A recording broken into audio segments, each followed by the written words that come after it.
The entire clan believed you had been stripped of your cultivation and reduced to a useless shell, destined only to serve as a stepping stone for the young clan leader. Yet no one knew that the pearl within you, dormant for 18 years, had cracked open, icy chains bound your limbs, and your mana was forcibly drained and channeled into the young clan leader's body.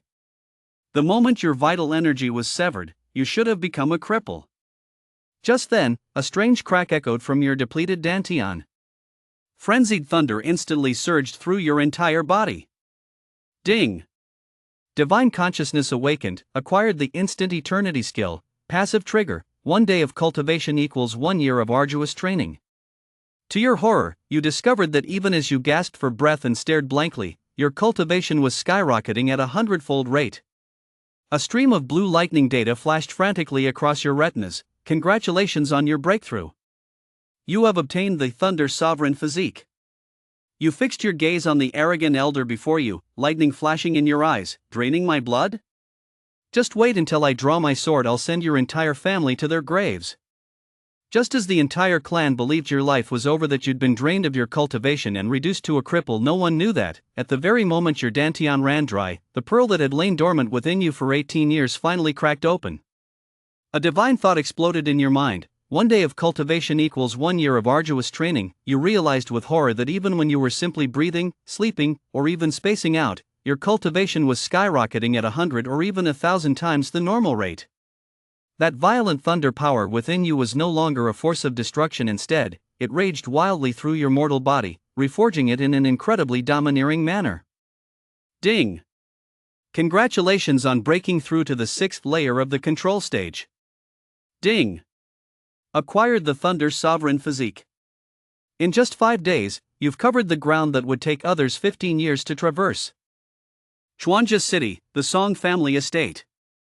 Song was surrounded by the clan patriarch and a group of elders. Across from him, a portly man who looked more like a merchant than a cultivator shouted, "We're here today for one reason only, to take Song with us. The Shingi Guild only recruits disciples once every 3 years. If someone from our Song family is chosen, our entire clan will soar to new heights. The clan head's son, Ichen, possesses extraordinary talent. As long as we make Song the cauldron and place him within the reverse mutual transformation array to transfer all of Song's cultivation to Ichen, Ichen will surely be admitted to the Shingi Guild. Song has no future anyway, so for the sake of the clan, he must make this sacrifice." Upon hearing this, Song's father, Shirlian, flew into a rage. "Dingfeng, how dare you say such things? The reverse mutual transformation array only works if both parties share the same bloodline, practice the same cultivation technique, and are even the same age and cultivation level. My son, Song, and Ichen are both at the 2nd layer of the control stage. Why is it that my son, Song, has no chance, while Ichen does?" Song cursed inwardly. "What the hell? I've been here for a year, and I don't even have a system yet. To get into the Shingi Guild, I've been training like crazy this whole year. I've endured so much hardship, and with only 15 days left until the Shingi Guild's selection day, you want me to hand over all my cultivation? Why the hell should I give you the cultivation I've worked so hard to achieve?" Hearing this, Dingfeng immediately erupted into a tirade. "Shirlian, what kind of attitude is that? Do you even care about the Song family anymore? Don't you know what joining the Shingi Guild means? How did the city lord of Chuanza City become city lord? Wasn't he it because his older brother joined the Shingi Guild? Once someone from a family joins the Shingi Guild, that family can dominate an entire region in a city like ours. Which city lord in the major cities of Dongguan Prefecture doesn't have ties to the Shingi Guild? Our Song family has finally produced a genius like Ichen. You're not going to voluntarily let Song Xian give up his cultivation and agree to this?" Shirlian listened to Dingfeng's shouting and looked at his hideous face, sneering. "Don't try to pressure me with that kind of talk. Don't you all keep saying it's for the sake of the Song family? Fine, then let the two of them have a contest. The loser becomes the alchemical vessel. In your own words, this is also for the good of our Song family. Do you dare?" He had seen it with his own eyes. His son hadn't wasted a single day over the past year. Even if the opponent was the clan leader's son, he was confident the other wouldn't be a match for Song. What is there to compete over? Ichen is the clan leader's son, with astonishing talent. What does Song have to compete with Yichen? Just take him away. Dingfeng, however, reached out directly to grab Song. Don't you dare touch my son. Shirlian stepped forward, his entire body as straight as a spear, standing before Song and slamming his palm down to meet Dingfeng's descending hand. With that single strike, a violent gale erupted. A tigress roar echoed out, shaking people to their very cores. Seen from afar, he no longer appeared to be a man, but rather a colossal tiger preying on humans. Almost the very moment he struck, on the opposite side of the crowd, the family head Dingxiang, who had not spoken a single word until then, suddenly revealed a chilling, murderous intent on his stern face. Although it was the height of summer with the scorching sun overhead, a chill radiated out from him in all directions. His robes billowed as gusts of cold wind surged forth. The temperature plummeted, as if the area had instantly plunged into the depths of winter, sending a chill through everyone present. A surge of cold energy emerged from his hands, coalescing in an instant into a crystal-clear, icy spear. Transformation stage. The mana within his body could undergo transformation, and since he cultivated the energy of ice, he as the Song family's foremost martial artist had reached the second tier of the transformation stage. Dingxiang swept his hand forward, and the spear tore through the air. In that moment, it seemed as though half of this world had been frozen solid, and the icy chill instantly spread throughout the entire courtyard. The spear flew so fast that Shirlian only saw a flash of icy light before the ice spear had already pierced through his hands. The spear's momentum showed no sign of slowing as it plunged deep into his body. The immense force sent him flying backward, slamming him hard into the wall behind him. The solid stone wall collapsed with a thunderous crash, and shards of broken stone pinned Shirlian to the ground. Guh! Shirlian opened his mouth and spat out a large mouthful of crimson blood.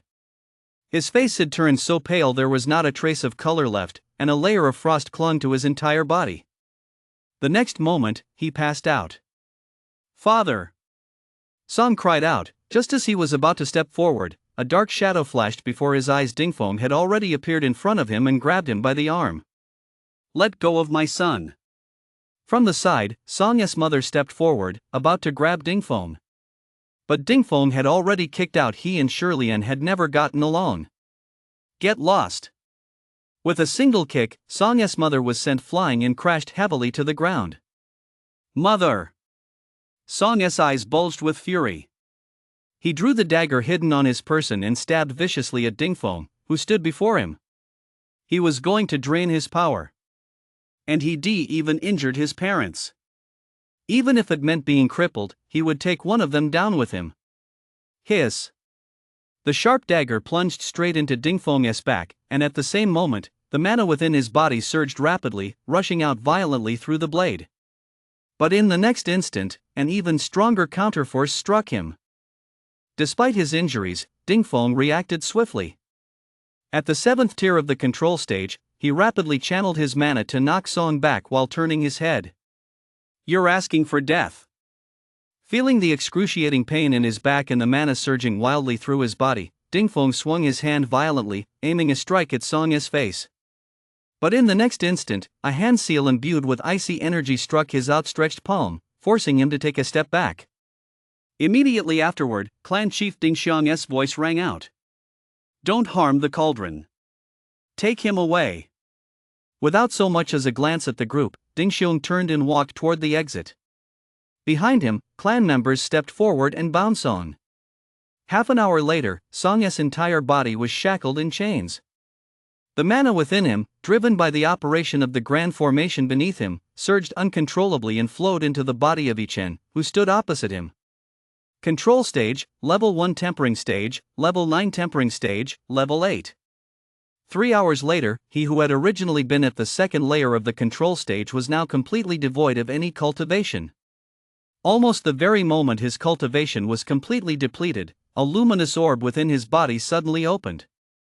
Divine Consciousness. According to Song's previous memories, one day while he was cultivating outdoors, a strand of divine consciousness had descended from the sky and entered his body. Divine consciousness, something said to be condensable only by supreme beings of legend. Yet he had always been unable to access this divine consciousness. This remained true even after he had been transported to this world. Now, however, the divine consciousness had revealed itself of its own accord. In an instant, boundless divine awareness flooded into his mind. Instant eternity skill? A supreme cultivation technique? This technique, 1 day of cultivation equals 1 year of cultivation with other techniques? This is simply unbeatable. A cultivation technique contained within a divine consciousness. It can't possibly be fake, can it? You crippled my cultivation, didn't you? You injured my parents, didn't you? It won't be long before I let you all know exactly what it feels like to have your cultivation crippled. Whatever you did to my parents, I'll repay you 100-fold, 1,000-fold. I'll even send you off to your graves, just see you off, nothing else. Song was sent back after all, since they were from the same clan. Forcibly absorbing his cultivation could still be justified as being for the clan's sake. If they drained his cultivation and then killed him, the clan's morale would have completely collapsed. When Song returned home, he discovered that his parents, having suffered severe injuries, had not yet regained consciousness. Only after repeatedly confirming that his parents were out of danger did he return to his room and tentatively begin circulating the cultivation technique. Soon, a trace of energy began to flow within his chi. In the blink of an eye, his mana surged like a river bursting its banks, raging as if it were about to burst from his body and destroy the entire house. At the same time, the sound of crackling thunder echoed from within him. The sounds reverberated, as if thunder were striking his body, or as if massive bells were ringing directly within his mind, yet these sounds did not harm him in the slightest. Amid these thunderous roars, the flow of energy within him grew ever more powerful. About 1 hour later, a second stream of mana appeared within the vortex inside his body. This is the second layer of the condensation stage. A look of surprise flashed across Song's face. Before he had been transported here, the original owner of this body had spent more than half a year cultivating before reaching the second layer of the condensation stage. According to the cultivation manual, 1 day equals 1 year, thus, 1 day consists of 12 hours, and 1 hour equals 1 month. Now, his cultivation progress was even faster than what the manual described. Ha! Suddenly, Song's eyes widened. He hadn't been channeling the cultivation technique while he was deep in thought just now. Yet, the technique was still active. So, this technique would run on its own at all times. He didn't need to consciously activate it at all. This technique was simply unbelievable. All cultivators had to train diligently, but he could save that time and do other things instead. About 2 hours later, Song's eyes widened once more. He broken through again. Third layer of the condensation stage. This cultivation speed is too fast. There are still 15 days until the Shingi Guild's selection, that's 15 years. At this rate, reaching the 6th or even 7th layer of the control stage won't be a problem. Ichen still wants to join the Shingi Guild? Go straight to hell. 4th layer of the condensation stage. 5th layer of the condensation stage. In the blink of an eye, 2 days had passed. Tempering stage. Following the condensation stage comes the tempering stage, where one tempers the body using one's own mana. This pace is terrifying. Although the original owner of this body hadn't started cultivating from the womb, he had begun at the age of 6. Then, after he was transported here, he had cultivated frantically for a year. It took him 12 years to reach the second layer of the control stage. Now, in just 2 days, he is already at the tempering stage. The next moment, the thunderous voice in his mind grew even louder. He could even vaguely sense bolts of lightning surging from his chi, striking every part of his body as crackling sounds echoed throughout. In a daze, he felt as though these bolts of lightning had transformed into ancient behemoths, churning up a storm within his body and rampaging wildly. Wave after wave of the most primal and ferocious, yet at the same time mysterious, vast, and spine-chilling power surged forth from these bolts of lightning. The lightning was so ferocious it seemed capable of destroying everything in the world, yet despite the relentless bombardment, his physical body not only remained unscathed but actually grew even more resilient.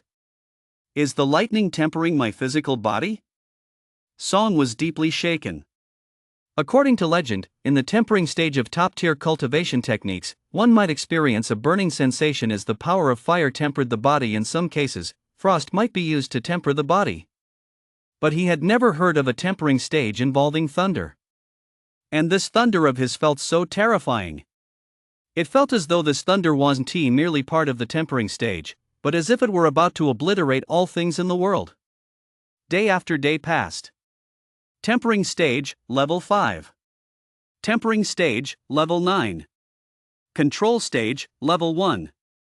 After breaking through into the control stage, even though his progress began to slow, he still reached the 6th layer of the control stage 10 days later. Moreover, beneath the thunder tempering stage, he could clearly sense that he was far stronger than an ordinary 6th layer, or even 7th layer, practitioner of the control stage. However, since he hadn't fought anyone these past few days, he couldn't gauge exactly how much stronger he had become. Over the past 10 days, his parents had also regained consciousness, though they remained physically weak. There are 5 days left. Ding Xiong and the Clan S experts have long since escorted each away to the Xingyi Guild. Now that my parents' condition has stabilized, there is no need to worry that extreme emotions, whether grief or joy, might trigger their resentment. It's time to tell them about my current cultivation level and then head to the Xingyi Guild. As soon as Song stepped into his parents' courtyard, he spotted several members of the Dingfeng lineage. Dingfeng, in particular, wore a smug expression as he said, "Shirlian, your son Song wounded me that day. For the sake of our shared clan, I'm willing to forgive him. But your family must take responsibility for this elder's injuries. Doesn't your family possess a 1,000-year-old mica lotus? That would be the perfect compensation for this elder." Before his father could speak, Song shouted, "Dingfeng, did Dingxiong fail to keep you locked up, letting you run out here to bark nonsense again?" At the sound of his voice, the crowd around them turned to look. Shirlian's heart sank, and he hurriedly said, "Xiao Zhong, hurry back." His injuries hadn't fully healed yet, and right now, no one in their family was a match for Dingfeng. If Dingfeng were to harm Song, there would be no way to stop him. "You think you can just walk away?" A savage expression suddenly flashed across Dingfeng's face as he said coldly, "How dare you address an elder by his given name? Such gross disrespect.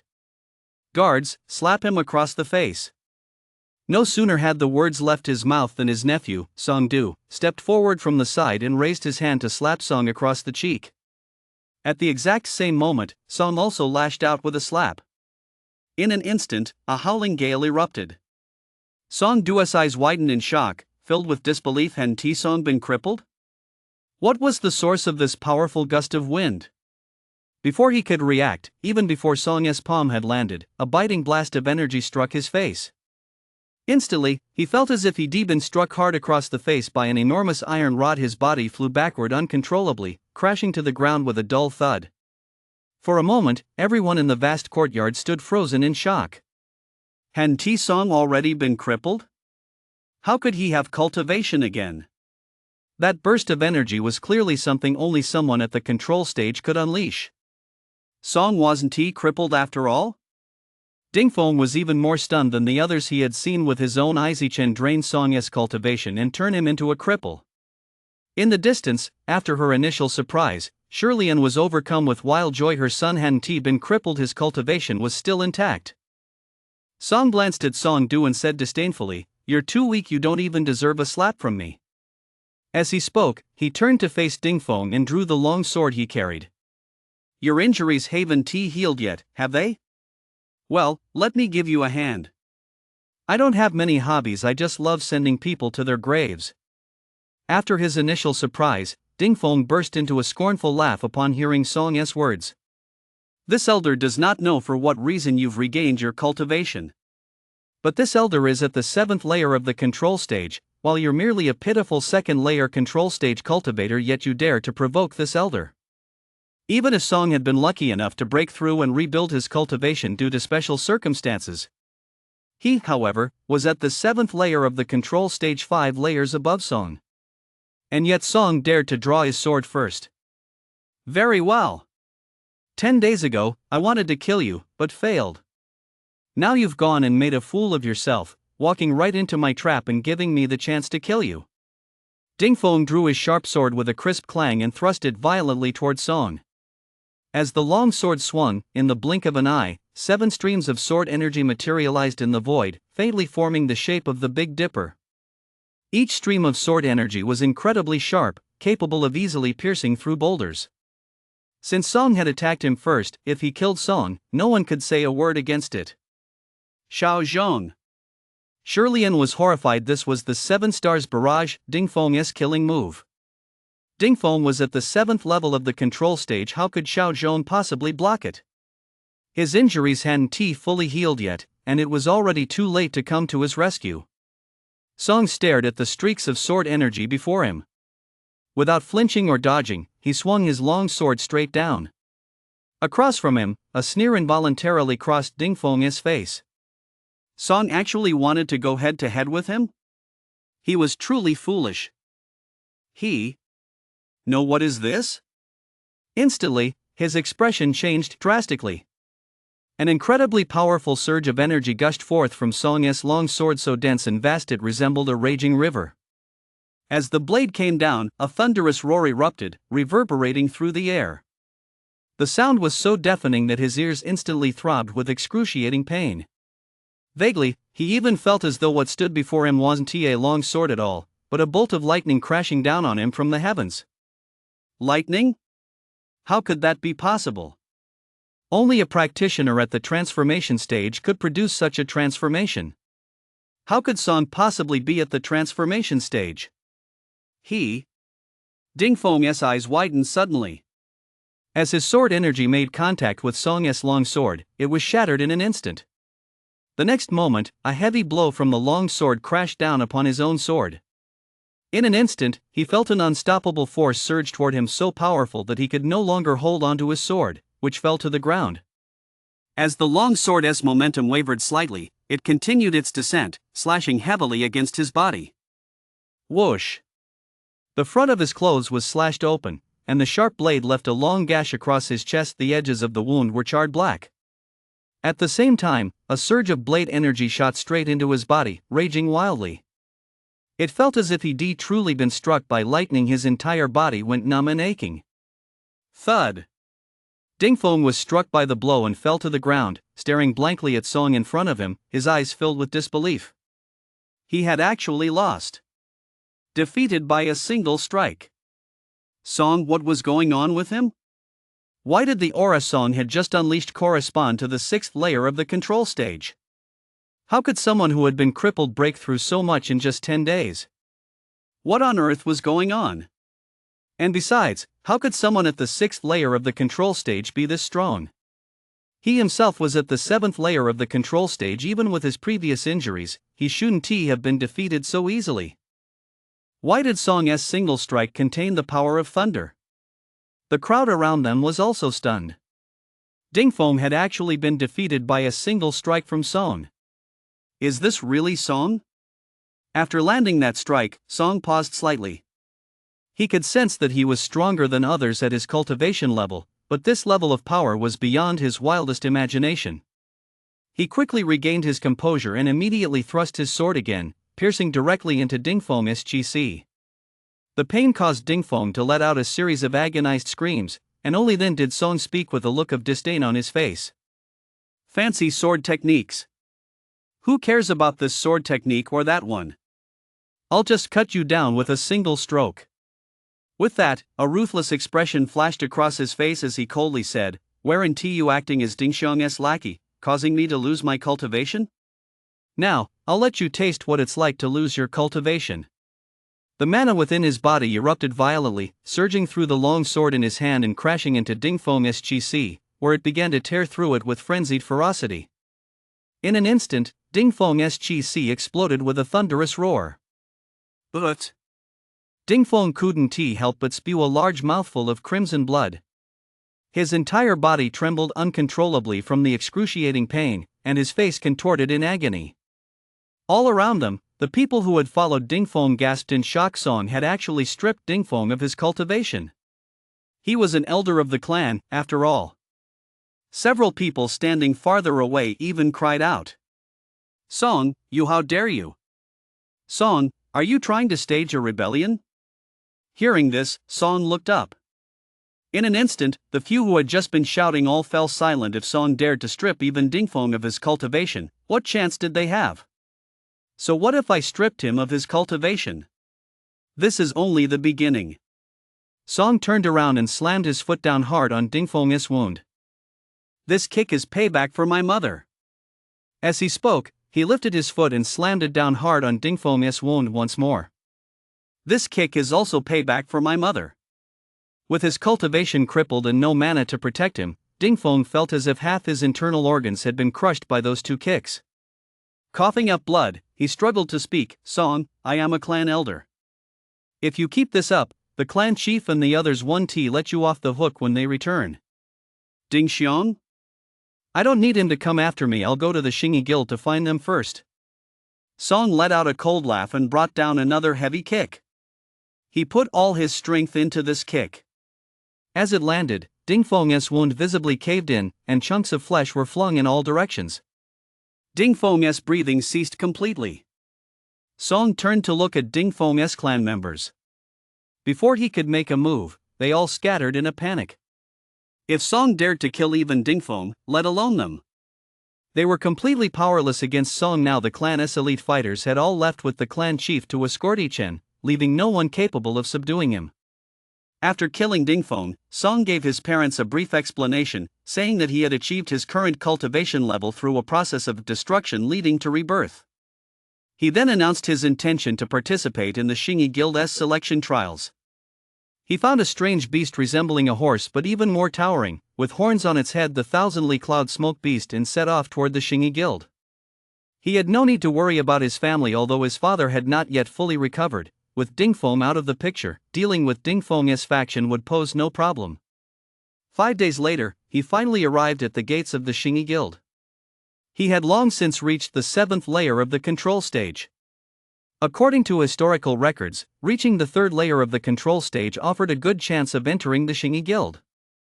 At the 4th layer of the control stage, barring a few unlucky souls, admission to the Xingyi Guild was virtually guaranteed. Song looked up and could see, from a distance, endless mountain ranges shimmering in and out of view amidst the clouds and mist. The entrance to the Xingyi Guild was packed with people. Song was truly amazed. This was even more spectacular than the college entrance exams. The Great Gan dynasty comprised a total of 101 provinces, each with 101 cities, yet there were only 3 martial arts sects in the entire dynasty. Each sect held disciple selection once every 3 years, which worked out to 1 year per sect. This year, everyone in the entire dynasty could only participate in the Xingyi Guild's selection. How could there not be a massive crowd? Song glanced around. With the crowd this dense, he didn't even need to walk on his own. He could just lift his feet and squeeze his way in, and people would naturally carry him forward. With so many people, there was no way he could find Yichen and the others. He moved slowly forward with the crowd, his internal cultivation techniques circulating frantically within him. While others standing in line certainly couldn't practice their cultivation, it didn't affect him. Nothing he did was hindered. No matter what he was doing. Because there were simply too many people coming to register, the Xingyi Guild had set up multiple registration stations. In front of one of the registration stations, Yichen, a boy with delicate, feminine features who, at first glance, could even be mistaken for a beautiful girl, held his registration number and looked confidently at his father, who had accompanied him, as well as several clan elders. Father, mother, rest assured. I'm now at the 4th level of the control stage. Our family will soon have another disciple of the Xingyi Guild.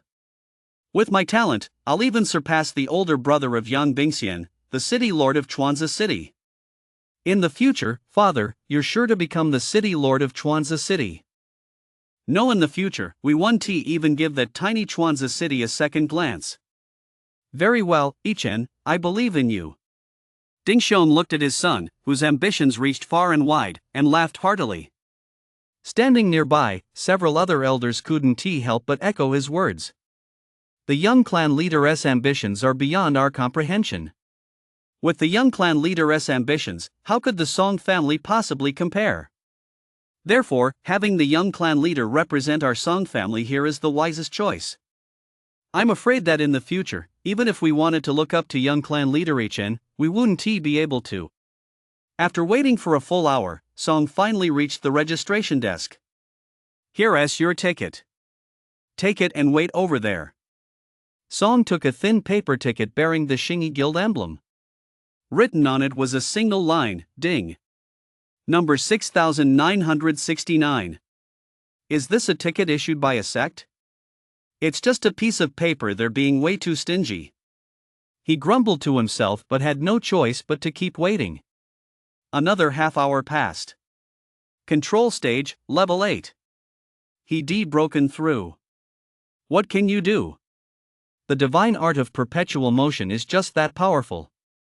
When you guys line up, you're just lining up. When I line up, I'm cultivating. System? What system? No system is as powerful as my divine art. Suddenly, a voice rang out from the void. Silence. Those two words, brimming with authority, echoed like the thunderous toll of a great bell, reverberating endlessly throughout the space. The area in front of the mountain gate, which had been bustling with noise, fell silent in an instant. Song looked up and gazed ahead. Directly in front of the mountain gate, a man with a resolute face, clad in a blue robe, took a step forward. It seemed as though he were stepping on invisible stairs. With a single stride, he appeared in mid-air. A single step to the heavens. He swept his gaze around the crowd below and spoke in a deep voice. "I am Sure Weiqing, elder of the Hidden Dragon Hall of the Shingi Guild. I will be overseeing this selection process. This assessment will be different from previous ones. Each of you has received a number tag. You will enter the Fengqi Mountains wearing these tags. You have 5 days. You may use any means necessary to seize others' tokens. The top 1,000 candidates with the most tokens will be admitted into our Shingi Guild. The rest will be eliminated." As soon as his words fell, the crowd below erupted into chaos. What's going on? In the past, wasn't the first round a tournament with 10 people per stage, and the first 2 stages were the most intense? Weren't there 5 rounds of assessments in previous selections? Why has it suddenly been reduced to just 1 round? Seizing tokens by any means necessary? Doesn't that make this selection process exceptionally dangerous? Several elders of the Song family also turned pale. Seizing tokens? With people from those major cities banding together, they'll definitely have the upper hand. That's right. They already outnumber us, and if they team up with people they know, we'll be in trouble. Originally, Chen had an excellent chance of being selected for the Shingi Guild, but now it's anyone's guess. Song's mother, however, looked at them with a displeased expression and said, "What kind of talk is that? I believe that with Chen's wit, he will definitely make it into the Shingi Guild.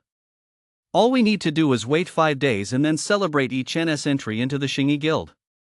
In the crowd, Song listened to the rules and almost burst out laughing. Is this 5 days? It's 5 years. From the void, Sure Weiqing's voice rang out once more.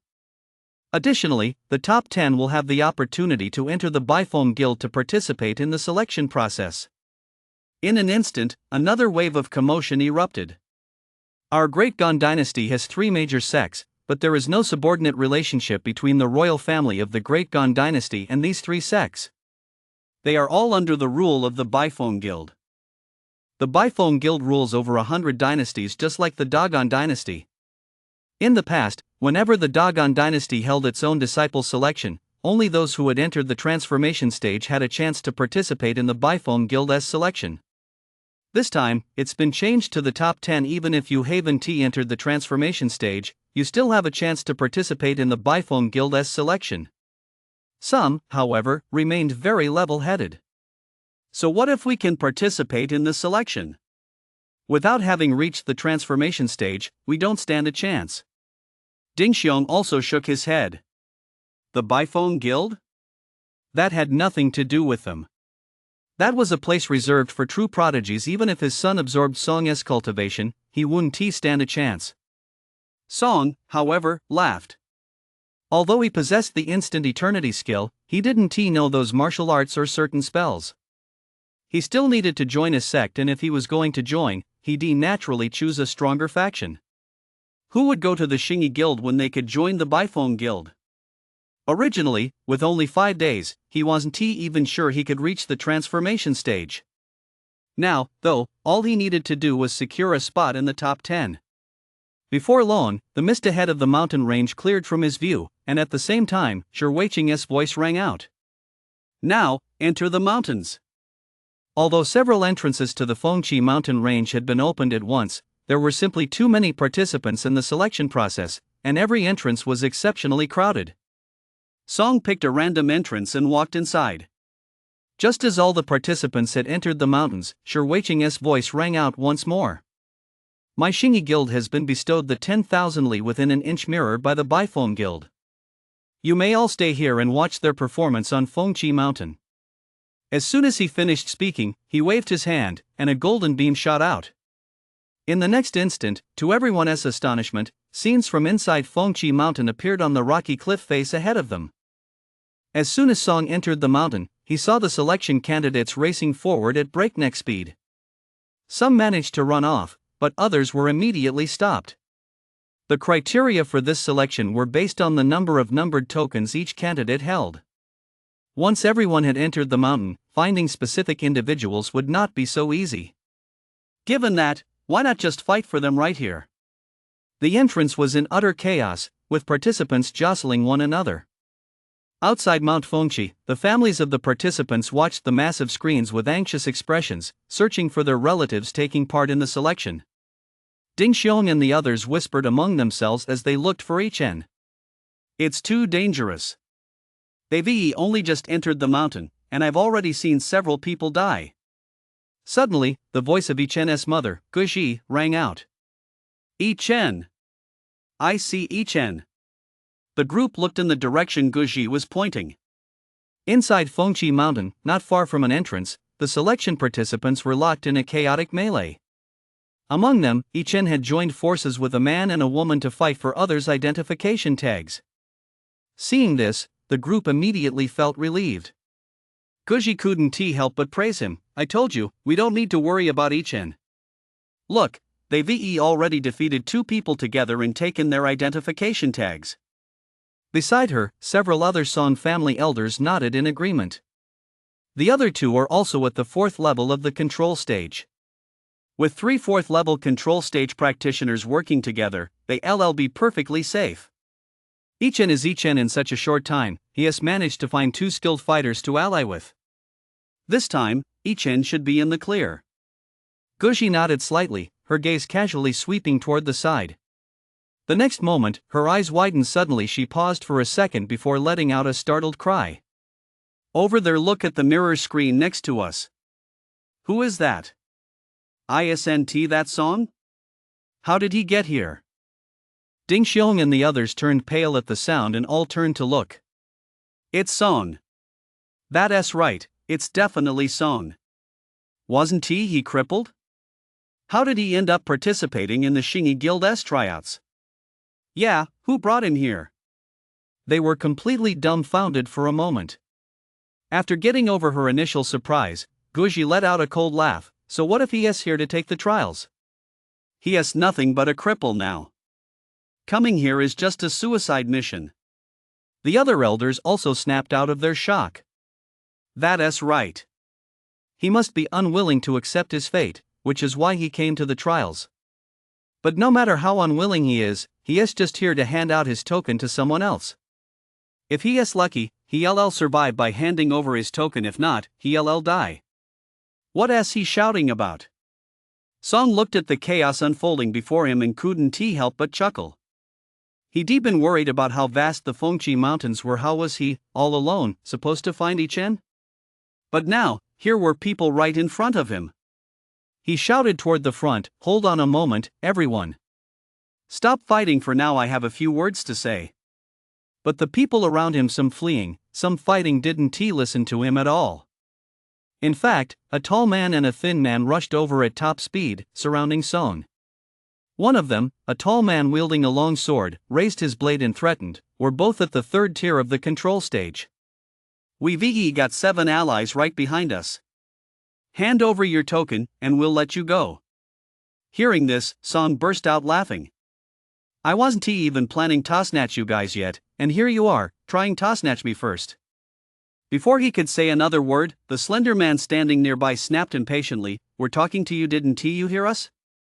Hand over your token." As he spoke, he reached out to grab Song. With everyone gathered here now, this was the perfect opportunity to snatch tokens. He had to act fast and snatch as many tokens as possible. As for whether the other guy was stronger than them? They were on the third level of the control stage. How many people could possibly be stronger than them? Besides, there were 9 of them working together, and they had 7 more allies elsewhere snatching tokens from others. There might be people stronger than their combined strength, but among everyone participating in the Shingi Guild tryouts, there were probably fewer than 10, maybe not even 5. How unlucky would they have to be to randomly pick someone and end up facing someone stronger than all 9 of them combined? If they were so afraid of this and that, why even enter the selection in the first place? Song stared at the outstretched palm, his expression instantly turning grim, and he raised his hand to strike it down with a palm strike. In an instant, a violent gale erupted. The fierce wind was so biting that it made the surrounding air whistle. The thin teenager's clothes were blown so violently by the gale that they seemed on the verge of tearing apart. The next moment, he saw a palm flash before his eyes. A searing pain shot through his chest, followed by a terrifying force that sent him flying backward uncontrollably. He crashed head-on into someone behind him who was in the midst of a battle, then fell heavily to the ground. Guh.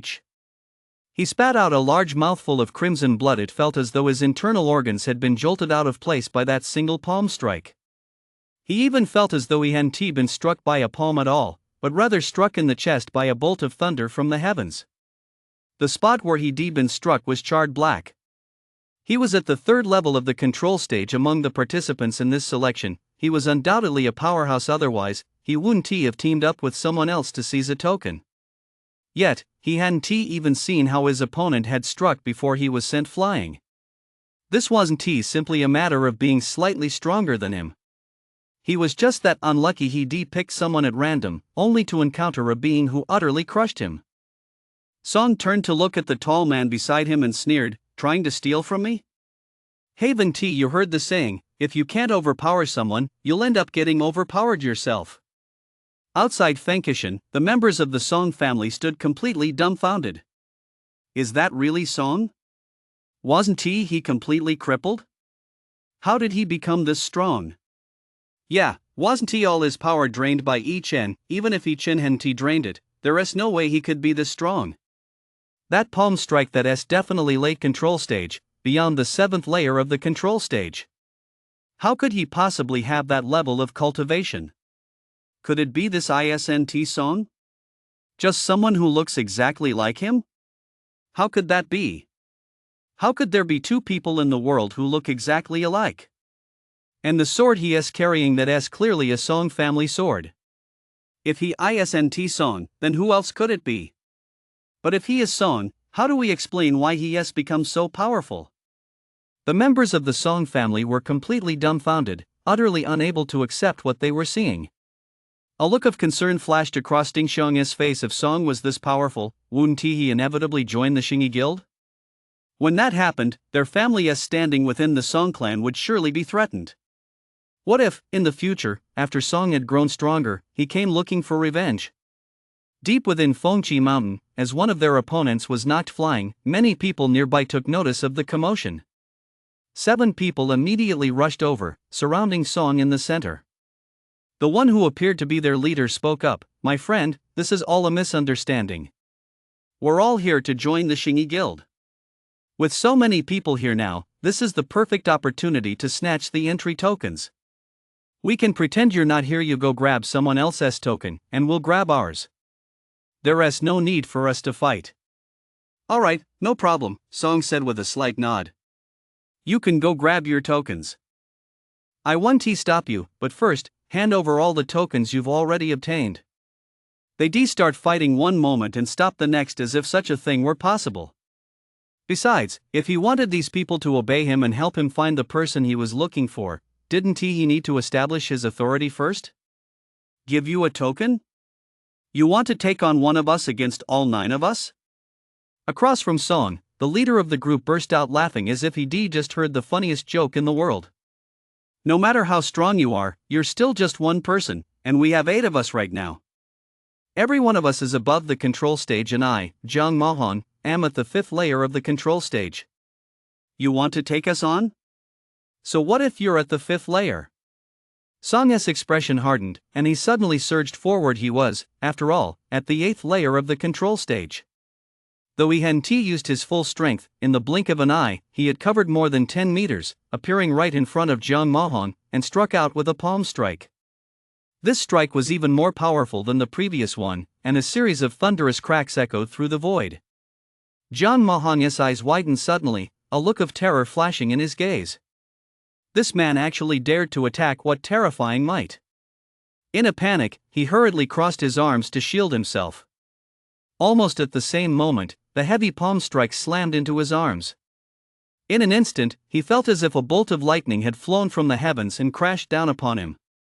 In an instant, both his arms were left numb and aching under the immense force of the impact. His arms flew apart uncontrollably. At the same time, a vast and unparalleled surge of thunderous energy surged directly into his body. Thud! Jiang Mahan was sent flying backward, crashing heavily into the 2 people who were in the midst of battle, knocking them both to the ground as well. After that strike, Song did not stop. Instead, he drew his long sword and, without using the blade, swiftly struck the others nearby with the flat of the blade. The others clearly hadn't expected Jiang Mahan, a 5th-tier control stage practitioner, to be defeated so quickly. By the time they tried to react, it was already too late. They only saw a flash before their eyes as the flat of the blade struck, followed by a series of thuds as they fell to the ground one after another. If Jiang Mahan, the strongest among them, had been taken down with a single strike, what chance did the rest have? In the blink of an eye, the remaining 7 fell one after another. The commotion here caught the attention of everyone nearby. Even some who had been in the midst of combat stopped fighting and retreated to a safe distance from Song. Yet some continued to battle. I told you to stop, but you didn't hear me, did you? Song didn't slow down. He quickly charged toward the group engaged in combat and brought the back of his blade down once more. With each strike of the blade's back, another person fell. With each strike, he uttered a phrase. I told you to stop. All of you, stop right now. Listen to me. In an instant, one after another, people fell at the entrance. As he moved, everyone took notice of him. Those who had been fighting were so terrified that they stopped fighting immediately. Some even sped up and ran off into the distance. Run! Damn it, we ran into a killing machine. Let us stop fighting for now. If we don't run, he'll take our registration numbers. One by one, the participants in the selection process ran while shouting loudly. Seeing that no one was fighting anymore and that more and more people were running away, Song quickly shouted at the top of his lungs. Stop shouting! Everyone, be quiet and listen to me. If anyone makes a sound, I'll go after them. As soon as he finished speaking, the crowd that had been shouting just moments ago fell silent. They were genuinely afraid of being chased by this killing machine. Song continued, Why are you running? I'm telling you to stop so I can bestow wealth and honor upon you. You want the tokens, right? Help me find someone. Whoever finds him, I'll give them 300 tokens. As soon as his words fell, one by one, the people fleeing in the distance immediately stopped in their tracks. That was 300 tokens, after all. Although they didn't know how many people had entered Fengqi Mountain in total, 300 tokens should be enough to guarantee a spot in the top 1,000, ensuring their entry into the Xingyi Guild. Seeing that people had stopped, Song stood where he was and continued, For me, getting 300 tokens isn't difficult. Not a single person around him expressed any doubt. After all, just moments ago, this guy had knocked someone down with a single stroke of his blade. He was clearly a force to be reckoned with. Song continued, The person I'm looking for is named Ichen. He has a hooked nose and a mole on his chin. He isn't particularly strong, probably around the 3rd tier of the control stage, or at most the 4th tier. Whoever finds him and brings him here, or knows his location and can lead me to him, will receive 300 tokens from me. It's hard for you guys to get 300 tokens, but I really don't care about a few tokens like that. As soon as he finished speaking, someone nearby shouted, If we really find him, where should we go to meet you? Song glanced around and pointed to the highest mountain visible in the distance, saying, "On the fourth day, I'll be on that mountain. You can find me there." "Alright, now you can go look for Chen." He couldn't believe that if he mobilized everyone to search for Chen, they wouldn't be able to find him. After all, there's bound to be someone who wants to get their hands on those 300 tokens. Hearing this, the crowd scattered and ran off into the distance. But the ones who'd just been knocked to the ground were out of luck. Although Song hadn't killed them, they couldn't get back up right away. "Alright, you lot, hand over your tokens." The group was stunned. "You just let those others go without taking their tokens. Why are you suddenly demanding ours? Didn't you ask us to help you find someone? We're helping you find that person. You have to hand them over even if you're helping me. It's your own fault for not listening and not stopping. Wait, you guys have been snatching from others all along, and this is all you've got? That won't do. I need to check again. All of you, take off your pants." Outside Fenkishan, the members of the Song family were filled with astonishment, confusion, and even fear. Song, how can he be this strong? Just by looking at him, it's hard to tell his cultivation level, but with that speed, he must be at least the 8th layer of the control stage, right? Song, how could he possibly be this strong? Song, what is he doing? He is taking on so many people all by himself. He is talking, I don't know what he is saying. Is he recruiting these people? That doesn't seem necessary. And why is he letting them all go? Ding Xiong remains silent. With Song's strength, he would undoubtedly be accepted into the Xingyi Guild. In fact, once he joined the Xingyi Guild, his prospects might even surpass those of Chen. They had forcibly drained Song's cultivation earlier. How could he possibly not seek revenge? How would they handle that situation then? All around them, many others were watching Song's performance through the massive mirrors, and murmurs of discussion kept rising. Suddenly, a loud exclamation rang out from behind Ding Xiong. "Head of the Song clan, so you're here. I must truly congratulate you. The Song clan has produced such a prodigy." Ding Xiong turned to look, and a middle-aged man with a kind face and a smile came into view. It was Lu Yuba, the head of the Lu clan. Lu Yuba said with a look of admiration, "I just saw Chen as well. I'm afraid the Song family might have 2 members entering the Xingyi Guild this time. I truly envy you. From now on, our Chuanja city will be the Song family's domain." The Song family has kept their cards hidden remarkably well. Not a single person knew that Song possessed such cultivation. Ding Xiong remained silent.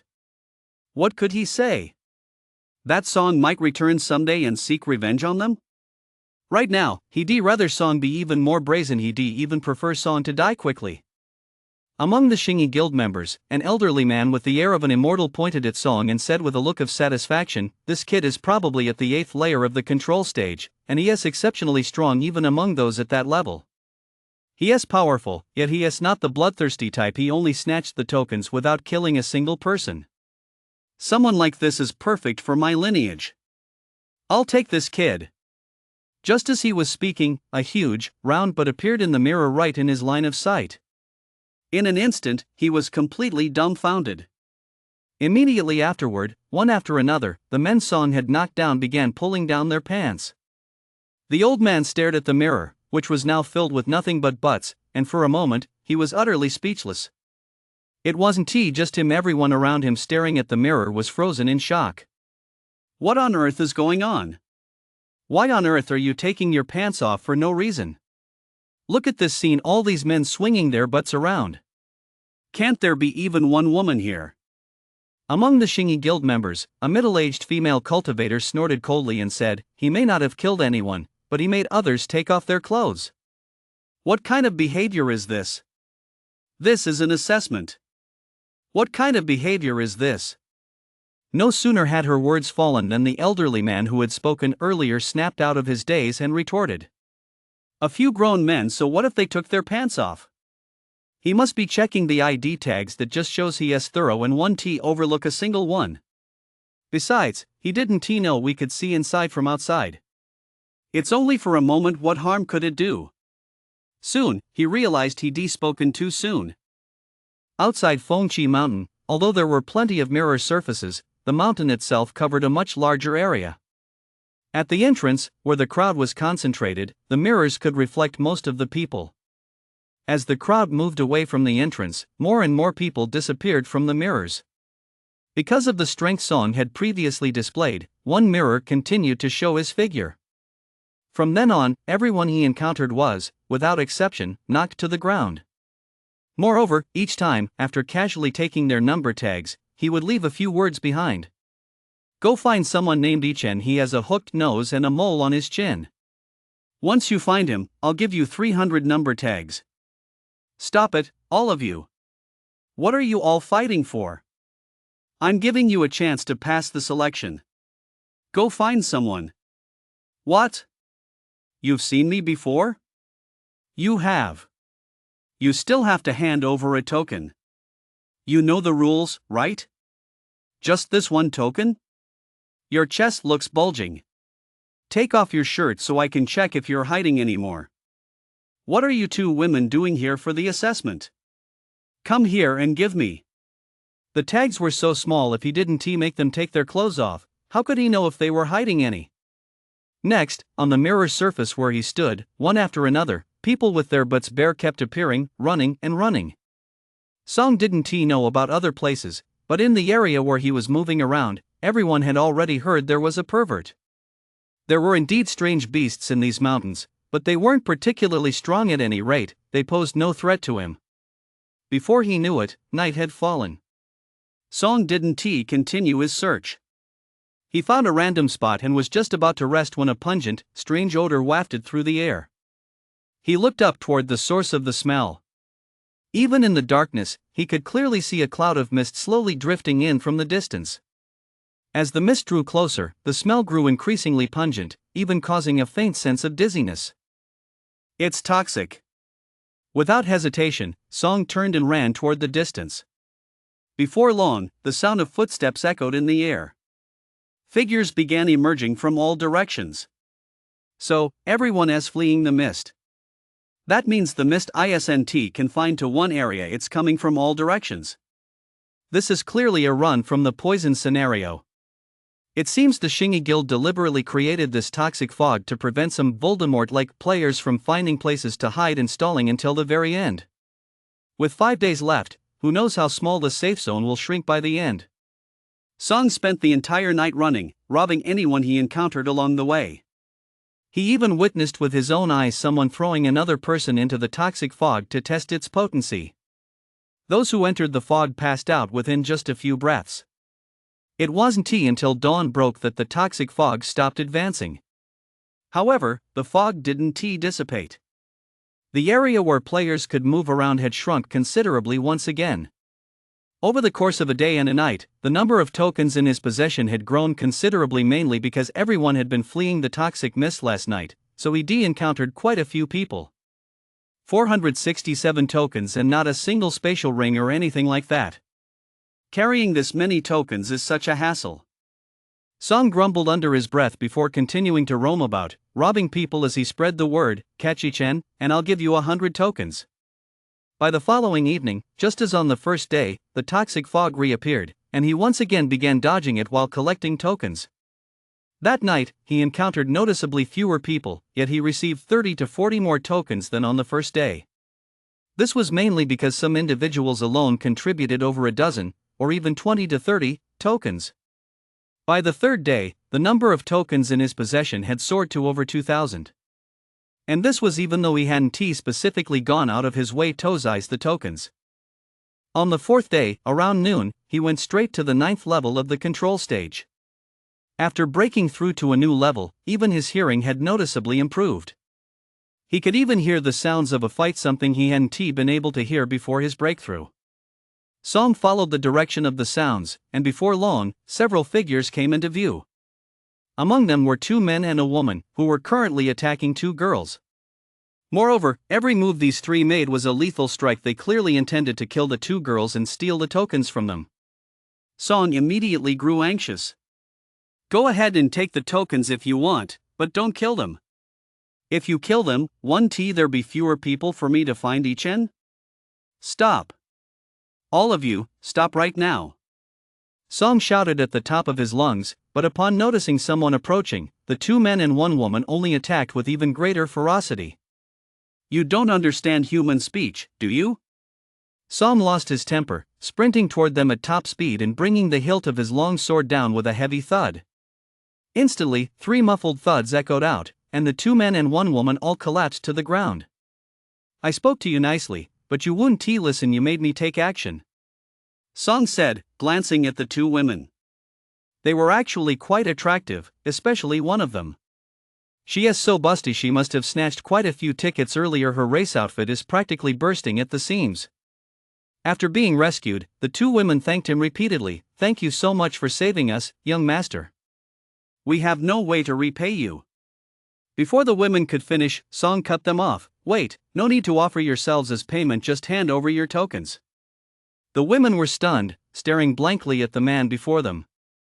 Wait, didn't you save us because you thought we were pretty? Now you're trying to rob us too? What are you standing there for? Hurry up and hand over your tokens, and all of you, hand them over too.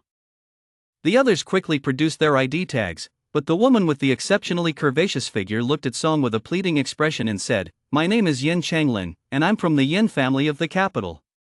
My aunt is a disciple of the Bifone Guild, and several members of our family are in the Xingyi Guild. Could you do me a favor and not take my ID tag? The Yin family will be indebted to you. Later, when you join the Xingyi Guild, I can have them look out for you. No way. You're trying to get a free ride?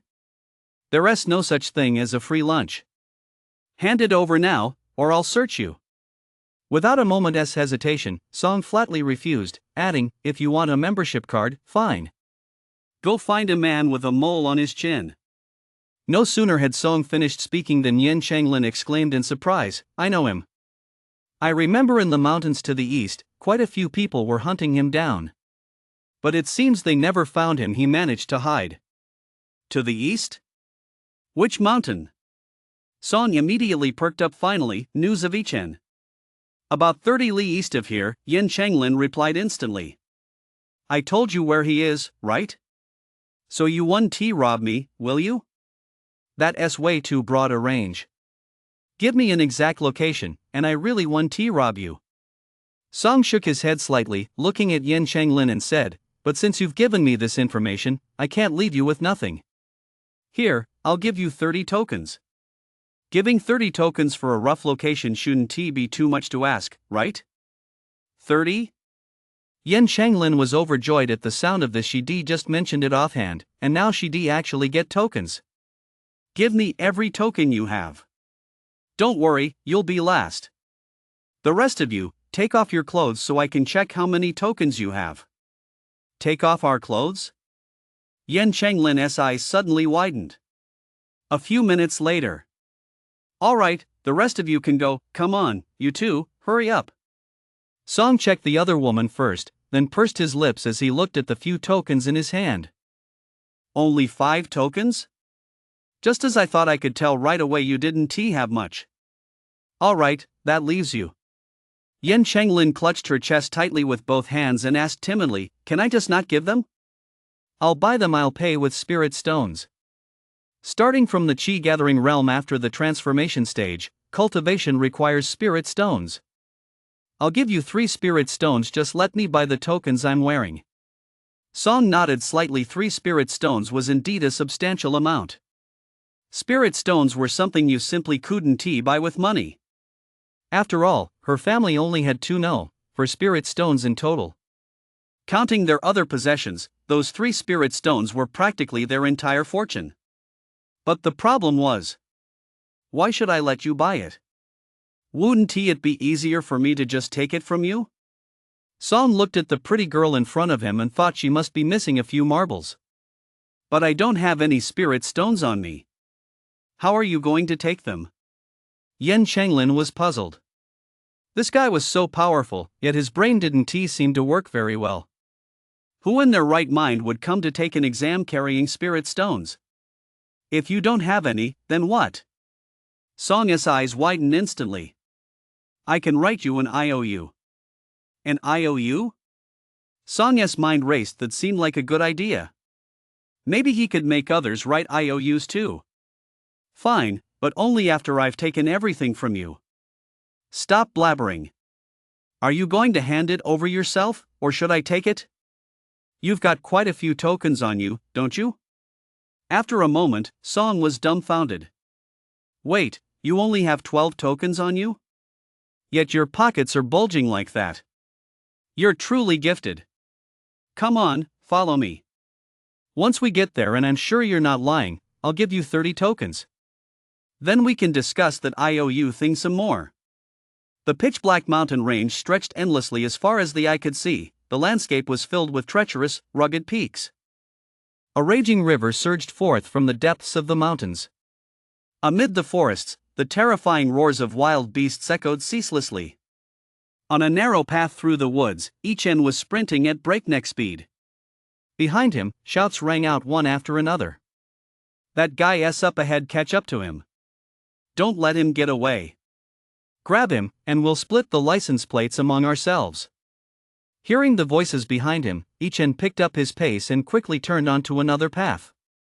But the moment he turned his head, he spotted two figures. It's him! Quick, catch him! Terrified, Ichen spun around and ran off in yet another direction, his heart filled with dread. What was going on with these people? Why were they all chasing him? These past few days had actually been going quite well for him, and he made quite a haul. First, he found two allies at the same cultivation level as him, and together they killed quite a few people and seized a lot of tokens. Then, using his own tactics, he killed two of their opponents and kept all the tokens for himself. Now, all by himself, he possessed 200 tokens. Everything had started to go wrong on the third night. While evading the toxic mist, he come under attack. That wasn't a big deal, he just had to run. After all, what he excelled at most was speedrunning. But then, his attackers began chasing him relentlessly. Not only that, but everyone he encountered along the way actually gave chase. If it hadn't been dark, if he hadn't been lucky, if he hadn't been fast enough, he would been wiped out by those people long ago. Are those people crazy or something? They're fine, why are they so obsessed with hunting me down? Each and every one of them acts like I killed their parents or something. Something's off, definitely off. Did I kill someone I shouldn't have earlier, which is why so many people are hunting me down now? Which idiot is this? If you've got connections, why didn't you say so? Would I have killed you if you'd told me? As Ichen fled, he spotted a cave. Without a second thought, he darted inside. When he reached the back, he saw the corpse of a woman, with a straw hat lying beside it. Suddenly, an idea struck him. If this keeps up, I'll be found sooner or later. They don't know me, the only reason they can identify me is because of my distinctive features. Not many people have actually seen me. As long as I cover up those distinctive features on my face, no one will be able to recognize me. If I were to change my appearance... He quickly stepped forward, drew his sword, and cut off the woman's hair. Then he let his own hair down and tied the long strands to his own. He also made sure to leave two long strands hanging down on either side of his face, one of which was long enough to cover the mole on his chin. He then put on a conical hat, which perfectly concealed the spot where the hair was tied, so that no one would know his hair was attached. Next, he arranged the identification tags on his chest into two spherical shapes, creating a pair of fake breasts. After changing into the female corpse's clothes and destroying both the body and the clothes he had taken off, he walked out of the cave from the other end. He naturally had a feminine appearance, and now, with this disguise, anyone who saw him would mistake him for a woman. In fact, he felt that even if those who had spotted him saw him head-on, he'd still have a chance to pull it off. Song, accompanied by Yen Changlin and the others, could tell from the crowds of people scouring the mountains and valleys in pursuit of Ichen that Yen Changlin hadn't lied to him. Alright, you two wait here. I'll go find someone, and when I get back, we'll continue discussing the IOU. Ichen was being hunted by a massive crowd, and a mirror screen was continuously displaying his every move. Many who witnessed Ichen's actions couldn't help but marvel. That young man is quite resourceful. You're right, looking at him like this, he really does look like a woman. If this boy survives, he is bound to achieve great things in the future. Ding Xiong and the others watched Yichen emerge from the cave, still on edge. Several elders looked puzzled and asked, "Why are all these people hunting Yichen down?" "Yes, there are people all over the mountains chasing him. What on earth is going on?" "Thank goodness Yichen is resourceful, he should be able to evade them." Just as they were speaking, the voice of Lu Yuba, the head of the Lu family, rang out from nearby. "You can rest easy now, Yichen is safe. Look, Song has gone out too. The two of them are about to run into each other." Song. Ding Xiong's face paled at the sound of that name. "It's over." In the mirror, Song walked down a small path and came face to face with Yichen. Yichen had been walking toward the exit. When he saw the figure approaching from the opposite direction, he instinctively lowered his head slightly. But in the blink of an eye, his eyes widened, and he couldn't help but cry out in surprise, "Song! Song hadn't he been crippled by him? How could he be here? How had he managed to survive all these days?" Never mind that. With Song right in front of him, there was no reason not to kill him. He had no personal grudge against Song. But it was precisely because of Song that people in his clan had always spoken of the Song family as twin prides. How could Song possibly be worthy of being mentioned in the same breath as him? If it weren't for his father's order to keep Song alive to serve as his alchemical vessel, he would have crippled Song long ago. Die! Yichen coldly spat out a single word, then suddenly drew his long sword and lunged at Song. The strike was incredibly swift, seeming to slice through the air itself, emitting a series of crisp sounds. Almost at the same moment, Song spotted Yichen, dressed as a woman. As the sword lunged toward him, he drew the long broadsword from his back and swung it down with all his might. In an instant, a thunderous roar erupted. Yichen saw a flash of blade light before his eyes, and instantly, excruciating pain shot through his arm. The next moment, a sharp crack rang out, and his arm along with the sword in his hand fell to the ground. Ah! Overwhelmed by the intense pain, he couldn't help but let out a series of agonized screams. Before he could even react, Song had already brought his palm down with a heavy slap. Smack! A sharp crack echoed as his conical hat was knocked flying, and one side of his face swelled up dramatically. Yichen stared blankly at Song before him, his eyes filled with disbelief. Your Song? Impossible, I've already absorbed all your cultivation. How can you be this strong? Who are you, really? Song looked at Yichen, who was dressed like a woman, and his expression suddenly turned fierce as he delivered another heavy slap. So you still remember that you absorbed my cultivation? As he spoke, another slap landed. Did your dad make you absorb my cultivation just so you could come here dressed as a woman? Smack! You absorbed my cultivation just to come here and make a fool of yourself? Smack! You actually laid a hand on me the moment you saw me. Song kept slapping him again and again, and Yichen's face swelled up instantly. Aren't you curious why so many people are hunting you down? It's simple, I'm the one who sent them after you. Don't you love crippling others? Now, I'll let you taste what it's like to be crippled yourself. As Song spoke, he pressed his hand directly onto Yichen's chi and violently expelled his internal energy. In the next instant, Yichen's chi burst open with a thunderous crash. Only then did Song pick up his sword again. Yichen stared at the raised long sword, his entire being instantly filled with terror. He pleaded repeatedly, "No, don't kill me. We're from the same clan." Hearing this, Song's anger flared instantly. "Now you remember we're from the same clan? When you were draining my cultivation, why didn't you think of us as family then? When you injured my parents, did you consider us family at all?" In his panic, Yichen stammered, I didn't hurt your parents, it wasn't me. I drained your cultivation for the sake of the clan, and I didn't kill you. For the good of the clan. It's fine, killing you now is also for the good of the clan.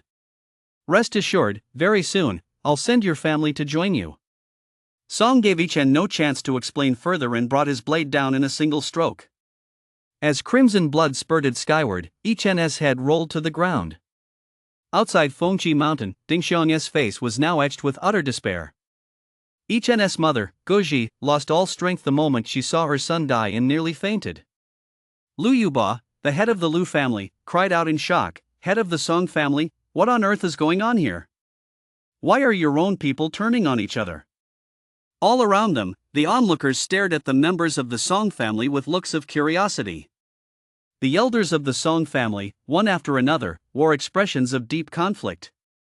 They were now certain that the reason so many people had been hunting Ichen down was because of Song. Previously, every time Song had kidnapped someone, he would talk at length with the victim. He must have instructed those people to go after Ichen. Now, Ichen, in whom they had placed such high hopes, was dead. No one from the Song family would be able to join the Xingyi Guild now. No, Wait, Song would certainly be able to join the Xingyi Guild. But it would be better if Song didn't join the Xingyi Guild at all. Although they hadn't directly attacked Song, they had supported Ding Xiong. Once Song joined the Xingyi Guild, there was no way he wouldn't come after them. Trouble this time, they were truly in big trouble. If they'd known this would happen, they would have done everything in their power to stop Ichen from absorbing Song's cultivation. Now it's too late. This is the Xingyi Guild, after all. The Song family had finally produced someone capable of joining the Xingyi Guild. It looked like the Song family was about to soar to new heights, and they would be able to live a good life from then on. But now, this person is likely their enemy. Guji was supported by her husband standing beside her, which helped her steady herself. Staring at Song's reflection in the mirror, her eyes flashed with murderous intent as she said, "He killed my son, I'll make him pay with his life." After all, she had married down to the Song family. Her own clan was far more powerful. So what if Song was almost certain to join the Xingyi Guild? Once Song joined the Xingyi Guild, he'd still be just an ordinary disciple. But her birth family, one brother and one uncle, had already become disciples of the Xingyi Guild long ago. Just wait, once Song joins the Xingyi Guild, she'll make sure her brother and uncle kill her. Now that Ichen was dead, the remaining participants in the selection process were in for a world of trouble. Song began scouring the area, snatching up numbered tokens from others. Since they'd have to run the poison course at night anyway, it was hard to find a spot to lie in wait. Some had rushed to the center of Fengqi Mountain early on, hoping to hide and survive until the very last day. But as it turned out, the poison wasn't shifting toward the central area. With no other choice, they had to come out again. When Song first started snatching tokens, he'd be lucky to grab a few dozen at a time, but now, he often snatched over 100 in a single go. He even took down someone who was also at the 9th layer of the control stage. Although they were at the same cultivation level, he completely overwhelmed his opponent. With thunder constantly surging within him even below the tempering stage, his physical body was far superior to that of others at the same cultivation level, whether in speed or strength. Moreover, although he hadn't reached the transformation stage and couldn't alter his aura, the mana he released when attacking was imbued with the power of thunder.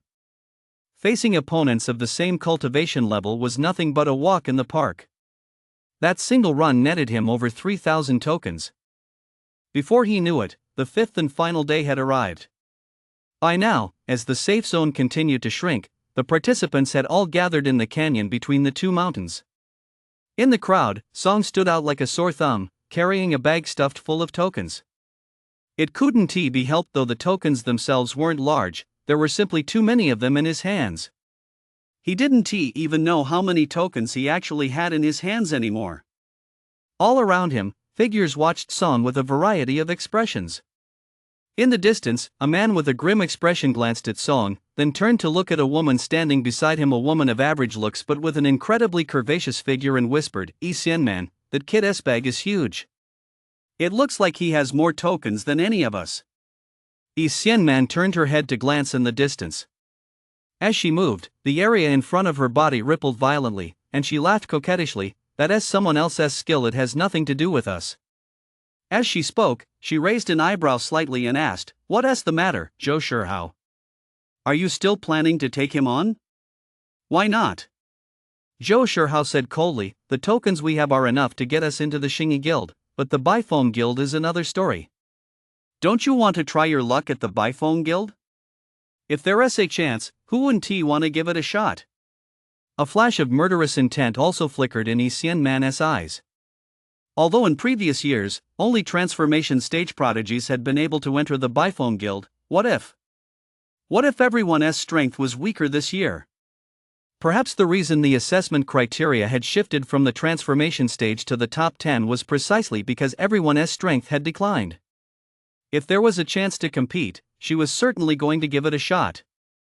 However, over the past few days, she had also heard quite a bit about Song's exploits. Given the strength Song had demonstrated, neither of them was in a safe position.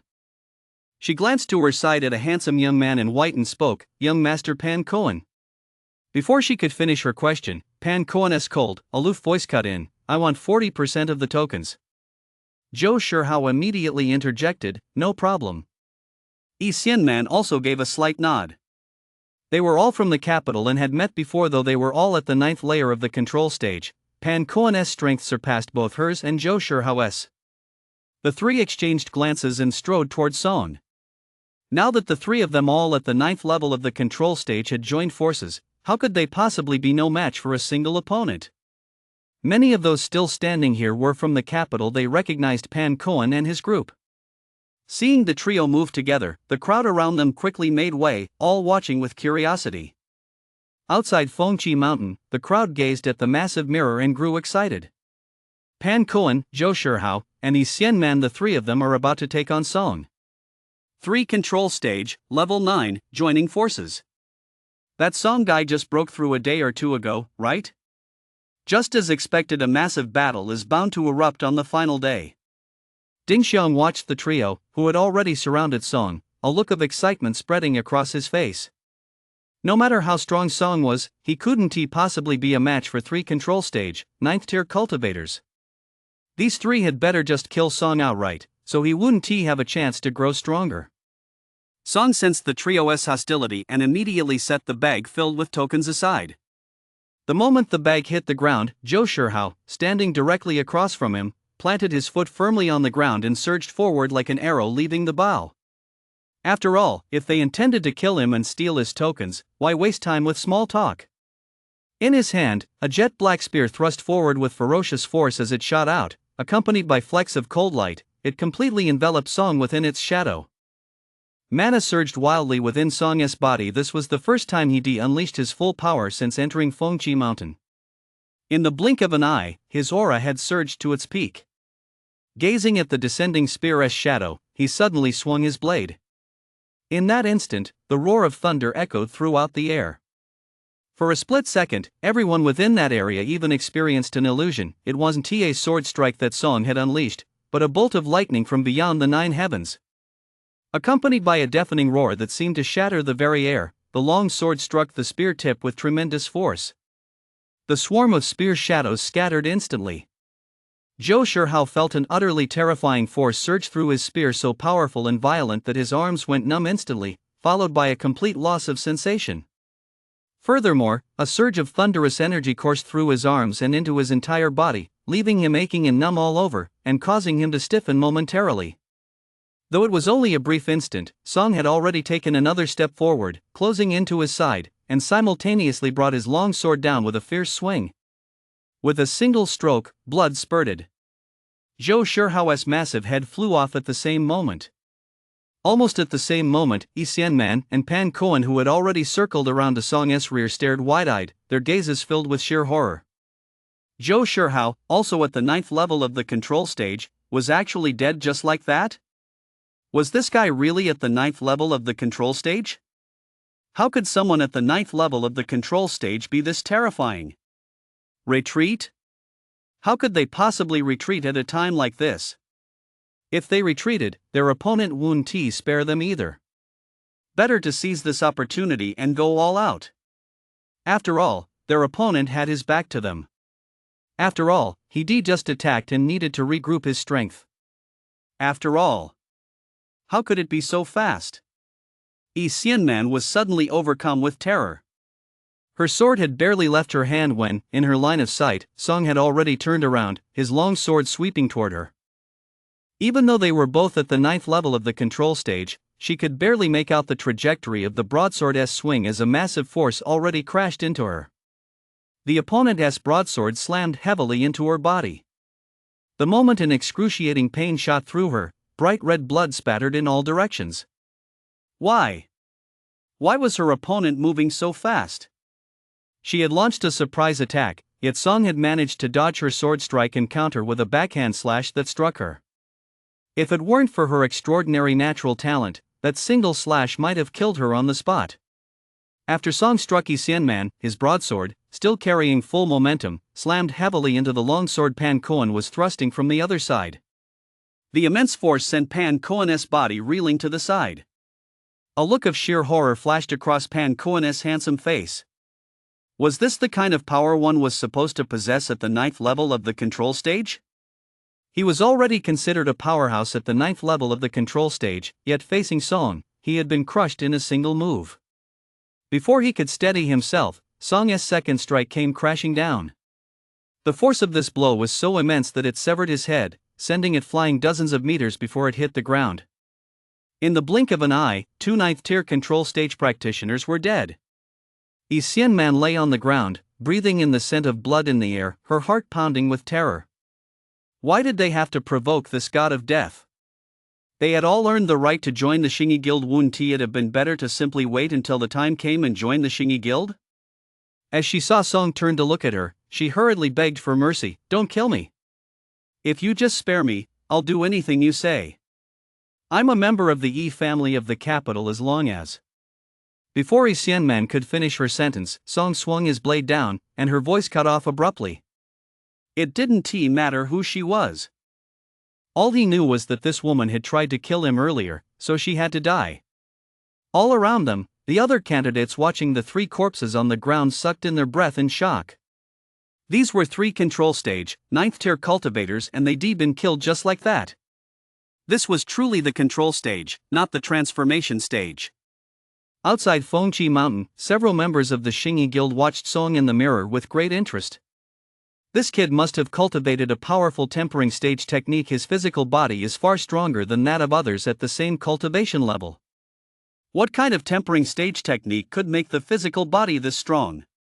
Indeed, this level of strength is simply unlike anything you'd expect from the control stage.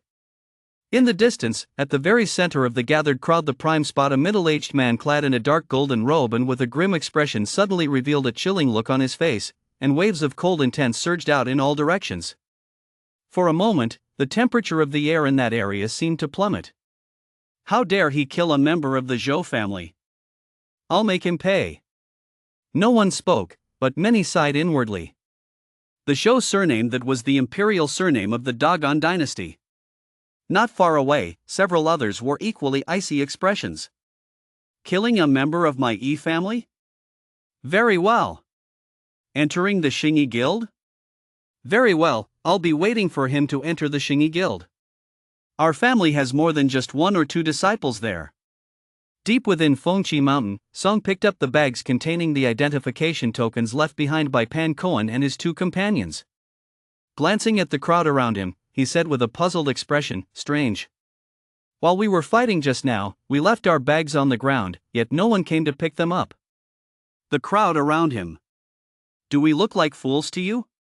Song let out a helpless sigh and said, if you'd all scrambled for my bag, I'd have had a reason to scramble for yours in return. But since you didn't go for mine, it feels a bit awkward for me to just take yours now. As soon as he finished speaking, the expressions of the crowd around him changed drastically, and they all began scrambling backward, trying to get as far away from Song as possible. But this non-toxic zone was only so big. How far could they possibly retreat? Wait, why are you all backing away? Song scanned the area and spotted a man carrying a bag on his back. The bag looked quite large and must have contained quite a few numbered tags. He walked straight over and held out his hand. Here, hand over your numbered tags. The man across from him, who was also carrying a long sword, immediately widened his eyes in shock. Wait, you're actually going to snatch them? He instinctively took 2 steps back and hurriedly said, brother, you already have more than enough tickets. Among everyone participating in the selection, no one has more than you.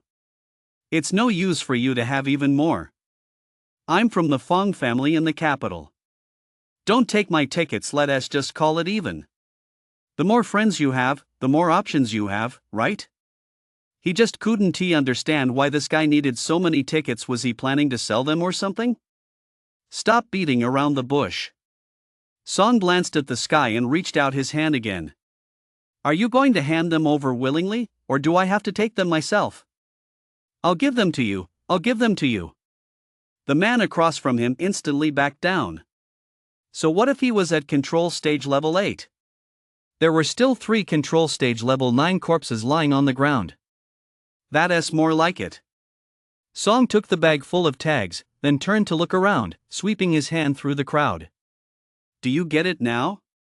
Hand over all your tags. Everyone around him was completely dumbfounded. It wasn't enough to rob one person, now he was going to rob all of them. The question was, what on earth did he need so many tags for? No one spoke, and naturally, no one volunteered to hand over their tags. Song immediately grew impatient. You're forcing me to go over there and take them myself. Finally, a voice rang out from the crowd. Wait, what do you need all these tags for? You're trying to take from all of us at once. You might be strong, but even if we all team up, you're no match for us. Exactly. No matter how strong you are, can you really take on all of us? Let us all go at him together. Song burst out laughing the moment he heard this. He walked toward the general direction of the voices, drawing his long sword as he went and pointing it at them. That's exactly what I'm going to do, take them all from you. If you don't like it, come at me all together and try. As soon as he finished speaking, not a single person around him stepped forward to attack. Who would dare to make a move? Just moments ago, Song had wiped out 3 control stage level 9 players in the blink of an eye. Anyone who dared to strike first would surely die. No one else going to move? Then hand over all your registration tags. Song pointed at the people in the front row and began collecting their tags. Outside Fenkashan, the crowd watched as one person after another handed their registration tags to Song, and for a moment, they were all stunned. Song was actually robbing everyone all by himself. What is going on here? Why is he doing this? What use does he have for so many registration tags? He is not sparing a single person. Several members of the Shingi Guild furrowed their brows deeply. What is he up to? This is going to throw our selection process into chaos. Many people, seeing members of their own clans have their tags snatched away by Song, began cursing furiously. Which clan is this guy from? He is making enemies of every clan. He has got some nerve. I think it's the Song family from Chuanza City. Where is Chuanza City? Ding Xiong and the members of the Song family listened to the commotion around them, cold sweat pouring down their faces. They were doomed this time, they were truly doomed. Once the assessment was over, these people would tear the Song family to shreds.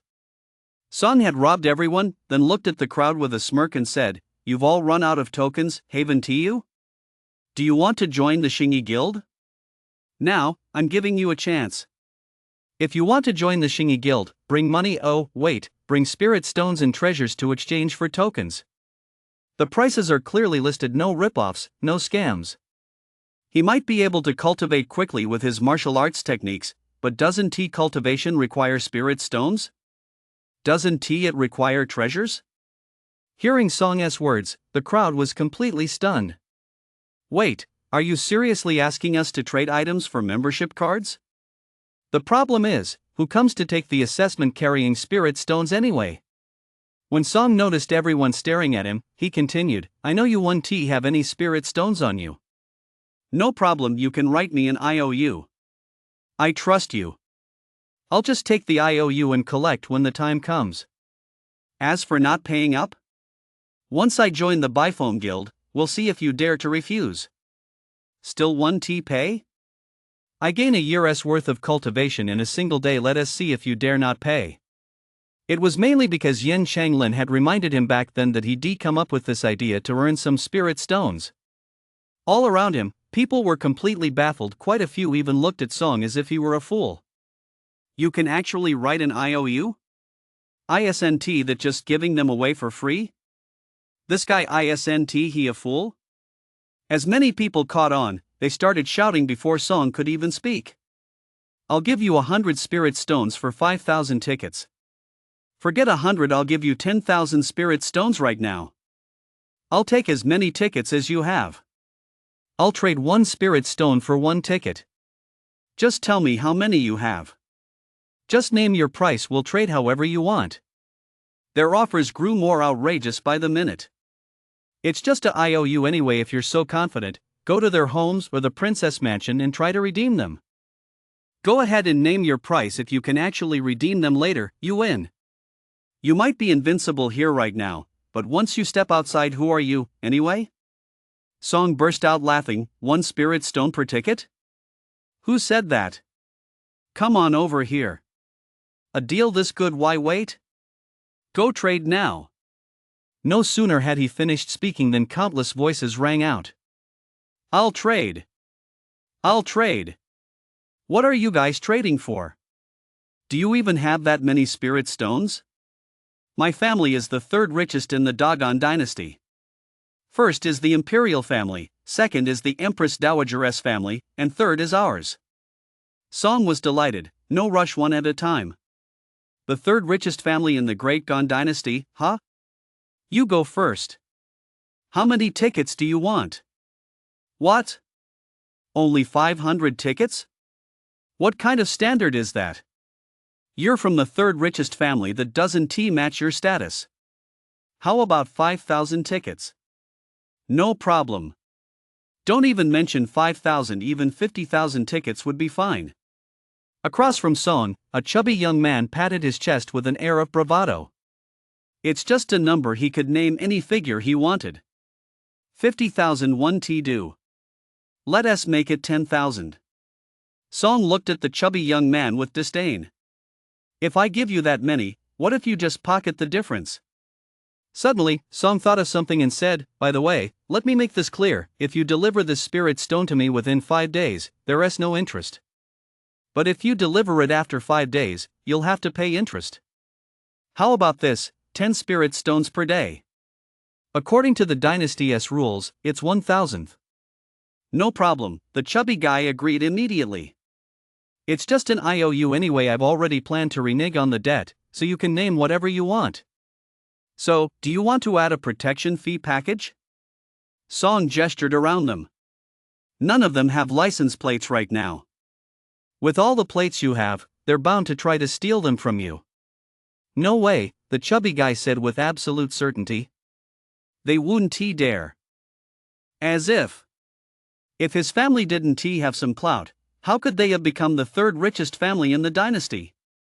They will. I say they will, so they will. Pay me a protection fee, just 1,000 spirit stones, and whoever tries to take them from you, I'll cripple them. Song was instantly annoyed. You little chubby guy, how can you be so inconsiderate? Fine, I'll pay. I'll pay. The chubby boy looked completely unconcerned. After all, he wasn't going to pay anyway. If they had the guts to come to his house and demand it, he'd beat them to a pulp, and he wouldn't care. Deal. The chubby boy agreed readily. All around them, people's eyes immediately turned red with greed. Although it was possible that some had secretly stashed away their numbered tickets, the number was certainly small. Now, almost all the numbered tickets were in Song's hands. Buying spirit stones was equivalent to joining the Shingi Guild. The key was that you could buy them on credit, so what was there to hesitate about? I'll buy 1. I'll buy 10,000 too. My father is the Minister of Revenue, my family is rich. My family is in the Ministry of Works, we're rich. Fearing they'd be too late to buy 1 and miss out on joining the Shingi Guild, people began shouting frantically. Some had even started bidding higher. I'll buy 1 token for 2 spirit stones. I'll buy 1 token for 10 spirit stones. They were just calling out any price they wanted. After all, this Song guy had no connections. They all knew the people with real influence, so if he tried to renege on the deal, they could just refuse to pay. It was just a matter of calling out a price, wasn't it? Since he'd been transported to this world, Song had never smiled so brightly. Don't rush, line up one by one. You're the son of the Minister of Revenue, right? You go first. Who do you think you are? You want to buy 1 too? Can you even afford it? Get lost. Make sure you all confirm your identities. Don't make things up. Keep an eye on each other. If anyone lies about their status, tell me right away. He wasn't afraid of these people as high status, he was only afraid they might actually be broke. Ticket after ticket was handed out, and soon, a familiar figure appeared before his eyes. Yan Shanglin, who was looking down so low she couldn't even see her own toes, walked up to him. You want to exchange for a 1,000 ticket too? Are you sure? Alright, write up an IOU first. After watching Yan Shanglin nod, Song handed her the 1,000 ticket. For a moment, the area seemed incredibly harmonious, with everyone lining up to buy number tags from Song. Outside Fenkishan. No one was stupid. Although they couldn't hear what the people inside were saying, just by watching their movements, especially the way they were writing the number tags, how could they not know what was going on? For a moment, the powerful and wealthy remained silent, but those whose children hadn't managed to buy a number tag started cursing loudly. Idiot, what a complete idiot. He writing an IOU, ISNTE? That guy from a small town, he got no connections, so what has he got to fear? If he has to write an IOU, let him write it, but will they ever pay him back? That kid is disrupting the assessment. I think he is deliberately provoking the Shingi Guild. The Shingi Guild definitely won't let him get away with this. Looking toward the Shingi Guild, one by one, the members of the Shingi Guild wore expressions of utter disgust. Bastard, absolute bastard, what on earth is he doing? With him acting like this, what is the point of our assessment anymore? It's as if he is deciding who passes the assessment. Whoever he wants to pass, passes. But it's already been 5 days. We set these rules ourselves as the Shingi Guild, we can't just change them now, can we? That brat, once he joins our Shingi Guild, we'll have to give him a good thrashing. Join our Shingi Guild? I won't let him in at all. At the very least, our branch won't accept him.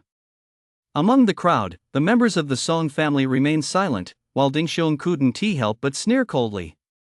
That kid Song has offended so many people in Fengqi Mountain, especially numerous prominent families of the royal dynasty.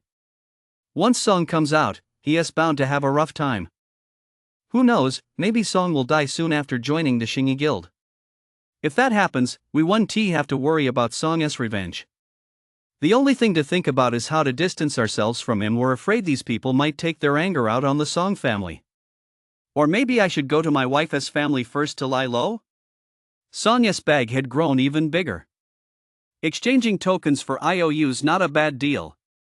He had just finished selling all his tokens when he noticed the toxic mist outside had completely dissipated. At the same time, an authoritative voice echoed from all directions. The trial is over. All of you, leave the mountain. As the words faded, the mountain before their eyes suddenly parted like a massive gate, revealing an exit. One by one, those with enough number plates rushed toward the exit. Song didn't linger either, he walked out through the exit as well. They had clearly entered from somewhere else, and after walking for so many days, they should have been near the center of Fengqi Mountain. But after stepping out through this exit, he was surprised to find himself back at the original entrance. Soon, Shi Weiqing's voice rang out. Everyone, line up immediately. We're taking a head count. Song glanced toward the distance, feeling somewhat puzzled. For some reason, he couldn't help but sense a distinct tone of dissatisfaction in that voice. Also, why did it feel like the looks those people outside were giving me were all so strange?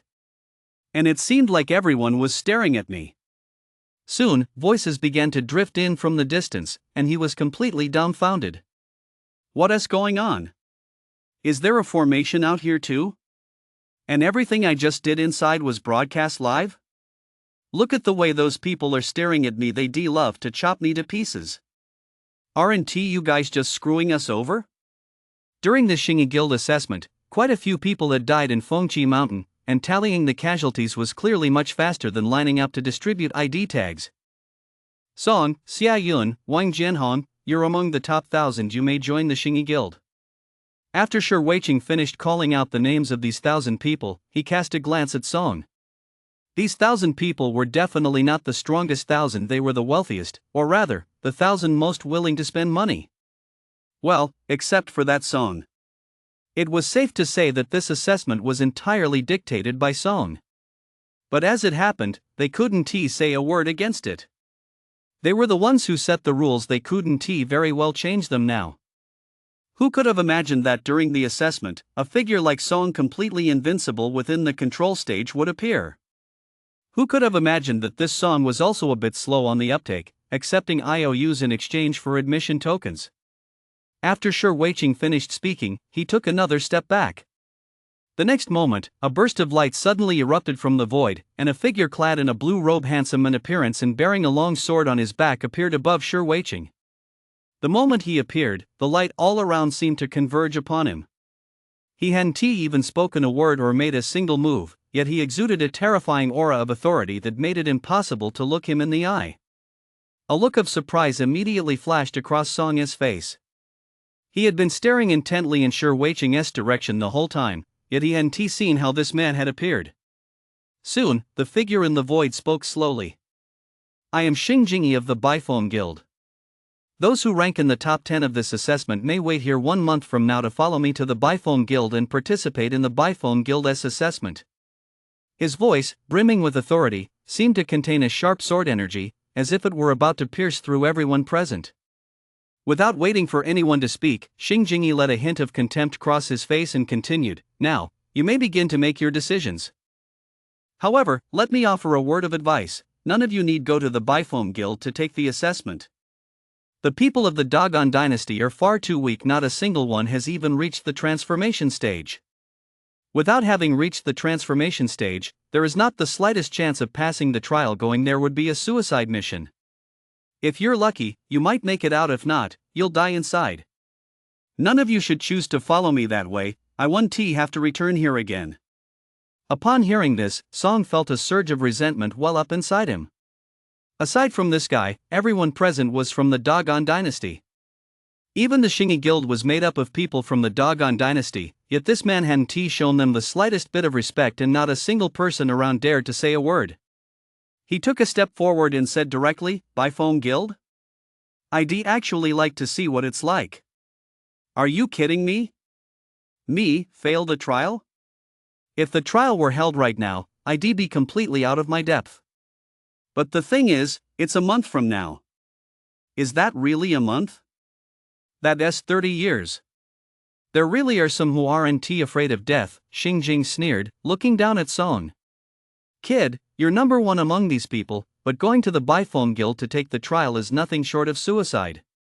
I'm just too lazy to deal with this, so I'm giving you a heads up. If you're set on going to your death, then go ahead." With that, he turned his attention away from Song and surveyed the crowd, asking, "Anyone else want to go to their death?" The other 9 who had made it into the top 10 by giving Song IOUs exchanged glances, but not a single one spoke up. Although they obtained their entry tickets by writing IOUs, they were all at the 9th level of the control stage, and they previously clung to a sliver of hope. But now, hearing the words of the Bifeng Guild representative, they all shook their heads one after another. Since there was no chance of passing the trial and a high probability of dying during it, why even go? Isn't it better to stay alive? Isn't joining the Xingyi Guild a good enough option? All around, as the crowd listened to Song's answer, many shook their heads. That kid is actually going to the Bifeng Guild. The elders of the Bifeng Guild have said that going there is a death sentence, yet he still wants to go. Does he think he is strong enough? What a joke. No matter how strong someone is at the 9th layer of the control stage, they can't compare to the transformation stage. Over on the Song family's side, however, a look of delight instantly flashed across Ding Xiang's face. Song going to the Bifeng Guild to take the assessment couldn't be better. After all, the strength Song had displayed earlier was simply too astonishing. Who knew if, after joining the Xingyi Guild, some powerful figure might take a liking to him and protect him? It would be best if Song died right there during the assessment, just like his adoptive sister had 6 years ago. Back then, the Song family's greatest prodigy was the adopted daughter Song's father had taken in. At 18, she had already broken through to the 2nd level of the transformation realm, a feat even he himself hadn't achieved at that age. But what was the result? Song's adoptive sister, Song Qingwei, went to take the Bifone Guild's selection exam and was never heard from again. Anyone who passed the selection would certainly send word back to their family first, to let them know they were safe. Second, to let the world know their family had a disciple in the Bifone Guild, which would bring greater prosperity to the clan. No word at all meant she was dead. From above, Xingjing's gaze fell on Song once more, and he said with obvious irritation, "Having to come back just for you, what a hassle. Kid, wait here for a month until I return to take you to the Bifone Guild." "Wait a moment," Song interjected. "Am I supposed to just wait here? Can't I go home?" If he waited a month and then went to the Bifone Guild, who knew when he'd be able to return? He hadn't yet avenged all his enemies. Xingjingi looked at Song with some impatience. "I don't care where you go. In any case, 1 month from now, I'll come here to take the person with me. If you're not here, I won't wait for you." Song nodded slightly, then turned to the members of the Xingi Guild and asked, "Could you send someone to escort me home? After all, there are still followers of the Dark Path in our Great Gon dynasty. I came here to take the Xingi Guild's trial and placed first, they're very likely to target me. If I were to be ambushed and killed by the Dark Path, it wouldn't look good when word gets out." Hearing this, a middle-aged female cultivator from the Xingi Guild immediately sneered, "What does that have to do with us? You're not a disciple of the Xingi Guild. Escort him? No way. That brat caused such a commotion inside Fengqi Mountain earlier, disrupting their disciple selection process. It was already generous of them not to punish him." Many people around them also let out cold laughs. "Asking for an escort? You're probably not afraid of the demon sect, you're afraid that once you leave the Xingi Guild, we'll kill you." After all, they didn't know how many of their juniors had failed to enter the Xingi Guild because of this kid. Song was instantly at a loss for words and shouted, "How is this unrelated? Let me tell you." Before he could finish, an elderly man from the Xingi Guild suddenly spoke up, "Enough. No need to say more. I'll be responsible for escorting you there and back." As soon as his words fell, everyone around him turned to look at him in astonishment. A female cultivator even gasped, "Steward Wang, what are you doing? He is not a member of our Xingi Guild. So what if I want to escort him?" Elder Wang said as he walked directly toward Song, adding as he went, "Where do you live? I'll take you there." He had already taken a liking to this youngster, especially just now when the members of the Bifone Guild spoke with contempt toward the Great Gon dynasty. Not a single person from the Xingi Guild had spoken up, but this youngster had spoken out directly. For that alone, he was determined to escort this youngster. The onlookers sighed helplessly. If this kid had left the Xingi Guild, they would certainly have stepped in to teach him a lesson. Unfortunately, with a Xingi Guild steward escorting him, there was absolutely no way they could intervene. In the crowd, Ding Xiong sighed inwardly. If Song had been walking alone, even without anyone else intervening, he could have found an opportunity to kill Song and avenge his son. But now, with a Xingi Guild expert escorting him, how could he possibly strike? Song first bowed to Elder Wang standing before him, then said, "Elder, may I ask you to wait a moment?"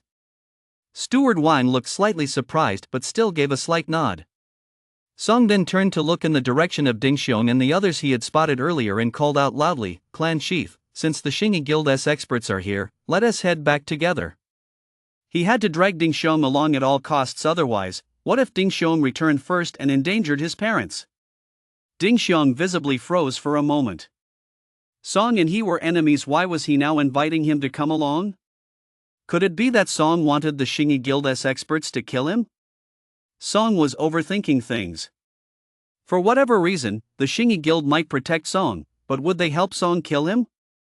Not only was Song not a member of the Xingi Guild, but even if he were, it would be impossible. His own wife had relatives in the Xingi Guild, after all. He didn't want to go with Song, but seeing Steward Wang looking their way, he gave a slight nod. He had to save face for the steward.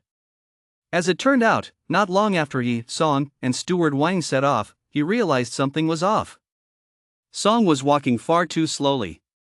Steward Wang also noticed the problem, but before he could say anything, Song began to make excuses.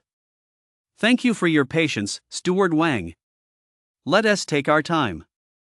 Mainly, I want to take in these magnificent mountains and rivers and see the world outside.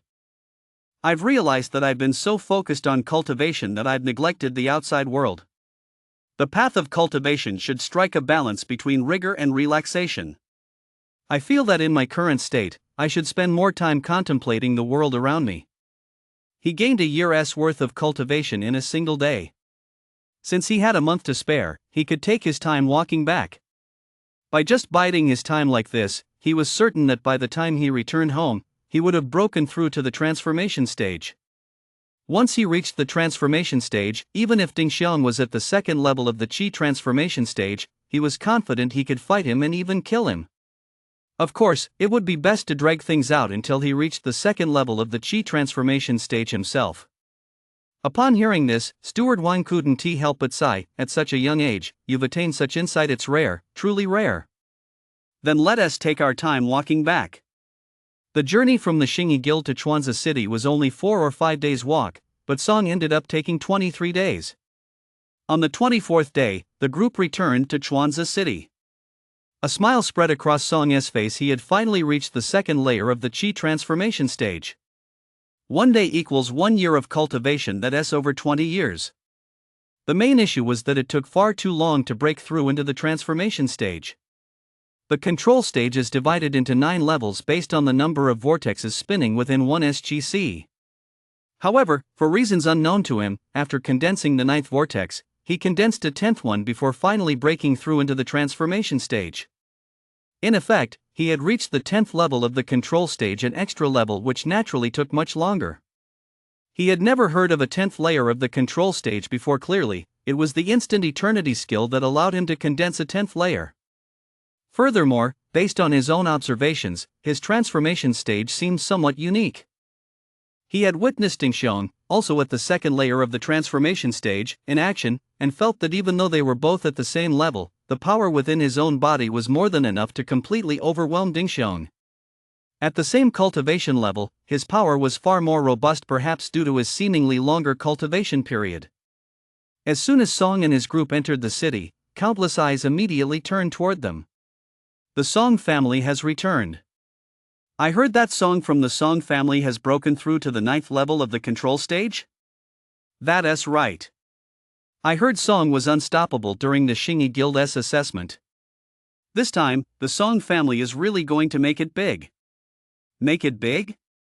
I heard Song has a grudge against the Song family patriarch. The Song family wasn't the only one participating in the Xingyi Guild's trials in Chuanza City. Their slow arrival had annoyed others, and word of what happened during the trials had already spread far and wide. Song paid no heed to these whispers and headed straight for the Song family estate. The Song family occupied a vast area in Chuanza City. All the clans lived within a huge estate, with each family having its own separate courtyard. Song arrived at the entrance to the Song family compound. His parents and other members of the Song family had already received the news and were waiting there.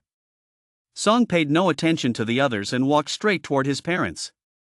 "Father, Mother, I'm back." As soon as he spoke, Song's mother's eyes began to well up with tears. "Xiaozhong, you're back." Shirlian, however, spotted Steward Wang standing nearby. Fearing he might have overlooked him, he hurried forward to pay his respects to Steward Wang and express his gratitude. After thanking him, Shirlian turned to look at Song, still finding it hard to believe that his son had actually reached the 9th level of the control stage and had dominated the Xingyi Guild's trials with unbeatable prowess. No matter how he looked at it, it still felt somewhat unreal. And then there were Song's plans.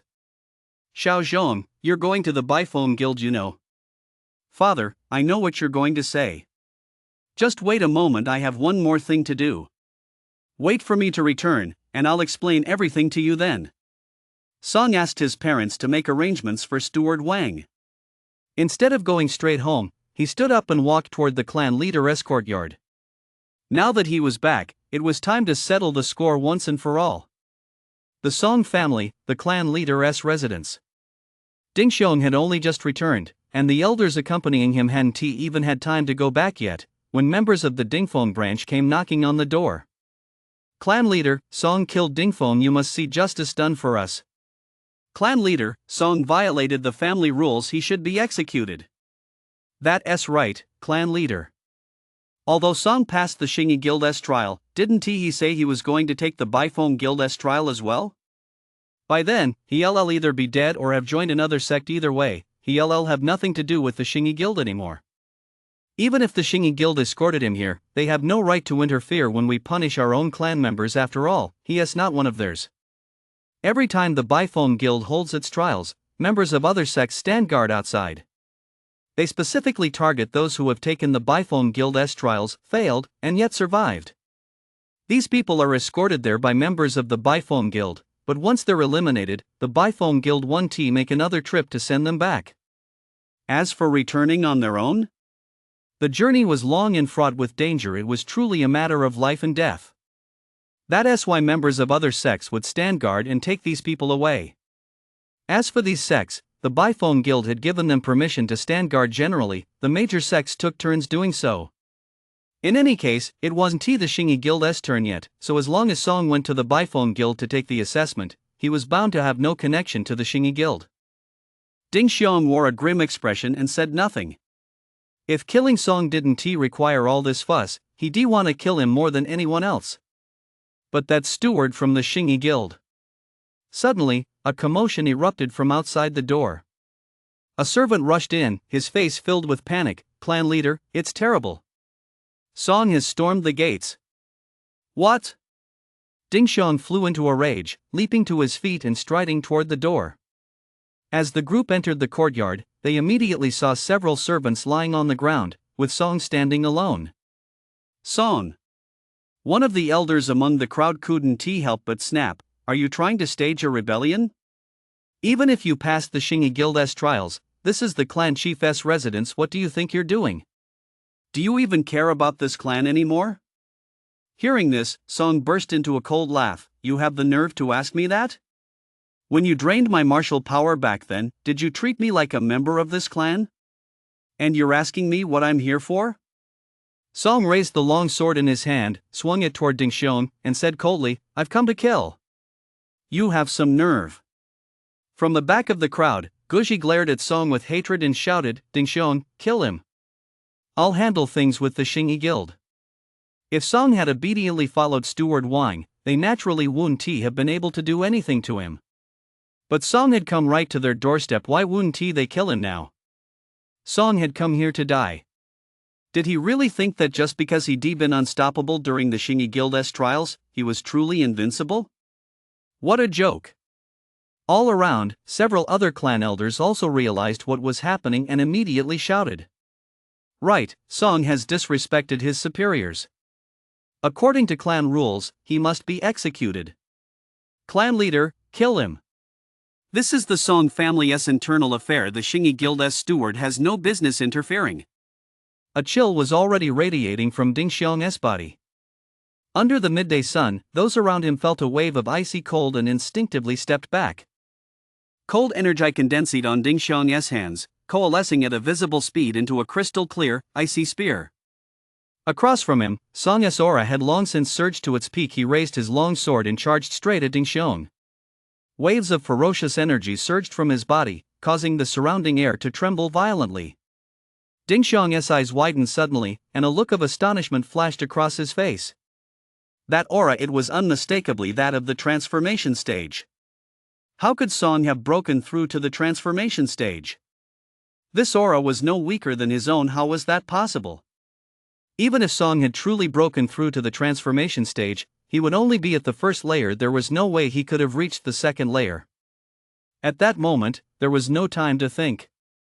He frantically channeled the energy within his body, gazing at Song, who had already charged right up to him, and swung his long spear violently forward. In an instant, the air was filled with countless spear shadows, radiating an unparalleled chill, and countless snowflakes began to drift through the surrounding air. In just a moment, this corner of the world seemed to plunge into the depths of winter.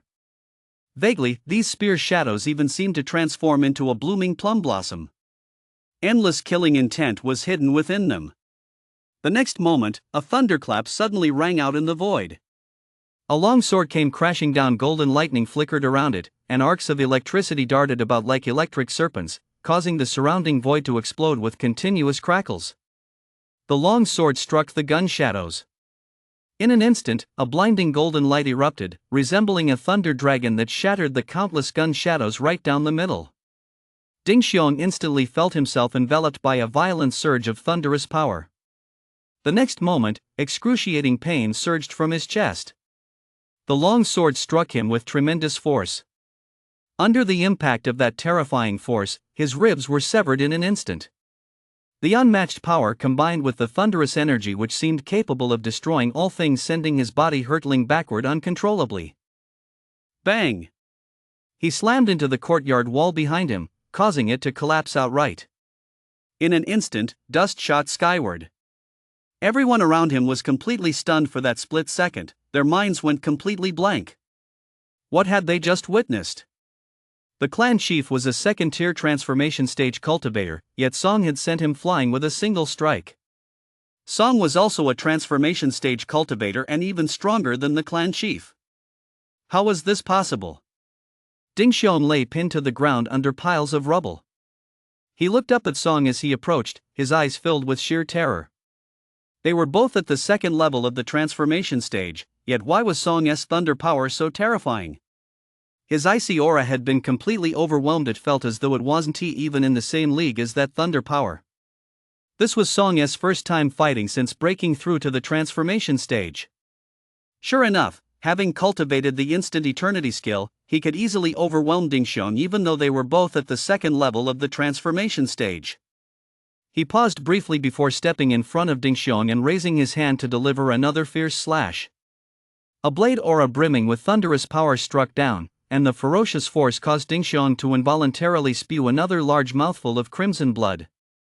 In the next instant, Song yanked Ding Xiong up and slammed his palm violently into the already severely wounded man's body. Instantly, Ding Xiong's body was sent flying once more, crashing into a wall behind him and bringing it crashing down.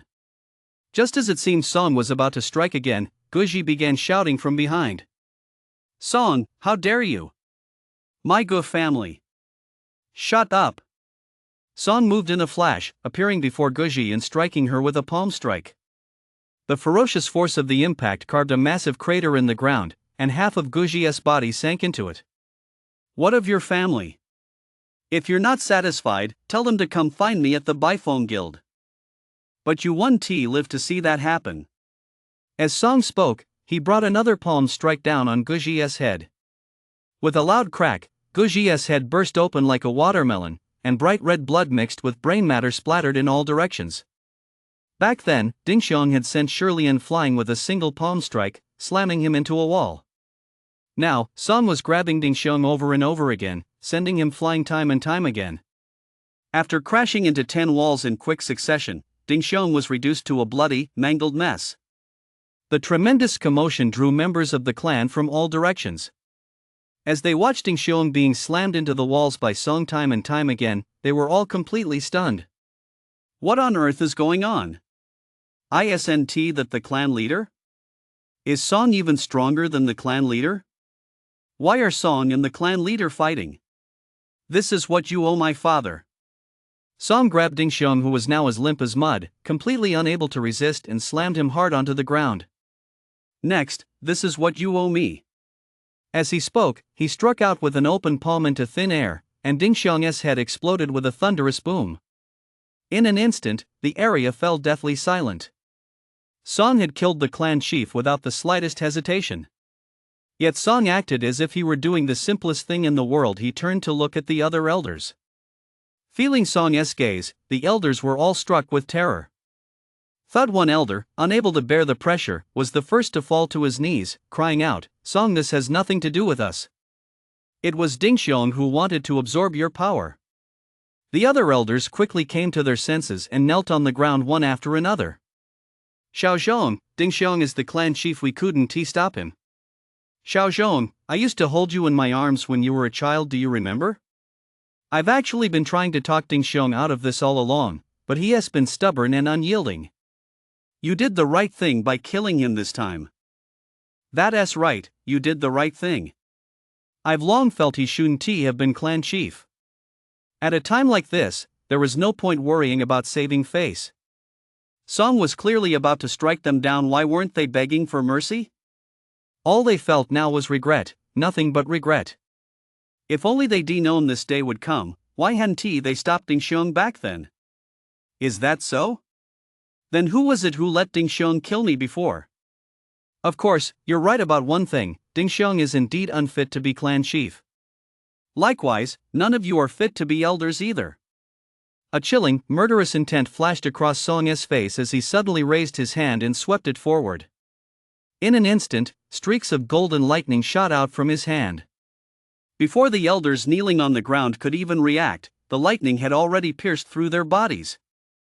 For a moment, a series of thudding explosions echoed continuously.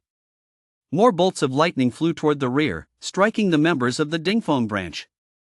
As the lightning raged, within just a moment, he was the only one left standing in the courtyard.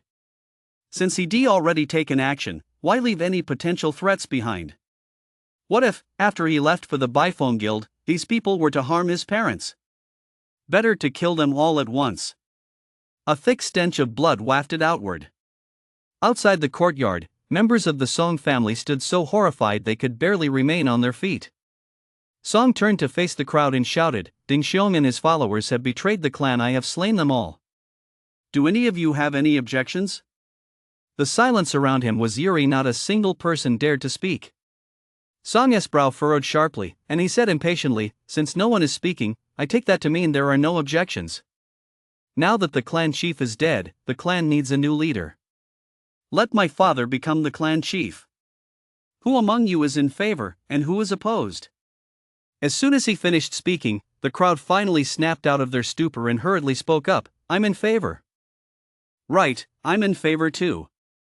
Brother Shirlian has always dedicated himself to the clan. He is the perfect choice for clan leader." "Right, right. I've long believed Brother Shirlian should be the clan leader. From now on, we'll do our utmost to support Brother Shirlian." What a joke! With the clan leader and the elders present and so many people here, Song could kill anyone on a whim. Who among them would dare to oppose him? Amid the crowd's shouts, Shirlian finally arrived from behind. He looked at the throng of people surrounding him and was just about to ask what was going on when someone spotted him and, reacting quickly, was the first to call out, "We pay our respects to the clan leader." Those around him also snapped to attention. "Greetings, clan chief. Clan chief, please. Clan chief, the young clan chief is inside." As they spoke, they cleared a path for him. Shirlian was completely dumbfounded. He heard a commotion and rushed over. How had he suddenly become the clan chief? What was going on? Why did everyone look at him with such strange expressions? He walked forward through the gap they cleared, filled with confusion. After a few steps, he froze.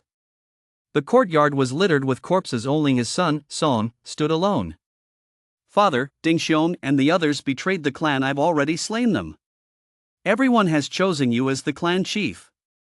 From now on, this clan, our rules are the law." Shirlian was even more baffled. Song killed Ding Xiong? Ding Xiong was at the second level of the transformation stage. How could Xiao Zhong have killed him? Was Xiao Zhong also at the transformation stage now? How did he break through? Behind him, Steward Wang, who had followed Shirlian, was also stunned. Had Song broken through again? Hadn't Song just broken through during the trials? Could he have broken through again in just 20-odd days? Did what he said actually work?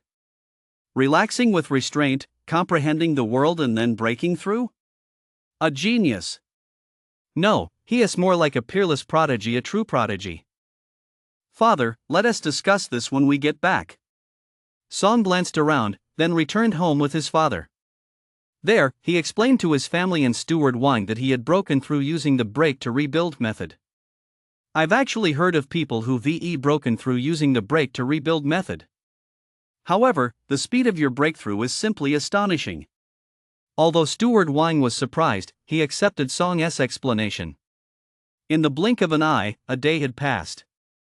The next day, Song told his father that he intended to head to the Xingyi Guild. He had returned specifically to kill Ding Xiong and his men as for any retaliation from others afterward. As long as he could join the Beifeng Guild, those people wouldn't dare retaliate.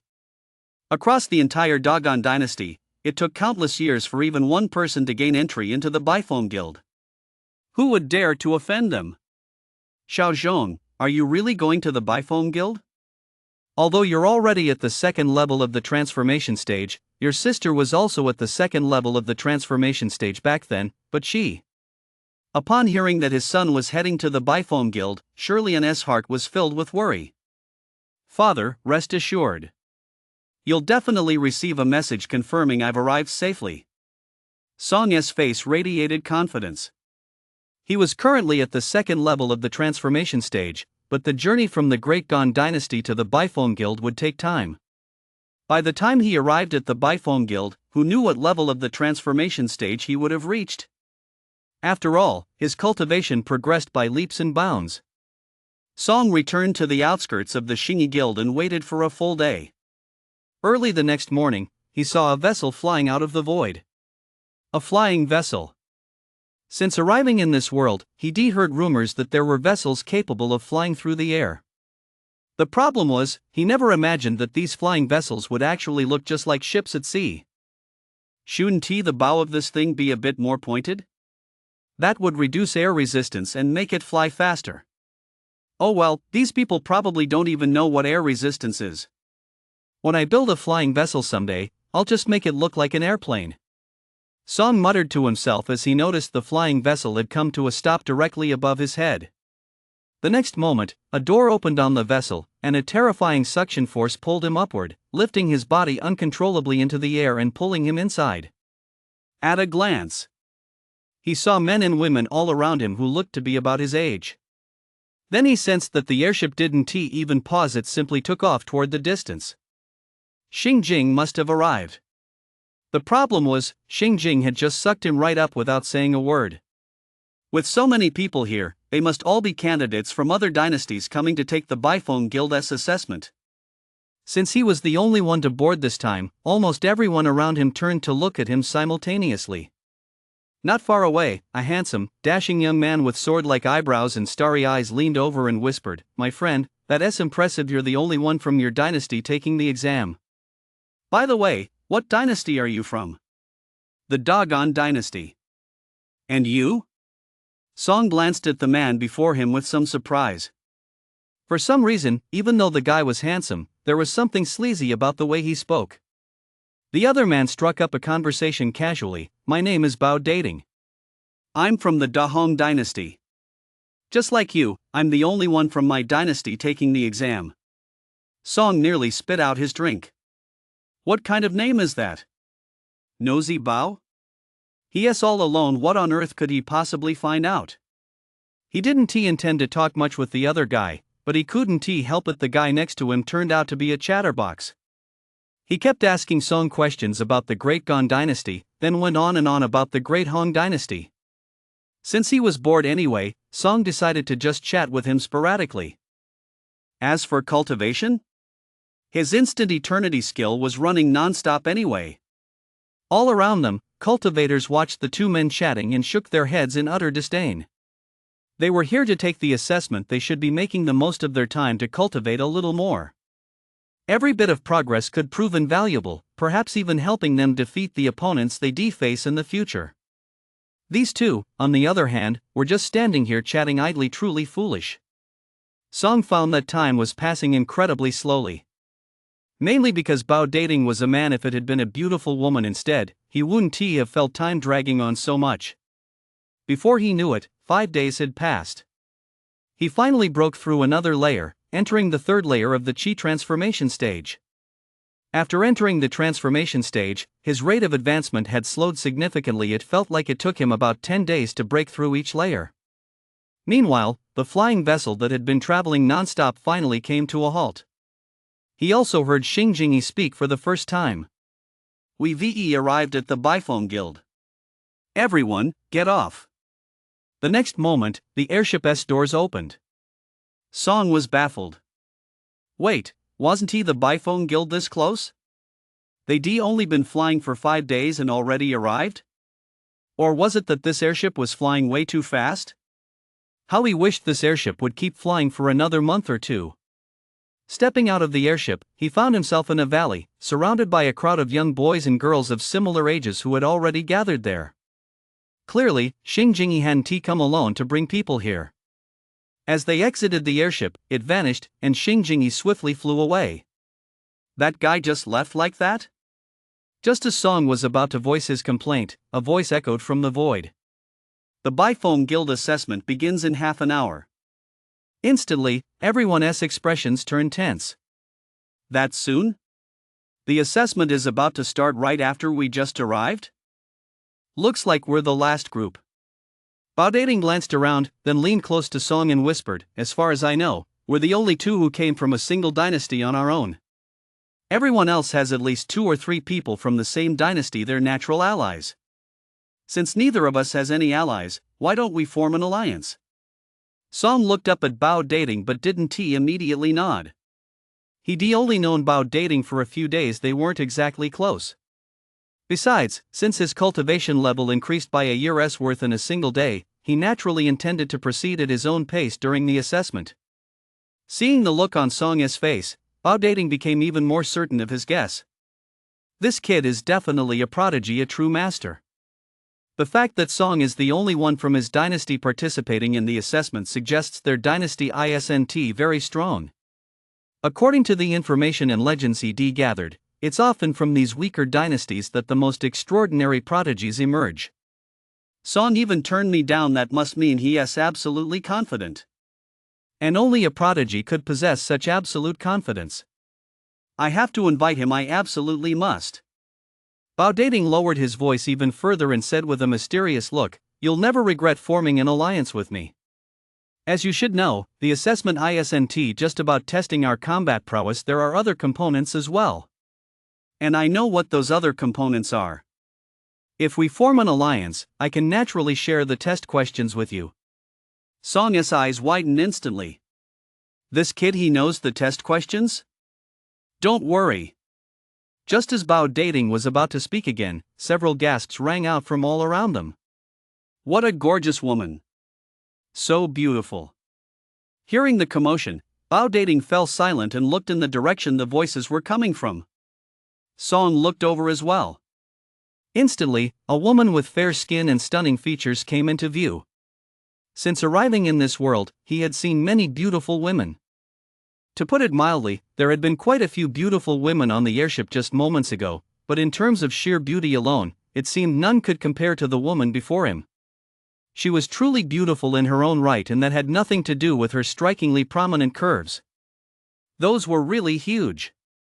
Song sensed that Bao Dating, standing beside him, had only glanced at her once, but that single glance had turned into a steady stare.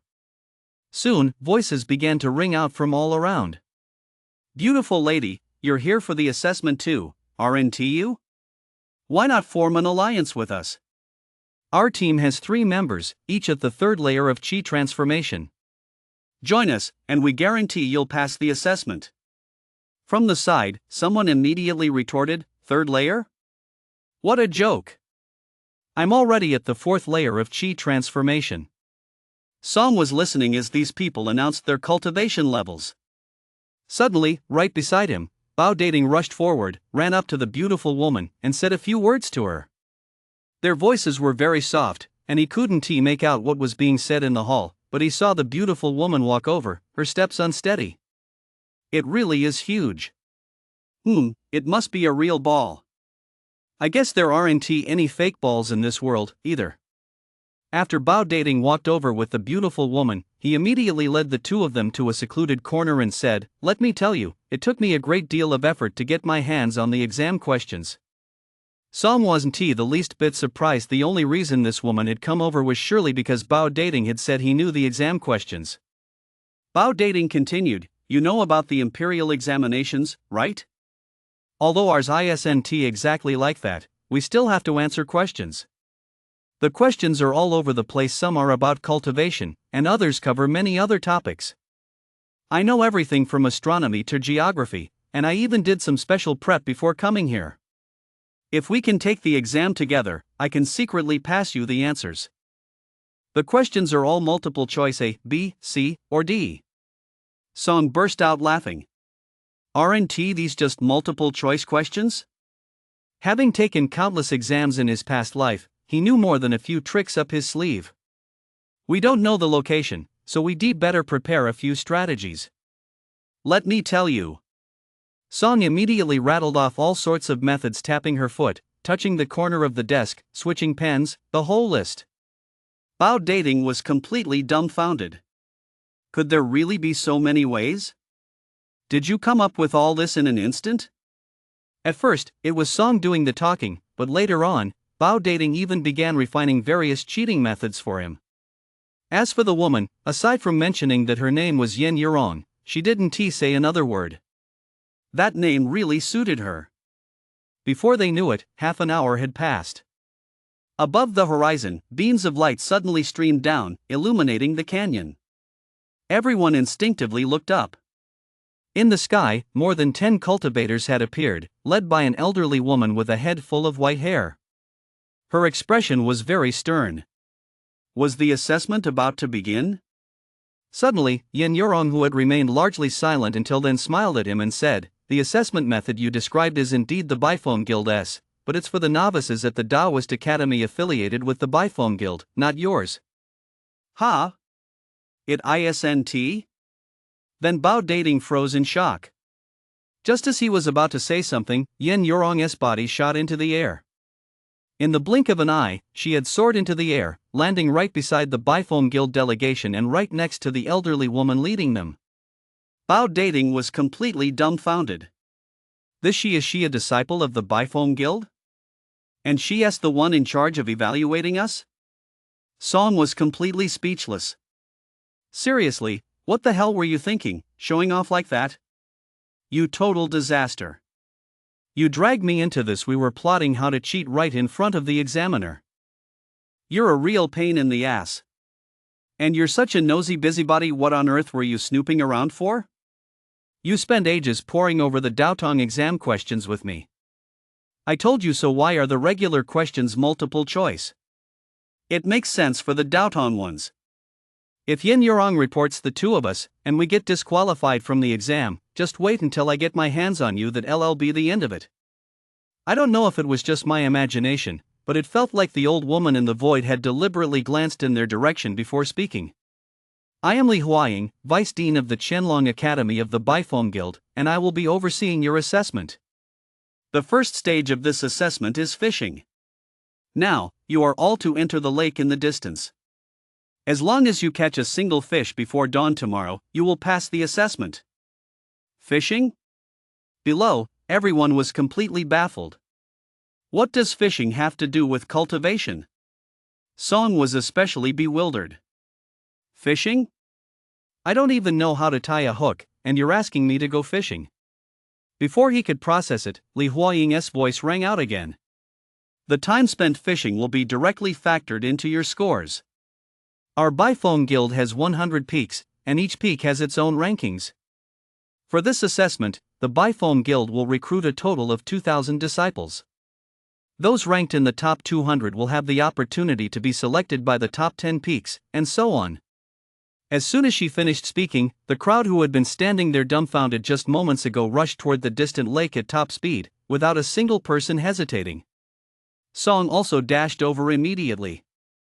No sooner had he reached the lakeshore than he spotted a fishing rod. Without a second thought, he grabbed the fishing rod and looked around only to freeze in surprise. Hadn't a crowd just rushed over here? Why was he the only one left? But before long, for reasons he couldn't explain, he pushed the question aside.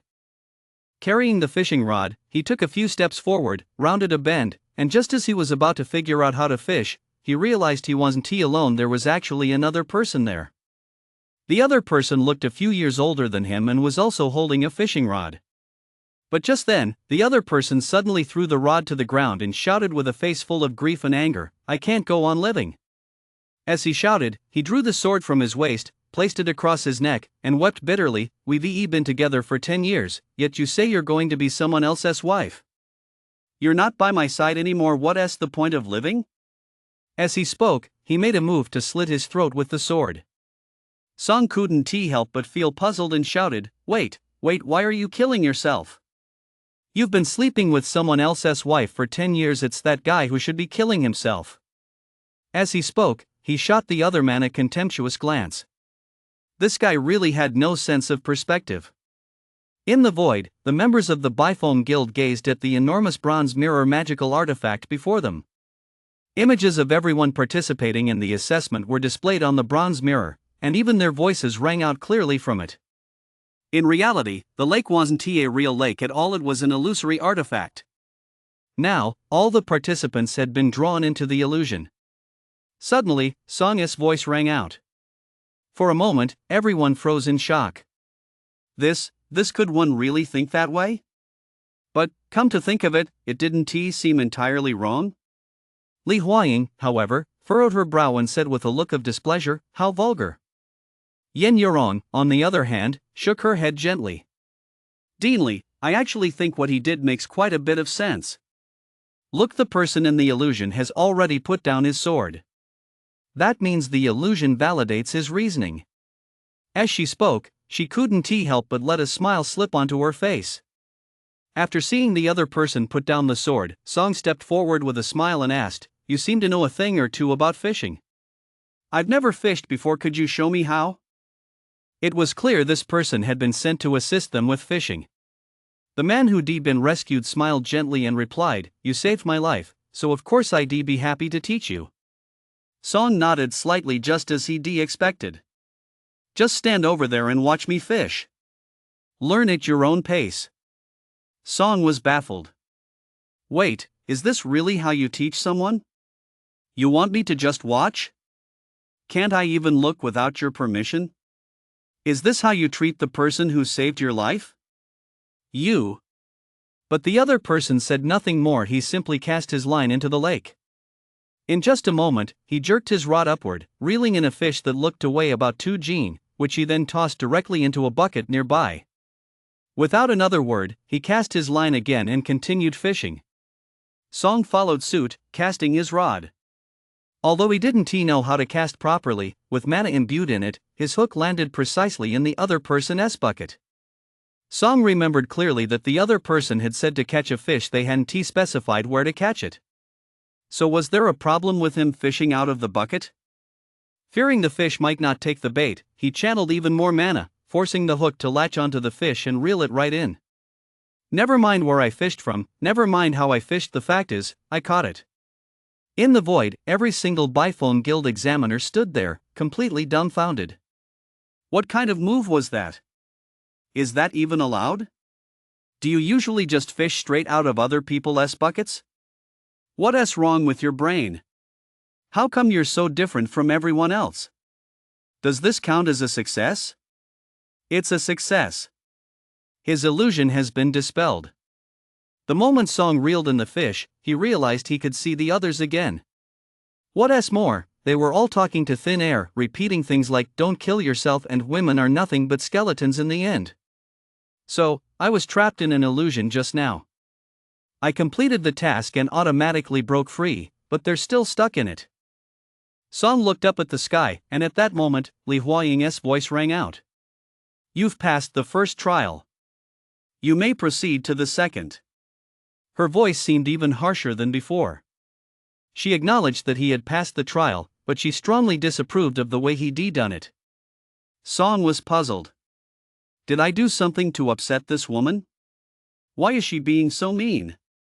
I wonder if she goes by a nickname like Extermination. And she wants me to go take the second stage test right now?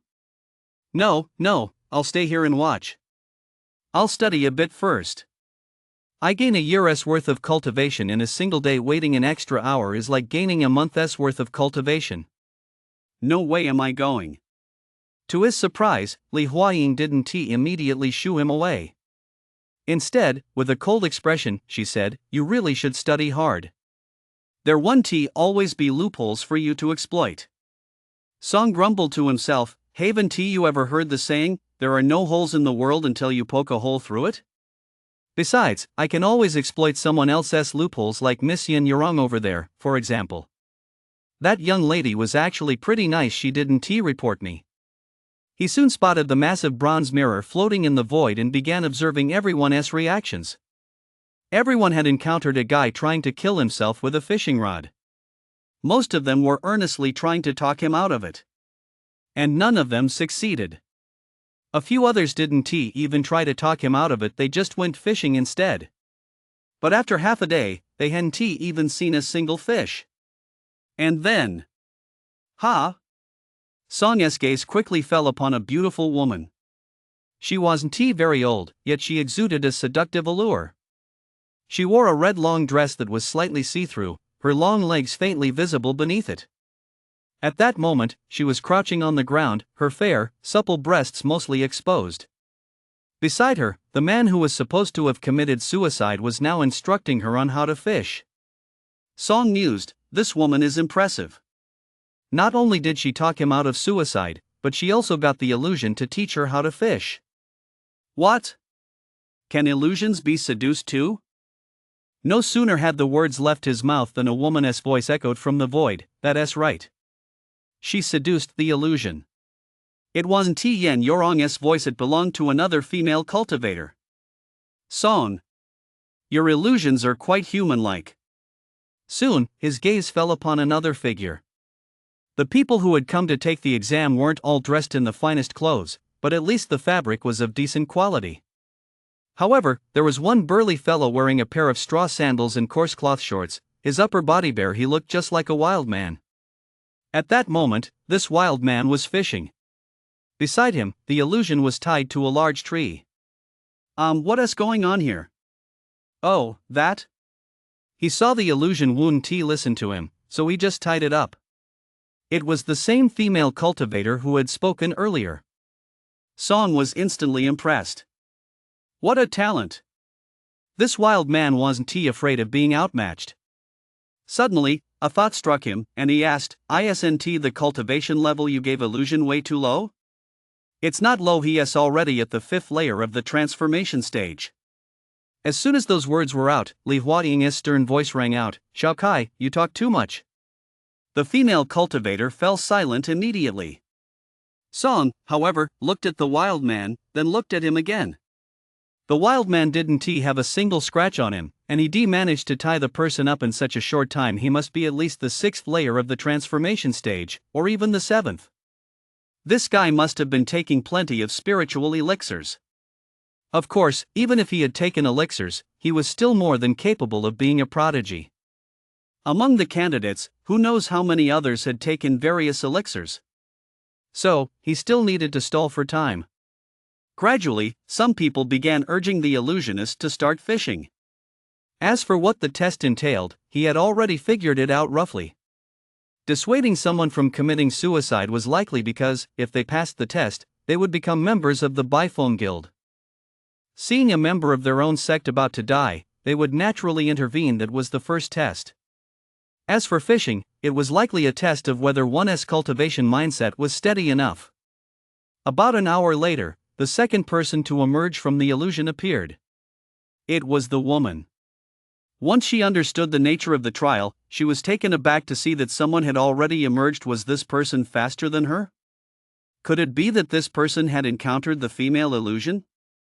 But even so, he was only slightly handsome, and I mean just a little. It shouldn't have been that fast. Then, another figure, a man who looked quite arrogant, emerged from the illusory realm at almost the same time. Gradually, more and more people began to emerge from the illusory realm. Seeing that those who had already emerged weren't leaving but were instead observing the others' trials, they, too, stayed put. Seeing the crowd growing larger, Li Huaying waved her hand impatiently and said, What are you all doing gathered here? Go on to the second stage of the test. From the void, the female cultivator who had been the first to answer Song's question, a rather cute-looking young woman, floated down and quickly led the group out of the canyon. As far as the eye could see, an endless forest stretched out before them. And standing tall in the very center of the forest was a pitch-black tower. She pointed to the tower in the distance and said, That tower is your destination, the Tower of Trials. The tower has 33 floors. On each floor, there are strange beasts or illusions conjured by the masters of our Biphone Guild using their magical power. Defeat them to advance to the next floor. We will rank you based on the number of levels you clear. The top 2,000 will be admitted into the Biphone Guild. Before entering the Tower of Trials, however, you must traverse this dense forest. Within it, you'll encounter only one type of beast, the Claw Demon Weasel, which is equivalent to level 1 of the transformation stage. Also, as she spoke, she flicked her wrist, and one by one, jade tokens flew out, landing in the group's hands. Keep these jade tokens safe. If you find yourselves outmatched inside the tower, shatter the token, and the beasts or illusions conjured by the elders will stop attacking you. However, if you shatter the token while passing through the dense forest, the beasts won't spare you. Song instantly understood why Xingjingi had said back then that coming here without reaching the first level of the Qi transformation stage was tantamount to suicide. It was all because of the beasts in the forest. This assessment wasn't particularly unusual. The key was time. Song asked curiously, "Is there a time limit for this trial? Like, how long do we have to get out?" "No." Upon hearing this, Song immediately smiled. It was good that there was no limit. Song couldn't figure it out. Since there was no time limit, why not just take it slow? Yet as soon as those people entered the dense forest, they all rushed forward, one faster than the next. What were they after? So he simply walked forward at a leisurely pace. Actually, the later he went in, the better. By the time he entered, most of the beasts would likely have already been killed. He hadn't been walking for even the time it takes to burn a stick of incense when a series of squeaking sounds rang out. Two beast-like weasels came into view, over 2 meters long, covered in brown fur, and sporting a pair of sharp fangs. Most striking of all were their claws, which were abnormally huge, as large as the palms of 2 average-sized men. Fanged demon martens. Upon spotting a human, they immediately let out shrill screams and lunged toward Song. At the same time, they swung their claws, slamming them down with all their might. In an instant, a howling gale erupted. The powerful gust swept past, instantly shattering the branches of the surrounding trees one by one. "Stop screaming!" Song raised his hands and struck out with 2 palm strikes. Instantly, 2 golden lightning palm imprints shot forth. Accompanied by 2 thunderous crashes, the 2 claw-fanged demon martens collapsed to the ground. At the same time, a smell of burning flesh wafted through the air. These were merely beasts equivalent to the first level of the Qi transformation realm. Killing them was far too easy. Song began walking, dragging the corpses of the 2 beasts behind him. 1 hour later, by the banks of a small stream, the aroma of meat filled the air. He hadn't eaten much along the way, and having come here straight to the trial, he was already starving. At his current cultivation level, he wouldn't die even if he went without food or water for half a month, let alone 5 or 6 days, but he'd still get hungry. How could he fight on an empty stomach? Over the course of 1 hour, people had gradually begun passing the first trial and entering the dense forest. He was hungry, and so were the others. It would have been fine if no one had started barbecuing, but once others saw someone grilling, their hunger only intensified. Soon, others began dragging the carcasses of claw demon weasels to the stream's edge and started grilling them as well. Once the first person started, a second followed. Gradually, more and more people gathered by the stream to grill their meat. After all, there was no time limit on this trial. At first, some claw demon weasels were still drawn by the scent and came to cause trouble, but as more people gathered there, all the claw demon weasels that came were killed, and none more appeared. Those who arrived later had no choice but to search the area for claw demon weasels, kill them, and then return to clean them up and start grilling. As the number of people grilling grew, plumes of black smoke rose continuously from the dense forest. Even Li Huaying, who was far away, noticed the black smoke. "Why is the smoke so thick? Shao Kai, go check it out." "Yes." In just a moment, Shao Kai returned. Li Huaying's expression darkened even further. "What? Barbecues? They're really something. In all these assessment sessions, this is the first time anyone has barbecued during the exam. And so many people gathered together for a barbecue. What kind of behavior is that? We must change the rules for the next assessment and ban barbecues. Let us catch some more clawed demon weasels and put them in there. I think they've been living too comfortably." As she spoke, she thought of something else and added, "Also, no fishing from other people's buckets." "No, we won't have fishing next time. We'll switch to a different assessment." Barbecuing, I wonder who started that. Before they knew it, a day had passed.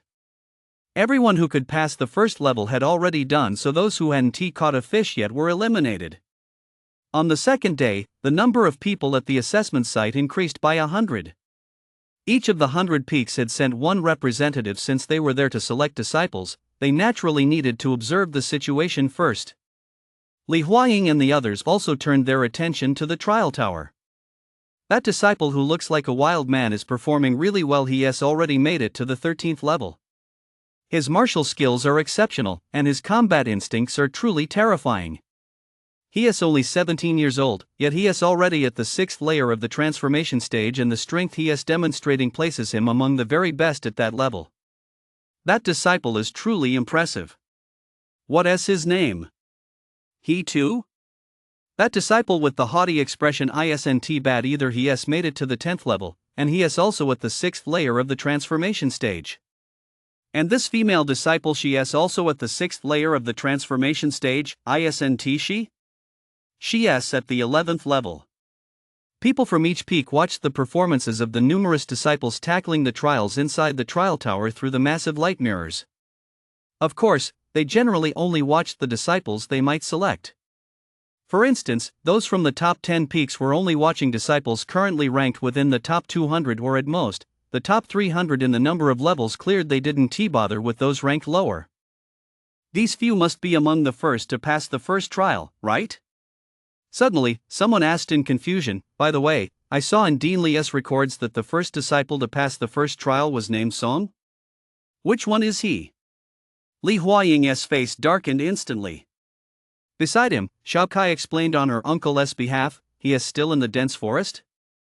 The person who had asked the question grew even more puzzled, still in the secret forest? What is going on? Is he injured? The first person to pass the first stage assessment must be pretty strong, right? Others nearby also looked over, filled with curiosity. Xiaokai said somewhat helplessly, no, he is not injured. He is doing just fine. She didn't even know how to explain it. That Song spends every day barbecuing in the forest. How could his life not be good? For a moment, the representatives sent by the 100 Peaks sect were baffled. If that was the case, why hadn't he entered the trial tower? Driven by curiosity, they even went into the forest to investigate, and that's when they completely lost their composure. Hey, disciple, are you here to take the trial, or to enjoy yourself? Grilling little barbecues every day, you're living the good life, aren't you? Song just kept hanging around outside like that. Since there was no time limit anyway, he might as well just hang out there. Besides, the creatures inside the trial tower weren't real beasts, and they weren't edible anyway. Going in would just mean going hungry. Better to wait outside. Day after day passed, and more people were eliminated. The higher one climbed in the trial tower, the greater the difficulty became. By now, everyone's progress had slowed to a crawl. Before they knew it, the 4th day had arrived. Inside the trial tower, only he too remained. Just as it seemed he was about to collapse and retreat, a surge of energy far more intense than before suddenly erupted from his body. He has broken through. A breakthrough in the midst of battle. This is a true prodigy. This man is the most outstanding among this year's disciples. We, Fei Tian Peak, are claiming him. Join your Fei Tian Peak? His aura clearly suits our Quangmun Peak better. Even before the assessment had ended, members from over 10 peaks had already begun vying for him. After his breakthrough, he too held out in the tower for another day, advancing 3 more levels to reach the 27th level before finally failing. Reaching the 26th level, that's an extraordinary achievement. In the previous 3 assessment cycles, the best performer only made it to the 25th level. What I admire most about this disciple is his potential. I see limitless potential in him. Alright, the assessment is finally over. Wait, it seems there is still one person who hasn't entered the trial tower yet. Only then did everyone remember that someone had been out in the dense forest, grilling meat on a skewer. It's that Song again. Li Huaying's face had turned as dark as the bottom of a pot. Having presided over so many assessments, this was the first time she encountered such an eccentric person. Go tell him to hurry up and enter the trial tower. In the forest, by a small stream. Song was grilling meat skewers when suddenly a gust of wind blew in from above.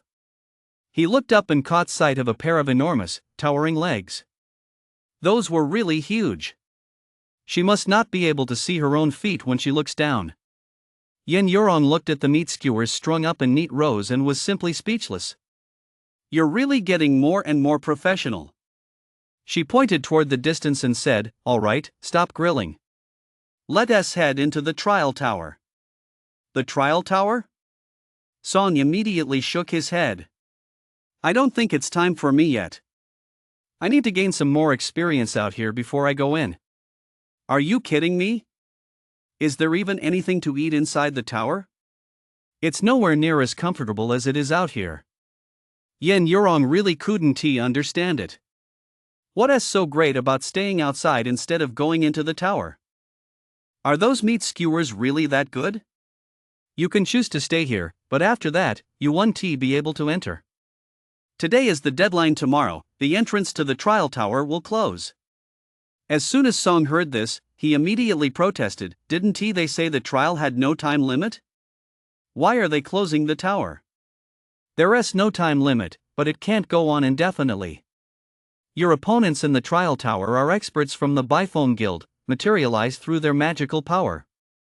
Keeping the trial tower open also consumes resources.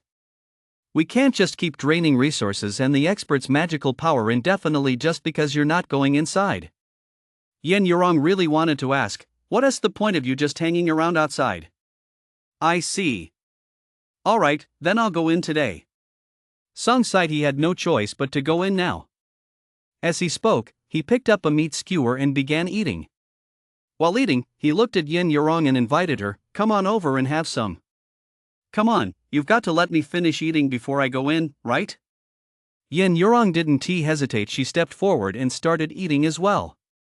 But just as she'd eaten a few skewers, Song dragged 2 more dead claw mongooses over, ran straight to the riverbank, and started butchering them. She was instantly baffled. Weren't you going to go in? What are you doing? Song replied matter-of-factly, I'm taking these 2 with me. I'll eat them while I'm clearing the levels. Yin Yurong. Did you really come here for a barbecue? Not only did Song bring 2 dead claw demon mink carcasses, but he even captured 2 live ones. After wounding them, he tied them up and carried them into the trial tower along with the others. Dead claw demon mink can only be preserved for a few days, but these live ones can be kept with him indefinitely. He can eat them whenever he wants. The group watched Song walk inside, each of them completely speechless. In all these years, they'd never seen such a bizarre disciple. Let us wait a little longer. He has already gone in. At most, we'll wait another 3 or 5 days, and he'll be out. Yeah, let us have those disciples go to the Lingfeng Hall to train and wait for now.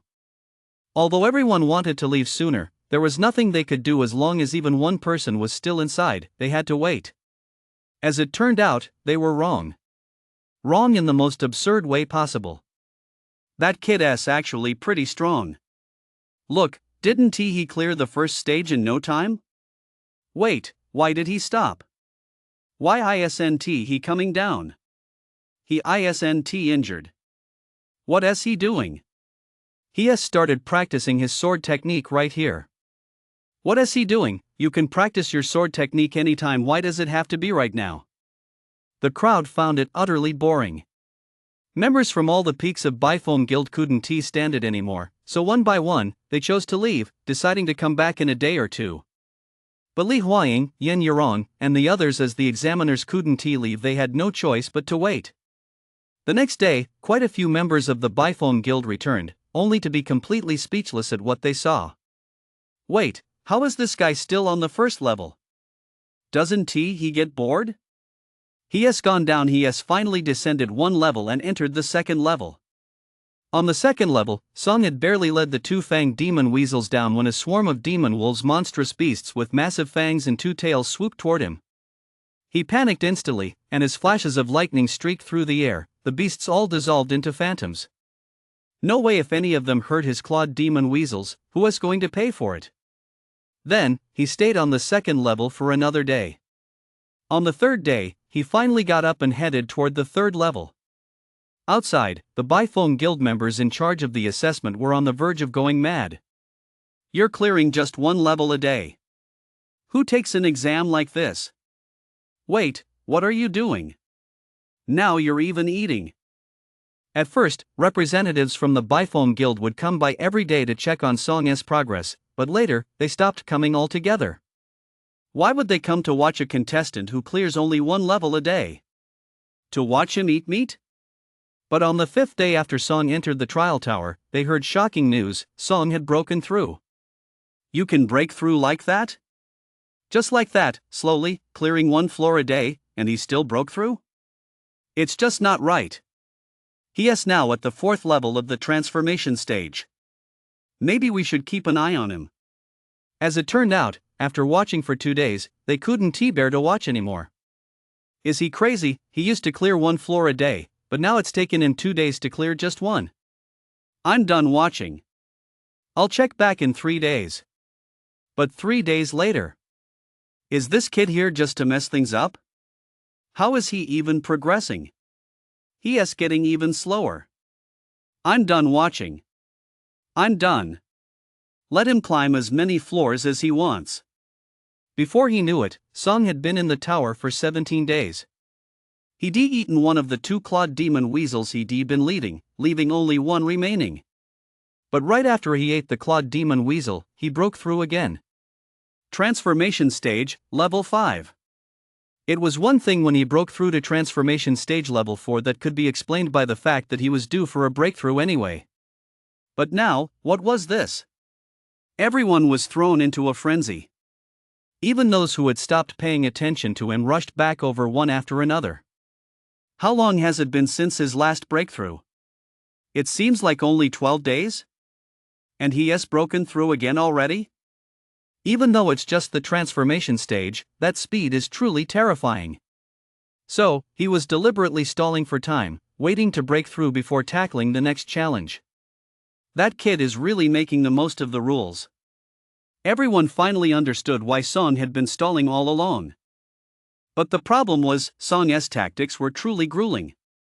Even after Song broke through to the 5th layer of the transformation stage, his pace remained painfully slow. Not to mention them, even those who had made it into the top 2,000 in the assessment were at their wits' end. Day after day, when would this ever end? The unluckiest one was the previous 2,000th place finisher. He had originally stayed behind, but after a while, someone from the Biphone Guild came to tell him he'd been eliminated. Meanwhile, members of the various dynasties and major clans grew even more anxious. Why hasn't T5 sent a reply yet after taking the Biphone Guild's assessment? Really? I heard that after the Chang family members next door were eliminated, they all sent messages back after joining the Daoji sect. But our little 5 still hasn't replied? Little 5 is already at the 4th layer of the transformation stage. Could something really have gone wrong? It's not just little 5. Rumor has it that not a single person who took the Biphone Guild assessment this year has sent a message home. What is going on with the Biphone Guild? Song felt that his breakthrough progress was too slow. It took another 13 days before he finally broke through to the 6th layer of the transformation stage. For a moment, the members of the Biphone Guild who had been waiting outside were all deeply moved. Even the Biphone Guild officials in charge of recruiting disciples heard the news and flew over one after another. That kid broke through again? How did he break through so fast? When he first went in, he was at the 3rd layer of the transformation stage. And in such a short time, he has already reached the 6th layer of the transformation stage? Even someone with exceptional innate talent couldn't do it that fast. Did he take some kind of spiritual elixir while going through the trials? A middle-aged male cultivator who had been waiting outside heard this and shook his head slightly. I've been watching him the whole time. He didn't take any elixirs. Then how could he have broken through so quickly? As the crowd pondered this, Li Huaying suddenly remembered something and said in a solemn voice, I do recall a classic text I read before. There is a type of pill that aids cultivation. After taking it, one needs to consume large amounts of food. Song had been eating grilled meat the whole time. He even brought 2 live clawed demon weasels with him when he went inside. I suspect he must have taken that kind of pill. Everyone had an epiphany. So that's it. No wonder he kept stalling. He was waiting for the elixir's effects to fully take hold. Still, even if he did take an elixir, breaking through to the 6th layer of the chi transformation realm at this age is proof enough of his genius. That's true. Without sufficient natural talent, even an elixir wound tea allow him to break through this quickly. Li Huaying remained silent. What they said was true. In fact, many of the candidates had taken pills to aid their cultivation. Naturally, they wouldn't take too many. Their bodies couldn't handle it. Their breakthroughs relied primarily on their own innate talent. But this inevitably meant that some truly gifted individuals would be eliminated. It was simply unavoidable. After all, some simply came from better family backgrounds. Consequently, among the disciples selected in every assessment, there were always a few who didn't rank highly but still stood out. That was because those disciples hadn't taken any elixirs. Their innate talent was simply superior. As for her, she was extremely skeptical of elixirs designed to aid cultivation. Her master, who was also her aunt, had once told her about a classic text detailing the theories of Master Chang, the elixir-obsessed, one of the 5 great elixir masters. His theory was that all elixirs designed to increase cultivation power or aid in cultivation are toxic. While their effects might not be apparent at the time of consumption, they become evident once one reaches higher cultivation realms. Therefore, he never refined elixirs intended to aid in cultivation. And in all her years of cultivation, she had never taken an elixir either. Just as everyone was discussing this, Song stood up and walked toward the next level, the 24th level. Everyone's attention was instantly drawn to Song. He is finally about to tackle the next level again. At his current pace, it'll take him at least another 10 days. He is so powerful at the 6th level of the transformation stage, it seems like clearing the 24th level was no challenge for him. Wait, look, Song didn't stop to rest. He is already moving on. He has really entered the 25th level. Clearly, the 25th level isn't his limit either. He is still pushing forward. He has finally stopped lingering. I guess the effects of his elixir have been fully absorbed. The 26th level.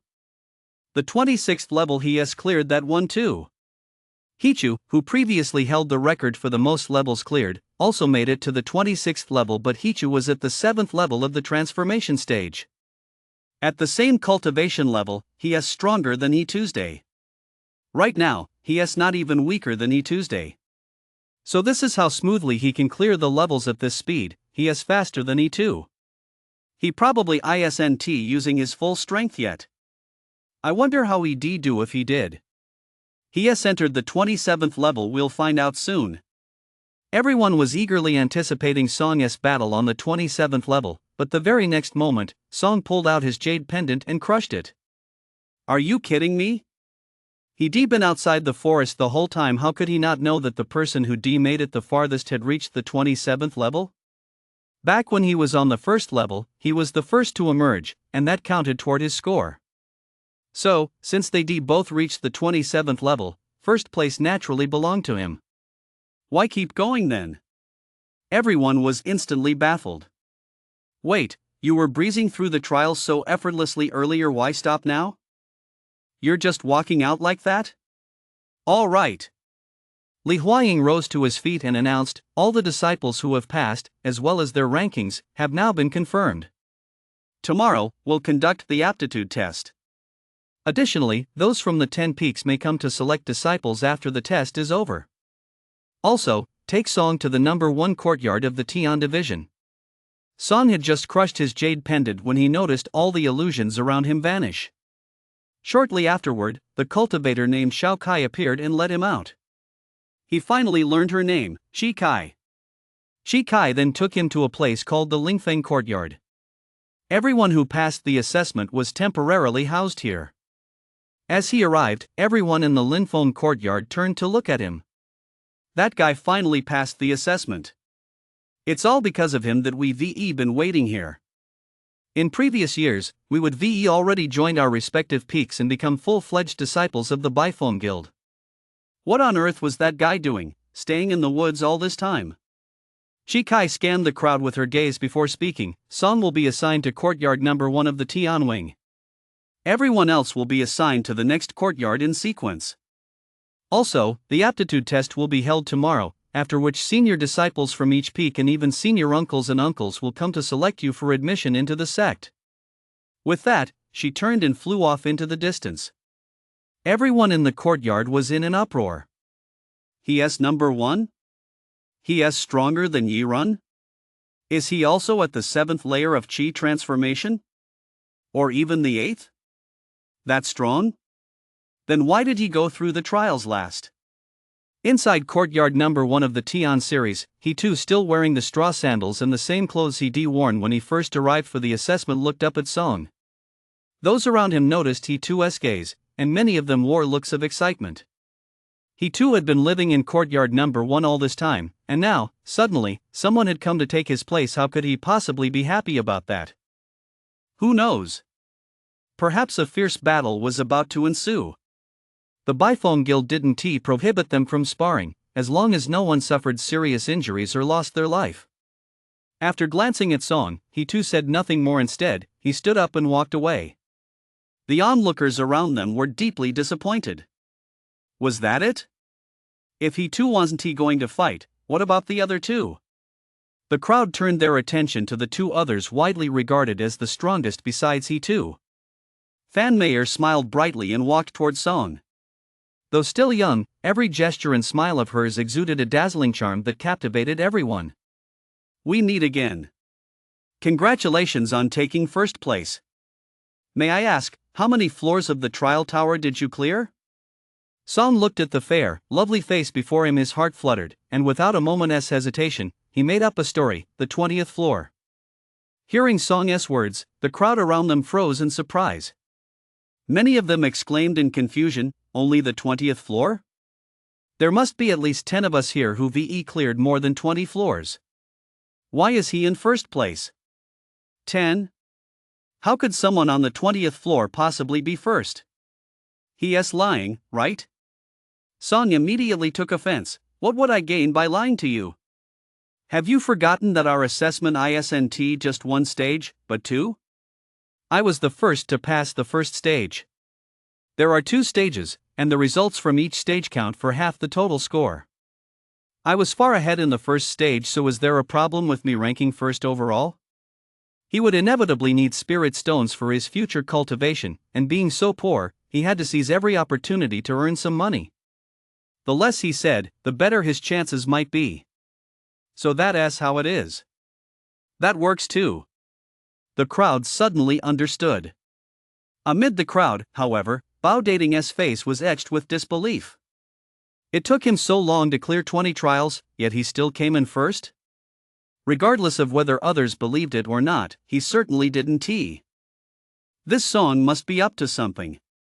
Suddenly, he noticed a youth dressed entirely in black walking over to stand beside a handsome young man with a haughty expression, a look that practically screamed, "I am a prodigy," right across his face. With a look of indignation, he said, "He's ranked first after only reaching the 20th floor of the trial tower. That's completely unfair. Brother Qi Xian, he's definitely not as strong as you. He shouldn't be ranked ahead of you. Brother Qi Xian, if I were you, I'd challenge him right now." Challenge him?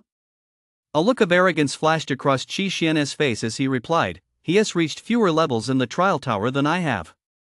Why would I challenge someone weaker than me?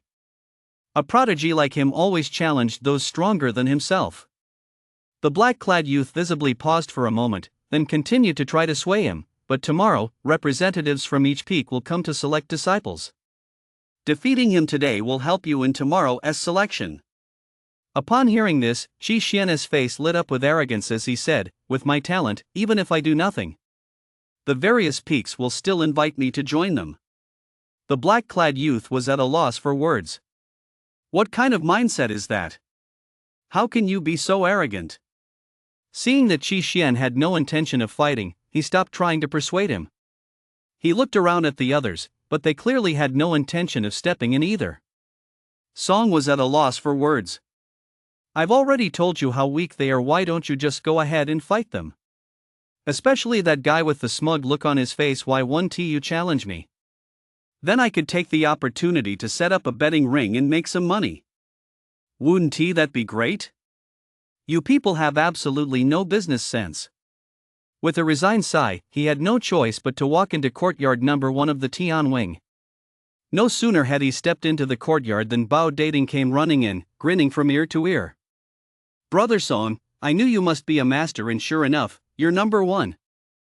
Tomorrow, plenty of experts from the various peaks will be inviting you. Mr. Know-It-All, Song said with a wry smile, your ranking isn't too shabby either, at least in the top 10. He hadn't entered the trial tower earlier, but he had a general impression of those who ranked highly, and Bao Dating was among them. However, after the first stage, he wasn't sure exactly where Bao Dating had placed. Just luck, just luck. I was ranked 10th just now. Bao Dating didn't dwell on himself and quickly changed the subject. Brother Song, have you decided which peak you're going to join? Song didn't answer directly but asked in return, let me ask you, which peak is ranked number 1? Dugu Peak, of course, Bao Dating replied without hesitation. Dugu Peak has been the number 1 peak ever since the Baifeng Guild's 100 peaks were founded. I don't know what they were originally called, but later they changed it to Dugu Peak, which means Dugu the Invincible. Dugu Peak is also the only peak in the Baifeng Guild to have ever changed its name. Oh, then let us go to Dugu Peak. If he was going, he was definitely going to the strongest peak. Ha! A look of surprise flashed across Bao Dating's face. He stared at the long sword strapped to Song's back and exclaimed, don't you practice the way of the blade? Dugu Peak is for those who practice the way of the sword. Song was taken aback for a moment, silently grumbling to himself, a cultivator of the Tao named Dugu. I guess that makes sense. Swords? He had no interest in swords, he even found them somewhat off-putting. They were all flashy and gaudy, nothing compared to the thrill of wielding a blade. Then the second peak it is. If not the first, then the second, and someday, I'll take down the first peak. Ha! Bao Dating's eyes widened even further, and he exclaimed in astonishment, so, you're cultivating the rare Yin Yang Qi. What Yin Yang Qi? I'm not cultivating Yin Yang Qi. Song realized his mistake and asked, what is the name of the second peak? Yin Yang Peak. It specializes in cultivating the way of Yin and Yang. Moreover, only those with a natural talent for cultivating the way of Yin and Yang may enter Yin Yang Peak. Of course, not many people are suited to cultivating both the way of Yin and the way of Yang at the same time. So, most disciples of Yin Yang Peak either cultivate the way of Yin or the way of Yang. Even so, Yin Yang Peak has the fewest disciples among the top 10 peaks. It's said that if it weren't for the small number of disciples on Yin Yang Peak, they might even pose a threat to Dugu Peak's top ranking.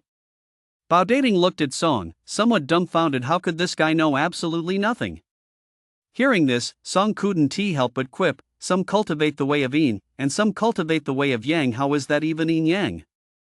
Of course it counts, it's not like there's no way to do it, Bao Dating said, a look of envy crossing his face. On Yin Yang Peak, they have both male and female disciples. For example, if a male disciple cultivates the way of Yang, he can find a female disciple who cultivates the way of Yin. The two become Tao companions, and once they reach a certain level, they cultivate together. Naturally, Yin and Yang fuse together. As he spoke, his expression grew increasingly lecherous. Song immediately understood, then why call it Yin Yang Peak? It's just dual cultivation peak. It's different. There are also geniuses who can cultivate the way of Yin and Yang on their own. However, Yin Yang Peak really does strongly encourage and even actively matchmake its disciples to become Tao companions. In contrast, there is the 7th ranked Juechen Peak. Their peak pursues a life free of worldly attachments. Take us, for example, after joining the sect, we all have to send a message to our families to let them know how we're doing. But Juechen Peak severs all ties with the mundane world. They don't even allow disciples to contact their families. Bao Dating sighed as he spoke. What a pity, it's said that all the disciples of Juechen Peak are women. Song's expression suddenly changed drastically. Women. Cutting themselves off from the mundane world, forbidding contact with their families. So, was it possible that his adoptive sister wasn't dead, but was actually on Juechen Peak? It had been just over a year since Song had been transported here, and he hadn't seen his adoptive sister yet. After all, ever since this body regained its memories, his adoptive sister, Song Qingwei, had already been living with their family. Moreover, the original owner of this body had deeply admired Song Qingwei. Song Qingwei was a true prodigy. From childhood onward, she had always been the most gifted among her peers. Their family was a prominent one in Xuanja City, but on the scale of the entire Dogon dynasty, that didn't amount to much. Their family certainly lacked the resources to obtain those spiritual elixirs and medicines. Yet Song Qingwei had reached the second layer of the transformation stage through her own cultivation before she turned 18. Just how extraordinary was her natural talent? As far as he could recall, after Song Qingwei went to the Bifong Guild for her assessment, everyone in the city had rushed to curry favor with her family. Even the clan elders had suggested that her father should become the clan head. But later, there was no news of Song Qingwei, and gradually, people grew indifferent toward her family. Everyone said that Song Qingwei was dead. He had believed that too, but it turned out there was actually a Juechen Peak. There really was a possibility that Song Qingwei was still alive. Song looked at Bao Dating and asked, "You know so much, do you know anyone from the Bifong Guild? Do you know any disciples from Juechen Peak?" Bao Dating nodded. "That's right, I do know some disciples from Juechen Peak. Could you ask them something for me?" A look of joy flashed across Song's face. In his memory, Song Qingwei had always been very kind to him and treated his parents as if they were her own. If Song Qingwei were alive, that would naturally be the best outcome. "What do you want to ask? Does it have anything to do with the people from Juechen Peak?" Bao Dating hurriedly cautioned him. "I've already told you about the path Juechen Peak pursues. They seek to sever all ties. Anyway, the people from Juechen Peak are difficult to deal with. You'd better not ask. Besides, you know that person Yen Yurong. She is a disciple of Juechen Peak. And she is their most outstanding disciple, too." Yen Yurong? Song froze for a moment. "Are you sure she is a disciple of Juechen Peak, and not Hao Wan? No, wait, not a disciple of the Yin Yang sect? With a figure like Yen Yurong going to Juechen Peak? Are you crazy? That is such a huge contrast." "Surprised, aren't you?" "I had the same reaction when I heard she was a disciple of Juechen Peak. It's a shame, such a real shame. I have no idea why she ended up at Juechen Peak back then. I'd bet 9 times out of 10 she was tricked into it." Song nodded vigorously. Cutting off all emotional ties, including family bonds, what sane person would go to Juechen Peak? Still, at least he knew one person from Juechen Peak. He could ask her about it later. Thinking of the eccentricities at Juechen Peak, he couldn't help but quip, "It's remarkable that people still choose to go there." Bao Dating explained, "After all, it is one of the top 10 peaks. Plus, Juechen Peak only accepts female disciples, so many young women prioritize it as their first choice. Of course, many disciples aren't even aware of Juechen Peak's rules when they make their decision. However, Juechen Peak has relatively few disciples among the top 10 peaks. It ranks second only to Yinyang Peak. Actually, there is another peak among the top 10 that exclusively recruits male disciples, Wuxiang Peak. That is the peak dedicated to cultivating the Zen path, ranked third." "Monks, huh?" Song was instantly speechless. "Can't the Bifong Guild's top 10 peaks have even one decent one?" "Of course there are. The 4th-ranked Jinyu Peak and the 5th-ranked Pailai Peak are both dedicated to the Way of Thunder, and these two peaks have always been in competition. Sometimes one is 4th, sometimes the other is 4th." Bao Dating gave a brief introduction to the top 10 peaks. Among them, the 6th-ranked Quangman Peak is dedicated to the Way of the Primordial. The 8th-ranked Feitian Peak combines practices from various schools. The 9th is Ancient Beast Peak, which cultivates the Way of Beasts. The 10th is Haoran Peak, which cultivates the Way of Confucianism. As for the peaks beyond that, Bao Dating didn't go into detail. After all, Song was the top-ranked candidate, and the selection would be made from among the top 10 peaks. Our Bifong Guild has a total of 100 peaks. We select 2,000 disciples at a time, with 20 spots allocated to each peak. However, these 20 spots can actually be traded. For example, Yin Yang Peak usually doesn't need all 20 slots, so they trade the unused ones with other peaks in exchange for resources. Similarly, some peaks may have an exceptionally large number of suitable disciples in a given year. If 20 slots aren't enough, they purchase additional slots from other peaks using resources. However, regardless of which peak it is, each must reserve at least 2 slots for selecting new disciples each year. Furthermore, some disciples who rank within the top 200 may not be considered by the top 10 peaks and can only be selected by the lower-ranked peaks. Conversely, some disciples with lower rankings still have a chance of being selected by the top 10 peaks, though, of course, this possibility is extremely low. Unless they possess a talent-endowed constitution. It is said that in every Biphone Guild assessment, out of the 2,000 disciples who pass, only about 20 or 30 possess a talent-endowed constitution. However, since you ranked first, you must definitely be a natural talent. Song remained silent. He had, in fact, heard of natural talents before. A natural talent is someone innately suited for cultivation along certain paths. There is a saying that only those with a natural talent can truly be considered prodigies. He himself was most likely not a natural talent. If he were, his cultivation progress should be much faster. Testing for a natural talent requires special artifacts and expert practitioners, and the Song family simply didn't have those resources. It was said that the reason the Shingi Guild and Biphone Guild didn't test for natural talent right from the start was precisely because such testing was extremely resource intensive. With so many candidates, even the Biphone Guild couldn't afford it, so they had to select disciples first and then test for natural talent afterward. Before he knew it, a whole day had passed. Early the next morning, Song was roused by a voice brimming with authority.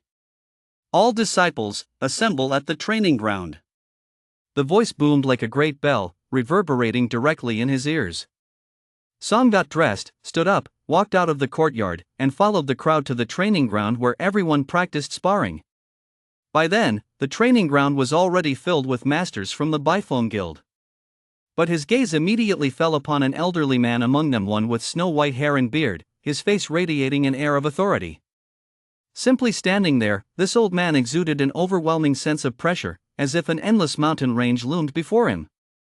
All around him, the other Biphone Guild masters, including Li Huaying, the vice dean of the Qianlong Academy, paled in comparison to him. "I am the teaching elder of the Biphone Guild. I shall now assess your aptitudes. Starting with the first-ranked candidate, those whose names are called, step forward." Song. Upon hearing this, Song quickly took a few steps forward. The teaching elder's hands remained still, yet a bronze mirror floated into view behind him. The antique-looking bronze mirror was engraved with intricate patterns and ancient characters he did not recognize. The mirror emitted a soft white light that fell upon him. As the light illuminated Song, it underwent a slight change within the white glow. Faint streaks of golden lightning began to appear. A body of exceptional talent? The very first contestant is a body of exceptional talent. That's a good start. That's to be expected. After all, he took first place. Wait, that glow is rather dim, and he hasn't grown any stronger. The transmission elder's calm voice rang out shortly afterward. He excels at cultivating the way of thunder, but he doesn't qualify as a body of exceptional talent. At best, he has a pseudo-body of exceptional talent. Hearing this, the crowd around him couldn't help but let out soft sighs. So he isn't a body of exceptional talent after all. Even though he took first place, he'll surely be left behind by other prodigies later on. Let us see how many bodies of exceptional talent there are this time. Song turned around with a calm expression and walked away. Not being a body of exceptional talent inevitably left him feeling a little disappointed. However, it was also within his expectations. If he had been a natural talent, his cultivation speed would likely have been even faster. In fact, he even suspected that the lightning he just observed might have appeared precisely because he cultivated the instant eternity skill. He might not even be a pseudo-natural talent. But so what? No matter how exceptional a natural talent might be, could it compare to his instant eternity skill? he gains a year's worth of cultivation in a single day. Beside the elder in charge of cultivation, Li Huaying watched Song return, a look of surprise crossing her face as she murmured, "That kid has a pretty good temperament." Beside her, Yin Yurong nodded slightly. Indeed, for someone his age to take first place and remain so calm upon hearing he wasn't a talented physique, that was truly rare. The elder in charge of cultivation's voice rang out once more. Next, he Tuesday. As he too stepped forward, a gentle white light soon shone upon the light mirror once more. But in the next instant, the white light suddenly flared intensely, coalescing into a massive humanoid phantom.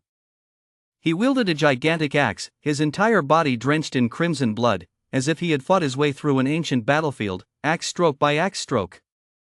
Moreover, an aura of ancient barbarism spread out in all directions. He seemed to have existed since time immemorial, an indestructible being of the immortal stage. The giant barbarian Azura physique. A look of delight flashed across the elder's face, top-grade aptitude. As soon as the words fell, a wave of commotion erupted around them. Top-grade aptitude, of all things. Generally speaking, on average, 1 out of every 10 bodies with innate aptitude is of medium grade, while the rest are of low grade. And out of every 1,000 bodies with innate aptitude, only 1 is of top grade. Bodies with innate aptitude are already extremely rare. As for top grade aptitude, it's said that even in our Biphone Guild, we often fail to recruit a single disciple with top grade aptitude.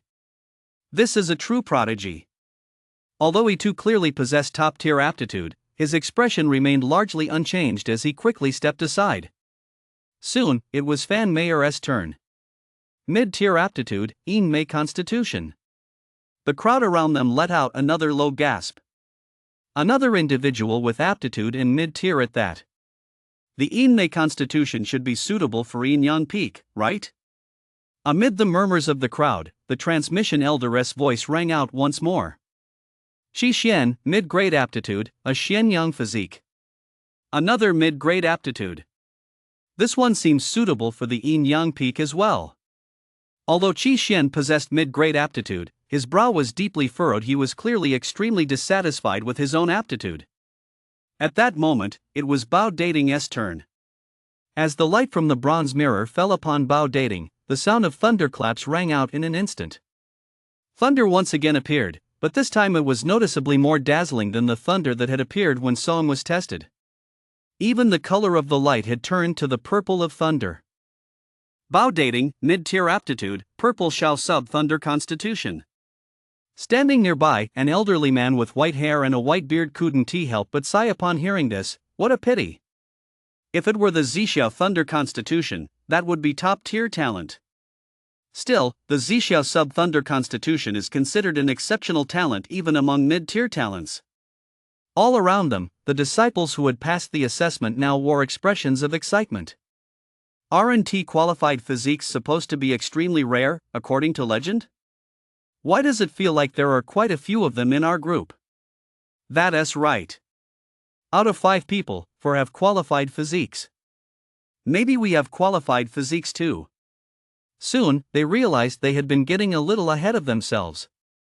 Gradually, aside from Song, those without qualified physiques began to appear, and their numbers kept growing. Song finally understood why they had waited until after the assessment was complete to identify those with exceptional aptitude. This process of identifying them was clearly extremely taxing. In any sect, the position of elder in charge of transmission is of the utmost importance and is invariably held by a master. Toward the end, the elder in charge of transmission could no longer continue and was replaced by another elder. With a total of 2,000 people, 10 different elders were rotated in by the time the process was finished. Especially toward the end, when activating the bronze mirror, the process took even longer, and the images projected by the mirror began to grow blurry. He even suspected that the Biphone Guild had recruited 2,000 disciples precisely because the bronze mirror's capacity was limited to assessing exactly 2,000 people.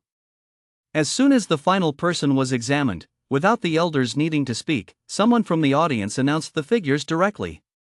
A total of 2,000 people, 1 with top-tier aptitude, 4 with middle-tier aptitude, and 36 with lower-tier aptitude. This batch of ours ranks high in terms of both the quantity and quality of those with aptitude. A total of 41 people with aptitude. Come to think of it, our cohort doesn't have a single person with supreme tier aptitude either. Supreme tier aptitude is far too rare. You might not even find one in 10,000 people with aptitude. As the crowd was speaking, for some reason, they suddenly sensed an overwhelming aura of authority, one that was impossible to resist, and compelled them to submit, sweeping over them, causing each of them to fall silent involuntarily. The elder in charge of transmission had, at some point, already put away the bronze mirror. He looked at the crowd, his expression solemn, and said, "Talent alone does not determine everything. You still have a long path of cultivation ahead of you. Very well. Now, return to your quarters and await selection by the representatives of the various peaks." Under the influence of the elder's aura, none dared utter another word. They obediently returned. It wasn't until they reached their temporary courtyard that they finally relaxed enough to resume their discussions. "I wonder which peak's experts will choose me." "You're a body of exceptional talent. People from the top 10 peaks are bound to select you." "That song is really strange. He doesn't have a talent-endowed physique, yet he still managed to take first place." "He is only temporarily in first place. Once we enter our respective peaks, he'll soon be surpassed by quite a few people. Since he doesn't have a talent-endowed physique, I doubt he'll be taken very seriously once he joins his peak. He too is still the strongest." All the disciples who had passed the assessment stood outside their courtyards, waiting for representatives from the various peaks to come and select them. Soon, 3 figures appeared before the crowd. The group consisted of a middle-aged man leading the way, flanked on either side by 2 young men. As they walked, each moved like a sharp sword drawn from its sheath, radiating a fierce aura. Embroidered on all 3 of their robes was a mountain peak soaring into the clouds, shaped like a sharp sword. This was the distinctive emblem of Dugu Peak. Many people straightened their posture and gazed at the trio from Dugu Peak, hoping they would invite them to join the premier Dugu Peak.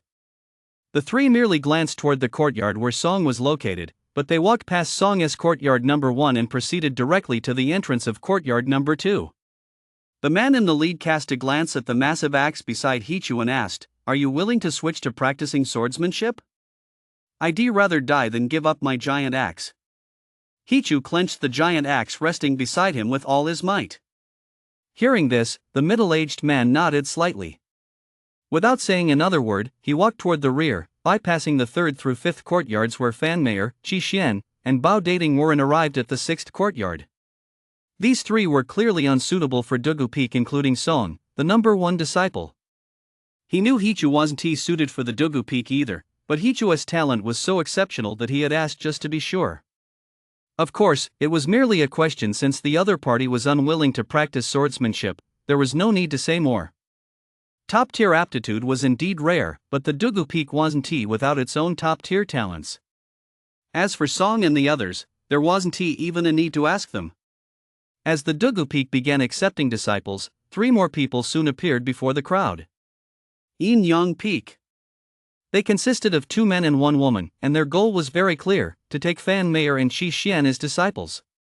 They didn't even bother asking about Song, who ranked first, or Hichu and the others. Finally, when the 3rd peak, Wuxiang Peak, entered, one of the monks stood before Song, chanted a Buddhist mantra, and then said, "You have a karmic connection with the Buddha." Before the other could finish, Song waved his hands repeatedly to interrupt. "No, I have absolutely no connection with you people. Go ask Bao Dating. I think he is the one with a connection to the Buddha. Who the hell time traveled here and ended up as a monk?" After Song spoke, he noticed that Bao Dating was also talking to a monk at that very moment, pointing at him. The monk, upon hearing this, did not leave immediately but continued to persuade him. "You see, this is fate, the 2 of you." Before he could finish, a woman's voice rang out from behind, cutting him off. "They both said they want to go to your Wuxiang Peak. What are you still dawdling here for? These 2 belong to our Jinyu Peak." The voice was incredibly commanding. As the voice faded, 2 women and a man appeared in Song's line of sight. The woman leading the group was stunningly beautiful, dressed in a golden robe. As she walked, her long, fair legs were clearly on display. Song couldn't help but glance twice. Is the food at the Bifeng Guild really that good? This woman looked slender, yet her bust was anything but small. The monk standing before Song was clearly a bit afraid of the woman. He forced a smile but said nothing more, immediately stepping aside. Instead, another voice came from behind. Tang Xianzi, those who cultivate the way of thunder aren't limited to Jinyu Peak. We on Pilai Peak also cultivate the way of thunder. As the voice faded, 3 young men walked over.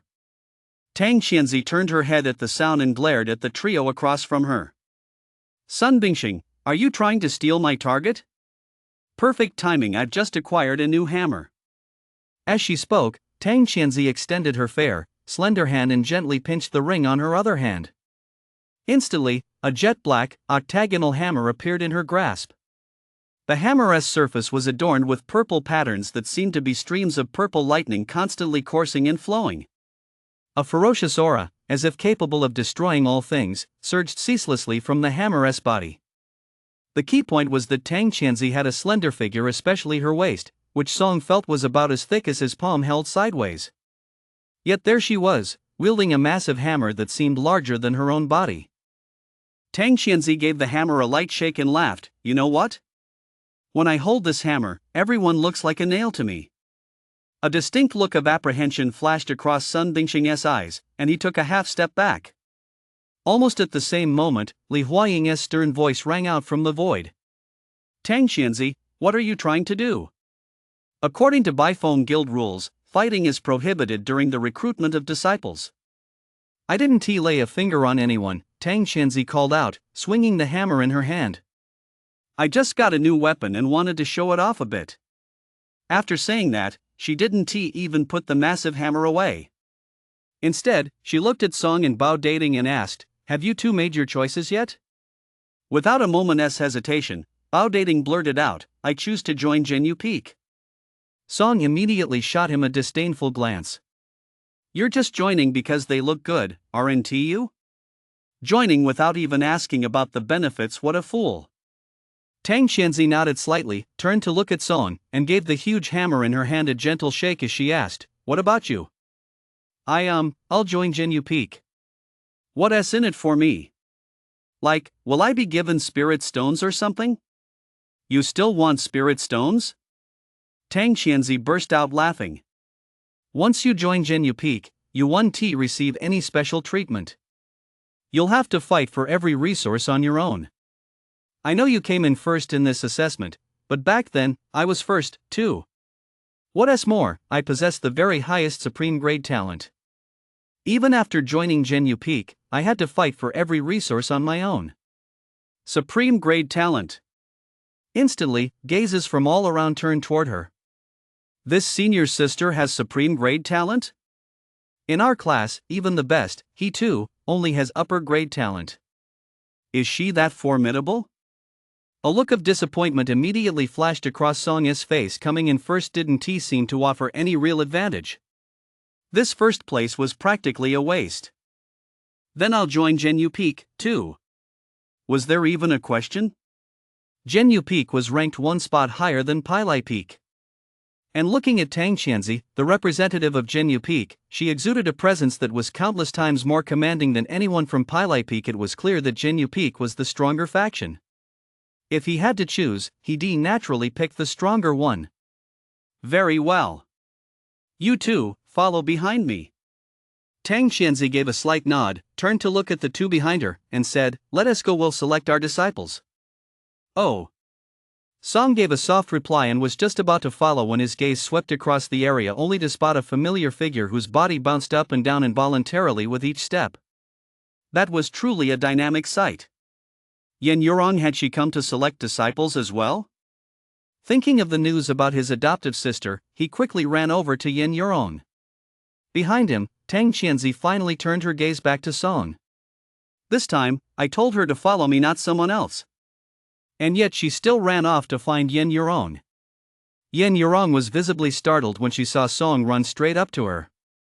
What is this kid up to? Their Juechen Peak doesn't accept male disciples. In the blink of an eye, Song had reached her, and with an expectant look on his face, he asked his question, Senior Sister Yurong, is there a disciple named Song Qingwei at your Juechen Peak? Yen Yurong visibly hesitated, a strange expression flitting across her face. After a brief pause, she shook her head gently and said, "According to the rules of Juechen Peak, I cannot tell you." Song immediately realized that his sworn sister was really at Juechen Peak. If Yin Yorong hadn't known her adoptive sister's name, she wouldn't have hesitated so noticeably. Moreover, if there were no one by that name at Juechen Peak, she would have simply said there wasn't. She even said she couldn't tell him because of Juechen Peak's rules. That clearly meant the person existed, but she couldn't say so directly. His adoptive sister, she was really alive. His adoptive sister had actually gone to a place like Juechen Peak. What was she thinking? That Juechen Peak is truly extreme, cutting off all emotional ties, even severing family bonds. As a man, I'd definitely never be allowed into such a place. Still, as long as I can confirm that my adoptive sister is alive, that's all that matters. I need to double check this. A thought struck Song, and he asked, "By the way, isn't there another disciple at Juechen Peak named Yuan Mingqing?" I'll just make up another name on the spot and see if the answers differ. Before Yin Yorong could speak, a female disciple standing nearby suddenly widened her eyes and gasped, "Senior Sister Mingqing too." Song was baffled. What was going on? I just made up that name on the spot, and there really is such a person. But since she said also, that proves my sworn sister really does exist. I heard, right, is there also someone on your peak named Qin Hanjin? Since I already asked, I might as well double check. No. Alright, we're recruiting disciples. Please don't disturb us anymore. Yen Yorong replied with absolute certainty, then turned and walked away. Song, however, smiled. It was obvious now his sworn sister was indeed at Juechen Peak. He quickly ran back to stand behind Tang Xianzi. Tang Xianzi, however, looked at Song with a hint of amusement and laughed. "You're quite familiar with the people at Juechen Peak, aren't you?" Not really. Song's heart skipped a beat as he asked, "Senior sister, are you familiar with the people at Juechen Peak?" He was a man, but his senior sister was a woman. Perhaps she could go to Juechen Peak. Not really. Everyone at Juechen Peak is incredibly boring. After saying this, Tang Xianzi turned to go recruit disciples, or, to be precise, she stood where she was, watching the other two go recruit disciples. You have the thunder body, so naturally you should join the peak that cultivates the way of thunder. You saw for yourself just now how powerful senior sister Tang is. Pai Lai Peak sent their senior brother, while we sent our senior sister. It should be pretty obvious who is stronger. I think you know which one to choose. Our Jinyu Peak is ranked higher. Both Jinyu Peak and Pai Lai Peak are among the top 10 peaks, and both cultivate the way of thunder. But this time, during the recruitment of disciples, Prison Ceiling Peak completely outshone Thunder Peak. Most of the disciples sought after by both peaks ended up joining Prison Ceiling Peak. Before long, Prison Ceiling Peak had already recruited a full quota of 20 disciples. Among them, aside from him and Bao Dating, there was also a disciple with a low-grade thunder constitution who had joined Prison Ceiling Peak. Alright, that makes exactly 20. Let us head back. As Tang Xianzi walked out, she glanced at her junior brothers and sisters beside her and said, "See? Recruiting disciples is just that simple." The moment she stepped out of the Lingfeng courtyard, she waved her hand, summoning a flying vessel, though this one was much smaller than the one Song had ridden earlier. Once everyone had boarded, she piloted the airship into the air and began her introduction. The Bifeng Guild is much larger than you realize. With your current cultivation levels, it would take you 10 days to half a month just to walk from here to our Jinyu Peak. I'll take you to the peak shortly, and you'll be given 2 months. You need to prove yourselves during this time, whether by competing in the arena or attempting to conquer the Tower of Heaven. In short, you need to achieve some notable results. Only then will stronger senior disciples, junior disciples, or even fellow disciples choose you as their apprentices. Some of the junior disciples have already begun taking on apprentices. Upon hearing this, Bao Dating immediately asked, "So, senior sister, will you be taking on disciples too?" "Me? I still need to cultivate. I don't have time to take on disciples." I see a look of disappointment instantly flashed across Bao Dating's face. From the side, someone asked curiously, "Senior sister, what is the Tower of Heaven?" The Tower of Heaven has a total of 99 floors, and every disciple of the Bifoam Guild must attempt to climb it. Newly initiated disciples get one chance a month to climb the Tower of Heaven, while other disciples get one chance a year. The sect distributes resource rewards based on the number of levels a disciple has climbed in the Tower of Heaven. Each peak also distributes resources based on the number of levels a disciple has climbed.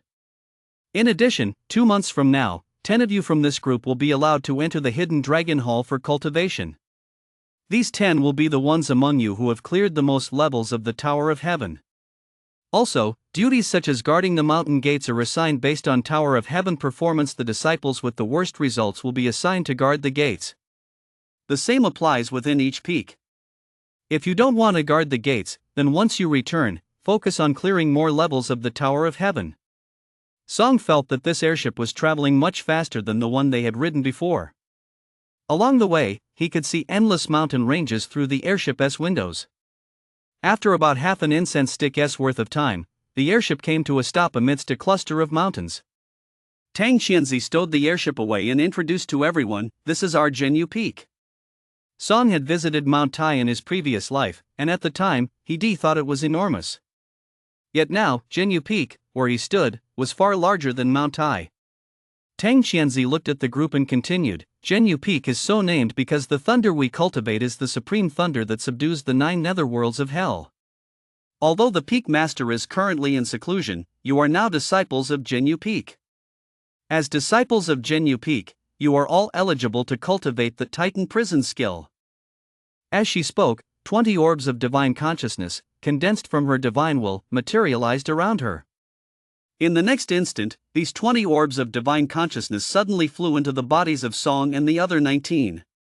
In an instant, a vision flashed through Song's mind.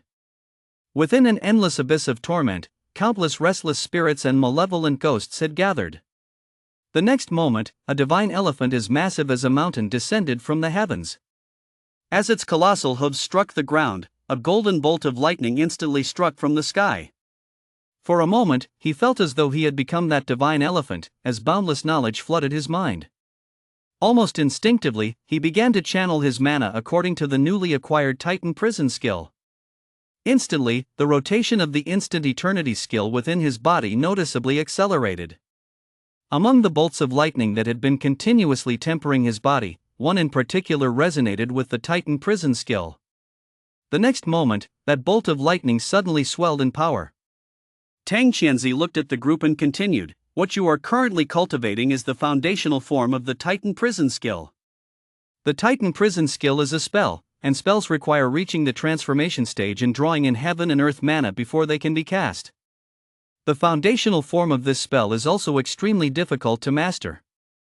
There is no need to rush. Completing your training within 2 months would already be quite an achievement."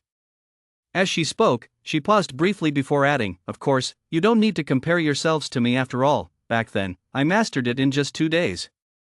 No sooner had her words fallen than a violent, thunderous energy seemingly capable of subduing malevolent ghosts, vengeful spirits, and all evil entities surged forth from the void. Behind Song, the illusory form of a colossal elephant materialized. In the next instant, he raised his hand abruptly, and a bolt of lightning as thick as a pillar reaching to the heavens descended from the sky. The Titan Prison skill. Tang Xianzi stared blankly at the thunder before her. That aura capable of subduing all things, that illusory image of a divine elephant, it was indeed the Titan Prison skill. This kid he has only just begun his cultivation, and he has already unleashed the Titan Prison skill? She herself possessed top-tier talent, yet it still took her 2 full days to master it, a feat that ranks second in the long history of Prison Peak. And yet, this kid had far surpassed her. The worst part was, she just boasted that it took her 2 days to master the Titan Prison skill, and he picked it up in the blink of an eye. Was this kid deliberately trying to steal her thunder? All around them, the crowd was completely dumbfounded. Hadn't the senior sister said it was incredibly difficult? How did Song manage to master it? Faster than the senior sister with her top-tier talent? Song felt as though he hadn't even practiced at all. It was as if the Titan prison skill was just one of the countless bolts of lightning that had been tempering him all along, and it simply unleashed itself naturally. Senior sister, since I learned it so quickly, is there a reward? Song clearly remembered that senior sister had said he had to rely on himself for all resources. None. Tang Xianzi looked at Song with a mix of pride and petulance. However, if you keep showing such genius, I might consider letting you call me master in the future. Ha? Didn't you say you don't take disciples? Song's heart was filled with contempt. How did that saying go? I treat you like a brother, but you want to sleep with me? It didn't quite fit, but that was roughly the gist of it. You want to be my master? How old are you, anyway? What could you possibly teach me? I don't take on apprentices because I think you lot are too slow. I only teach those with enough talent. You've now reached the standard that makes me consider it. As Tang Xianzi spoke, she looked at the group and said, all right, you can take your time cultivating. For now, go write a letter home, and we at the Biphone Guild will forward it to your kingdom. Song was the first to write a letter home, mentioning that he had joined the top 10 peaks of the Biphone Guild and that Song Qingwei was still alive and also at the Biphone Guild. As he handed the letter to Tang Xianzi, who hadn't left yet, he asked, Senior sister, could you do me a favor and take me to the martial arts arena? His senior sister had told him that the Biphone Guild was enormous. He had no idea how long it would take him to find the martial arts arena on his own, so naturally he needed someone to help. Tang Xianzi was completely flustered. Had she been too lenient with them? Why don't you go out and find out who I, Tang Xianzi, really am? Just stay put at prison ceiling peak for now. Disciples from every peak are granted various techniques, and they're all busy cultivating right now. No new disciples would be sparring at a time like this. I see. Song let out a sigh full of disappointment. Well, never mind, it's a good chance for him to go out and take a look around. The Great Gon Dynasty, the imperial capital. Inside a tall tower, an elderly man dressed in purple stared at the letter that had just arrived, his eyes suddenly widening. It's a message from the Biphone Guild. After so many years, someone from our Great Gon Dynasty has finally joined the Biphone Guild. Someone previously took the Biphone Guild's entrance exam, but we hadn't heard anything for so long. I thought that youngster had perished during the trial. Yet here he is, having actually joined the Biphone Guild. Where is that youngster from? Chuanza City? Tianyu, go notify his family. Standing nearby, a middle-aged man heard this and immediately stood up, saying, As you command, State Preceptor. As he spoke, he couldn't help but let a smile slip across his face. This was, after all, the family of a Biphone Guild disciple. Chuanza City. On Huichuan Street, the city's busiest thoroughfare, a crowd had gathered outside a shop. Shirley-An led the members of the Song family as they stood in front of the shop, glaring angrily at the man before them and shouted, City Lord Yan, this is our family's shop. What right do you have to take it away? Across from him, City Lord Yang Bingxian sneered, Yours? This is clearly the Yang family's property. You Song family members have already forfeited this shop to this city lord. Shirley-An snorted coldly, Forfeited to you? Who exactly forfeited it to you? Is there a written agreement? Besides, I am the only one in the Song family with the authority to dispose of this shop. Who else but me could have forfeited it to someone else? Enough of this. In any case, the shop now belongs to this city lord. If you don't leave, I'll have no choice but to take action. As Yang Bingxian spoke, his expression grew cold and menacing. The claim that the Song family had lost the shop to him was nothing more than a pretext he concocted on the spot. He intended to seize it by force, so what? Originally, the Song family had a member named Song who possessed astonishing talent enough to gain admission to the Xingyi Guild, yet he chose instead to join the Biphone Guild. No news had come back from that Song for such a long time. Clearly, he had perished during the trials. So why stand on ceremony? The Song family no longer had any skilled fighters. What right did they have to hold on to so many resources? If he didn't seize them, someone else would. More importantly, Song had made enemies. Shirley-An, however, didn't back down an inch. He remained standing where he was and said coldly, "So you're openly robbing us now?" Yang Bingxian didn't answer Song, but turned to look behind him, a respectful expression crossing his face as he said, "Gentlemen, the Song family has violated the laws of our great Gan dynasty by unlawfully seizing this shop and refusing to return it. I humbly request that you two step in and help us reclaim the shop." As soon as he finished speaking, two men dressed in black stepped forward from behind him. Behind Shirlian, an elderly man saw the two men and his expression suddenly changed. He gasped, "You're from the Gu family. Gu Hong and Gu Liang."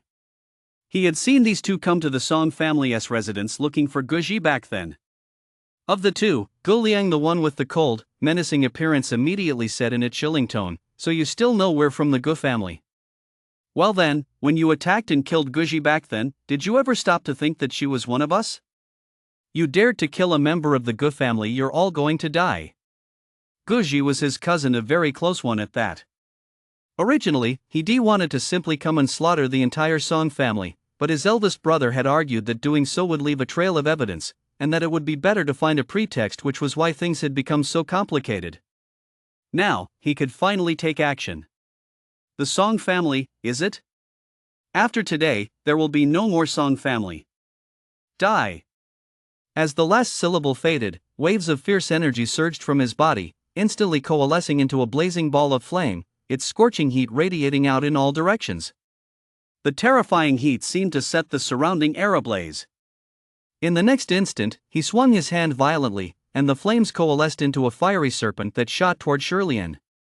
It looked as though Shirlian and the rest of the Song family behind him were about to be engulfed by the flames. Suddenly, a surge of energy struck from the void. This energy appeared to be no thicker than a fingertip, yet it instantly shattered the tongue of fire. Without losing any of its force, the energy surged straight toward Gu Liang. In an instant, a thunderous explosion erupted. Gu Liang didn't even have time to react before his entire body was reduced to dust. At that moment, a figure finally descended from the void.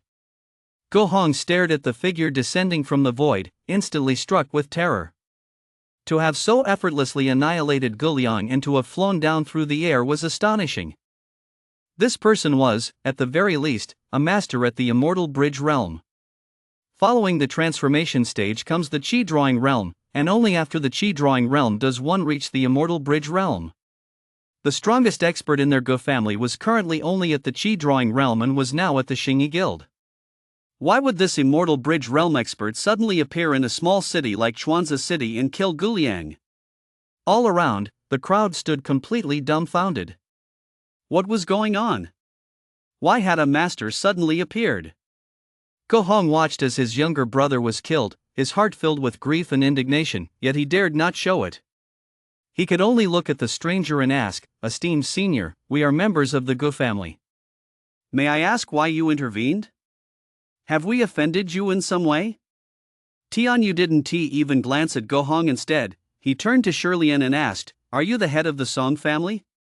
"Yes, I am Shirlian, head of the Song family." "Thank you, Immortal, for saving my life. May I ask who you are?" Shirlian's face was filled with astonishment. Why had this man come looking for him? He didn't know anyone of such high standing. All around them, the onlookers grew even more astonished. Had this master come to find the Song family? Did the Song family actually know someone like this? If the Song family truly knew such a master, would they have been suppressed so severely these past few days? Could it be that? Many people considered a possibility. Upon hearing this, Tianyu couldn't help but smile. "That's perfect," he said. He took a letter bearing the Bifone Guild's seal from his robe and handed it to Shirlian, saying, "Your son, Son, is now a disciple of the Bifone Guild. Here is a letter from him. Xiao Zhong has joined the Bifone Guild." Shirlian was overjoyed. For so many days, Son had sent no word back. He had even begun to despair, fearing his son had perished during the trials. So it turned out his son had truly joined the Bifone Guild. Instantly, a murmur of astonishment rippled through the crowd. Song has really joined the Bifone Guild.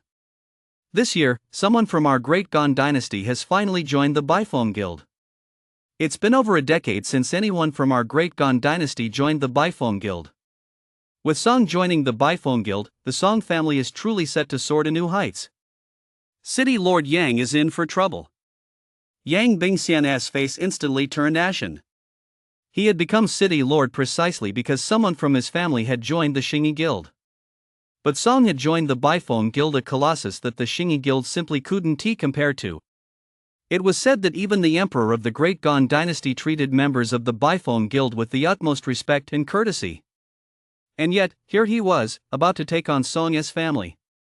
Ge Hong's expression also changed drastically in an instant. This man had come to deliver a letter. According to the rules of the Dogon dynasty, when someone joins the Bifone Guild, the letter is handled by one of the 3 guardians of the state from the office of the state preceptor. These figures rank second only to the state preceptor, and the state preceptor himself is selected from among the 3 guardians of the state. This man is a guardian of the state. Tian Yu paid no attention to the crowd. Such ants weren't even worthy of seeing him in ordinary circumstances. His eyes were fixed solely on Shirlian. Head of the Song family, please open the letter first and see what Song has to say. Which peak has he joined? Yes. Shirlian hurriedly opened the letter. Xiao Zhong says he has joined Jinyu Peak, ranked 4th in the Bifone Guild. As he spoke, he looked at Tian Yu and asked, Your Excellency, I wonder if you know anything about Jinyu Peak. Jinyu Peak. The Bifone Guild has a total of 100 peaks, and Jinyu Peak ranks 4th. Tell me, isn't that impressive? Tian Yu's eyes grew increasingly bright. His status in the Dogon dynasty was exalted, second only to the emperor and the state preceptor, among a select few. He had rushed all the way here for the sole purpose of cultivating a good relationship with that Song. What he valued wasn't the present, but the future, 100 or even several hundred years from now. Once Song had grown strong, he might remember this favor. Of course, Song might die before he had a chance to grow, in which case, Tian Yu would suffer no loss. Now, Song had actually managed to enter Jinyu Peak. This meant that Song's talent was exceptionally high even among this batch of Bifone Guild disciples. By joining such a powerful peak, his chances of growing stronger were even greater and he would become even more formidable. This time, he'd come out ahead. All around, the crowd grew even more astonished. Is Song really that strong? I never realized before just how talented Song is. Ranked 4th out of 100, just how talented must Song be to be selected by a peak like this? In the crowd, Yang Bingxian's face grew paler and paler. Even Ge Hong's face turned pale. By offending the Song family, he had truly been brought to ruin by Ge Ji this time. Shirlian's smile, however, grew even brighter. He continued reading the letter, but suddenly, his eyes widened in shock, and he couldn't help but cry out in surprise. Song's older sister, Song Qingwei, is also in the Bifone Guild. Her sister isn't dead. She's just joined the 7th ranked Juechen Peak? They're not allowed to communicate with the outside world or send letters back. Wonderful! Qingwei is still alive. At his exclamation, the crowd around him gasped in unison. The Song family still has someone in the Bifone Guild. Song Qingwei is still alive. That girl with extraordinary talent is truly alive. Song Qingwei's fame far surpassed Song's. Back when she was still in Xuanzhe City, she was hailed as the greatest prodigy in the city's history. Originally, after Song Qingwei took the Bifone Guild entrance exam, she hadn't sent any word back. Everyone had assumed she was dead, but it turned out she was in the Bifone Guild after all. The Song family now had 2 members in the Bifone Guild. The Song family's ancestral graves must be sending smoke all the way to the heavens. In the distance, Ge Hong was on the verge of losing his mind.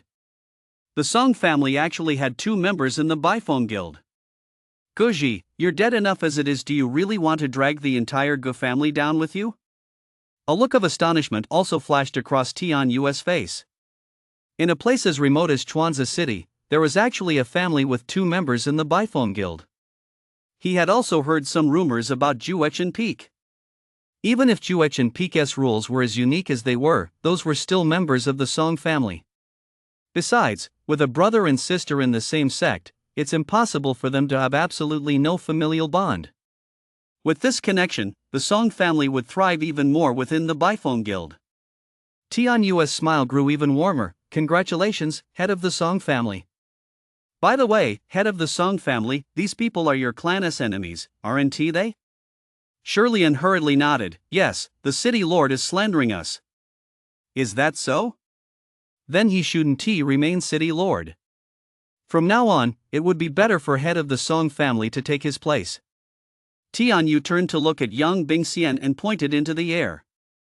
In an instant, a blast of energy shot out. Young Bing Xian didn't even have a chance to speak before his entire body exploded with a thunderous boom.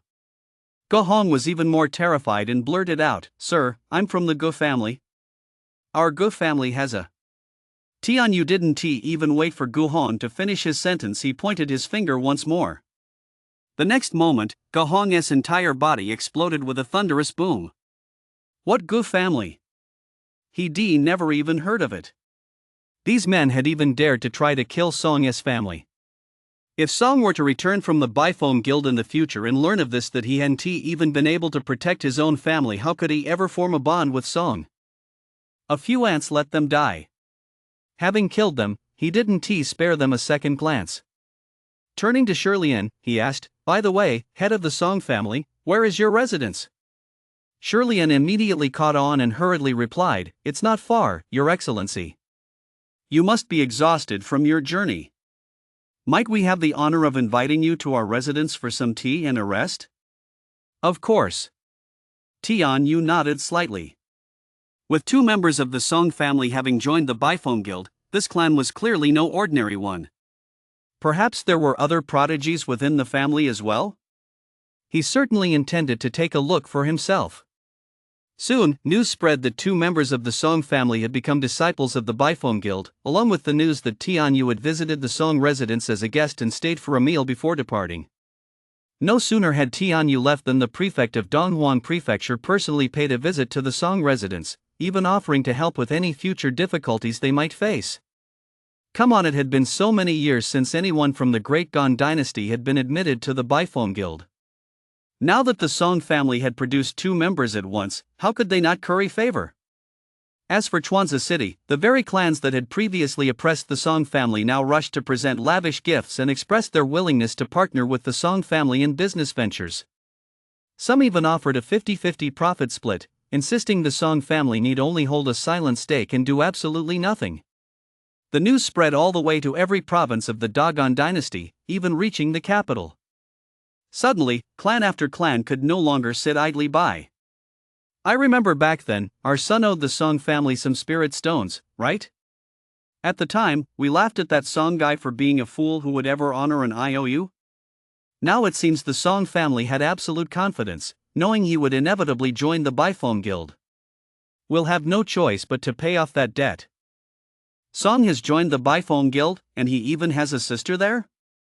Two disciples from the same family in the Bifong Guild.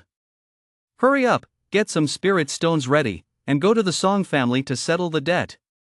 How much is the debt? Is there interest? Hurry up and pay it off. The longer you wait, the higher the interest gets. Everyone else has joined the Bifong Guild. If they really come back to collect the debt, we'll have no choice but to pay, whether we want to or not. Over the next few days, the people of Chuanza City were in for quite a surprise. Members of prominent clans people they'd never even seen before began arriving in Chuanza City, flocking to the Song family one after another. Some came to present gifts, while others came to settle their debts. The imperial capital. The residence of the Minister of Revenue. A young man looked at Li Shuchuan, the family head, seated at the head of the table, his face full of worry. Father, two members of the Song family have joined the Bifong Guild. My younger brother signed an IOU back then. Shouldn't we pay back that money? As far as I know, some families have already set out to settle their debts. No need, Li Shuchuan said with a faint smile. I'm afraid he won't live to see the day the score is settled. You seem to have forgotten that Pan Koan of the Pan family died at Song's hands. Pan Koan's older brother is also in the Bifong Guild. No one knows the Pan family better than I do. They certainly won't let this go. Bifong Guild. Song realized just how vast the Bifong Guild truly was. After descending the mountain, he walked for 12 days, during which time his cultivation had advanced by one level, reaching the 7th layer of the transformation stage before he finally found the dueling arena. Unfortunately, just as Tang Qianzi had said, there were indeed no disciples from their class inside the arena. Since he was already there anyway, he decided to stay and watch others duel. He spent several days watching. Since he looked completely unfamiliar, even though the Bifeng Guild had many disciples, those who frequented the arena were at least familiar faces to one another, even if they didn't know each other by name. However, no one had ever seen him before, not a single person recognized him. Upon asking around, everyone learned that he was a newcomer who had just joined the Bifeng Guild. Even though he was just a newcomer, word of him spread quickly. Have you all heard? Zhenyu Peak has taken on a new disciple who, instead of cultivating on the peak, has come to the arena. What is that kid thinking? Does he think joining the Bifeng Guild means he is in the clear?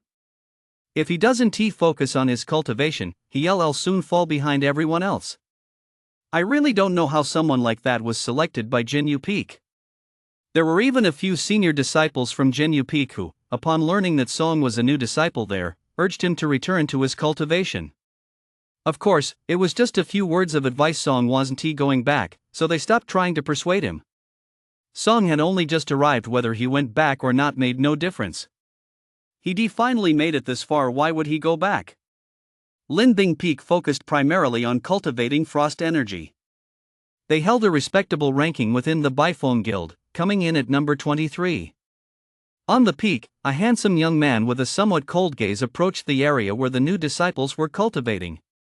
Soon, one by one, the new disciples turned to look at him with curiosity. After sweeping his gaze around the group, he asked, "I am your senior brother, Pan Jiang, a disciple of the Deputy Peak Master. Who among you currently has the highest cultivation level?" Instantly, everyone's gaze fell upon a slender young man dressed in a blue training uniform. The young man stepped forward and replied, "Senior brother, this is my junior brother, Du Chengyi. He is at the 6th layer of the transformation stage. Come with me for a moment." Pan Jiang nodded slightly and quickly led Du Chengyi outside, asking, "Have you successfully cultivated the extreme cold mystic ice chi taught on our peak?" "To answer your question, senior brother, I mastered it 3 days ago." A look of arrogance flashed across Du Chengyi's face. His test results were impressive, and he possessed exceptional natural talent. In fact, he had received invitations from higher-ranked peaks, but he chose to join Lingbing Peak because it suited him better, not because it held a higher ranking. Very good. Pan Jiang couldn't help but show a look of satisfaction on his face as he continued, "There's a disciple in your class named Song. Are you confident you can defeat him?" "Of course." Du Chengyi looked down on him. "That Song just got lucky. He finished the first stage quickly and took first place. But he didn't clear as many floors in the trial tower as I did. And he doesn't possess a natural talent either. As for me, after the trials ended, I broke through to another level, reaching the 6th layer of chi transformation. If the assessment were held today, I'd be in the top 5 at the very least." "I believe in you," Pan Jiang said, growing even more pleased. "Now, I'm giving you the chance to defeat Song in public. However, I don't just want you to defeat him, I want you to cripple him. Make sure he is bedridden for at least half a year." A cold, menacing expression flashed across Pan Jiang's face. This Song, who knew from what backwater he came, had dared to disobey the Pan family and kill one of their own. The Pan family had always made it a point to avenge every grudge. As a newly admitted disciple, he couldn't be killed outright within the mountain gates. So crippling him would have to do. It was just a sparring match. After all, it was perfectly normal to strike hard. A newly admitted disciple would be bedridden for half a year. By the time Song's injuries healed, he would have long since lost any chance of rising through the ranks on their peak. He might not even be assigned a good master. First, cripple him, then find an opportunity later to eliminate this Song once and for all. Do you have a grudge against him, senior brother?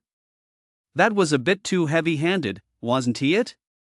Du Chengyi didn't agree. Immediately crippling Song was no problem. The key was what he stood to gain from it.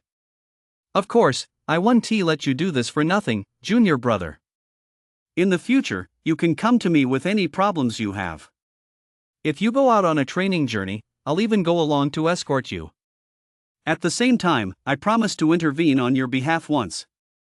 I'm now at the second level of the immortal bridge realm. Alright, senior brother, rest assured Song will be bedridden for at least half a month. Du Chengyi nodded emphatically. Taking down Song to befriend a senior brother at the immortal bridge realm was, by any measure, a surefire win.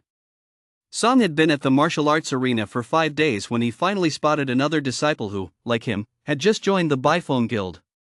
Du Chengyi. He remembered the other's face precisely because he possessed a body of exceptional aptitude. Song, do you dare step onto the stage and fight me? Du Chengyi walked straight up to Song and taunted, during the assessment, you exploited a loophole to snag first place. Now, it's time for you to give up the top spot. Song couldn't help but chuckle inwardly. Finally, a new disciple had stepped forward. Inside the arena, only a few people were actually fighting, most were there to watch the matches. Hearing that a newcomer wanted to step onto the stage, everyone's interest was instantly piqued, and they all turned to look. Facing the crowd's gaze, Song shook his head. Fight you? Why should I fight you? Just because you say so, I'm supposed to fight you? Of course he'd fight, but not like this. It would be completely meaningless. You're too scared, aren't you? Du Chengyi was instantly baffled. You came to the arena looking for someone to challenge, didn't you? And now that I'm here, you want to fight? Hearing this, many senior disciples in the surrounding area began to jeer. Watching old-timers fight day in and day out was nothing compared to the excitement of seeing a newcomer in action. Kid, what are you chickening out for? Get up there and fight him. Exactly. You came to the arena, what's the point of not fighting? Go ahead and fight, then. Song looked at Du Chengyi with utter disdain and said, I'll say it again, what's in it for me to fight you? You said it yourself, I'm number one. If you win, you'll become famous. If I win, it's only natural there's no benefit for me. Why should I fight you? Are you going to give me spirit stones? The elders around them were instantly speechless. What kind of logic is that? You're number one. When someone challenges you, shouldn't you feel provoked and give them a thorough beating? Who acts like you? And I'm supposed to give you spirit stones?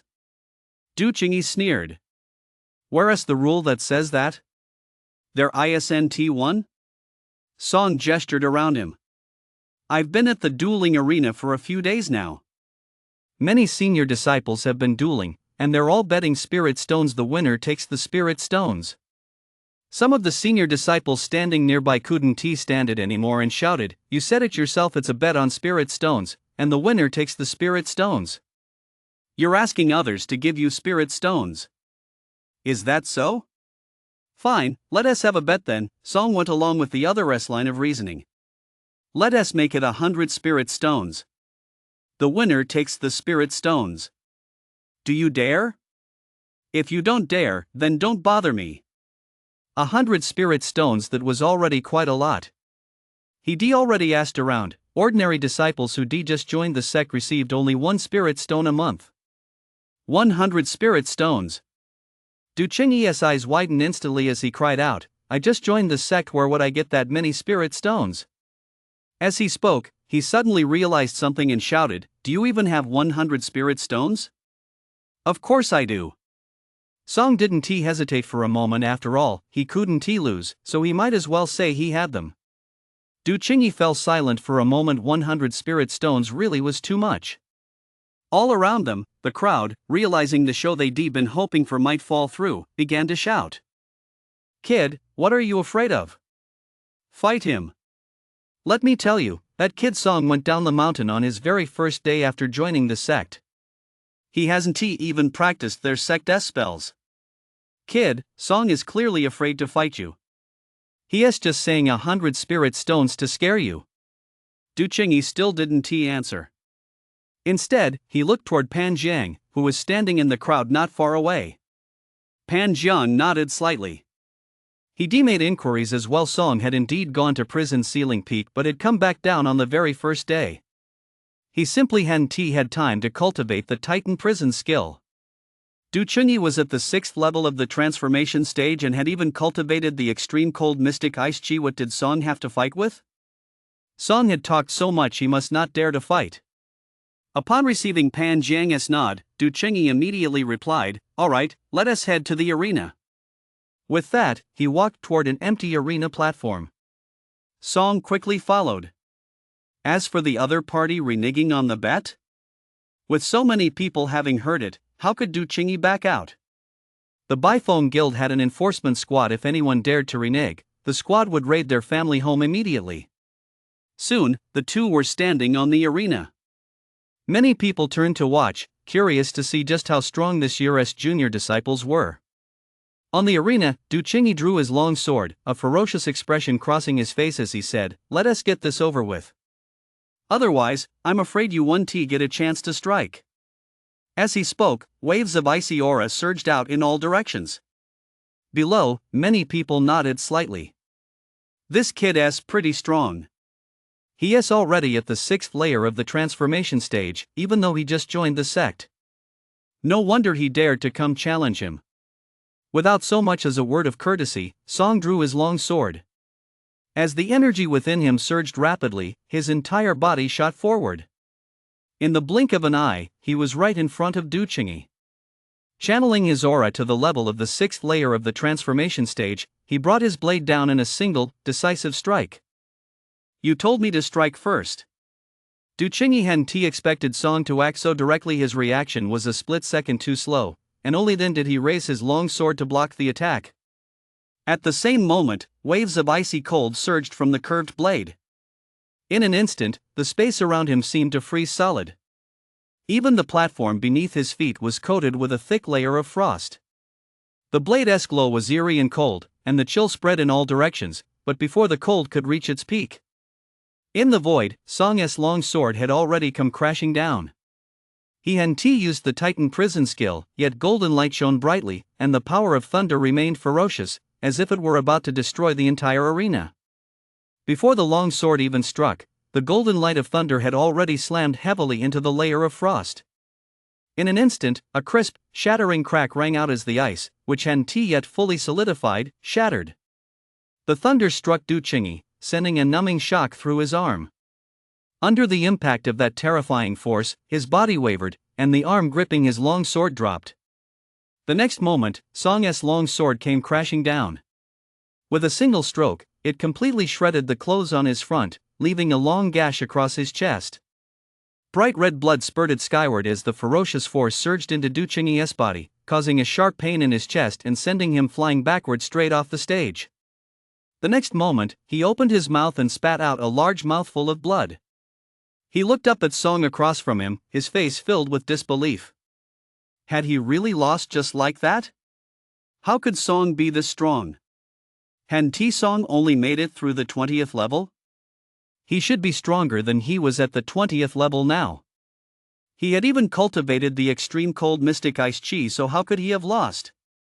Just then, Song's voice echoed from the arena. "You told me to make the first move." "Put." Du Chunyi couldn't help but cough up another mouthful of blood. Before he could recover, Song's voice rang out again. "Oh, right. Remember to deliver the spirit stones to Jinyu Peak." "But..." Another mouthful of blood spurted out. Du Chunyi's vision went black, and he passed out immediately. Below the arena, the elders from various peaks looked on, deeply disappointed.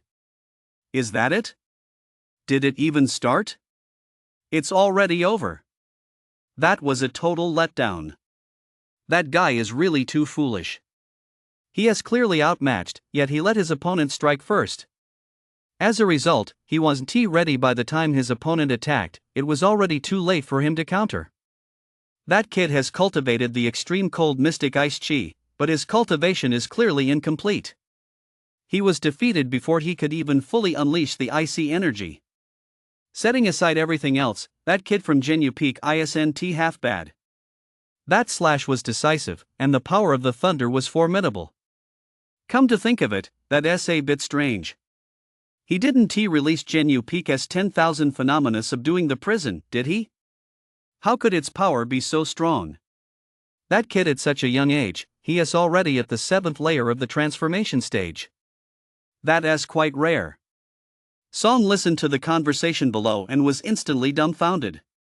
Wait a minute, I was holding back just now. I only unleashed the power of the 6th layer, yet you guys could tell I was at the 7th. Fine, you saw through me, but why did you have to say it out loud? Now that you've said it, how am I supposed to trick others into challenging me in the arena to earn spirit stones?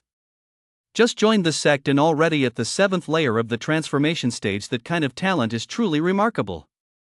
In our Biphone guild, there are still some disciples who joined last year and are only at the 7th level of the transformation stage. As the elders marveled, they also felt a sense of puzzlement. That kid from Genu Peak unleashed such powerful thunder energy, it shows he has excellent talent. Why isn't he cultivating the 10,000 phenomena Genu technique? Maybe he has been cultivating it? Cultivating what? A friend of mine saw that kid at the foot of prison subduing Peak the very next day after they joined their respective peaks. Could that kid have mastered the 10,000 phenomena prison subduing technique in just one day? Among the foundational techniques of our 100 peaks, it's one of the hardest to master. Pan Jiang's face was dark, as gloomy as could be. Good for nothing. What a complete good for nothing. I sent him to take down others, but instead, he got taken down himself. What kind of good for nothings has our Lingbing Peak recruited this year? Even the strongest among us can't beat him, let alone anyone else. Unless we turn to the senior disciples. Come to think of it, there is another good for nothing on the peak. That one isn't the weakest, but when faced with someone stronger, especially a senior disciple, he doesn't put up a fight at all. Whatever you tell him to do, he just does it. That good for nothing, he is just what I need right now. An idea suddenly struck him. He paid no heed to the already injured Du Qingyi. After all, there were still people from Lingbing Peak at the arena, so someone would surely escort Du Qingyi back. Pan Jiang returned to Lingbing Peak immediately. Not long after, at the foot of the lowest peak of Lingbing Peak, in a tiny courtyard, Pan Jiang stood before a short man and said in a commanding tone, "Hubo, come with me to the arena in a moment. We'll find a disciple named Song to spar with." I can't do that, Hubo replied, his face immediately clouding with worry. "Senior brother, you know I only joined the Biphone guild last year. I haven't even reached the chi drawing realm yet. That is exactly the point. I need someone at your level, the transformation stage. The Song I mentioned is a new disciple who joined this year. If you weren't at the transformation stage, he wouldn't fight you anyway. Otherwise, I'd just step into the arena myself. Why would I need you?" A new disciple this year? Hubo froze for a moment, then asked with a look of astonishment, "Senior brother, would a new disciple actually fight me? I'm already at the 7th layer of the transformation stage. Would he dare to fight me?" "He is also at the 7th layer of the transformation stage," Pan Jiang said, his gaze toward Hubo growing increasingly contemptuous. "Also, he is probably desperate for spirit stones. As long as you bet spirit stones on the match, he'll agree to fight you." A flash of joy crossed Hubo's face, but he quickly suppressed it and whispered, "Spirit stones, but senior brother, I don't have many spirit stones either." "Use your head. You're at the same cultivation level, and you joined the sect a year before him. You've been cultivating the extreme cold mystic ice chi for a whole year now, while that kid doesn't even know the Titan prison skill. How could you possibly lose? You can't lose, so why worry about spirit stones? Just agree to whatever number of spirit stones he asks for. I have only one request: cripple him for me. Got it?" "Yes, I understand." Hubo nodded emphatically, assuring him, "Rest assured, senior brother.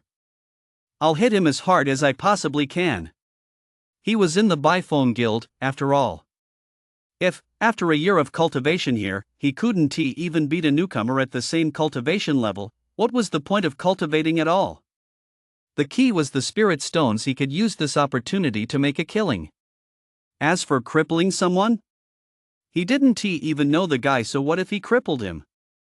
He just didn't dare offend anyone stronger than him. As for disciples weaker than him, he'd bully them whenever he could. Just as he was thinking this, Pan Jiang's voice rang out. Come with me. Hand over all the spirit stones you won, Pan Jiang said as he headed back toward the arena. He'd just lost 100 spirit stones. Du Qingyi's spirit stones must have come from Pan Jiang himself, otherwise, if Du Qingyi made a scene and word reached the elders, Pan Jiang would surely be reprimanded. Having lost, he definitely had to make up for it. Hu Bo was a different story. Given his personality, even if you gave him 10 times the courage, he wouldn't dare take those spirit stones. Now that Song had defeated Du Qingyi, far more people were approaching him to speak. After chatting with these elders for a while, he realized that still no newcomers had come to the challenge platform. He was starting to get bored and was thinking about going elsewhere to look around when someone else came up to him. A short man with a piece of ice embroidered on his clothes approached, pointing at Song and saying, I heard you just defeated our junior brother from Lingbing Peak.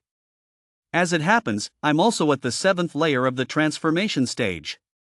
Do you dare to fight me? No sooner had he finished speaking than a burst of laughter erupted from the crowd. Hu Bo, you actually dare to come to the arena again? Oh, so you're here to pick on a newcomer. Come to think of it, you two really are at the same cultivation level. In the crowd, a burly man dressed entirely in black heard the commotion and wore a displeased expression. He strode forward abruptly, coming to stand before Hu Bo, and said coldly, Hu Bo, you're a veteran here, yet you still want to bully our Peak's newcomers. What? Are the people of your Lingbing Peak off limits? Or do you think our Jinyu Peak has no one? If you want to fight, I'll fight you. Upon seeing the man, Hu Bo instinctively took a step back, but thinking of Pan Jiang, he steeled himself and said, Senior brother Su Shua, you're joking. You're at the Immortal Bridge realm, how could I possibly compare to you? I just wanted to spar with him because we're at the same cultivation level. Song, seeing Hu Bo's frightened expression, grew anxious. Senior brother, I've finally got someone here to hand over money, don't scare him off. Same cultivation realm? No problem. I'll accept any challenge from someone at the same level. But we'll have to make it a wager. You're actually going to fight him? And make it a wager? He has been here a year longer than you, what do you have to offer? Su Shua's eyes widened instantly. He'd already stepped in, yet this junior brother still didn't get it. Did he really think that just because he defeated a newcomer, he could defeat a veteran? Song said earnestly, fight? Why not? I came here precisely to fight more and learn more. As he spoke, he turned to Hu Bo and called out, I originally had 100 spirit stones, plus the 100 I just won, let us wager 200 spirit stones. How about it? This guy had only been here a year and was still at the 7th layer of the transformation stage. He probably couldn't even come up with 200 spirit stones. If he asked for more, Su Shua was afraid the other guy would just turn around and walk away. Su Shua's face darkened instantly. You little brat, you don't know a good thing when you see it. Do you even know that disciples of the 100 Peaks, even if they haven't reached the awakening realm, are still required to study the basic arts? You don't know the Titan prison skill, so you can't even begin to imagine just how terrifying the power of the basic arts is. He has been cultivating the basic arts for a year at the same cultivation level. What do you have to fight him with? Song was truly taken aback. Do you think I'm stupid? If I didn't have a chance of winning, would I even fight him? Let us be clear, even if he is at the same cultivation level as me or even one level higher, I'll still take him on. Who says I don't know the Titan prison skill? Shut up already, don't hold me back from making money. Fearing that Su Shua's words might scare the opponent off, he quickly interjected, but I've already agreed. A man's word is his bond. Once I say I'll fight, I'll fight. Pan Jiang was overjoyed upon hearing this and quickly signaled with his eyes for Hu Bo to agree immediately. Hu Bo immediately replied, all right, since you put it that way, I agree too. Let us fight. Su Shua was furious this newbie was so inconsiderate. You want to fight, huh? Fine, then go ahead. Let someone knock some of that arrogance out of you, at LL do you good. Let him learn that while he may be strong among the newcomers, he has nothing when facing a veteran. All around them, the crowd heard the exchange and looked at Hu Bo with envy. So it turns out that sometimes, having a lower cultivation realm can actually be a good thing. Yeah, too bad I'm already at the awakening realm. Otherwise, I would VE challenge that kid too. That's 200 spirit stones. I can't even earn 200 spirit stones in a whole year. This newcomer he has only won one match, and already he doesn't know his place. A smile had already spread across Pan Jiang's face. Song had finally agreed. This time, there was an unexpected bonus. He'd earn another 100 spirit stones. As for that Song, it would be best if he didn't have the 200 spirit stones. That way, once he was crippled, he'd still owe the spirit stones and be locked up in confinement. When he came out, he'd have to keep paying back the spirit stones. He'd be completely ruined. Later on, finding any excuse to eliminate him would be even easier. This was the consequence of crossing the Pan family. Song stood on the arena once more, his long sword already drawn. Opposite him, Hu Bo wielded a long spear that seemed taller than Song himself. Although he had arrived a year before Song, he did not, like Du Qingyi, let Song make the first move. "Junior brother, let us begin." Hu Bo called out, then planted his foot firmly on the ground and surged upward, charging toward Song at top speed while the energy within him surged rapidly. By the time he reached Song, his energy had reached its peak. A chilling, murderous intent flashed across his face as the spear in his hand, like a dragon emerging from the sea, thrust forward with fierce force. In an instant, waves of bone-chilling cold surged forth. For a moment, Song felt the temperature around the arena plummet. A layer of frost appeared on the arena itself and in the surrounding air. The spear was completely enveloped by the cold air. It seemed as though the chill was coalescing into a massive ice dragon, roaring as it charged forward. The extreme cold made Song feel as if he had fallen into a layer of ice that had remained frozen for 10,000 years. Below the arena, Su Shuai's expression changed abruptly. "Damn it, what are you trying to do? Are you trying to kill him?" As he spoke, Song had already swung his spear down with all his might. In an instant, a colossal elephant's roar, one powerful enough to shatter mountains, echoed through the air. A phantom image of a giant elephant, seemingly larger than the arena itself, materialized behind him. The giant elephant brought down a single hoof, as if churning rivers and seas, knocking down stars, plucking the sun and the moon. His entire body was enveloped in golden lightning. From a distance, it looked as if thunderous dragons and serpents were slithering across his skin, emitting a series of crisp crackles. His long sword seemed to transform into a bolt of lightning itself, channeling the world's most ferocious thunderous power as it slammed heavily against the ice. The thunder erupted in an instant. A blinding golden light flared up, bathing the entire front of the arena in dazzling radiance. Under the terrifying impact of the thunder, the frost on the thrusting spear exploded with a thunderous crash. Under the overwhelming force, even the spear itself shattered right down the middle. The frost in the air melted away in an instant. The long sword, however, showed no sign of slowing down, slashing heavily into Hu Bo's body. This strike was even more brutal than the one that had cut down Du Qingyi earlier, and its power was immeasurably more terrifying. Hu Bo's spear thrust had been brimming with murderous intent. Since his opponent wasn't holding back, he certainly wouldn't show any mercy either. Hu Bo's body was cleaved open with a thunderous crash. Flesh and blood flew everywhere, and one could even see his intestines spilling out. His entire body was flung backward through the air, crashing heavily outside the ring and kicking up a cloud of dust. His body was left charred and scorched, and he moaned in agony. "Titan prison skill!" A chorus of exclamations erupted instantly from all around the ring. Who said he hadn't cultivated the Titan prison skill? With this display of the Titan prison skill, I'd even believe he'd only been practicing it for a year. Didn't this kid leave prison guarding peak ages ago to wander around outside? When did he even have time to cultivate the Titan prison skill? The key is that his Titan prison skill is so terrifyingly powerful. At the same cultivation level, his mana far exceeds Hu Bo's. A complete rout he is utterly crushing him. Hu Bo has been training for a whole year, yet he is still no match for a newcomer. Everyone was truly stunned. No wonder he was so confident enough to challenge him to a duel. A prodigy now that SA true prodigy. Prison guarding peak has taken on a fine disciple this time. Among this batch of disciples, this kid is definitely the strongest right now.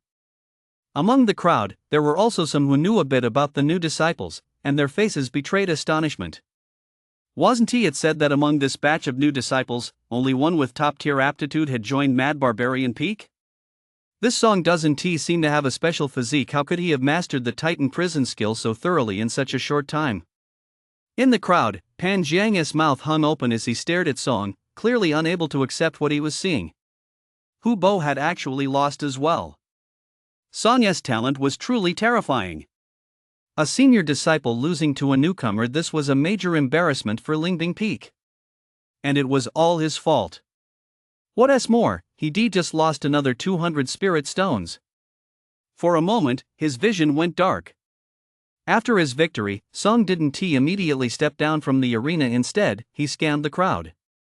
Since he already stepped into the ring, earning such a meager sum of spirit stones in a single match just wouldn't do. Is there anyone else who wants to fight? Song shouted down to the crowd, whether you're a new disciple or a veteran, as long as you're within the transformation stage, come challenge me, I'll accept every challenge. Of course, just sparring is no fun. We need to add some stakes. I won fight without spirit stones, at least 100 spirit stones per match.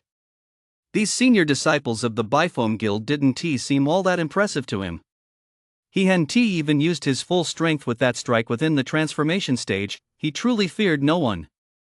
Below, the crowd's eyes widened instantly. That kid is so arrogant. Hu Bo, whom he just defeated, is notoriously weak. Does he really think that beating Hu Bo makes him invincible within the transformation stage? Someone's mind stirred, and they hurriedly asked, you said within the transformation stage, does that mean the 9th layer of the transformation stage also accepts challenges? Also, does it mean that as long as someone is at the 9th layer of the transformation stage, it doesn't matter how many years they've been in the sect? As soon as his words fell, quite a few people around him began cursing silently to themselves. You think you're so smart? Didn't we think of that already? We wouldn't have said anything. When the time comes, we'll just bring a 9th tier transformation stage cultivator, preferably a veteran disciple who has been in the sect for 5 or 6 years, or even 10, to challenge him. But thanks to you, you've just reminded him of that. Ha! 9th tier transformation stage? Song feigned a look of distress. That's a cultivation level higher than mine. Many people around him immediately grew agitated and shouted, you just said yourself that anyone within the transformation stage is welcome. That's right. It's the rule of our Bifoam Guild, you have to keep your word. You can't take back what you've said. How can you be trusted if you act like this? Well, Song looked genuinely troubled. All right, then. As he spoke, he deliberately looked down at Su Shua and asked, Senior brother, there aren't many disciples at the 8th and 9th layers of the transformation stage among the senior disciples, are there? Not many? There are enough to bankrupt you. Su Shua shot his junior brother a disapproving glance. Why was this junior brother so easily provoked? Even if you refuse, can those people really force you to go up and fight against those at the 8th or even 9th layers of the transformation stage? Pan Jiang's face lit up. Even the 9th layer of the transformation stage was fair game. Excellent.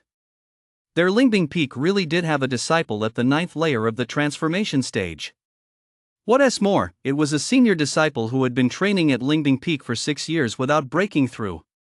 The urgent task now was to find that 9th layer junior brother as quickly as possible. If he was too late, what if someone else beat him to it? He didn't dare delay. He immediately turned and ran back toward his own peak. Besides him, quite a few others were also leaving the combat arena one after another. No kidding, this was a golden opportunity to earn spirit stones. Before long, the news that Song had defeated a senior disciple from last year in a single strike spread rapidly throughout the Bifoam Guild. And across the various peaks, disciples at the 9th layer of the Chi transformation stage suddenly became the most sought after. Junior brother from Jade Peak, hurry up. Stop cultivating, come with me. I'll show you a way to earn spirit stones. I'll pay you 200 spirit stones if you find someone to spar with. Junior sister Qianxue, I've heard of a great way to earn spirit stones. There's a newcomer who just arrived this year. He'll accept challenges from anyone at the transformation stage, even those at the 9th layer. He's only at the 7th layer himself. What? You don't have any spirit stones? No problem, I'll lend you some. Whatever you earn will be all yours. Lose?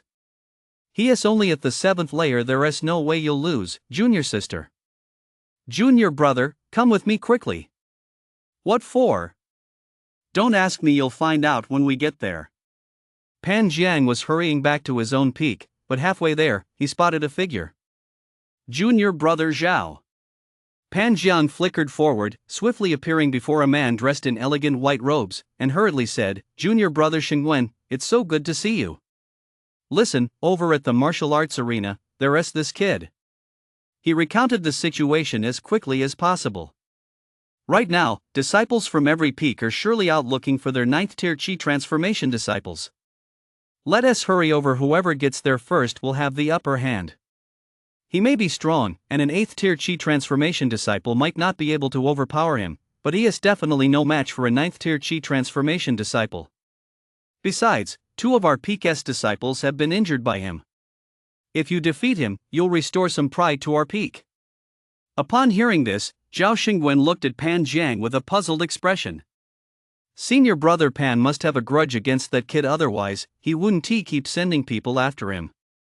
Of course, he wouldn't say any of this to his face. But, senior brother, if I win, what about the spirit stones? Spirit stones, you'll bet 500 spirit stones against him. If you win, I'll take 400, and you'll get 100. Although Zhao Xingwen's cultivation was higher than Hu Bo's, he had been a disciple for longer, and their natural talents were roughly equal. However, Zhao Xingwen wasn't as timid as Hu Bo. He wouldn't let himself be pushed around. He still wanted a share of the spoils. Alright, junior brother. I'll go right now. As for that kid, mainly, I want to restore some pride for our Lingbing peak. Zhao Xingwen quickly agreed. If he asked for too much, Pan Jiang would certainly refuse. If he had to borrow spirit stones from someone else, not only would it be difficult to get them, but even if he did, the lender would surely demand something in return.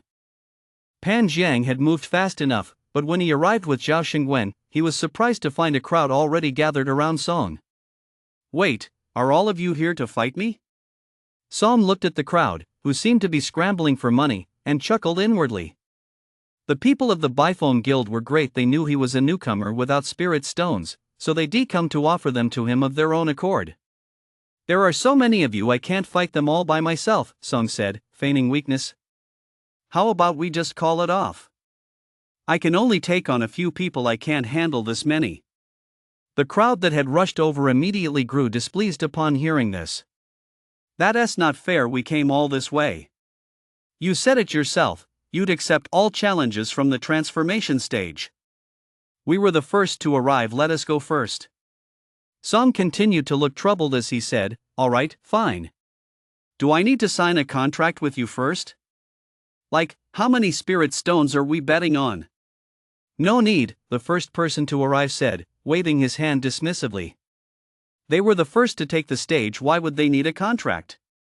The others behind him immediately grew displeased. This newcomer was foolishly insisting on a contract. Why are you refusing?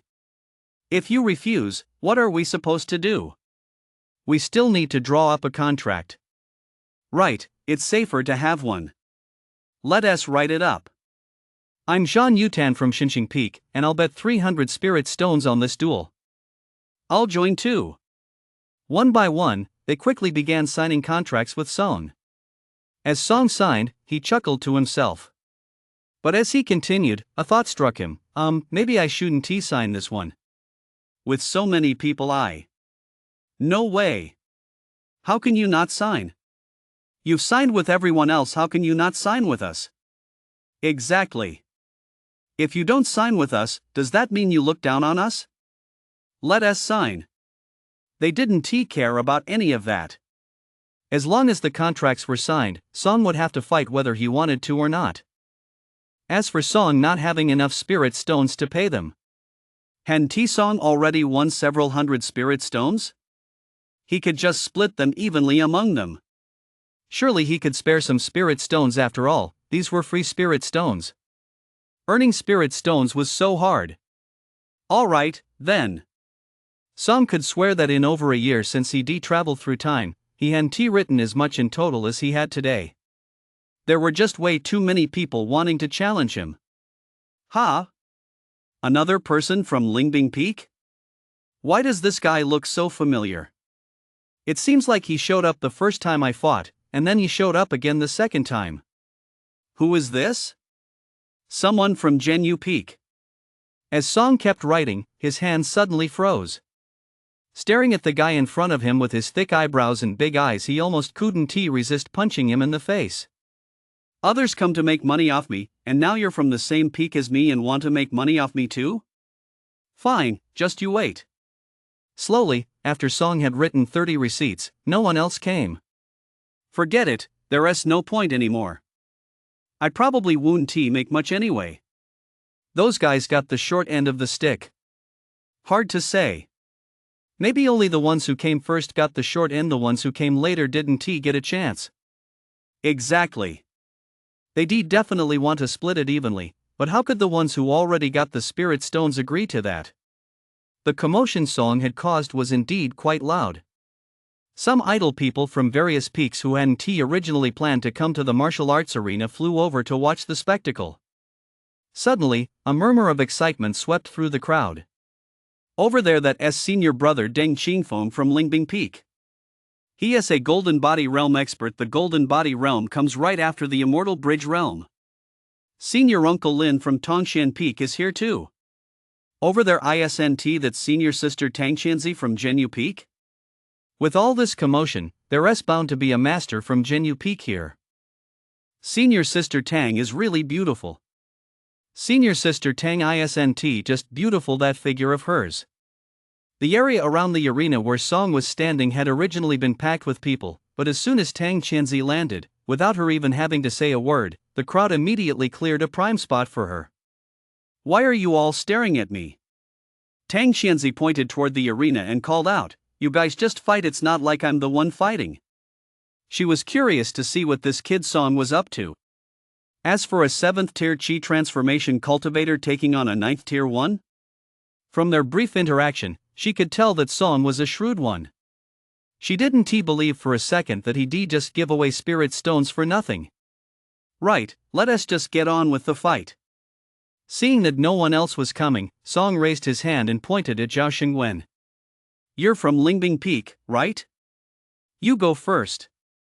Upon hearing this, Pan Jiang's face lit up with joy. With Zhao Xingwen going first, those spirit stones were as good as his. The crowd around them was deeply disappointed. Why was it someone from Lingbing Peak again? However, several members of Genyu Peak turned pale with shock and immediately cried out. Kid, why did you pick him? That guy has been in the sect for 6 years. He has been cultivating his extreme cold mystic ice for 5 or 6 years. How are you supposed to beat him? You people from Lingbing Peak, you really have no shame. Zhao Xingwen glanced at Pan Jiang before leaping onto the arena. He'd been set up by senior brother Pan Jiang. That kid didn't even check the spirit stones when he wrote the contract, he just signed it as soon as it was done. Pan Jiang hadn't put up any spirit stones at all, yet if he won, he'd take the lioness share. If he'd known this would happen, he would just come here himself. Now it was too late. Landing on the arena, he quickly banished all distracting thoughts, began to focus his chi, and simultaneously drew a curved blade from his back, his gaze fixed intently on Song across from him.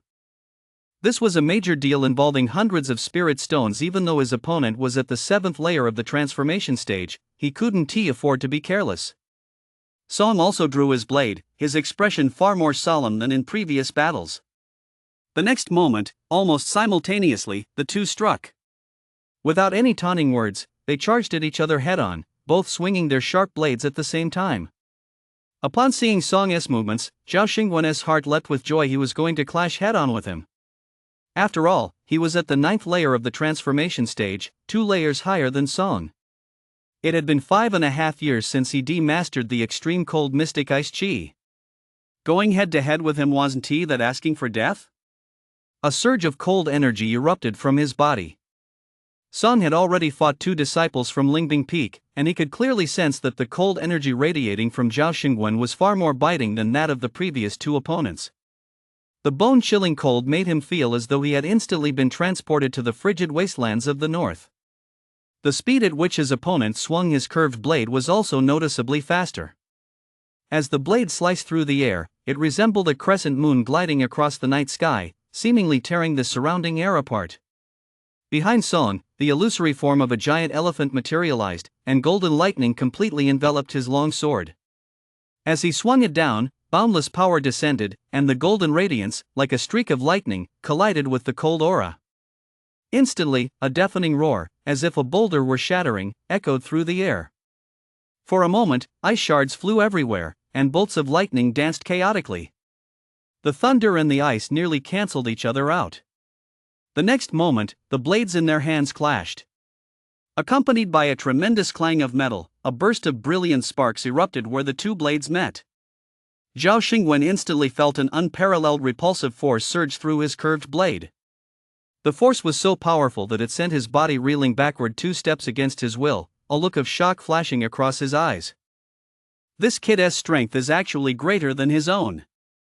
And how long has he been cultivating the Titan prison skill? Why is it in no way inferior to his own extreme cold mystic ice? After Song's strike, he, too, retreated half a step. Feeling the recoil in his hand, a look of excitement involuntarily flashed across his face. Finally, he encountered someone capable of withstanding his strike. A surge of fighting spirit welled up within him. Striding forward 2 paces, he raised his long sword once more and brought it down in another strike. Fueled by this burst of fighting spirit, the flow of energy within him accelerated. Simultaneously, among the countless bolts of lightning coursing through his body, the one that harmonized perfectly with the Titan prison skill grew even more powerful. At that moment, the Titan prison skill was affected, undergoing a noticeable transformation. As the blade came down, the illusory giant elephant behind him roared toward the heavens. One of the giant elephant's massive hooves struck down, seemingly merging with Song's strike. Golden lightning filled the sky above the front of the arena. For a moment, boundless, majestic divine might filled this corner of the world. Every hair on Zhao Xingwen's body stood on end uncontrollably in that instant. He even had the illusion that he was facing a true divine elephant capable of single-handedly subduing the endless inferno. Although his cultivation level was higher, in the face of this terrifying aura, his own momentum was instantly suppressed. He instinctively raised his long sword to block the attack, but in the next instant, a boundless, ferocious aura crashed down upon him. The cold energy he had released was instantly shattered by the violent thunder and evaporated into the air. Immediately afterward, the terrifying thunderbolt struck him with full force. Zhao Xingwen's body was sent flying backward uncontrollably, crashing heavily outside the ring. His entire body was charred black, and the acrid smell of burning spread throughout the area. It seemed as though every organ inside his body had been shattered by the thunderbolt. But Zhao Xingwen opened his mouth and spat out a large mouthful of blood, then passed out immediately.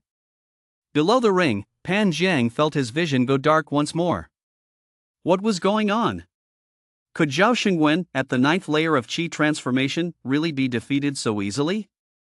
In the blink of an eye, gasps of astonishment rose from the crowd below the ring. Song 1.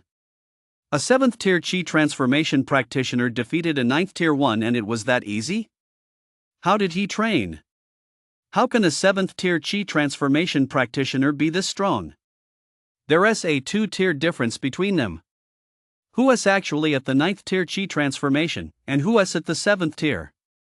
This Song, no wonder he dared to accept challenges from all transformation stages.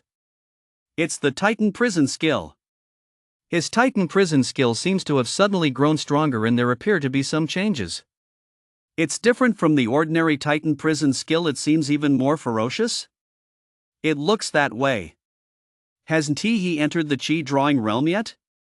According to the foundational teachings of our various peaks, Only after entering the chi drawing realm and becoming thoroughly familiar with it can one make changes based on personal insights and one's innate physique. This kid has only just learned the Titan prison skill, hasn't he? He is still only at the transformation stage, and his Titan prison skill has already changed? What kind of talent is this? I thought he didn't even have a special physique. What kind of freak is this? Zhao Xingwen, you've been in the sect for 6 years, yet you're not even as good as a newcomer who has just joined. What a disgrace. Song himself hadn't expected his Titan prison skill to undergo a transformation. It was all due to the thunderous power contained within the Instant Eternity skill. The Instant Eternity skill contains countless bolts of thunder. It seemed that for now, the Titan prison skill had fused with just one of these bolts of thunder. He wondered if, in the future, it might fuse with more and undergo further changes. He glanced at Zhao Xingwen below the arena and said, "Alright, let us move on to the next match. Let us see who is up next. Senior brother Yufeng from Tongxian Peak, right? Come on, let us have a go." Below the arena, a fair-skinned young man heard this and immediately waved his hand, saying, "Forget it, no need to fight. I just remembered I have some business to attend to. Why even bother fighting?" Zhao Xingwen lost so quickly, and he was already at the 9th layer of the Qi transformation realm, so he wouldn't fare much better if he went up there. Was he supposed to go up there just to hand over spirit stones to his opponent? Song heard the man behind him say he wouldn't fight and immediately grew angry. Just as he was about to speak, a commanding female voice rang out. "You think you can just say you won fight and get away with it? Whether you want to or not, you're going to fight." In an instant, everyone's gaze turned to Tang Qianzi.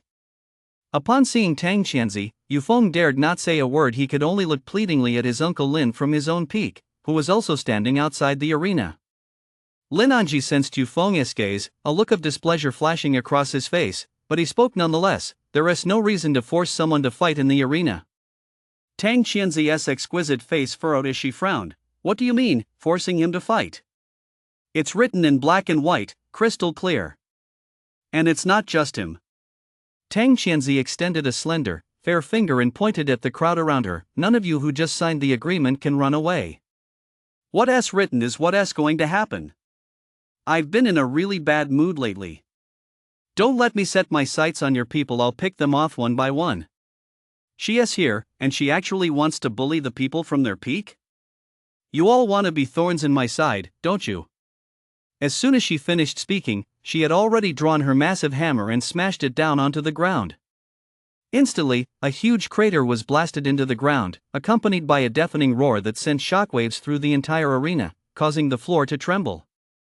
The expressions of the onlookers around them changed instantly. Lin Anji's face, in particular, turned an extremely grim shade, yet he dared not react. Logically speaking, Tang Qianzi should indeed address him as senior uncle, but the truth was, he simply couldn't beat her. If Tang Qianzi really set her sights on the members of their peak and picked them off one by one, he'd be cursed to death by the rest of the peak. Oh, so it's in black and white. In that case, I'll abide by it. Since Jade Peak has laid down the rules, they must be followed. Let us get this fight started. With so many people here to witness this, he had to save some face for himself. Yufeng's face was etched with despair. He now hated the senior brother who sent him here with a passion. No way, since it was the senior brother who sent him. If he lost, the senior brother would have to chip in some spirit stones. He didn't have that many spirit stones. Song, however, kept his gaze fixed on Tang Qianzi. Why did it seem like his senior sister was getting more and more beautiful? Senior sister, you're such a good person. This is the advantage of choosing a top-tier peak. If you'd chosen one of the bottom-ranked peaks, who'd give a damn about you? People would just call it a draw and be done with it. Now, just by tossing that hammer aside, senior sister has intimidated them all, hasn't she? All of this is money. Yufeng and Zhao Xingwen were about evenly matched, and Song didn't see any difference between them anyway, so he quickly cut Yufeng down with 2 swings of his blade. Next up was the third person, a senior sister named Xianxue. Whether it's a man or a woman, it's all spirit stones, just cut them down. Song raised his blade and looked down at the arena. Below the stage, cheers erupted simultaneously. It's junior sister Qianxue from Nishui Peak. Junior sister Qianxue only arrived a year before Song. More importantly, she's on the transformation stage peak rankings. She is probably 7th on the transformation stage peak rankings, right? She should stand a chance. In the crowd, a woman with skin as white as snow and exquisite features listened to the voices around her but shook her head immediately. Junior brother, I concede. As Qianxue spoke, she kept her eyes on Yufeng, who was being carried away. Seeing the pitiful state of Zhao Xingwen and Yufeng in front of her, why would she even bother fighting? She was stronger than those two, but the gap wasn't nearly as wide as the one between Song and them. Song paused for a moment, then hurriedly said, "Admit defeat? Fine. But senior sister, we can't skimp on the spirit stones we agreed upon." Qianxue's face flushed instantly, but she still replied, "Fine, I'll give them to you."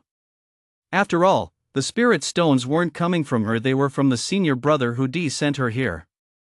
Behind them, many of those who were next in line to challenge Song immediately grew anxious. Junior sister Qianxue, why did you concede? You might have one. That's right, junior sister Qianxue, he is only at the 7th layer of Qi transformation, his mana is limited. He'll probably run out of mana soon, and that'll be our chance. You absolutely can't concede. Qianxue's expression darkened instantly. She turned to face the crowd and shouted, "Then don't concede yourselves, go up there and fight. Just look at the pitiful state of those two, their bodies were charred black, their skin torn open, and the knife wounds ran deep enough to expose the bone. Those injuries would take at least 2 or 3 months to heal. If going up there meant getting seriously injured and wasting time, then what was the point of fighting? She certainly wasn't going to fight. Whoever wanted to could go ahead." Song, paying no heed to what the others behind him were saying, looked at Tang Qianzi with curiosity and asked, "Senior sister, what is the peak rankings?" He really hadn't heard anyone mention the peak rankings these past few days. The peak rankings are a list of the top practitioners in each cultivation realm within our Bifeng Guild. The transformation stage peak rankings only list 10 people. As Tang Qianzi spoke, she seemed to think of something. Her expression suddenly darkened as she said, "Don't call me senior sister.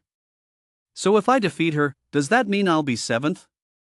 What are the benefits of being on these peak rankings?" Song was puzzled. If he shouldn't call her senior sister, what should he call her? Wife? That's right, you're now 7th. The top 10 on the peak rankings receive spirit stones. For the transformation stage peak rankings, the 10th place finisher gets 1 spirit stone per month, the 9th gets 2, and so on. Song immediately furrowed his brow. First place only gets 10 spirit stones a month? That's not much. For a sect as big as the Bifeng Guild, that's a bit stingy, isn't it? Aren't you satisfied? It's already a big deal just to make it onto the transformation stage peak rankings. Besides, the first place winner on the transformation stage peak rankings gets to go to Bifeng Cliff and choose one treasure, though, of course, whether you can actually pick one depends on you. I get to choose a treasure. Song's interest was instantly piqued. Looking at the crowd still waiting in line behind him, he shouted, "Hurry up, everyone. After I finish with you lot, I'll sweep the peak rankings again, and then I'm off to pick out a treasure." The expressions of the crowd below turned incredibly strange and sour. A newcomer claiming he'd take first place on the peak rankings for his cultivation realm, how utterly brazen. But the irony was, they couldn't refute him. This kid actually had a real chance of taking first place on the peak rankings. Moreover, it seemed the first and second place holders of the transformation stage peak rankings were indeed right here. There were indeed a few diehards behind Song who stepped forward to challenge him, but soon, the acrid smell of burning flesh wafted through the air. After several defiant challengers had come forward one after another, the rest of the crowd began to back down. Song's attacks were too brutal. The injuries he inflicted would take over 2 months to heal with ordinary elixirs or herbs. Without them, it would take even longer. Recovering from those injuries would cost spirit stones. And during recovery, they couldn't even cultivate. What a loss. It was better to just back down. In the blink of an eye, veteran disciples, some who'd been in the sect for as little as 1 or 2 years, others for 7 or 8, and even as long as 10, were so intimidated by Song that they didn't even dare to fight him.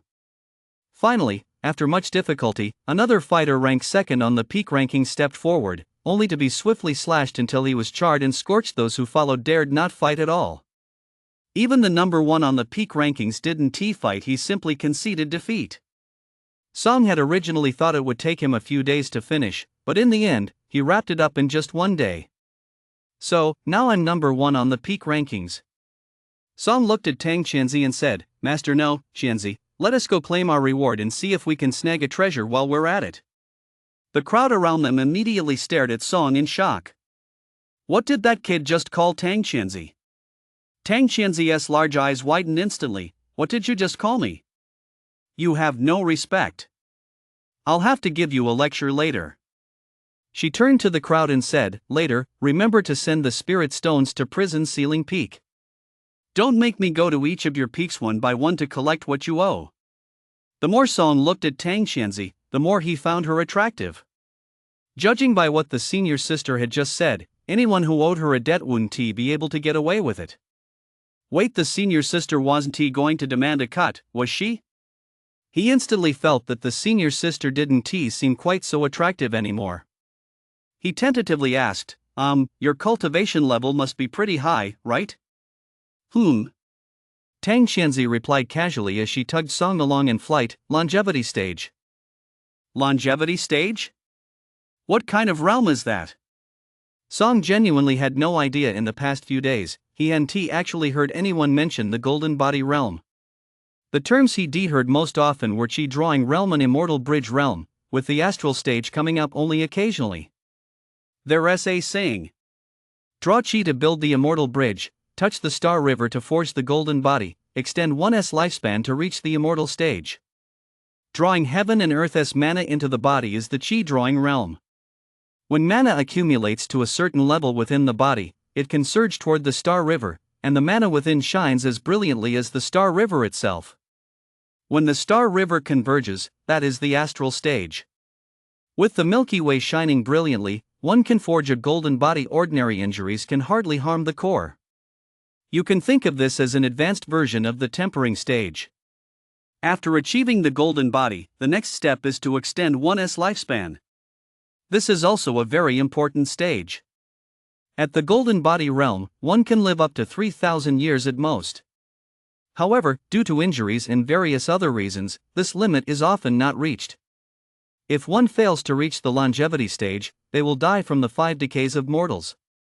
Each tier of the longevity stage adds 1,000 years to one's lifespan. After extending one's lifespan, the physical body reaches the immortal stage. I am currently at the peak of the longevity stage. Song's mind began calculating rapidly. He was currently at the transformation stage, and to reach the peak of the longevity stage, he still had to pass through the Qi drawing realm, the immortal bridge realm, the astral stage, and the golden body realm, making the longevity stage itself the 5th cultivation realm. Each cultivation realm has 9 layers, and the gaps between them seem enormous. But the thing is, 1 day for him equals 1 year of cultivation. Even if he advanced to a major cultivation realm on average once a year, it would still only take 5 years. Is that even a big deal? Xiao Qianzi, just you wait. In 5 years, you'll have to call me big brother, got it? Tang Qianzi felt Song's gaze on her, and the longer she looked at him, the more off it seemed. You little brat, what's with that look? Do you think I'm old? Tell me, am I old? Song was instantly at a loss for words. You just called yourself old lady, what do you think? Let me tell you, I wasn't thinking along those lines. You're the one who jumped to that conclusion. He definitely wasn't going to answer a question like that.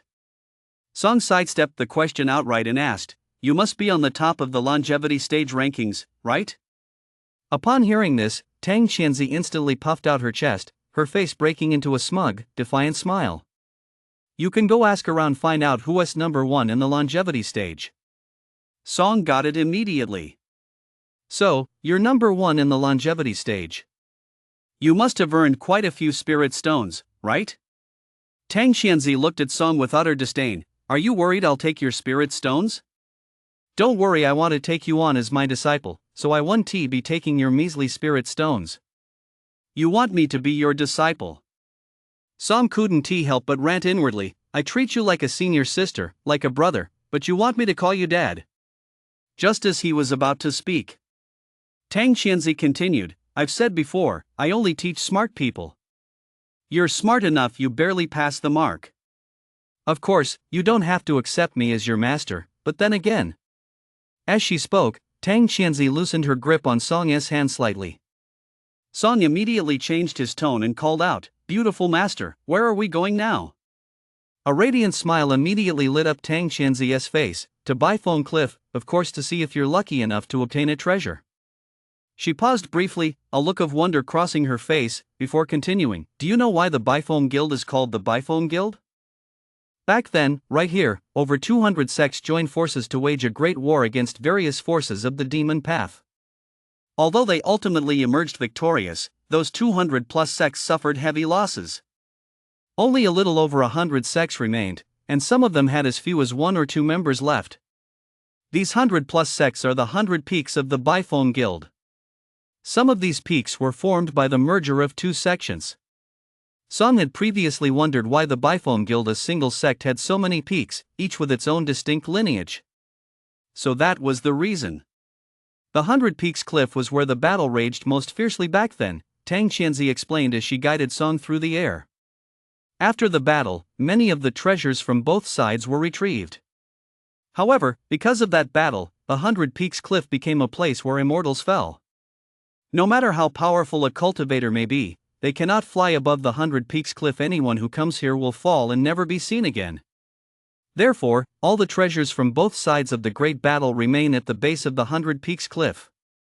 However, if you stand at the edge of the cliff and release your aura, and if you resonate with a particular treasure, you may take it with you. Exactly which treasure you can take depends on luck. Of course, there are also those who return empty-handed. Only the top cultivator in the transformation stage is granted a single opportunity to go to the 100 Peaks Cliff in search of fortune. However, in the Qi drawing realm, the top 3 all have a chance. The top 5 in the Immortal Bridge realm can go as well. But telling you all this now is pointless. Once your cultivation reaches a higher realm and you're on the peak rankings, you'll understand naturally. After hearing this, Song's heart stirred, and he said, This can be manipulated. For example, take 2 people from the same peak who are at the same cultivation level, but one is weak, while the other is unbeatable at that level. We could easily have the stronger one take first place on the peak ranking, then have the weaker one challenge the top spot. The stronger one could deliberately lose and give up the top spot, allowing the weaker one to go and select treasures as well. You don't really think you're the only one who could come up with this, do you? Tang Qianzi explained, everyone at the same cultivation level knows which faction a disciple belongs to. If the weaker cultivator took first place, people from other peaks would immediately challenge them. Do you think they could hold on to that top spot? The strength you displayed during the transformation stage was already strong enough that's why no one challenged you. Besides, the peak rankings are a symbol of honor. No one would willingly give that up. As Tang Qianzi spoke, she led Song Yu deeper and deeper into the wilderness. Apart from the 2 of them, not a single soul was in sight. Soon, she flew to a protruding stone platform and came to a halt. On this massive stone platform stood a thatched hut, and beside it sat a figure with his back to them wearing a conical hat and a straw raincoat. Hearing the sound, the figure turned around, revealing an aged face. Tang Qianzi did not approach but respectfully clasped her hands toward the elder and said, Elder Shashan, this is Song, a new disciple from Argenyu Peak, who has taken first place on the transformation stage peak ranking. I have brought him here to seek his destiny. Song had known Tang Qianzi for so many days, yet this was the first time he'd seen her show such deference to someone else. Elder Shashan nodded slightly, a smile one that could even be called benevolent appearing on his face. For a new disciple to take first place on the transformation stage peak rankings is no small feat, just like you back in the day. Song shot Tang Qianzi a look full of astonishment. He himself had become the top-ranked disciple at the peak of the transformation stage as a newcomer solely because of the instant eternity skill. How had Tang Qianzi managed to do it? Was this woman just as insanely talented as that? Elder Shashan paused briefly, then beckoned to Song, "Come here. Stand by my side." Hearing this, Song hurriedly took a step forward. But the moment his foot left the ground, an endless sense of oppressive might surged from ahead. Waves of killing intent and the aura of clashing weapons swept toward him, as if intent on shredding his entire being to pieces. In that instant, he felt as though he were witnessing one gruesome scene after another. It was as if he were witnessing, from ages past, a series of fierce battles between martial masters in this very place, mountains shattering, rivers flowing backward, and rivers of blood. This heavy aura, brimming with a sharp, ruthless killing intent, nearly caused him to stumble. Fortunately, the next moment, as Elder Shoshan waved his hand, a gentle aura swept over and enveloped him, causing that terrifying presence to finally dissipate. Song slowly walked to Elder Shoshan's side and looked down below lay a bottomless abyss. "Extend your hands and release your aura. I'll give you 1 hour. If fate permits, a treasure will fly up to you." Hearing Elder Shoshan's words, Song held out his hands and released his aura. He didn't know why he was able to release his aura even while Elder Shoshan's aura enveloped him. He continued to release his aura like this, and before he knew it, half a time unit had passed, yet he hadn't heard a single sound. In the distance, Tang Qianzi remained standing exactly where she had first arrived, not taking a single step forward. Suddenly, from the bottomless abyss stretching as far as the eye could see, a golden radiance burst forth. Instantly, the light shot skyward, seemingly piercing through the clouds and bathing the entire world in a golden glow.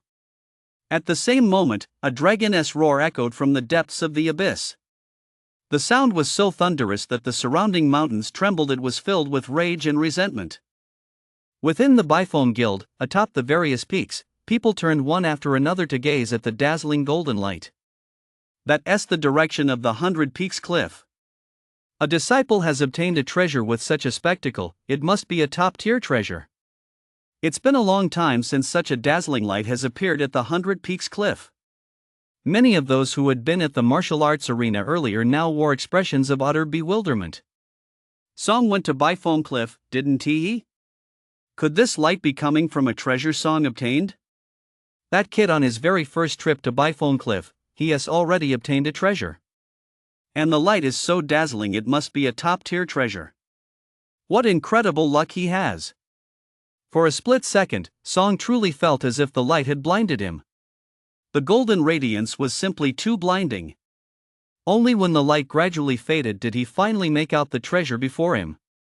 A long sword floated in front of him. The blade itself wasn't golden, but pitch black. The golden radiance emanated from the golden divine dragon carved upon it. At first glance, he even felt as though this divine dragon were alive, as if it were formed from converging bolts of thunder. Waves of ferocious energy, powerful enough to tear everything in the world to shreds, surged out in all directions. Elder Shashan, sensing the terrifying fury emanating from the long sword, gasped, "What overwhelming fury! This sword, there's only one possibility, the furious thunder dragon sword." It was the sword wielded by Shaoshanrun of the Genyu sect back in the day. Shaoshanrun? Song asked curiously. Was he very powerful? Behind them, Tang Qianzi, who had been standing at a distance the whole time, heard this and immediately scolded, "Song, don't be rude, that's Elder Shashan. He was the one responsible for safeguarding the entire sect during its most perilous moments." She was genuinely flustered. This kid really dared to say anything. Shaoshan Ren, that was the title Elder Shoshan used to refer to himself. No one else, not even the sect master, would dare address him by his given name. A sect has many elders, such as the disciplinary elder, the teaching elder, the library elder, and so on. Of all these elders, even including the grand elder, the mountain guardian elder is the most powerful. And Song actually asked if he was strong. The sword the mountain guardian elder wields is the very one once used by the mountain guardian elder of the Genyu sect. This kid's luck is simply out of this world. Of course, in this kid's hands, the blade isn't much use right now. Elder Shashan, however, waved his hand lightly and said, "No need to be so formal. It's just a title." As he spoke, he turned to look at Song and said, "Kid, cherish this sword." Just as he finished that last word, Song had already grabbed the raging dragon thunder sword and slashed it down at the ground in front of him. Having gotten a new weapon, he definitely had to test its power, didn't he? His senior sister brag about her new hammer all the time? The long sword, shrouded in golden lightning, struck the ground with tremendous force, producing a deafening roar like a boulder shattering and leaving a shallow gash in the earth. That shallow? Song was dumbfounded. Wasn't this supposed to be Elder Shoshan's sword? Wasn't Elder Shoshan supposed to be the sect's last line of defense? Shouldn't it be incredibly powerful? How could it be so weak? In the distance, Tang Qianzi couldn't take it anymore and shouted, "This is the ground of 100 Peaks Cliff. If you switched back to your original sword and struck it, the ground wouldn't even show a mark and your sword would snap in two. This kid really has no sense of the situation. Can't he see that she hasn't even stepped inside yet? And here he is, going ahead and swinging his sword right in front of the Mountain Guardian Elder. This is the Mountain Guardian Elder. After all, even the sect master would address him respectfully as Uncle Master. The Mountain Guardian Elder, however, showed no sign of anger. Perhaps because Song had resonated with one of his divine weapons, he felt a bit closer to Song. Smiling warmly, he said, "You're still only at the transformation stage.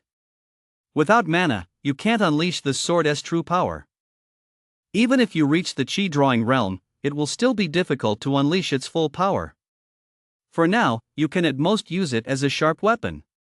To truly harness its power, I'm afraid you'll need to cultivate for 1,000 years. As he spoke, he glanced at Tang Qianzi, who was standing nearby, and chuckled. This little girl, on the other hand, might be able to unleash a fraction of its power. Upon hearing this, Song immediately clutched the long sword tighter. What do you mean? This is the sword I managed to get my hands on. All right, little one, you've already obtained the treasure. You may go now. Okay, Elder Shoshan, goodbye. This place is really nice. I'll definitely have to come back someday, so of course we'll meet again. Soon, Tang Qianzi led Song away from 100 Peaks Cliff, and they returned to prison guarding Peak. Seeing the new disciples who had come with him, he was just about to greet them all. Out of thin air, a group of figures flew over. At a glance, they were all people he'd never seen before, and they all looked quite old. This must be Song. Excellent, excellent, truly excellent. I heard that little Song defeated everyone at the transformation stage. Very good, you've brought honor to our prison guarding Peak. Junior nephew Qianzi, you just took little Song to the 100 Peaks Cliff, didn't you? Was that golden light emitted when little Song obtained a treasure? What treasure did he bring out? As they spoke, their gazes were fixed on the long sword Song was clutching. Tang Qianzi pointed at the sword and said, "The Raging Thunder Dragon Sword belonging to Elder Shoshan of the Zhenyu sect." Whenever a disciple obtained a treasure from the 100 Peaks Cliff, Elder Shoshan would record it in the registry, so there was naturally no need to conceal it. A treasure of our Zhenyu sect. And it's Elder Shoshan's treasure, no less. The Thunder Dragon Blade. Our Zhenyu Peak has records of it. It's said that back in the day, Elder Shoshan obtained a supreme divine stone from the 9 Nether realm. Afterward, Elder Shoshan ventured alone to the realm of Heavenly Thunder, where the blade was tempered by 100 years of heavenly thunder.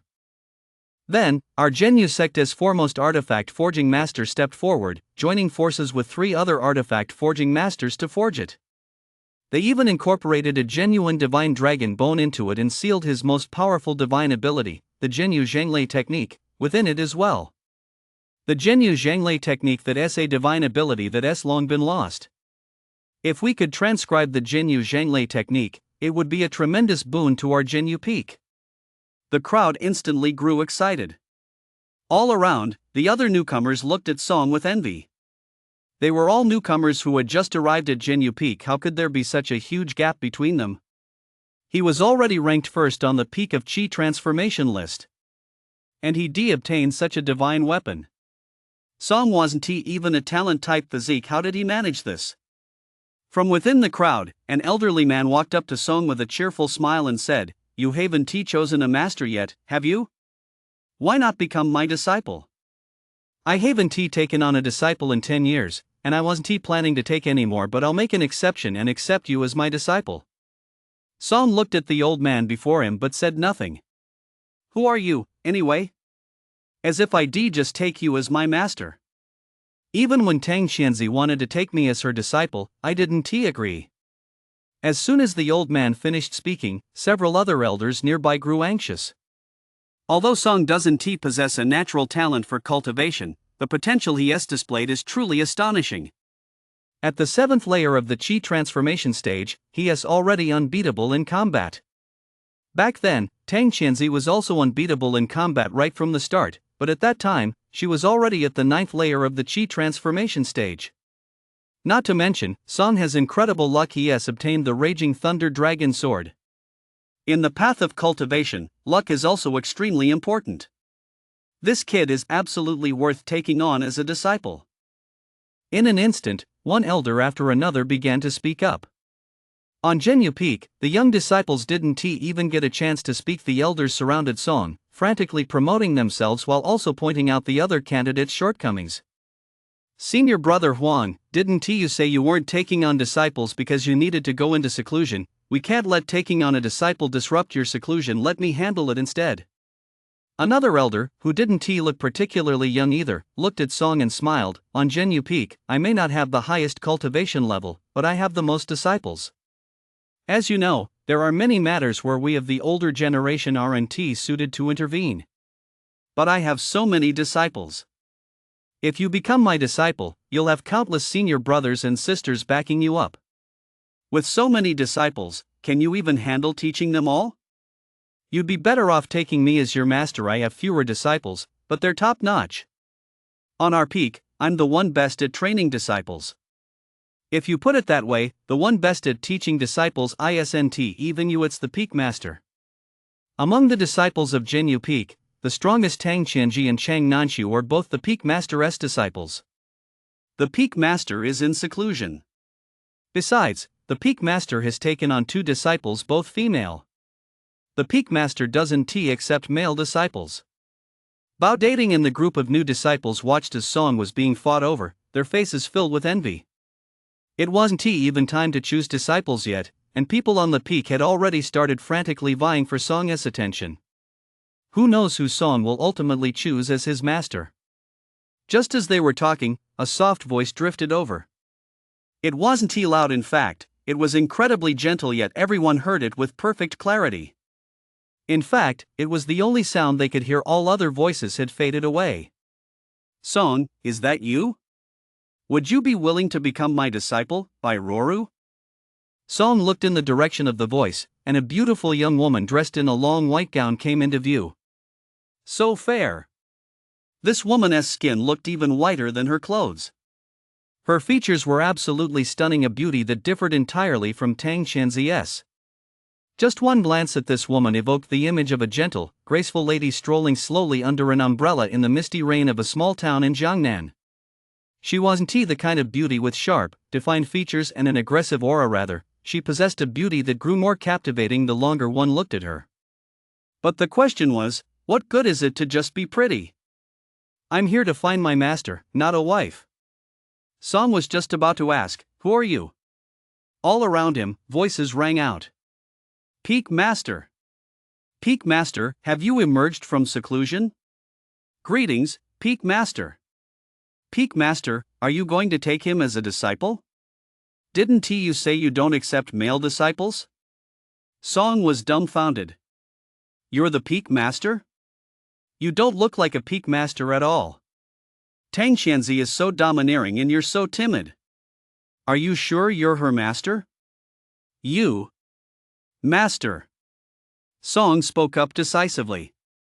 Is there anyone with more clout than the Peak Master? As he spoke, he turned to Tang Qianzi and asked, Senior sister, where's the tea? Should I pour some for Master? You know, the initiation tea. The crowd around them was speechless.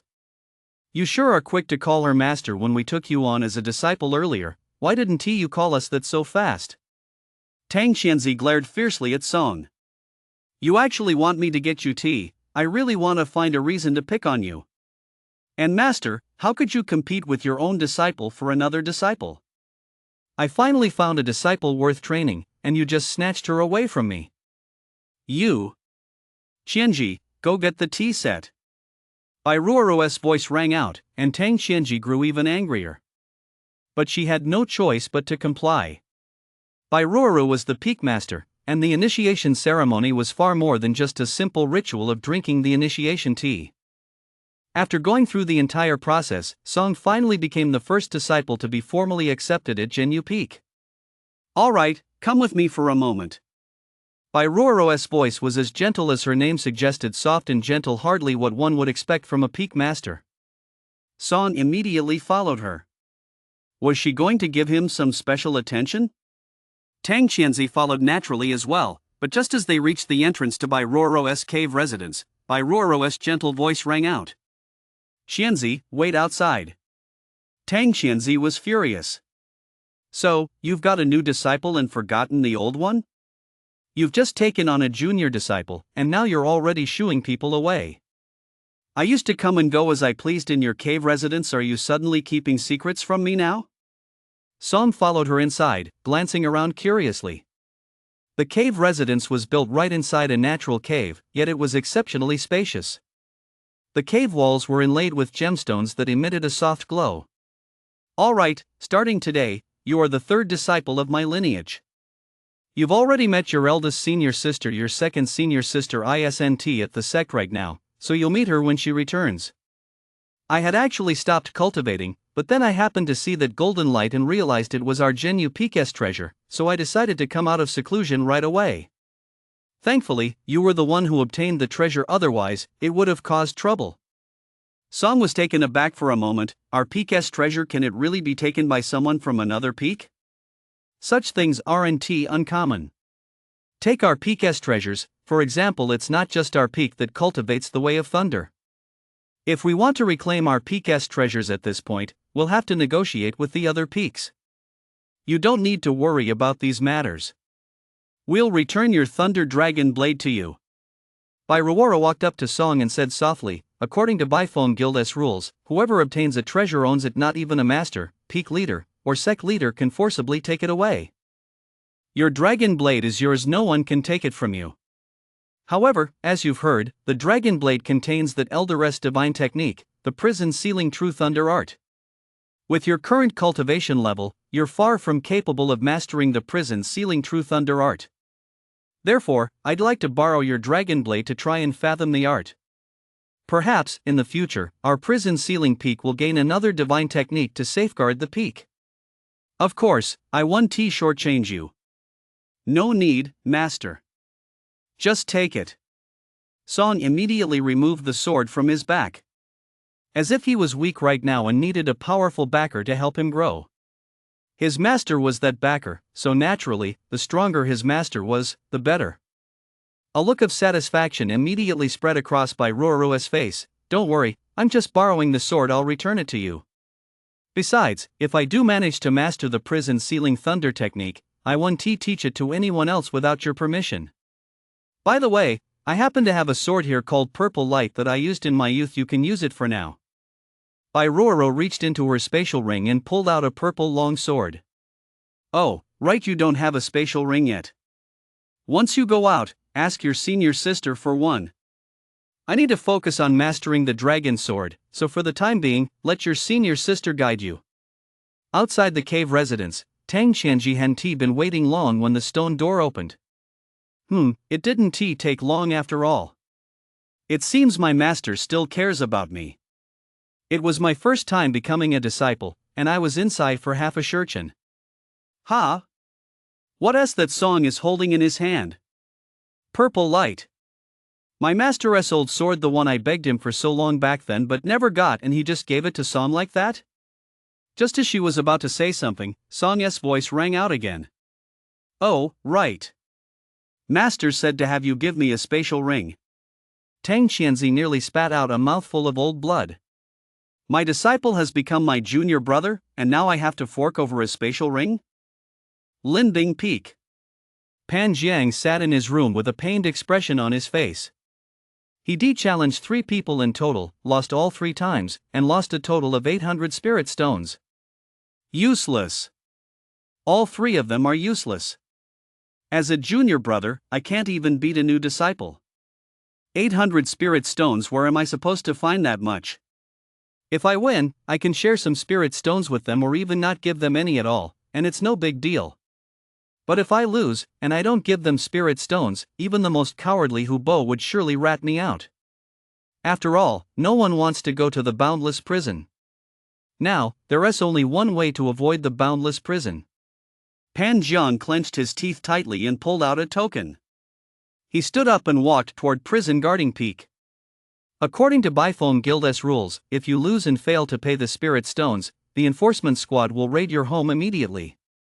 If, after the raid, there still aren't enough spirit stones, the loser is either exiled or thrown into the boundless prison, a place teeming with countless demonic beasts, where one must fight them every single day. Even those at the immortal stage can die there. What is even more terrifying is being captured by a demonic beast that is worse than death itself. This item is far too important, he simply cannot let anyone else hand it over to the Bifone Guild on his behalf. Although he had been a member of the Bifone Guild for quite some time, this was only his second visit to Genyu Peak.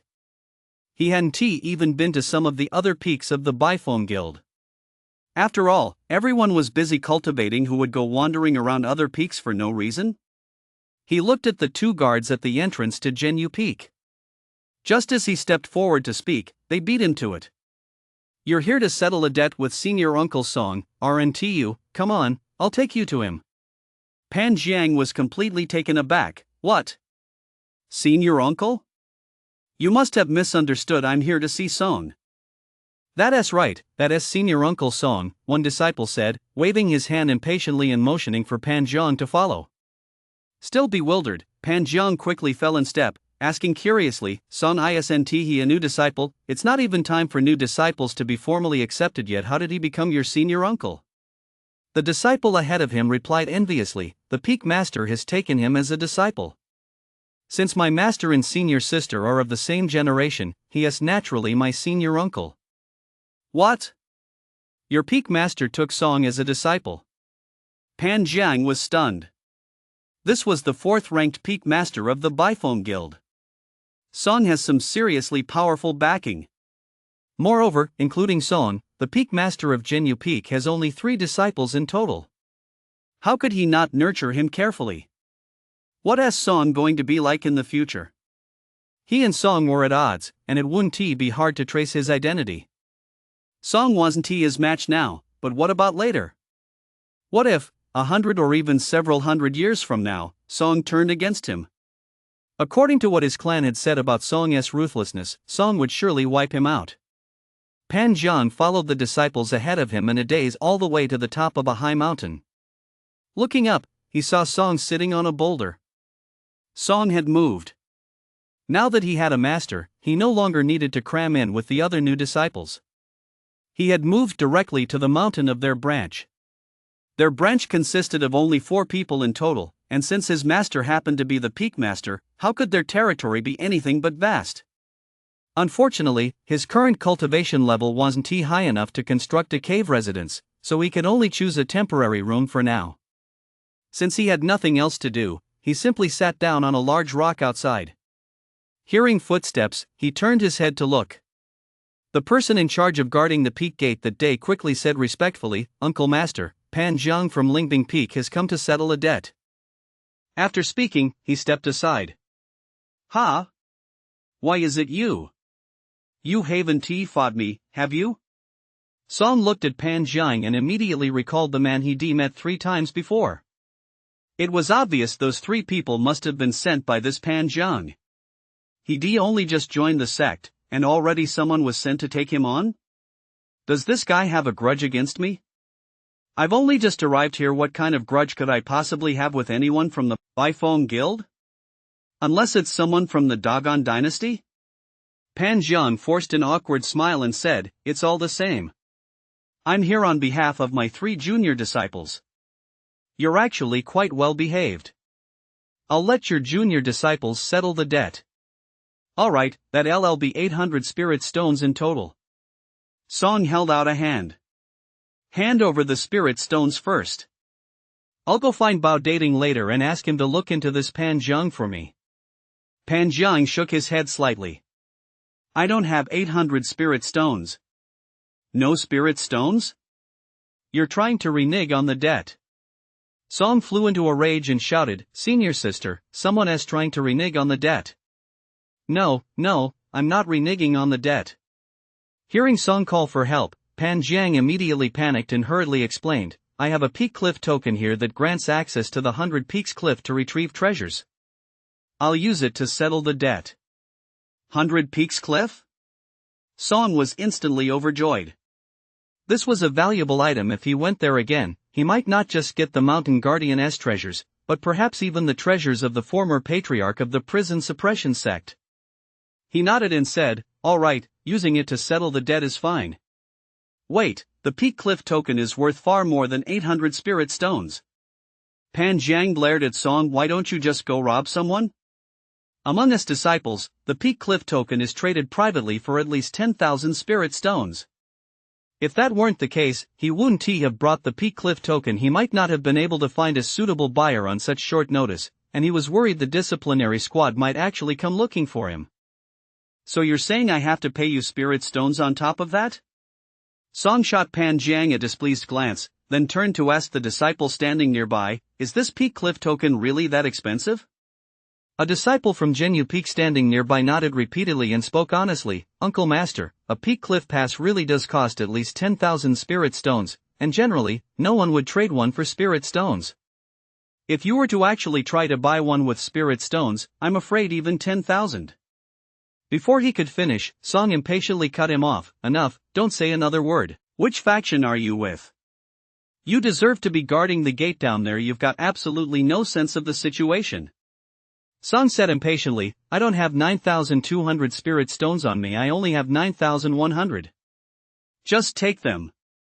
That's still 100 spirit stones." Those disciples who only recently joined the sect always thought of themselves as the chosen ones, believing they were extraordinary and capable of obtaining the most powerful treasures from Biphone Cliff.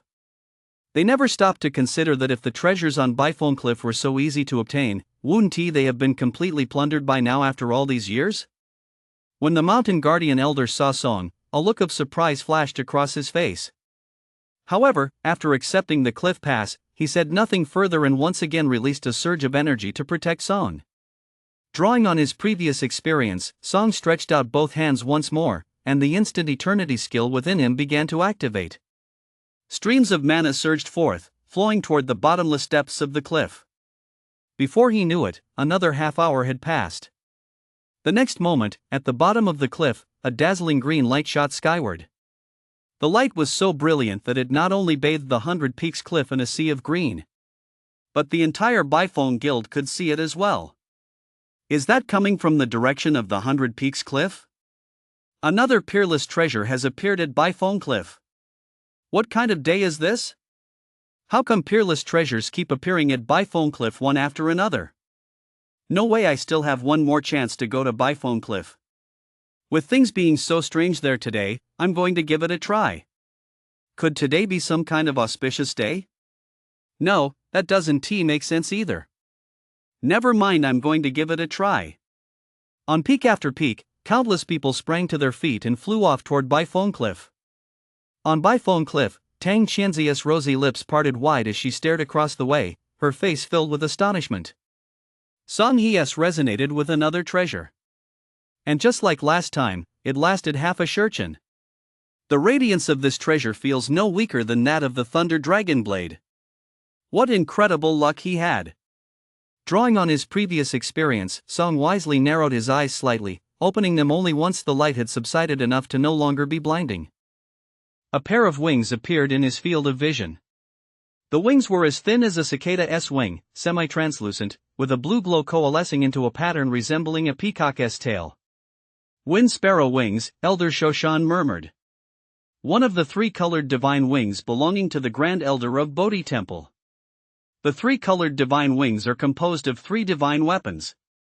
Among them are the demon-slaying wings, designed for offense, the unbreakable wings, designed for defense, and this one you hold, the wind sparrow wings, which grant extraordinary speed. Divine weapons in the world are divided into 9 ranks, and each rank is further subdivided into 3 grades, upper, middle, and lower. Among them, do you still think 7th tier divine weapons are weak? Is that so?" Song glanced at Tang Qianzi behind him and asked, "Senior sister, what tier is your divine weapon now?" Tang Qianzi didn't want to say anything. She even wanted to kick Song right off the cliff. "Why are you comparing yourself to me for no reason?" She's lucky she got a 5th tier, lower grade hammer from 100 Peaks Cliff. Song nodded emphatically. Just getting a 5th tier divine weapon, that's basically just a hammer. As the two spoke, several more figures descended from the void. Their gazes instantly fell upon the floating wings and the unfamiliar figure standing there. "Who's that? Tang Qianzi? Is this person from Prison Subduing Peak? I've never seen her before. Could she be a new disciple? That glow is incredibly intense. This new disciple has such incredible luck. I heard there's a new disciple who swept the transformation stage peak rankings. Is that the kid?" As soon as Song saw the others arrive, and since there was nothing else he needed to ask Elder Sharshan, he sheathed his divine weapon and called out, "Senior sister, let us go." The crowd behind them quickly caught on and called out to Elder Sharshan, "Elder, I still have one more chance to hunt for treasure here. I want to use it." "Elder, I was here first." Song paid no heed to them and headed straight back to the peak. Soon, 2 pieces of news spread throughout the Bifong Guild. "Have you heard? Today, 13 people set out for the 100 Peaks Cliff to hunt for treasure. They were all prodigies from various peaks. Guess what happened? All 13 failed. One of them even used 2 chances. All failed? That is quite rare in the history of the Bifong Guild. First, it's uncommon for so many people to go at once. Second, although the odds of success aren't high, failing that many times in a row is truly rare. There is something even more astonishing. Before they went, there was another person who visited Bifong Cliff twice and obtained top-tier divine weapons both times. Otherwise, why would so many people have gone? I know 2 divine weapons dropped today, but I don't know if they were obtained by a single person, and if so, who was it? A new disciple from Genyu Peak. He swept the top ranks of the transformation stage leaderboard. Rumor has it he was even taken on as a disciple by the peak master of Genyu Peak. A newcomer pulled this off. What kind of newcomer is this? That's unbelievable luck. Across all the peaks, newcomers suddenly realized just how many veteran disciples there were on their own peaks. When they first arrived a day or 2 ago, only a few senior disciples came to watch the spectacle, and after that, no senior disciples paid them any attention. But today, senior disciples were rushing over to them in droves, and every single one of them was asking about the same person. Is Song now the number 1 in the transformation stage of the Bifong Guild? Has Song already been taken on as a disciple by a peak master, no less? Did Song obtain 2 top-tier divine weapons? Song. Is he really that strong? Isn't he's supposed to lack even the basic physical aptitude? The new disciples were all stunned. In the blink of an eye, Song had actually left them far behind? Back then, when he had attempted the trial tower, he had entered it directly. But now, outside the Tower of the Heavens, disciples were lined up one after another. Song had gained quite a reputation by now, though not many recognized him. Tang Qianzi, however, was simply too famous. The moment she arrived, all eyes turned toward her. Is Senior Sister Tang about to attempt the Tower of the Heavens again? It doesn't seem so. Senior Sister Tang is accompanied by someone else. Is this person the one attempting the Tower of the Heavens? A disciple from Genyu Peak? Could it be? That Song everyone's been talking about lately? Tang Qianzi paid no heed to the crowd, but simply looked at Song and said, "You have to wait in line to enter the Tower of Heaven. Someone's already inside, so we'll have to wait a bit." "Alright, then we'll wait." No sooner had Song finished speaking than the crowd around them let out a gasp. Over that's the universal White Lotus, the magical treasure of Wuxiang Peak. The deputy peak master of Wuxiang Peak. What brings him here? Song looked in the direction of the commotion. Before his eyes, a white lotus descended from the sky and landed in front of him. Upon the lotus, an old monk stood with his hands pressed together in prayer. He chanted a Buddhist mantra and said, "You must be my junior disciple Song." "Junior disciple, I am Jiankong, the deputy peak master of Wuxiang Peak. There are some matters I'd like to discuss with you. Is this a convenient time? He had gone to Zhenyu Peak, only to learn that Tang Qianji had brought Song to the Tower of Heaven, so he had rushed over immediately. Hearing this, the crowd around them looked on in astonishment, their hearts filled with admiration. This was none other than a deputy peak master, and not just any peak, but Wuxiang Peak, ranked 3rd. Not all deputy peak masters are created equal. A deputy peak master of a peak like Wuxiang Peak carries far more prestige than the peak masters of many other peaks.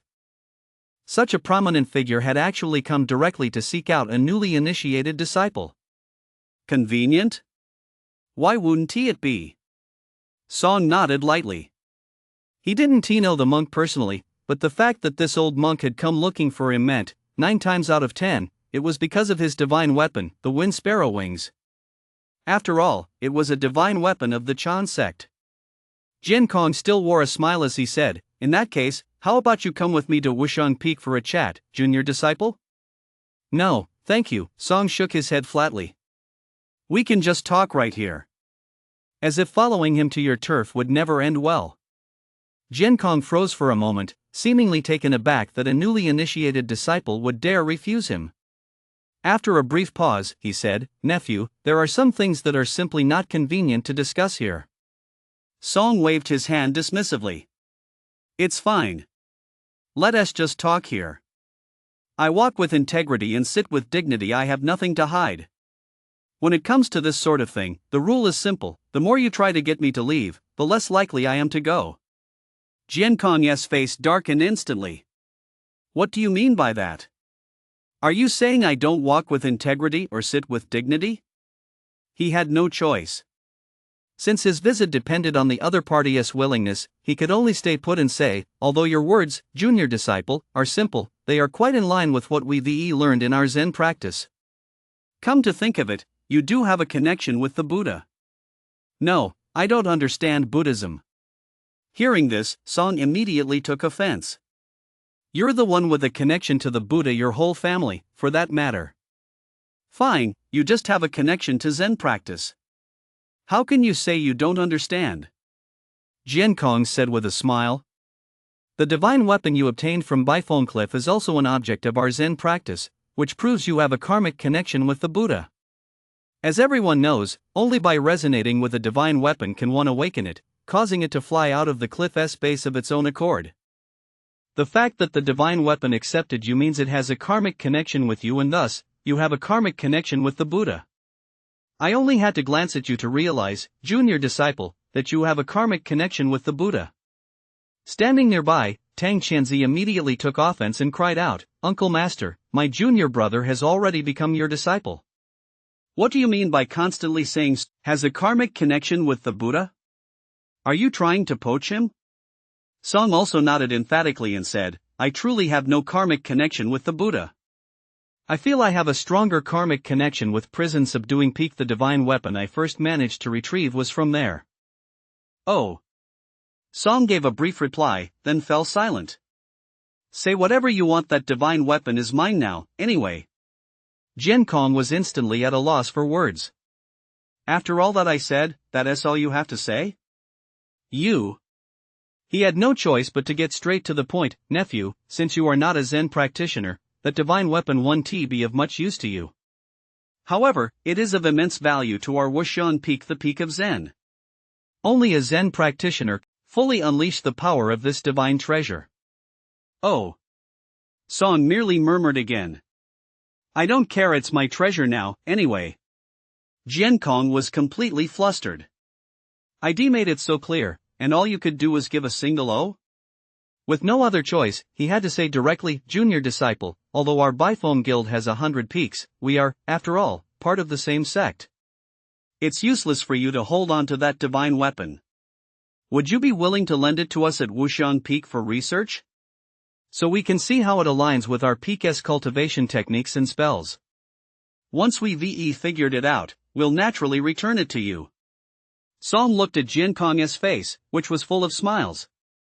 If he hadn't been outmatched, he would slapped him right across the face. "Borrow it? Whether you borrow it for a year or 1,000 years, it's still borrowing. Do you think I'm stupid?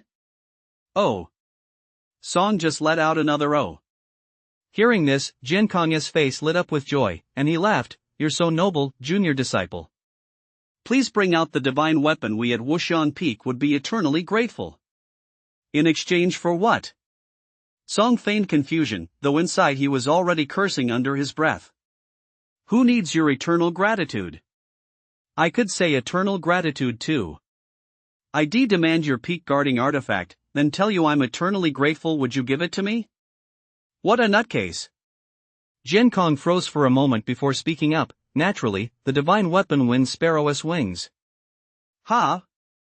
Song seemed to just realize what was happening and exclaimed, but isn't that my divine weapon? Why should I give it to you? Jin Kong panicked instantly. Junior disciple, didn't you just agree to it? That's a 7th tier divine weapon. Song retorted, when did I agree to that? Jin Kong replied matter-of-factly, didn't you just say oh? Song also adopted a matter-of-fact tone and said, right, I said oh to show I understood, but I never said I'd give it to you. All around the Tower of Heaven, disciples from various peaks stood with their mouths agape, staring at Song in utter disbelief. Song, you're not giving the deputy peak master of Wushan Peak even a shred of face. Jin Kong's face had turned ashen. He was, after all, the deputy peak master of Wushan Peak, ranked 3rd in the Bifoam Guild, and his cultivation level was also 3rd highest on the entire peak. Now, a low, newly initiated disciple was refusing to give him even the slightest bit of face. Yet, for some reason, he couldn't vent his anger. It was all for the sake of the Wind Sparrow wings. He forced himself to suppress his anger and said in a deep voice, nephew, it's common for our peaks to lend treasures to one another. 3 years ago, Lihua Peak obtained a divine weapon we use for meditation and lent it back to us. Besides, we're only asking to borrow it, we're not demanding it. Oh.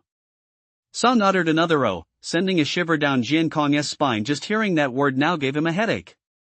Thankfully, Song's voice came again. So how long do you plan to borrow it for? That I'm afraid I don't know. Jin Kong shook his head slightly. He truly didn't know how long it would be, and besides, he couldn't possibly say. It was a sacred artifact for meditation. Naturally, it should be used by the Chan sect to unleash its full power. Borrowing was just a euphemism. He couldn't exactly demand it by force. If you want to say how long you'll keep it, how can I lend it to you? Besides, that's a 7th tier divine weapon. If I lend it to you, what will I use? You'll have to give me a divine weapon of the same tier as collateral. And it has to be one that's actually useful to me. Song felt his argument was sound. At the very least, it had to be an exchange of equal value. Seeing Jin Kong's expression grow increasingly grim, they realized that while their Wushan Peak did indeed possess 7th tier divine weapons, those weapons were all in use. How could they possibly hand one over to Song? Just as Jin Kong was racking his brain, a voice rang out from the side. Junior brother Song, we're only doing this for the good of the sect. A monk dressed in a similar robe, though looking much younger, stepped forward from the side. Many people around them gasped softly upon seeing the newly arrived monk. It's Senior Brother Woming. Senior Brother Woming possesses a body of superior aptitude, the body of the immovable wisdom Buddha. He has already reached the golden body realm. Senior Brother Woming's greatest strength lies in Buddhist Dharma. It's said that among all of Wushan Peak, his mastery of Buddhist Dharma ranks among the top 5. Woming walked up to Song and smiled. Junior brother, although there is competition between our peaks, we are also interdependent. If we at Wushan Peak gain any insights from the divine weapons, we'll grow stronger, and the entire Bifoam Guild will grow stronger as well. Oh? Song turned to look at him and nodded in agreement. What you're saying does seem to make sense. Woming immediately laughed. When it came to Buddhist teachings, there were no more than 10 people in the entire Bifoam Guild who could surpass him. He would simply use his teachings to make this disciple understand. Some laughed along with him. So, according to you, as long as the disciples of our Bifoam Guild grow stronger, everything will be fine, right? Look at me, I'm ranked 1st on the transformation stage peak list, which proves I have the best talent within the transformation stage. So you should do your best to satisfy me. For example, if I set my sights on something, just give it to me. As Song spoke, he turned to Tang Qianzi and asked, Senior sister, what is the strongest divine weapon on Wusheng Peak? Tang Qianzi instantly understood her junior brother's meaning and hurriedly replied, a 7th tier, top-grade divine weapon, the one-thought rebirth pearl. Song turned to look at Wu Ming and said, alright, then let us go with the one-thought rebirth pearl. Give it to me so I can get stronger too. This is for the good of our Bifeng Guild as well. Aren't you just like Dingxiang back then, always going on about what's best for the clan or the sect? The most annoying thing is people like you who love to use moral blackmail. You can say that, and so can I. He really didn't have much regard for these Zen practitioners. Their theories seem just like certain Zen teachings from his past life. It all boils down to 2 words, freeloading. They don't engage in any productive work, yet they get others to donate items and money to them. Then, using those donations, they secretly set up companies or something to turn a profit. Wu Ming couldn't help but chuckle inwardly. Was this kid trying to debate the Tao with him, to argue his point? He shook his head slightly and said, it's different. Your wind sparrow wings are sacred weapons for our meditation practice. They're useful to us when we borrow them. As for our Chan school's sacred weapons, they're of no use to you even if you borrow them. Who says so? That one thought back and forth pearl of yours isn't actually a treasure for meditation practice. Song Zhangkai blurted out, I once met a supreme being, and that supreme being told me it's a sacred weapon for cultivating the way of thunder. It contains thunder within it. Since you don't understand the way of thunder, you can't figure it out. So, give me the item. I don't even want to keep it, I just want to borrow it for a while. Let me study the way of thunder inside it. Once I've figured it out, I'll exchange it with you. We'll discuss the exact timing later. He simply regurgitated the words Jiankong had spoken earlier. Wu Ming shook his head slightly, Junior brother, you're talking nonsense. You didn't even know about the one thought back and forth pearl before. That great being said it was your peak's most powerful divine weapon. He didn't mention the name, but now I know it. Song chuckled inwardly. Isn't this just nonsense? Having seen so many keyboard warriors in my past life, how could I possibly lose to you? Wu Ming frowned and said, Junior brother, everyone knows that it's a divine weapon for Zen meditation. You're being a bit unreasonable here. Besides, your cultivation is weak. You wouldn't be able to comprehend what's inside it anyway. See? You just don't get it again. What lies within a divine weapon isn't something you can grasp solely through your cultivation level. Everyone knows there are treasures beneath the 100 Peaks cliff, but why, out of everyone, was I the one who resonated with the wind sparrow's wings? Because I have a keen insight. Give me the item, and I'll figure it out. Wait a minute. As Song spoke, another thought occurred to him, and he added, the fact that the wind sparrow wings resonate with me means they accept me. If anyone is going to study them, it should be me. Why should I lend them to you? Can you guarantee how long it will take you to figure them out? Can you? Can any of you give a precise time frame? Neither Mingguo nor Jiankong spoke up. How could they give a precise time frame when they hadn't even seen the divine weapon? Besides, it was one of the 3 complete divine weapons. It would likely require the full set to truly grasp its essence. If you can't give a time frame, why are you even asking to borrow it? Yu Song was about to continue. Suddenly, a thunderous roar echoed from the void. The sound was so loud that the entire Bifeng Guild shook slightly. Everyone instinctively looked up.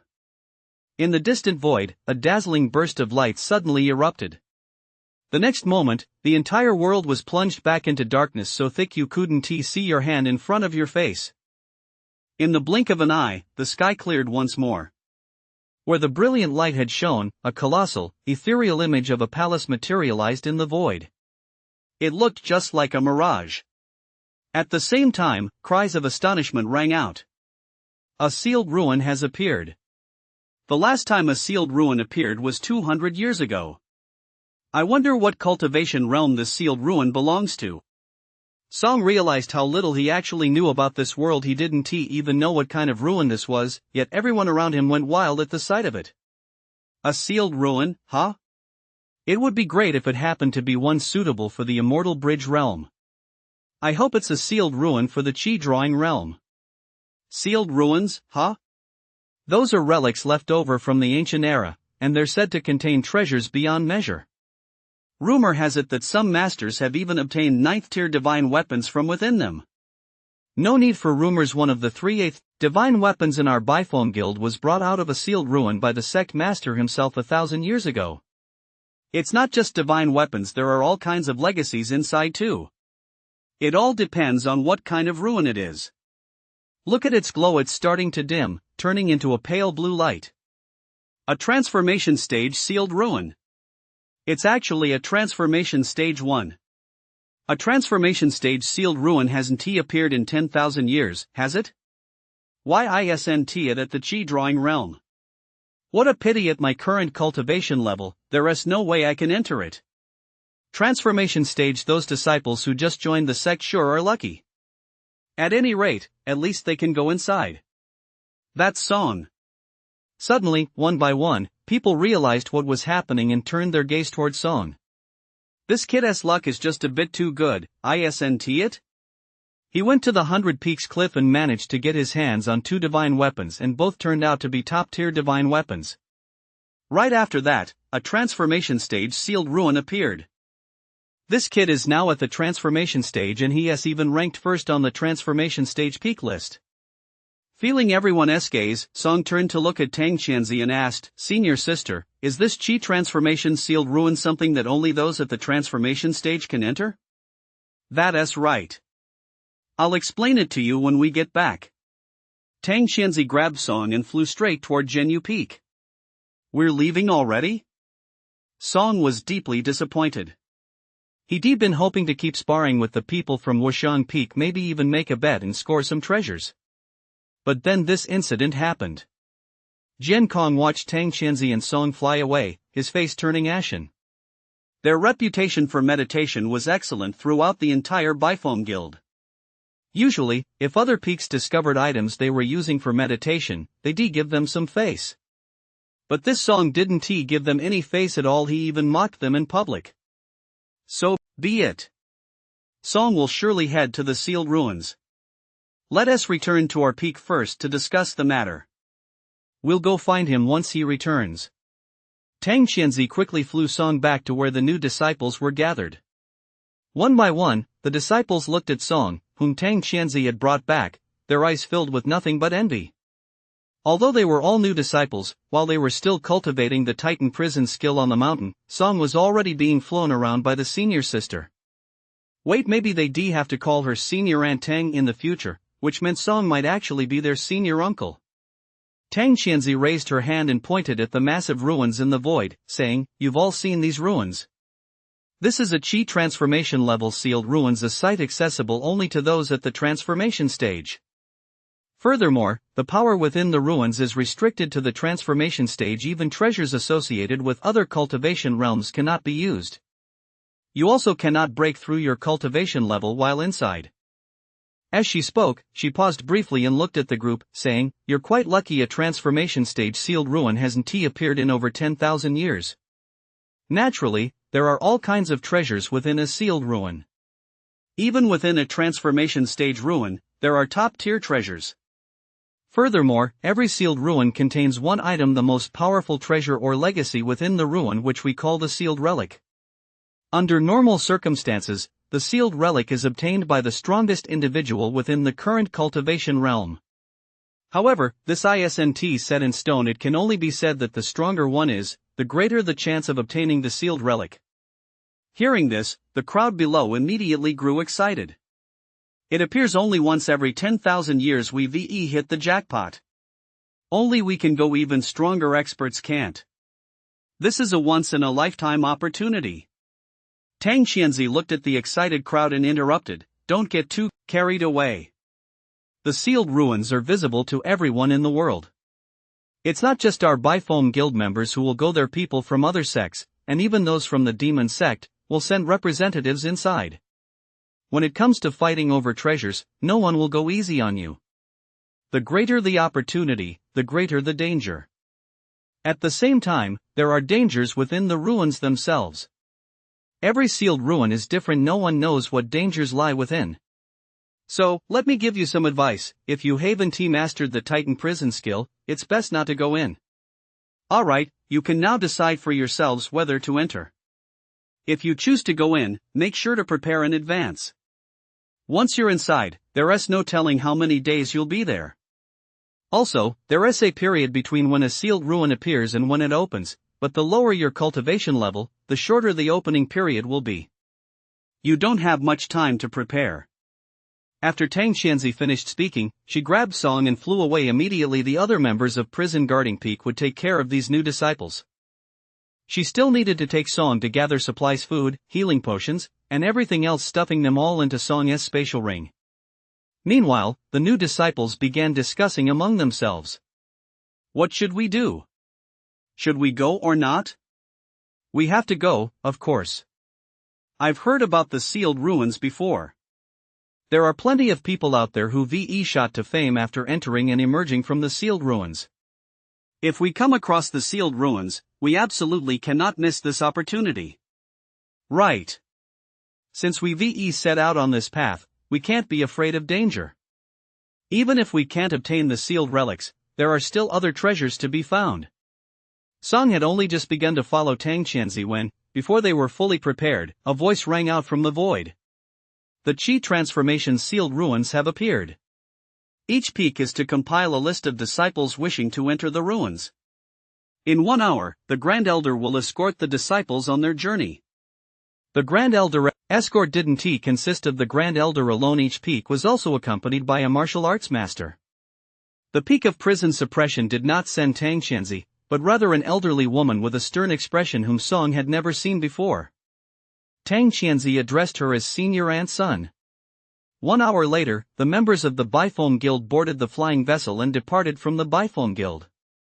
Song took a look around. Of the 20 disciples from their Genyu Peak, including himself, a total of 18 had boarded the airship.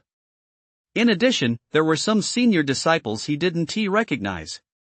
At first, he didn't think much of it.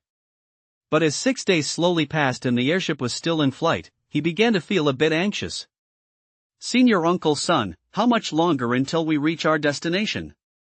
After all, his cultivation level increased by 1 year's worth every single day. If he broke through to the Qi drawing realm before they even arrived, that would be a huge loss.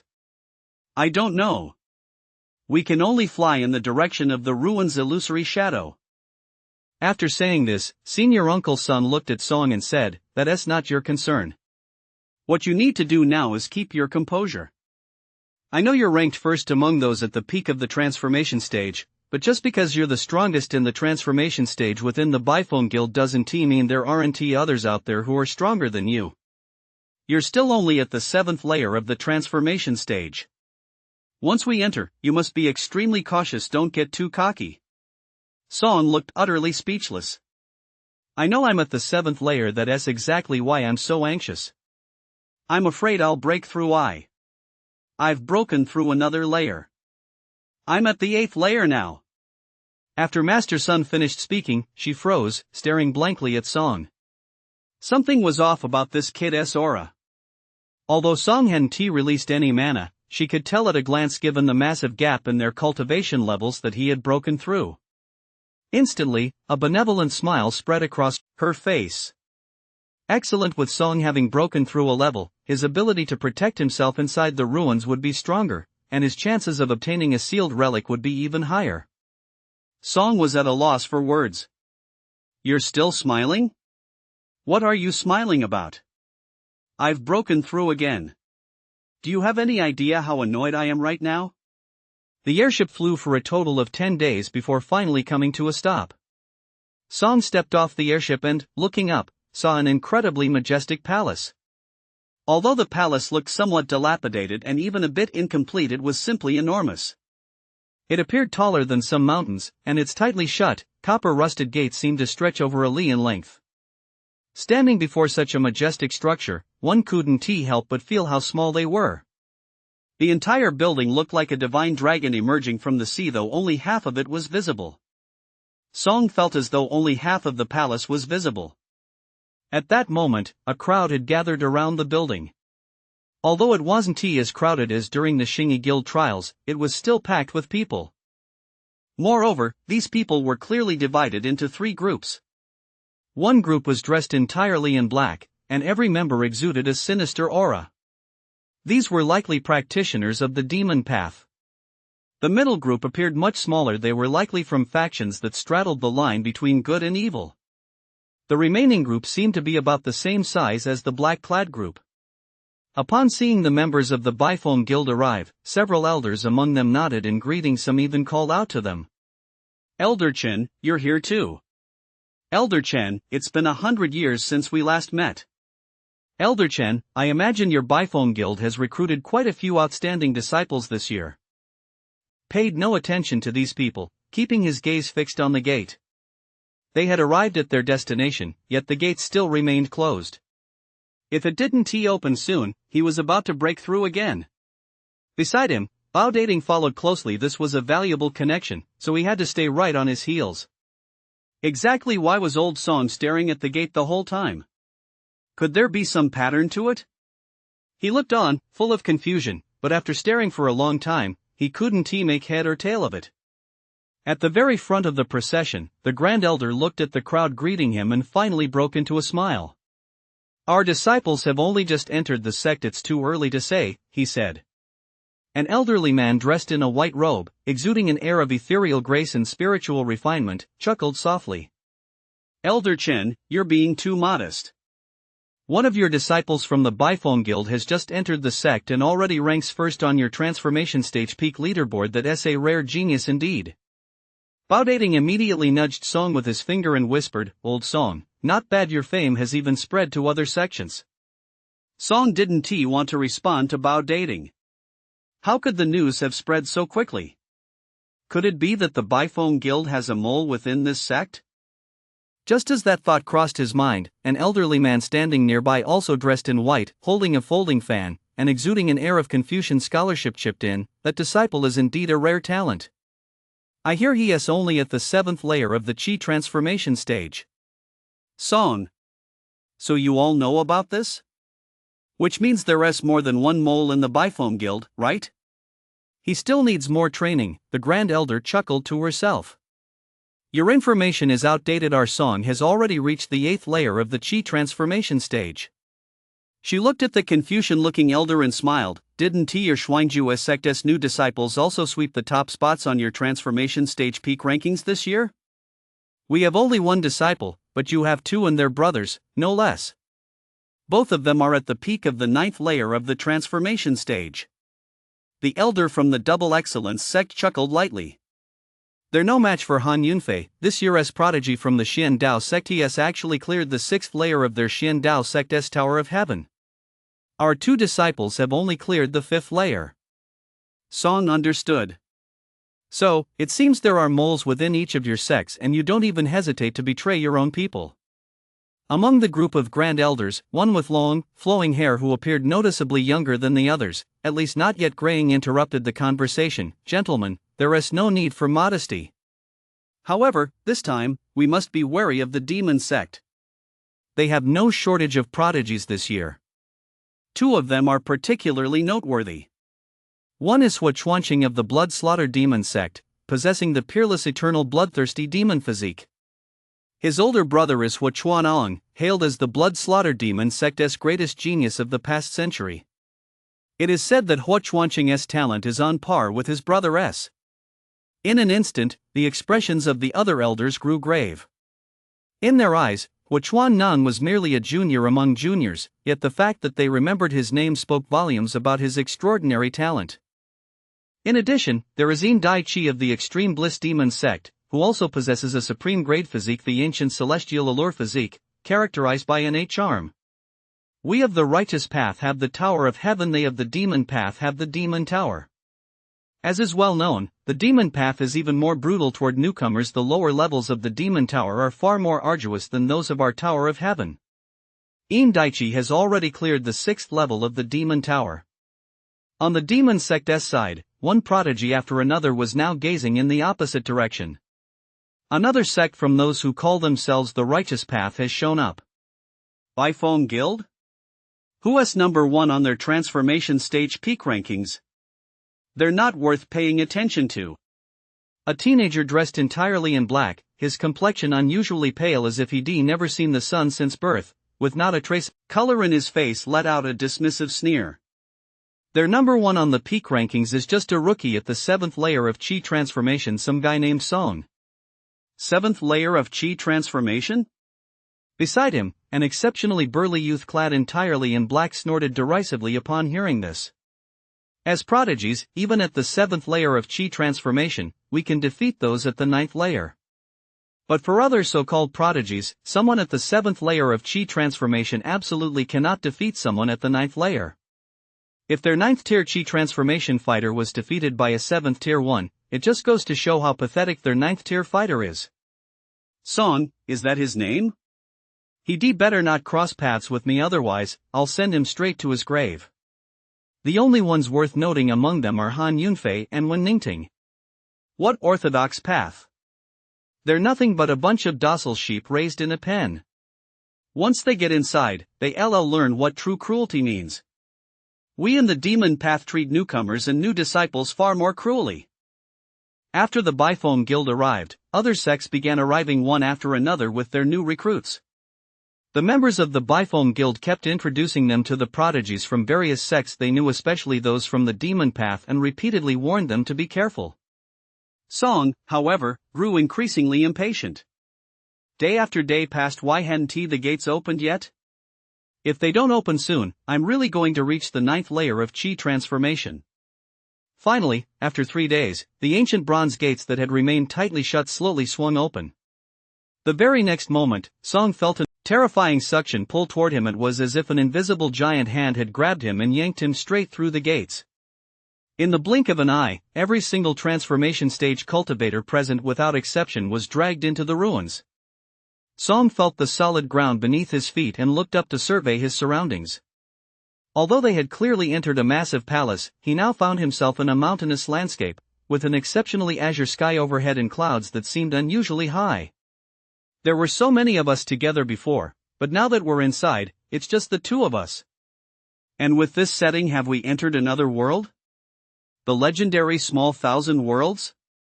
Bao Dating muttered to himself, glancing at Song beside him and unable to suppress a smile. As I thought, fate has brought us together again. Being with the strongest Song, could anyone be luckier than him? Song's mouth twitched. I'm straight, I've got no interest in fate with a guy. Just as he was about to speak, a shrill voice rang out from the other side of the mountain. Someone's there. Let us go, old Song, let us check it out. Bao Dating shouted, already sprinting off to the side. Running off at the sound of a woman's voice? You're gonna die at the hands of a woman sooner or later. Song muttered under his breath and quickly followed suit. As they rounded the hilltop, a familiar, commanding figure immediately caught their eyes. Fan Mayer. 4 men dressed in black had her surrounded, their eyes roaming up and down her body. Tisk, that's quite the figure. Aren't you supposed to be a righteous sect? With that outfit bearing your chest and legs, the only thing missing is but I'd say you're even more promiscuous than the women in our demon sect. You guys are in luck. Let us have some fun first. Who's going first? Of course, we'll all go at once. The 4 men grinned lecherously but kept a wary eye on their surroundings. Almost simultaneously, they spotted Bao Dating and Song approaching. There's someone else? Ha! Same outfit, they're all from the Byphone Guild. I'll stay here and deal with this beauty. You 3, go kill those 2 first. The leader of the group let out a low cry, and the other 3 simultaneously drew their sharp swords and charged toward Song. Bao Dating was slightly ahead of Song and was the first to engage one of the opponents. In an instant, the ethereal image of a divine elephant materialized behind him. As he brought his blade down, a thunderous roar echoed through the air. Transformation stage, level 6, Titan Prison Skill. He was 5th in the assessment and possessed a body of exceptional aptitude. His opponent thrust his sword forward. Black mist coiled around the blade, radiating a dark, eerie aura. Transformation stage, level 7. His opponent's cultivation level was even one tier higher. The blade and sword clashed. For a moment, both of their bodies wavered. Although Bao Dating was at a lower cultivation level, he didn't seem to be at a disadvantage. But his opponents numbered 3.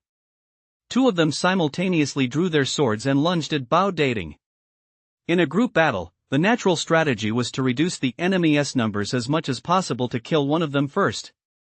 At that very moment, Bao Dating shouted out, "Old Song, save me!" As he shouted, a purple light flashed. The purple blade was drawn. The purple blade was enveloped in golden lightning, as if a bolt of thunder were plummeting from the 9th heaven, or as if the divine elephant guarding the 9 hells were letting out an angry roar. A ferocious force seemingly capable of tearing this entire world to dust suddenly surged forward. A man in black's expression changed drastically. The 8th layer of Qi transformation? How could a single strike from the 8th layer of Qi transformation possess such overwhelming might? In his panic, he tried to swing his sword to block the attack, but the blade before him was simply too fast. Before his sword could return to his hand, the purple longsword had already sliced through his neck. In an instant, blood spattered everywhere, and a head flew off. The blade struck, its momentum unabated as it continued to slash toward the other man in black. The second man in black was horrified. Taking advantage of the time his companion had bought him, he finally raised his sword to his chest, but in the next moment, he felt an unstoppable, terrifying force slam into him, followed by a crisp snap. Long sword in his hand snapped in two. That purple-hued blade was by Roru's divine weapon. Although Songhen Ti yet reached the Qi-drawing realm and couldn't unleash the full might of the divine weapon, its sharpness was far beyond that of ordinary weapons. After severing the opponent's sword with a single stroke, the long sword followed through and struck the man's neck. Instantly, a second head flew off. Standing nearby, the man in black who had just clashed with Bao Dating felt as if his mind were shattering. Who was this man? A single stroke had slain 2 7th-tier Qi transformation cultivators. Was this an 8th-tier Qi transformation cultivator? Not even a 9th-tier Qi transformation cultivator would be this terrifying. This was a peerless prodigy from the Bifong Guild. Run! He turned and fled, but before he could take a single step, his head had already been severed. Not far away, the leader of the opposing group, while engaged in combat with Fan Mayer, glanced over at the other battle.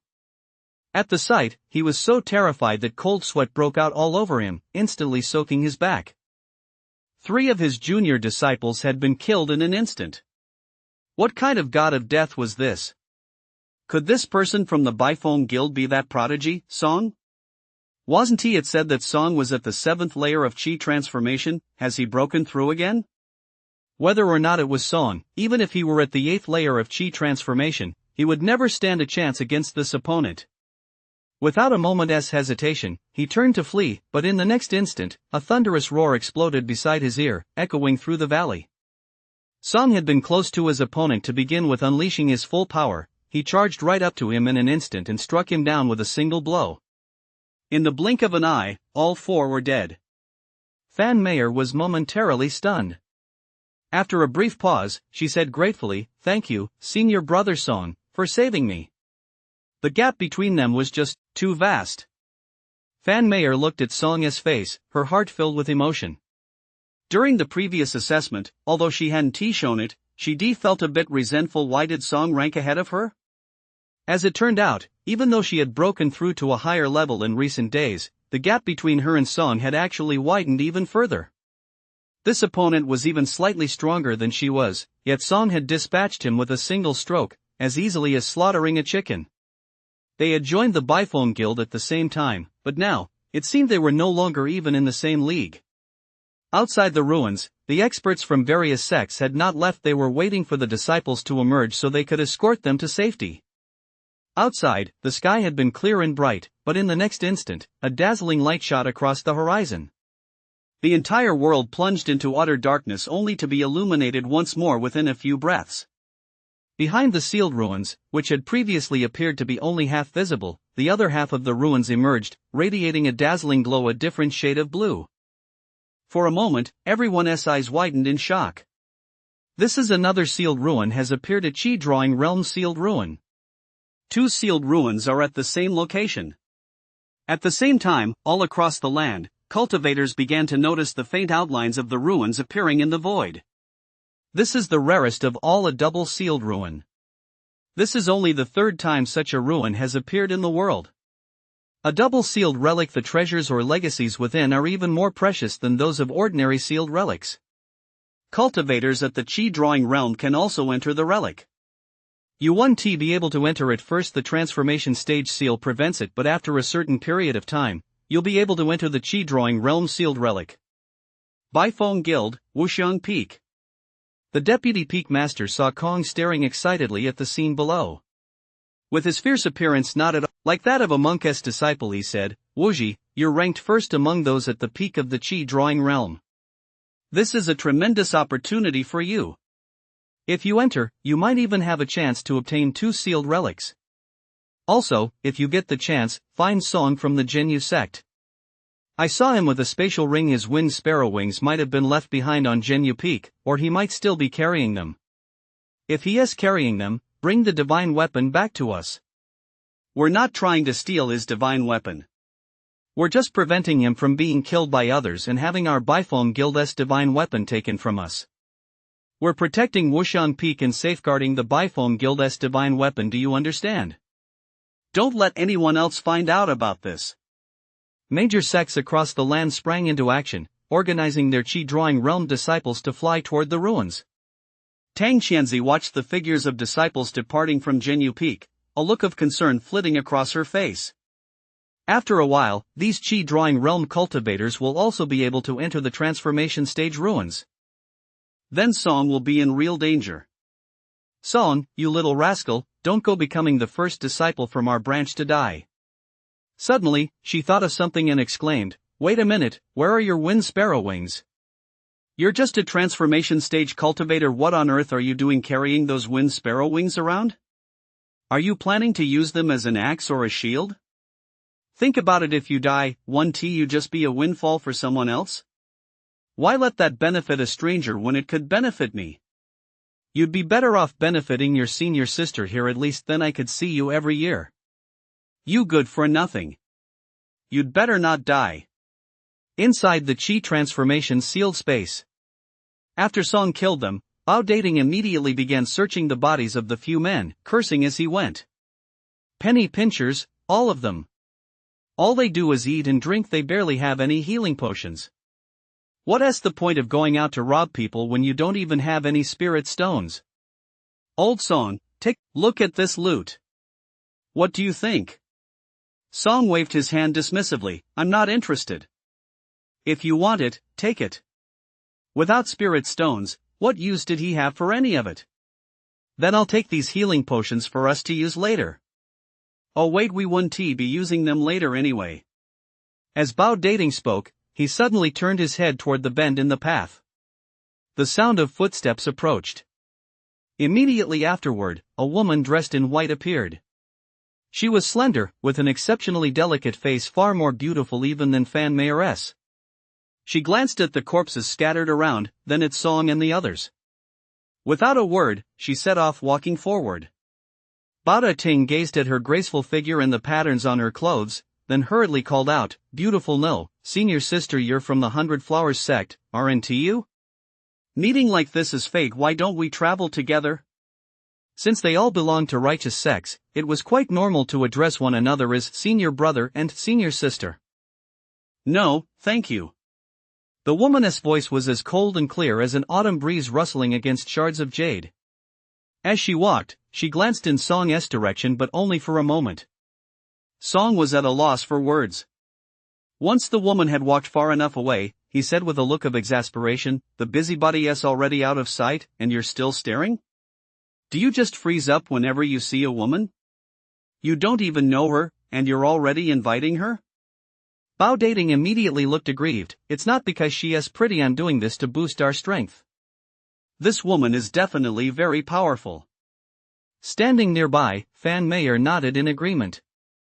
"That's right. She must be very strong." As she spoke, she pointed to the spatial ring on Song's finger. She's wearing a spatial ring on her hand, too. Just now, when she was walking away, she was looking at your spatial ring. A spatial ring is quite valuable. At least to us, a spatial ring is a very precious treasure. Only people like you who are absolutely confident and believe themselves to be invincible within your cultivation realm would wear a spatial ring. Song stared straight at Fan Mayer's alluring face. Hey, girl, if you're pointing at my ring, just point at the ring. Why are you touching my hand? Even though your little hand is pretty soft, why are your fingers circling around like that? Song soon realized that wearing the spatial ring was actually quite alluring, at least more so than Fan Mayer. He dared to wear the spatial ring openly. Everyone knew he wasn't someone to mess with. Yet even so, two groups of demon cult disciples still came to try and steal the ring, only to meet their doom. They had entered the ruins that afternoon, and before they knew it, night had fallen. This really is a ruin. Forget about treasures we haven't even seen a single strange beast, Bao Datan grumbled, looking up at the sky as it grew darker and darker. Standing nearby, Fan Mayer, who had been following Song the whole time, suggested, a ruin isn't without danger. If there is no danger during the day, then it's highly likely to come at night. As she spoke, she pointed to a cave not far away and said, why don't we go into the cave first to rest for the night and see how things develop? Sounds good, Song nodded in agreement and walked straight into the cave. The cave was much larger than it appeared from the outside. As soon as they stepped inside, they noticed that it had grown even darker outside. Something's off, it's getting dark way too fast. No sooner had he spoken than the sound of footsteps echoed from outside the cave. Fan Mayer and Bao Datan immediately went on high alert. Soon, a rather cute-looking stranger appeared at the cave entrance, followed by 6 men. All 7 of them wore robes embroidered with an auspicious cloud. When the woman saw them, a look of surprise flashed across her eyes. Noticing the 2 who had already drawn their weapons, she hurriedly said, there is no need to be nervous, everyone. We're from the Yunlang sect. It's getting late, and we'd like to find a place to rest. As she spoke, she looked into the cave and added, this cave is large enough. We're all cultivators of the righteous path. Would it be alright if we came in to rest together? There are many of us. If we encounter anyone from the dark path, we'll have more strength to defend ourselves, and it'll be safer, won't it? Song nodded slightly. The cave wasn't his, so they might as well go in. After all, the cave was truly large enough to accommodate over a dozen people without feeling cramped. Then thank you, senior brother, the girl said as she entered the cave, followed by the rest of the Yunlang sect members. Only then did Song notice that among the group was a man who looked completely unremarkable, wearing a spatial ring on his hand. At that very moment, the man looked at Song, his gaze fixed on the spatial ring on Song's hand. He opened his mouth as if to say something. At the entrance, a cool, clear voice rang out, everyone, may we stay here for the night? The beautiful woman they had met earlier that day walked into the cave. Almost immediately, a terrifying, muffled clap of thunder rang out outside the cave, so loud that everyone felt as if the entire cave were shaking. Instantly, the pitch-black night sky lit up, and a blue bolt of lightning streaked down from the heavens, crashing heavily into the ground. In the blink of an eye, a massive crater over 10 meters deep was blasted into the ground. After that first bolt, a second bolt of lightning plummeted from the void. Then came the third, the fourth. Bolt after bolt of lightning rained down like a torrential storm, instantly pockmarking the ground outside with countless craters. What terrifying lightning! This power, it doesn't feel like something someone at the transformation stage could possess.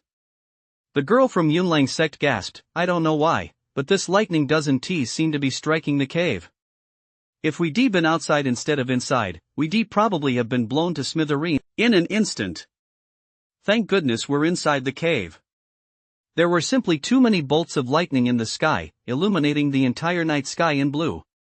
Suddenly, a purple bolt of lightning fell from the night sky. Although countless blue bolts were clearly falling from the void, that single purple bolt outshone them all, dyeing the night sky purple.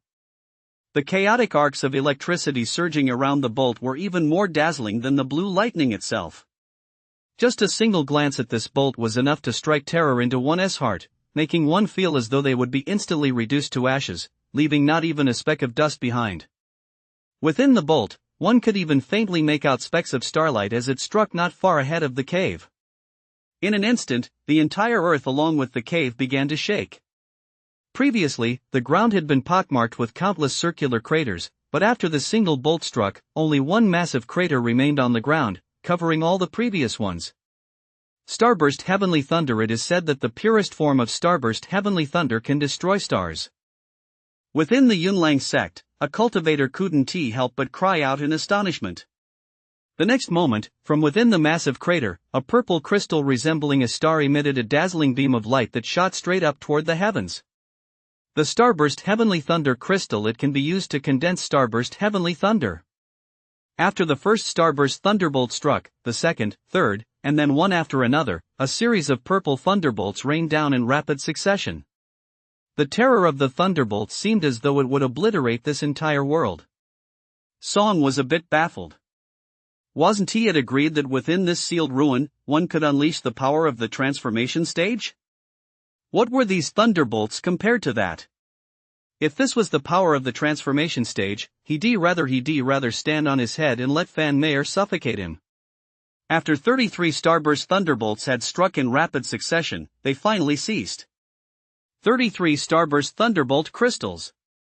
Is this a stroke of luck within the ruins or a colossal stroke of luck? We just need to wait for the thunder to dissipate. We can go pick them up tomorrow. One by one, the members of the Yunlang sect spoke with trembling voices and heavy breathing, overcome with excitement. Song sat at the back of the cave, his face full of disdain. I'm right here, and you still want to go pick up those starburst thunder crystals? You're dreaming. Fan Meyer noticed the change in Song's expression. She leaned closer to him, her breath like orchids in his ear, and whispered, "Senior brother, you cultivate the way of thunder.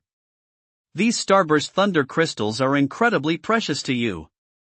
As she spoke, Fan Meyer moved even closer to Song, her whole body almost pressing into his embrace. Song sighed in exasperation. "Girl, just talk normally. Stop crowding in on me all the time. Are you trying to suffocate me?" Fan Meyer pressed her red lips against Song's ear and whispered, "If there are enough starburst thunder crystals, you can even condense starburst thunder within your body. From then on, every thunder spell you cast will contain the might of starburst thunder. With a stroke of luck like this, of course we can't just let it slip through our fingers. Senior brother, tonight, let us strike first. One of them is wearing a spatial ring, so he must be extremely powerful. You sneak attack him, and Bao Datin and I will each take out one of the others.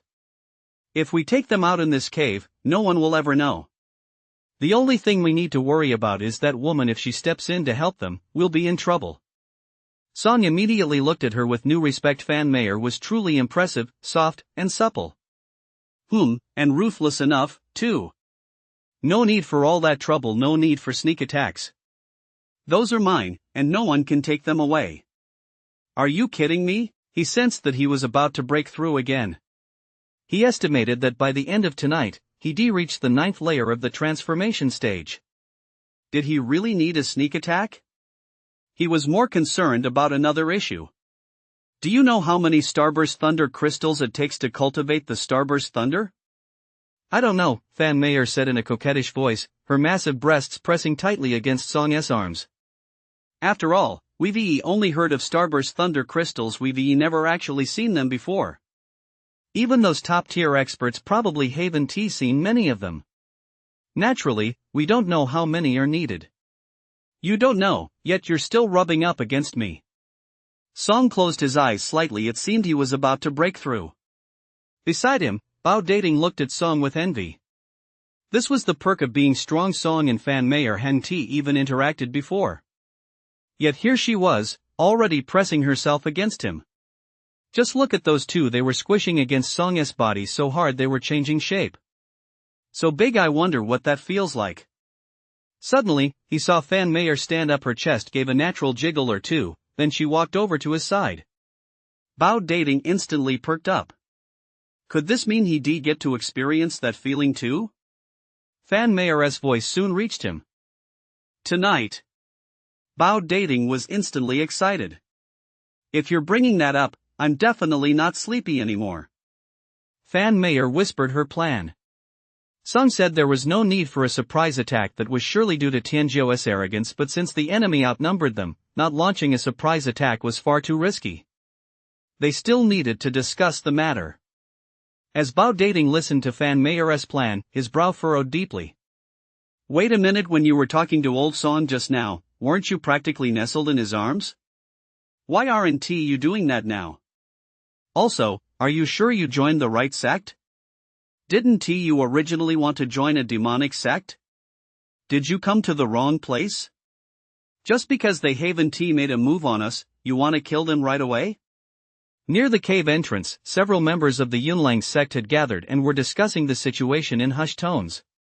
Starburst Thunder Crystals, this is a once-in-a-lifetime stroke of luck. We're taking them all. If it were just those few from the Bifoam Guild, we could just take them tomorrow. There are only 3 of them, and with senior brother Jia Kunji on our side, we have nothing to fear. But there is also that woman from the 100 Flowers sect, and she is carrying a spatial ring. What if they join forces?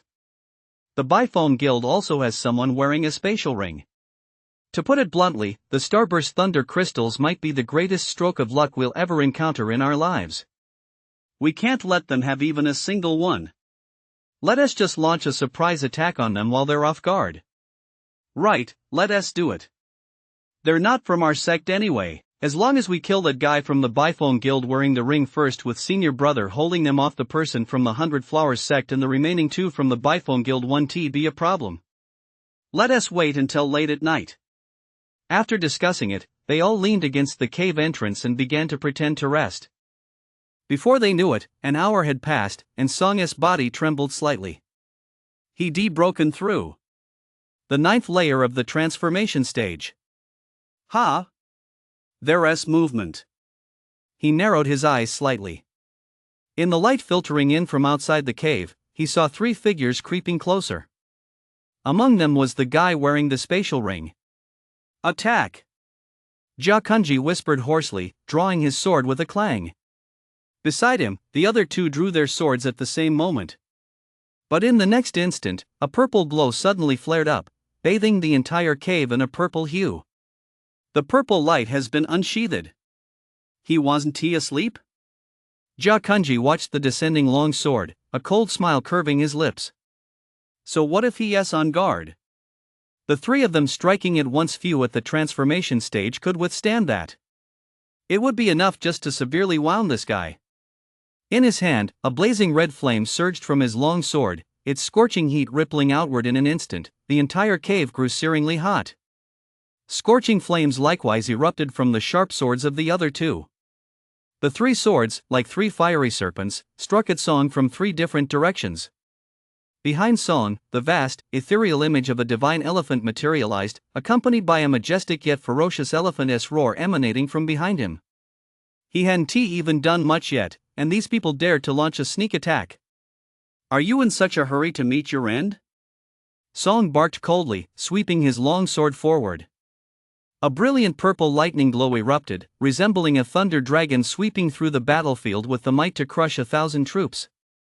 Before the long sword had even struck, purple lightning arcs had already filled the surrounding space. A ferocious aura surged through the cave, so overwhelming that it felt as though the entire cave might collapse at any moment under its terrifying pressure.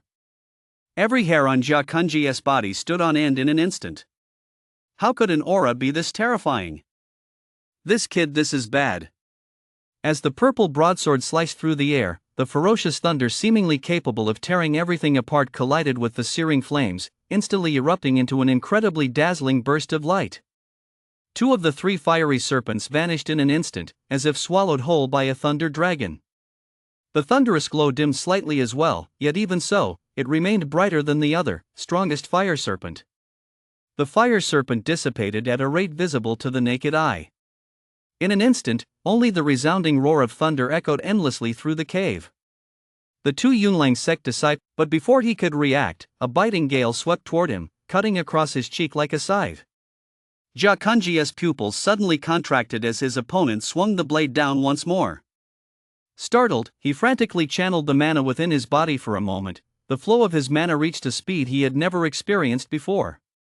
Facing the descending blade, the sword in his hand began to spin rapidly.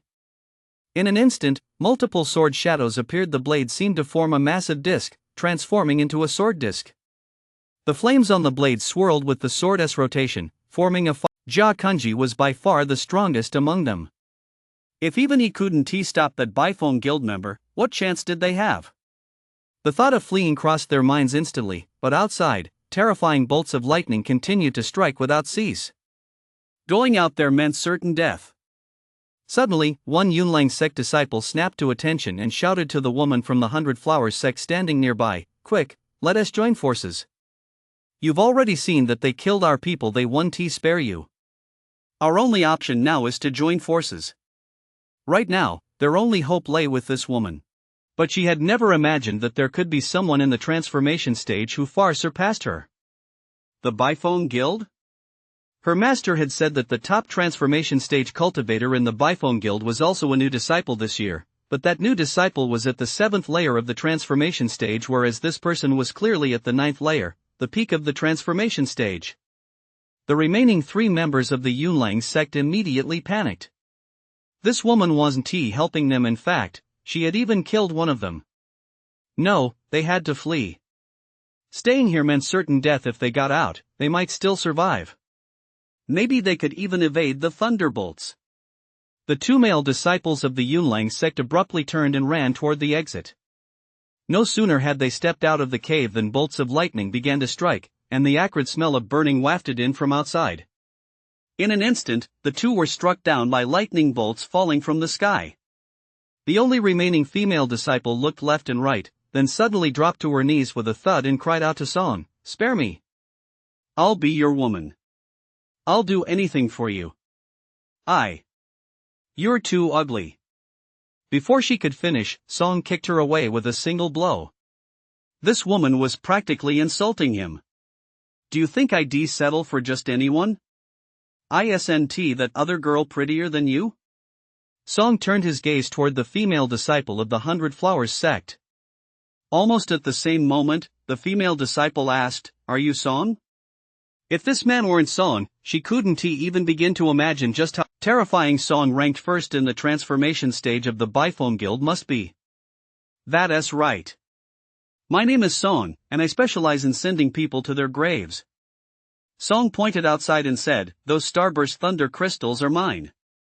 Anyone who tries to take them from him will meet their end at his hands." The female disciple of the 100 Flowers sect glanced at the thunder crystals outside, one by one, and nodded firmly. She didn't cultivate the way of thunder, but who wouldn't want to get their hands on such treasures?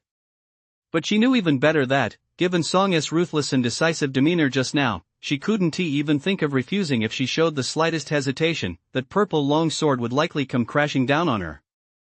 Fan Mayer gave a soft chuckle and said nothing. This woman was indeed clever. Earlier, when she killed a disciple of the Yunlang sect, she was essentially paying her dues. It was a way of telling them that she, too, had killed members of the Yunlang sect, that they were all in the same boat, so they needn't worry about her going around spreading rumors. No one spoke again, and for a moment, the cave fell into an eerie silence. Bao Dating looked around, then finally couldn't resist asking, "Senior sister of the 100 Flowers sect, what is your name? You must be quite powerful within your sect, right?" "Ji Jun Xiao." Bao Dating asked curiously, "Oh, I've heard that your 100 Flowers sect is made up entirely of female disciples. Is that true?" "There are male disciples as well, just not many." Song paid no attention to their conversation. She bent down, picked up Jia Kunji's spatial ring, and infused it with a wisp of mana. After a person dies, the traces of a spatial ring naturally fade away, but infusing it with mana allows it to be opened. After killing so many people in the ruins, he finally made a find. Healing potions? Food? Water? Can't you have something useful? What's this? What's this crappy rope for? Rope tricks? Bondage? A little leather whip? That's a bit thick, isn't it? Can you handle it?" Song, looking curious, pulled out a long, thick, black, hemp rope. Instantly, his hand felt a sudden weight. This thing was much heavier than he imagined, and it felt pretty stiff, too. "For climbing?" Song pulled out the purple light, aimed it at the end of the rope, and slashed down. Instantly, a blinding flash of sparks shot out. The rope wasn't even cut, let alone left a mark. Is it that tough? A look of surprise flashed across Song's face. Never mind the rope, the purple light had already severed others' weapons several times. This was a divine weapon, one that the Peak Mistress's master had once used. So, was this rope a divine weapon as well? But I probably won't need this anyway. Song stowed the rope away. After all, he'd already acquired a spatial ring, so he wasn't at a loss. Or maybe he should snatch another ring? Song's gaze fell on Ji Junxiao, who, startled, drew her sword and delivered another thrust into the. Song casually tossed the Starburst Heavenly Thunder crystal into his spatial ring, deciding to store all the lightning crystals first before studying them. Beside him, Bao Datan had just touched the Starburst Heavenly Thunder crystal when he let out a startled cry and immediately collapsed to the ground, his body still trembling uncontrollably. What on earth are you grabbing? Song was at a loss for words. He was bombarded by all kinds of lightning every day, even he had nearly collapsed from the electric shock when he first picked up the crystal, let alone Bao Dating. He stepped forward and took the Starburst Heavenly Thunder crystal from Bao Dating's hand. Only then did Bao Dating stop trembling. Still visibly shaken, he cried out, "That was a shocker. For a split second just now, I felt like I'd seen my family's ancestral spirit. Old Song, keep this crystal for yourself. I can't help you." As if I needed your help. With that, Song reached for the second crystal. Ji Junxiao watched the three of them jump into the deep pit, clasped her hands, and called out, "Ladies and gentlemen, I'm off. It's already daylight, why stay?" If she stayed and followed them, even if she saw a treasure, she wouldn't be able to get her hands on it. What if, one day, Song was in a bad mood and snatched her away again? After saying that, she didn't even wait for Song and the others to respond. She turned and walked away, afraid that if she moved too slowly, she wouldn't be able to leave at all. Song didn't even look up, focusing entirely on picking up the Starburst Thunder crystals. 3, 4, 10. In the blink of an eye, he had already collected 20 Starburst Thunder crystals. Just as he was about to pick up another one, a flurry of footsteps echoed from above. Someone's coming. Fan Mayer's expression suddenly changed as she watched the figures appearing above, and she hurriedly warned, "There are several of them there from the Five Elements sect." Before entering the ruins, the elders of the Bifong Guild had introduced the insignias of the various sects. Song looked up. 9 people had already arrived above the massive circular pit. Among them, the leader was a tall, chiseled man wearing a white robe. On his hand was a spatial ring. The other 8 stood on either side of him. His gaze swept downward, instantly landing on the remaining purple thunder crystals, and his eyes immediately burned with intensity. It really is the legendary Starburst Thunder Crystal. In the next breath, his expression turned icy as he coldly ordered, "Surround them." The other 8 instantly spread out, taking positions around the circular pit to encircle Song and his 2 companions. Upon seeing this, Bao Dating hurried toward Song, shouting, "What do you think you're doing? What are we doing?" One of the 9, a man who was clearly young but sported a small mustache, snorted derisively. "What do you think?" "We're here for the Starburst Thunder crystals, of course." "Hand over every Starburst Thunder crystal you just obtained." They had witnessed the Starburst Thunderbolt falling the night before, and their sect's record stated that after a Starburst Thunderbolt struck the ground, it would form Starburst Thunderbolt crystals. So they had rushed over as soon as dawn broke, only to discover that someone had beaten them to it. Bao Dating's brow furrowed instantly, and he retorted defiantly, "On what grounds? On what grounds?" In an instant, all 9 of them burst into derisive laughter. The man who had spoken earlier pointed respectfully at the leader and said, "Because of this man here, Fong Jingtang. Senior Brother Fong is the strongest practitioner in the transformation stage of our Five Elements sect. And Senior Brother Fong has only been in the sect for 2 years." As he spoke, he pointed to a burly man standing nearby and continued, "Because of this man, Junior Brother Young Tao. He just joined the sect this year, and he is already the second strongest in the transformation stage of our Five Elements sect." Finally, he pointed at himself and said, "And I am the third strongest in the transformation stage of our 5 elements peak." Listening to their words, Bao Dating showed not a trace of worry on his face. So what if there were 9 of them? So what if one of them was wearing a spatial ring? Last night, there was someone wearing a spatial ring who thought he was a big shot, only to have Song chop his head off with a few swings of his blade. The first, second, and third ranked cultivators of a sect? They wouldn't stand a chance against Song either. When Song was at the 7th layer of the Qi transformation stage, he was already the top-ranked cultivator in the transformation stage of the Bifome Guild. Last night, he had seen with his own eyes that Song had displayed cultivation at the 9th layer of the transformation stage. Among the 9 opponents, a man who seemed even shorter than Fan Meyer glanced toward the cave and cried out in shock, "Senior brother Zhang Chu, look, there are more bodies in the cave. They appear to be disciples of our righteous path. It must be these people. They killed their fellow disciples to keep the Starburst Thunder crystals all to themselves. How could such people exist within our righteous path? This is nothing short of a disgrace to our righteous path. Senior brother, as members of the righteous path, we must eliminate such scum." The leader, Fong Jingtang, nodded slightly and said in an icy tone, "Killed him." He had already intended to take action. Seizing these 3 might lead to trouble later. It would be better to kill them outright and put an end to it once and for all. As soon as his words fell, the other 8 men simultaneously charged toward the massive crater below. Song's eyes suddenly turned icy. The purple light shot out of its sheath. Golden lightning flickered erratically along the sharp blade, and within the lightning, faint streaks of purple light shimmered from a distance. They resembled stars. Fixing his gaze on the fastest charging opponent ahead of him, the purple light traced an arc through the air. That strike was both swift and ferocious, like a bolt of lightning. The man at the very front swiftly swung his blade to block it. A golden glow also appeared on the blade of his long sword. This glow was filled with a sharp, piercing energy, as if it could pierce through mountains.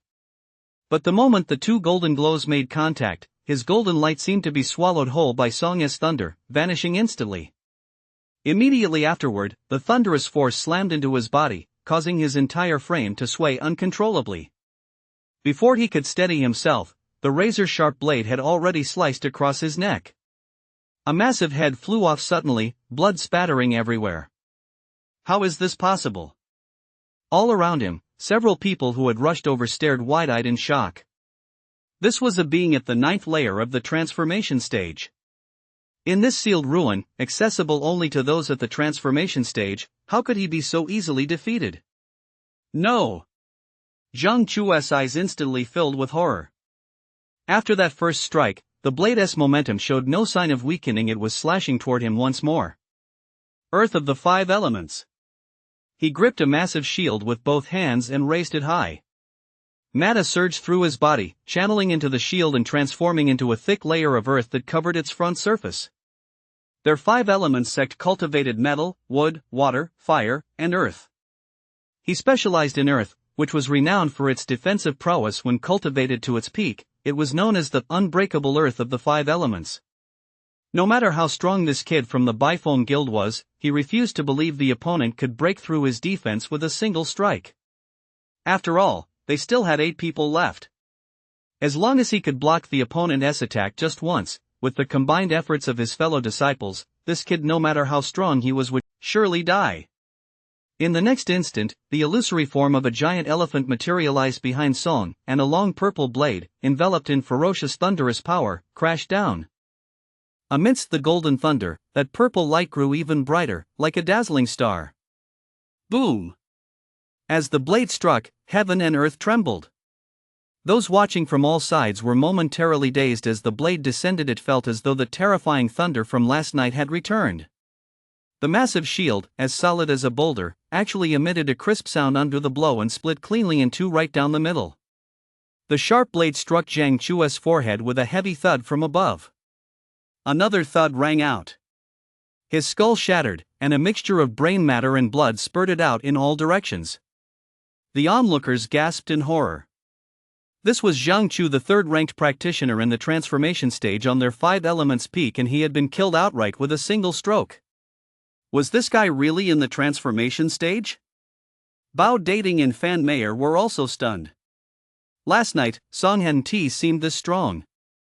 Had Song been holding back yesterday? Feeling the surging, ferocious thunder power within him so intense it threatened to shatter his body, Song couldn't help but let out a long, piercing howl. It was the power of the starburst heavenly thunder. Though there wasn't much of it, he could sense the transformation of the thunder within him. And this was just from absorbing a tiny fraction of the crystal's power. What if he absorbed the power of all the crystals? Kill. They actually dared to compete with him for the starburst heavenly thunder. They all die. Sonya's mana surged at breakneck speed as his entire body transformed into a blur, charging at his opponents. His purple glowing blade slashed down, strike after strike. SSSSH, SSSSH, SSSSH. 3 consecutive sounds echoed as 3 heads flew skyward. Song had already charged to the front of Fong Jingtang and Yang Tao, his long sword slashing down at breakneck speed. The golden, sharp energy from Fong Jingtang's sword filled the surrounding space. With a single swing, several sword shadows materialized in the air, each one as real as a physical blade, each radiating a razor-sharp edge. Song's expression was resolute as he brought his blade down with a fierce swing. As the blade struck, a terrifying thunderclap erupted, shattering the sword shadows.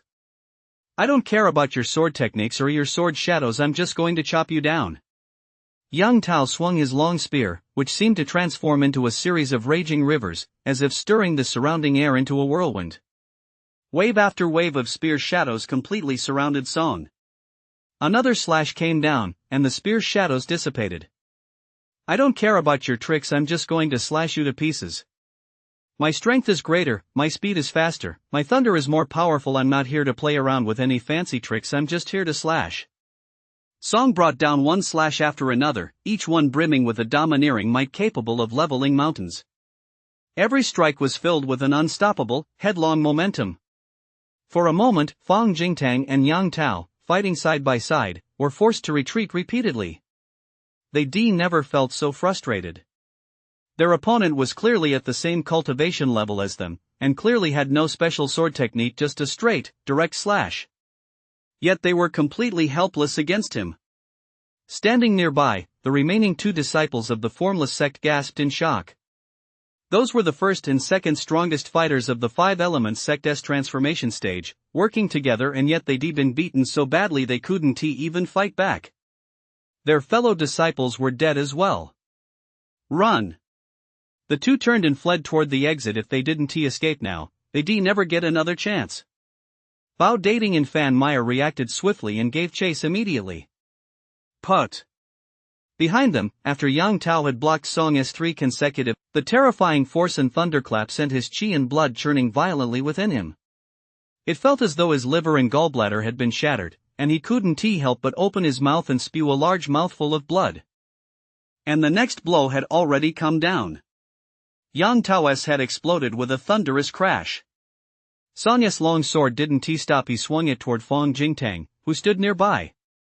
With Yang Tao no longer holding him back, Fong Jingtang blocked 2 consecutive strikes, but the terrifying force and thunderous impact left his entire arm numb and aching. For a moment, he was unable to lift it. Die! Song swung his blade down, and the terrifying force split Fong Jingtang's head clean in 2. What prodigy! I'm the one who kills prodigies. When Bao Dating and Fan Meyer gave chase, they found that the farther they ran, the farther away their opponents became.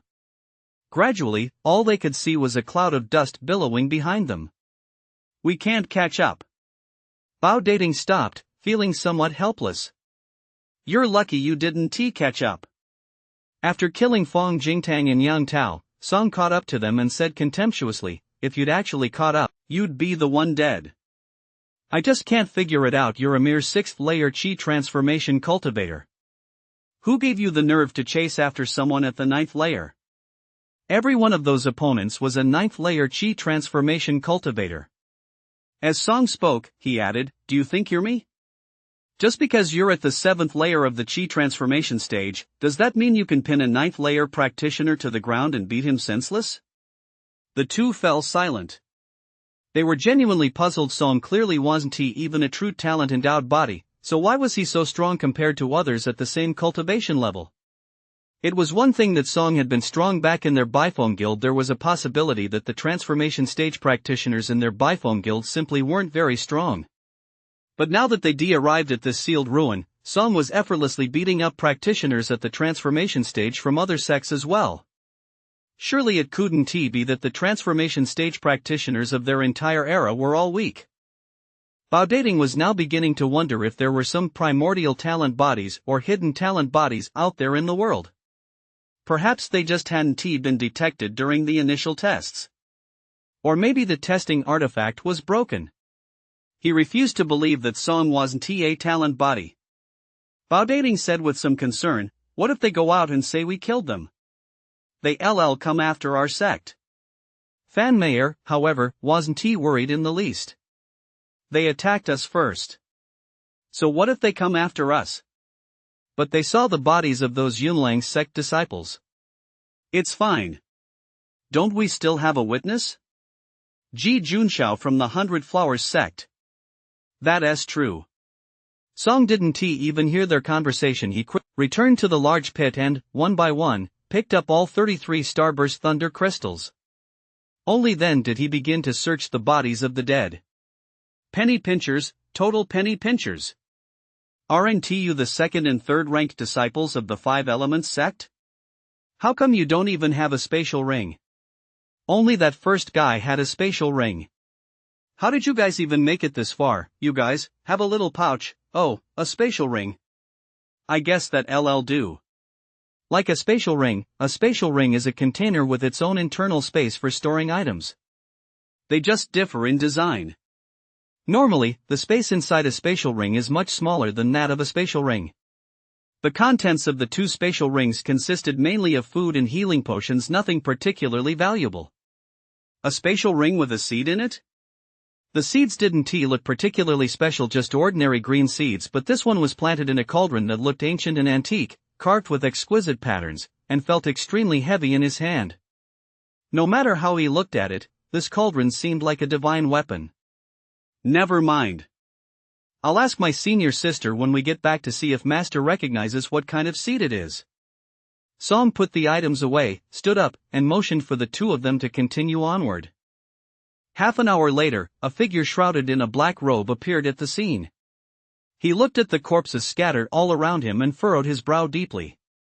The Starburst Thunder crystal, someone's taken it. All these corpses were blown to pieces by the power of thunder. The killer is extremely powerful, even stronger than me. I need an ally. A top-tier ally. He pondered for a moment, then moved back in the direction he had come from. In the blink of an eye, he vanished without a trace. Not even the slightest mark remained on the ground. Song and his two companions pressed on. Deep craters left by thunderbolts were visible everywhere. As Song walked, he clutched a Starburst Thunder crystal, continuously absorbing its energy. He didn't care either way, he'd just keep walking.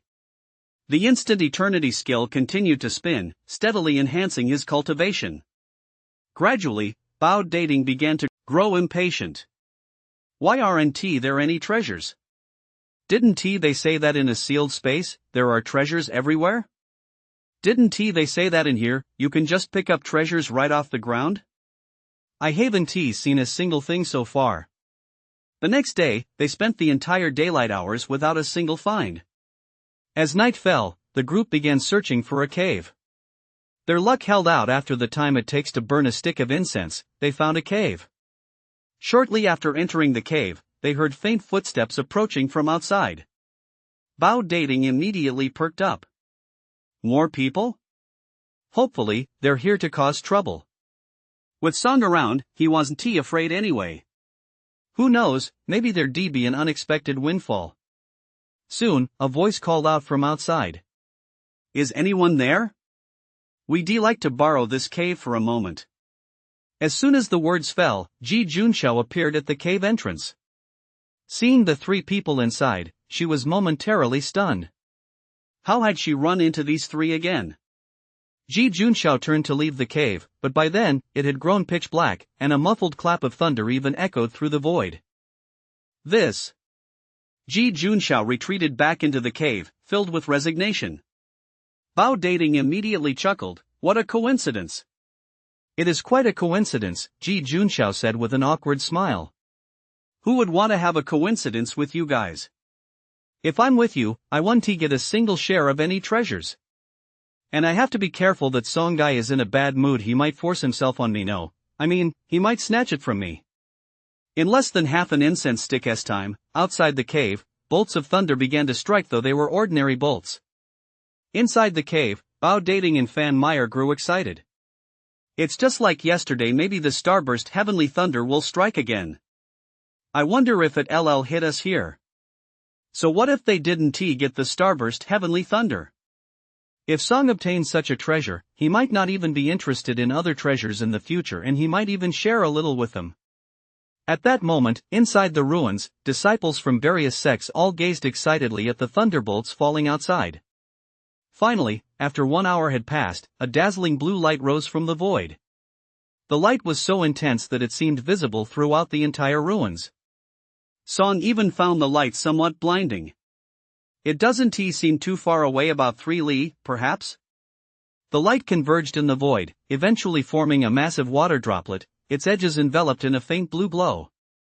Even from a distance, one could sense an incredibly abundant life force surging from the droplet and rippling out in all directions. After about 10 breaths, the droplet fell from the sky and crashed onto the ground. Instantly, the entire earth began to shake. Song could clearly feel the cave swaying. Then, the world returned to its previous state. Bolts of lightning continued to strike down, and the starburst heavenly thunder did not appear. What was that droplet? Song turned to look at Bao Dating and Fan Meyer, but both wore puzzled expressions. Ji Junxiao, on the other hand, looked utterly astonished. Judging by that look on your face, you must know what it is. What was it? Judging by Ji Junxiao's expression, it must be something amazing. That's Tai spiritual water. According to legend, it's divine water from the celestial realm that can cleanse and purify the soul and heal injuries. Legend has it that many medicinal herbs must be washed with Tai spiritual water before being refined. Washing them with ordinary water would contaminate the herbs and cause the refinement to fail. Of course, its most important quality lies in the terrifying vitality it contains. Even spiritual herbs that haven't been properly nurtured can thrive after being watered with Tai spiritual water. Some spiritual herbs on the verge of death can even be revived and return to normal growth after being continuously watered with Tai spiritual water. Ji Junxiao gazed into the distance with eyes full of envy. After all, she was a member of the 100 Flowers sect, a sect renowned for its expertise in cultivating spiritual herbs. This was the kind of spiritual water that every spiritual herb cultivator dreamed of. Compared to the starburst heavenly thunder crystal, she wanted the Tai spiritual water even more. But there was nothing she could do. Song had asked, so she couldn't very well refuse to answer, could she? Given that extraordinary phenomenon that had just fallen from the sky, even a fool would know it was something precious. She certainly couldn't downplay it.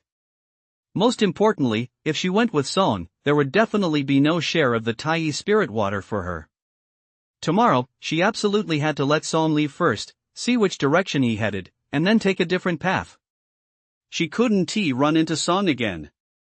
In fact, it was likely that Song wouldn't be able to obtain the Tai spirit water either. Song got lucky last night. The starburst thunder crystal happened to fall not far from him. But the Tai divine water is 3 li away. This is in the mountains, not on flat ground. 3 li here means climbing hills and possibly taking a detour. It won't be a quick trip. There might even be a cave nearby. By the time Song gets there, someone else will have already taken the divine water. Water from the heavens? Isn't that just rainwater? Song couldn't help but quip upon hearing this. The 3 women standing nearby froze in shock. What kind of interpretation was that? But for a moment, they realized they couldn't refute him. Rainwater does, after all, fall from the sky. What legends and rumors? How many of them are even true? Still, it's better than nothing. After saying this, Song closed his eyes to rest and said no more. 3 li away. In a massive crater formed by relentless thunderbolts, blue Tai spirit water flowed slowly. For some unknown reason, the water did not seep into the surrounding soil. Even the thunderbolts striking down from the void seemed to avoid the location of the pool. Not far from the pool, inside a cave, 2 men and 2 women, 4 people in total, stared excited at the newly formed pool before them. This water is definitely no ordinary water. We're so lucky no one is closer to the pool than we are. We also have a spatial ring. As soon as dawn breaks tomorrow, we'll rush out immediately and pour all the water into the spatial ring. Take everything out of the spatial ring first, don't let that stuff contaminate this water. Right, let us take it out first. The group sprang into action, their faces brimming with excitement. Directly across from the 4, inside a cave with a tiny entrance, a slender figure let out a cold chuckle, sat down in the center of the cave, and crossed her legs to meditate. Time slowly passed. Gradually, the sky began to clear. The thunder and lightning outside also subsided. Song opened her eyes, glanced outside, stood up, and said to Bao Dating and Fan Mayer, "Wait here for me. I'm going out for a bit." "Huh? You're going out now?" "The thunderstorm hasn't stopped yet." Bao Dating stared blankly at the sky outside. "If I wait until the thunderstorm stops, it'll be too late." Song walked to the cave entrance, channeled his mana, and extended an arm outward. He wasn't sure if it was because, whenever he activated the instant eternity skill, his body was always tempered by the power of lightning. He felt his resistance to lightning was much stronger than that of an ordinary person. So could he set out early and just tough it out? Inside the cave, the 3 watched Song's movements, their eyes widening in shock. Song was going outside? Had he lost his mind? That lightning was terrifying, and yet he was reaching out. The lightning outside had indeed subsided somewhat. Song extended his hand. He paused for a moment, and only then did a bolt of lightning strike down. In that split second, a tingling, numbing sensation spread throughout his entire body. His left hand was completely numb, almost entirely devoid of sensation. Meanwhile, the violent power of the lightning surged along his arm and into his body. At the same time, within his body, the instant eternity skill was operating at full throttle, and the bolts of lightning ravaging his body directly clashed with the descending bolt. In an instant, the surging power of the lightning was completely devoured. Sensations returned to his arm. After just a few breaths, another bolt of lightning fell from the void, striking his hand. This time, the countless bolts of lightning within him which had been tempering his body all along did not retreat but actively met the strike head-on. This time, he didn't even lose sensation in his palm, though the tingling numbness was still quite pronounced. "I can handle this." Song glanced at the frequency of the lightning strikes, then pushed off the ground with a powerful kick and charged forward. He really went out there. The 3 were startled and hurried to the cave entrance to look. Just then, they saw a bolt of lightning strike directly above Song's head. Instantly, Song's body staggered, and his forward momentum slowed. But soon, Song surged forward again. Did he block it? Did he actually charge out while braving that terrifying lightning? Is he even human? No matter how powerful a transformation stage cultivator is, they couldn't possibly withstand lightning like that. For a moment, the 3 of them were completely stunned. Only one thought filled their minds: how terrifying. Ji Junshao's gaze was particularly bewildered. How could there be someone so much more talented than her? The transformation stage is invincible. This is absolutely a being that is completely invincible within the transformation stage. There were fewer bolts of lightning in the void, but only relatively speaking. After charging forward for a distance, Song had lost count of how many times he'd been struck. The main issue was that, while he could block the lightning strikes, each hit still caused his body to falter slightly. His forward momentum slowed considerably.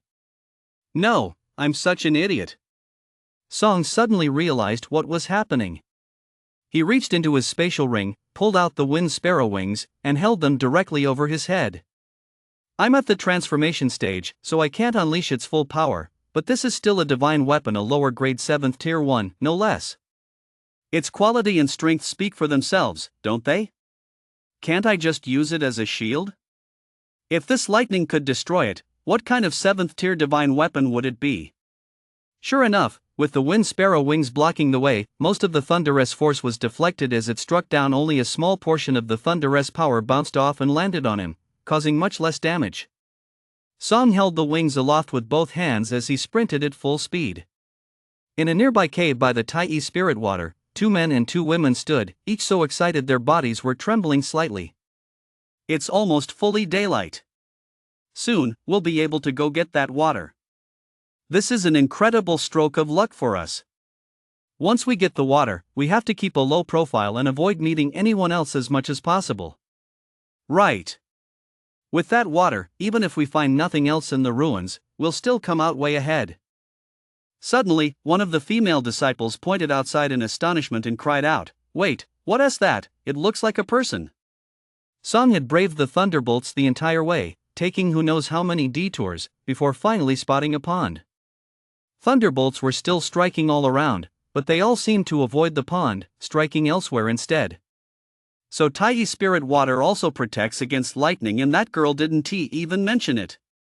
Song leaped forcefully, landing directly in the pond.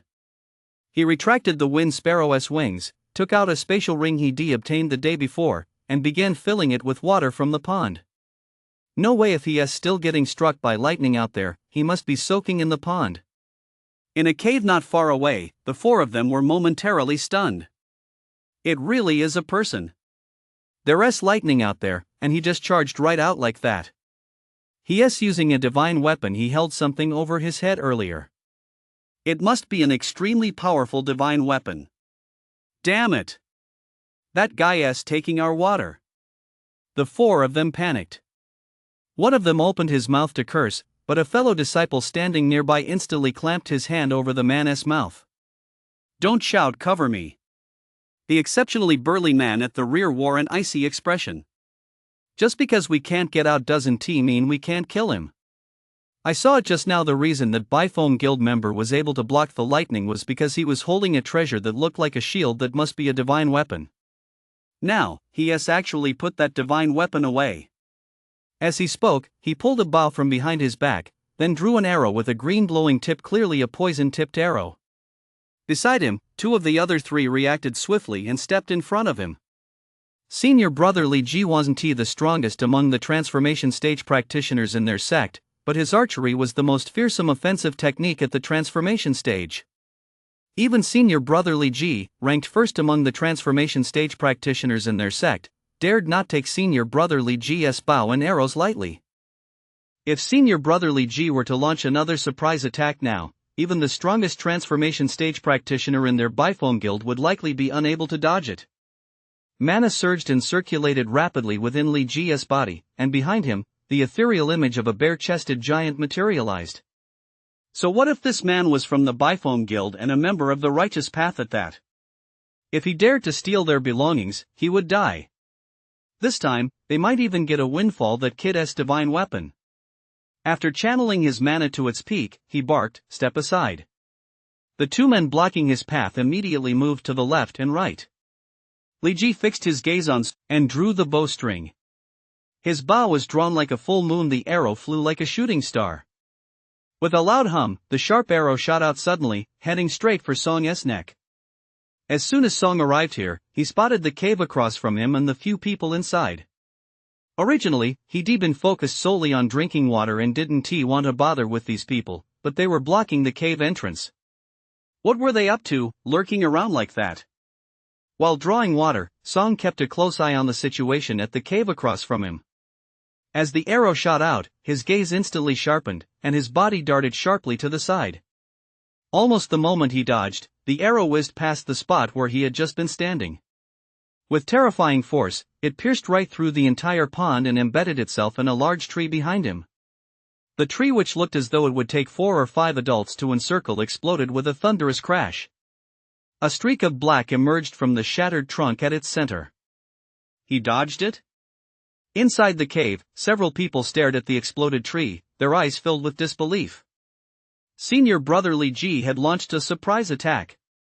Given Senior Brother Li Ji's strength, at such close range, even the strongest transformation stage cultivators in their sect wouldn't have been able to dodge it. How did this guy manage to dodge it? Oh no! He is charging right at us. The group was instantly thrown into panic. They drew their weapons in unison, their eyes filled with terror. If this man could even block senior brother Li Ji's sneak attack, how could they possibly stop him?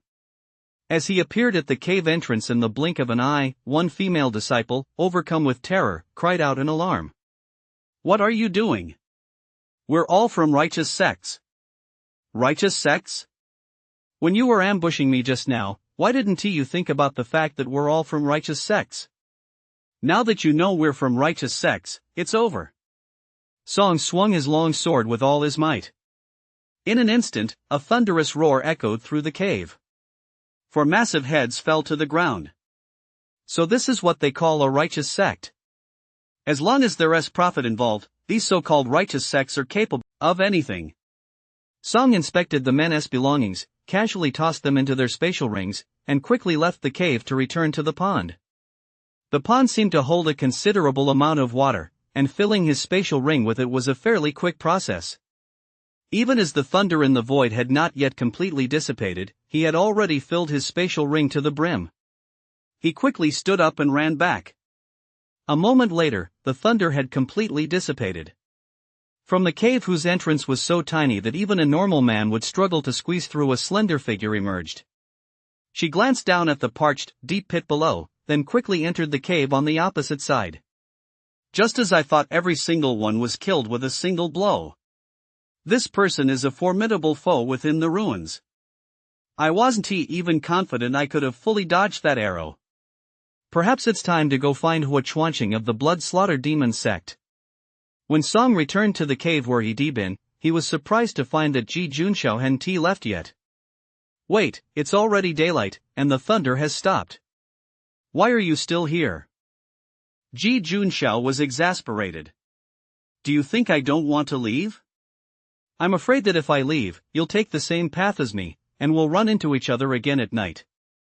I'm waiting for you to leave first, so you can take a different path. Forget it. If you don't want to leave, then stay here. We're heading out first. Song raised his hand to signal Bao Dating and Fan Meyer to leave. Bao Dating was pretty frustrated too. He realized he'd really come to the wrong place, mainly because there were hardly any people here he'd actually fought before. If he went out on his own, who knows when he'd end up dead out there. Following Song meant that even if he didn't get any good loot, at least he'd be safe. For the rest of the day, they still made no discoveries. When night fell, starburst thunder crystals appeared in the sky once again. This time, however, there were far fewer, only 22. Once again, before dawn had fully broken, Song set out on the wind sparrow's wings and brought all the thunder crystals back. Before he knew it, 10 days had passed since entering the Qi transformation sealed ruins. He didn't know if others had found any treasures during the day, but he certainly hadn't found anything. However, all the treasures that fell at night ended up in his hands. He had also discovered a pattern. One night, starburst thunder crystals would fall, the next, Tai spirit water. And on the 11th day, he broke through again. The transformation stage was supposed to have 9 layers, yet after reaching the 9th layer, he had broken through to another layer. He had now reached the 10th layer of the Qi transformation stage. Crucially, his rate of breakthrough had noticeably accelerated. Could it be that, by absorbing those starburst heavenly thunder crystals, his body had undergone a transformation and had become a true body of exceptional talent? For now, Song could only assume so. In any case, it was a good thing for him. On the surface, the 10th layer of Qi transformation seems to differ from the 9th by just 1 layer. Yet he discovered that the gap between them was far greater than that between any 2 adjacent layers within the transformation stage. It felt as though the 9th layer of Qi transformation wasn't truly complete, whereas the 10th layer within the transformation stage was truly complete, having truly reached the limit of cultivation. After reaching the 10th layer, he fully endured another bolt of thunder. When it struck him, its impact had become minuscule. However, he soon discovered another problem. Why is my instant eternity skill still active? The problem is, this is the Qi transformation sealed ruins. No matter how much I activate it, it won't increase my cultivation power. What is the point of continuing to activate it? Before he knew it, 20 days had passed. On the 21st day, another beam of light rose from the void. It was neither a starburst thunder crystal nor Tai spirit water, but a golden glow, a prayer bead that, in the dead of night and before everyone's eyes, fell to a place far, far away, seemingly landing at the very edge of the ruins. The spectacle of the prayer bead's descent was far grander than that of either the starburst thunder crystals or the Tai spirit water. In the sealed ruins of the transformation stage, everyone was discussing the prayer bead. Before, it was either thunder crystals or spirit water. Something this unique must be extraordinary. Everyone knows it's something valuable, but the question is, can we actually get our hands on it? Yeah, I heard there's a guy with a shield that's incredibly powerful. Every time spirit water or a thunder crystal falls at night, he's out there picking it up before dawn the next day. No one else can get out, so we just have to watch helplessly as he takes the loot. What kind of shield? Rumor has it it's a pair of wings. Whatever it is, that person might take these prayer beads too. I even suspect that everything that has fallen these past few days has been taken by him. Inside a cave, several people were discussing this loudly. The most conspicuous among them were a pair of identical twin brothers. One of them, dressed in blue, shook his head slightly and said, "It won't be that easy." This time, the prayer beads are clearly located very far away. At most, he might have set out a little earlier. Besides, this time, we don't know if it's a sealed relic. If it is a sealed relic, it won't be that easy to obtain. As for that guy, it'd be even better if we ran into him. When we do, we'll just snatch the thunder crystals and spirit water he is carrying, whether he is before or after the event. After all, everyone came to the sealed ruins to seize treasures. There is nothing wrong with directly taking what's on his person. We just won't kill him. Song had no intention of setting out early at all. The rosary had fallen far too far away. Moreover, today's thunderstorm was unusual. It didn't gradually die down as it usually did, but stopped abruptly, like a sudden downpour. Song and his group were still only at the transformation stage and couldn't fly beyond these mountains. They'd have to cross many more peaks on foot. As a result, their progress was much slower. 2 days later, after crossing a high mountain, an endless plain stretched out before them, the largest plain he had seen since arriving at the Chi transformation sealed ruins. At the far end of the plain lay a raging river. On the opposite bank, a prayer bead hovered atop an island, radiating a dazzling glow. On both banks of the river, disciples from the demon path and the righteous path had gathered in large numbers. Over the past few days, they had encountered others as well. Whenever a disciple of the demon path came across a disciple of the righteous path, they would usually say nothing at all and simply attack. Now, with so many people gathered, however, there was not a single skirmish between the two sides. Song quickly moved forward and ran to the riverbank. Apart from being somewhat turbulent, the river didn't seem particularly remarkable. Yet even though a prayer bead was clearly visible on the opposite bank, not a single person among the crowds lining both banks had crossed the river. Bao Dating was different from the others. While others would look at the river first upon arriving, he looked at the people first. His gaze swept across the crowd, and he immediately spotted several familiar figures. He hurriedly waved and called out, "He too, over here."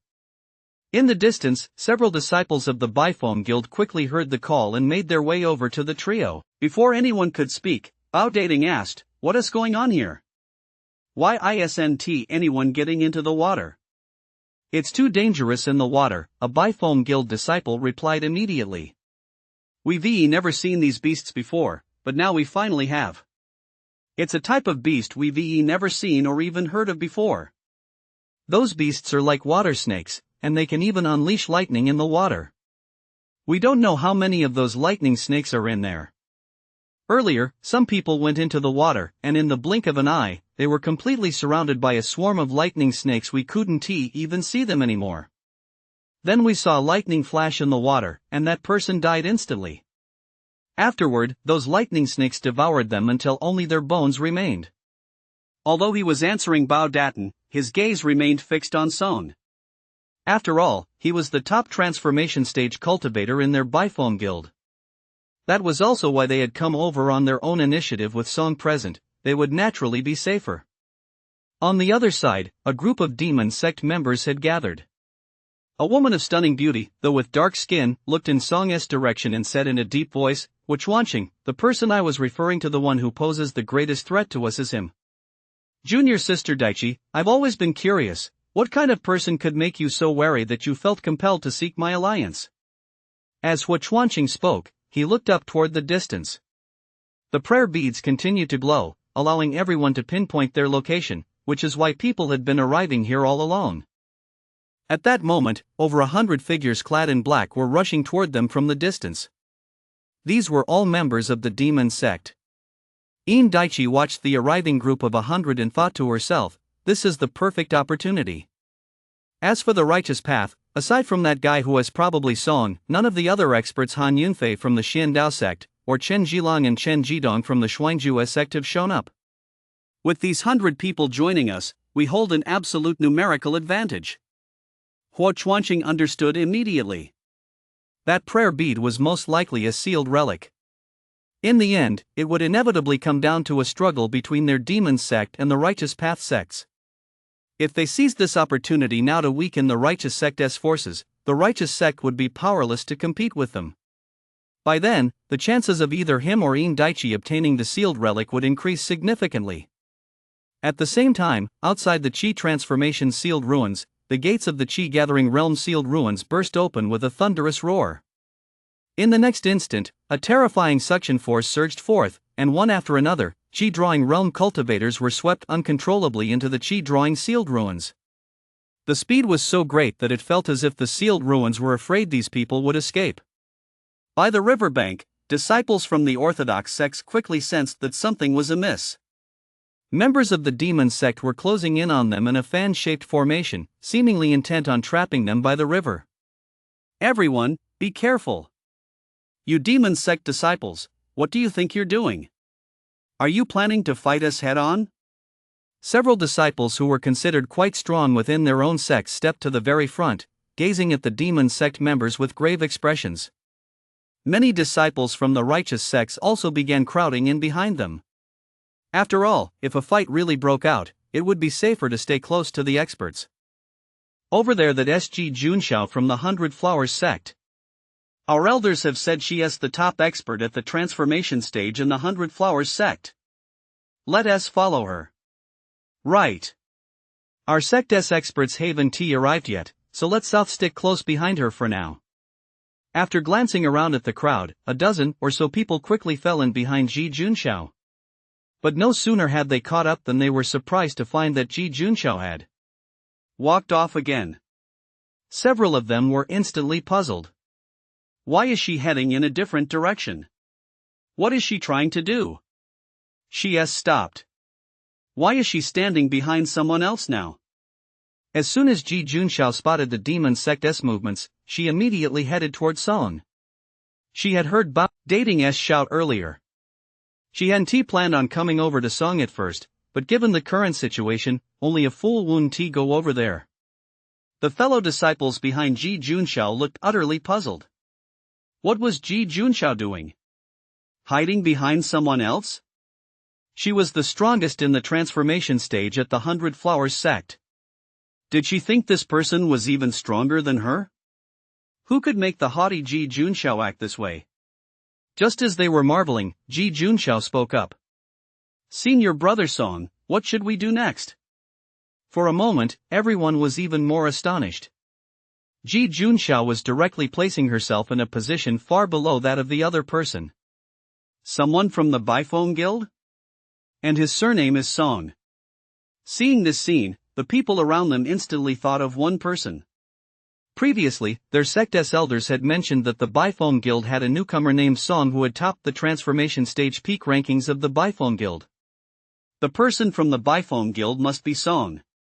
But wasn't it said that Song was only at the 7th layer of the transformation stage? How strong could someone at the 7th layer possibly be? Strong enough to make Ji Junxiao react like this? Also, why was the leader of the other group heading toward them as well? One by one, the disciples of the righteous sects couldn't help but feel a sense of panic. Wuchuanqing walked toward Song, stopping only after covering a distance of more than 10 steps. Raising one hand high, he shouted, I am Wuchuanqing of the blood slaughter demon sect, and beside me is Indaichi. You've surely heard our names. Now, I'm giving you a chance to live. Jump into the river. All around them, the faces of the disciples of the righteous path turned pale. How could they not have heard those two names? Before entering the ruins, those were the names they heard most often. The elders of their sect had repeatedly warned that these two were the strongest practitioners at the transformation stage among all demon sects. Now, both of them were actually here. Meanwhile, not a single one of the three most renowned prodigies from the righteous path had shown up. Who could possibly stand up to Huo Chuanqing and Indaichi? Not to mention the enemy outnumbered them. The faces of those who had followed Ji Junxiao were filled with regret. Had Huo Chuanqing and Indaichi come straight for this spot? Were they after Ji Junxiao? If they'd known, they never would have followed her here. If they'd stayed behind, they might have had a chance to escape once the melee began. But now they're in the thick of it. The enemy's strongest fighter is right here. How are they supposed to escape? None of the disciples of the righteous path had jumped into the water. Once the fighting started, they'd still have a chance to escape. Jumping straight into the water would be no different from suicide. No one's jumping? It seems you've all chosen to be killed, Huo Chuanqing said loudly, a savage expression crossing his face. Listen up, all demon sect disciples kill. As the last syllable faded, he charged straight toward Song. Song did not rush out immediately. Instead, he glanced back at Ji Junxiao and replied, "You're asking me what to do, right? Of course, we'll make a big show of it." Song raised his hand, a purple glow appearing in his palm, and with all his might, he surged forward. Within him, the power of the 10th layer of the transformation stage erupted in full force. His entire body became like a streak of light, instantly closing the distance to Huo Chuanqing. How is this possible? Huo Chuanqing's eyes widened in shock. He was, after all, one of the two universally acknowledged strongest practitioners at the transformation stage within the entire demon sect. Yet all he could perceive was a figure flashing before his eyes. Song had already appeared right in front of him. How could anyone be this much faster than him? A purple flash suddenly streaked past, and in the next instant, a massive head flew through the air. Huo Chuanqing dead. All around them, the demon sect disciples who had just charged out abruptly halted in their tracks, staring at the head rolling on the ground with faces filled with terror and disbelief. This was Huo Chuanqing. He was widely recognized as one of the strongest individuals in the ruins. And yet, someone had severed his head with a single stroke. Behind them, the disciples from the righteous sects also froze in shock. Before they arrived, the elders of their sects had repeatedly emphasized just how terrifying Huo Chuanqing and Indaichi from the demon sect were, urging them to be extremely cautious. And now, Huo Chuanqing was dead just like that? Ji Junxiao was also stunned. Was Song really this strong? The Song she had seen before was merely a fraction of his power. Was this his true strength? On the demon sect side, Indaichi instantly snapped out of her shock and turned to flee. This Song was far more powerful than what she had witnessed that day. This was simply not the kind of strength one could possess at the transformation stage. She and Huo Chuanqing were evenly matched. If Huo Chuanqing had been cut down with a single stroke, she would be no exception. Still trying to run? Song unleashed his full power and swiftly gave chase. On the demon sect's side, disciples from various demon sects, seeing this terrifying god of slaughter charging toward them, scrambled to the sides, clearing a path. In the space of just 2 breaths, Song had already surged behind Indaichi, a purple streak of light carrying terrifying thunder slashing down. In the next instant, a face that had once been beautiful and delicate was instantly destroyed. Indaichi's entire head exploded with a thunderous crash. Even at the 9th layer of the Qi transformation stage, he was already invincible within the transformation stage, let alone now that he had reached the 10th layer. Within these ruins, who could possibly stand in his way?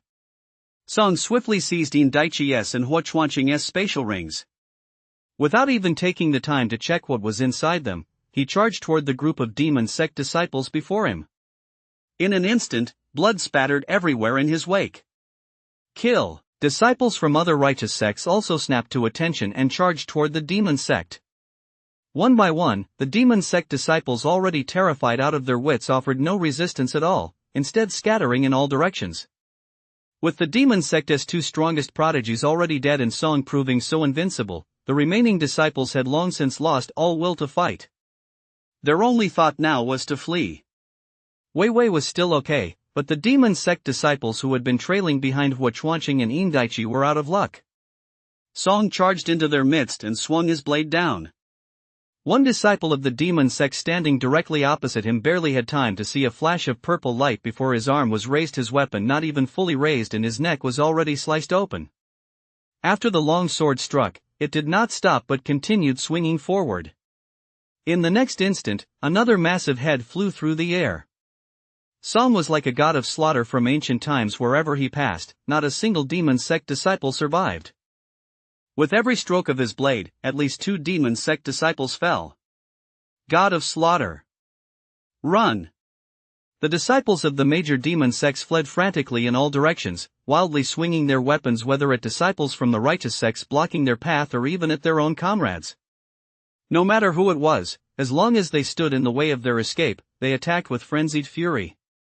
No matter what, they had to get as far away from that god of slaughter as quickly as possible. After all, the demon sect disciples were on the outskirts, and their numbers were still great. Although the disciples of the righteous sects pursued and slaughtered them for a while, they still allowed quite a few demon sect disciples to escape. By now, the riverbank was a river of blood. Much of the blood even flowed into the river, only to be swept away by the rushing current. Only when the crowd could no longer see any demon sect disciples in sight did they finally come to a halt. Looking back, they saw that Song was completely drenched in blood. As Song walked back toward them, the crowd instinctively parted to make way for him. Although they knew full well that Song was one of their own from the righteous sect, the mere sight of him still filled them with an involuntary sense of dread.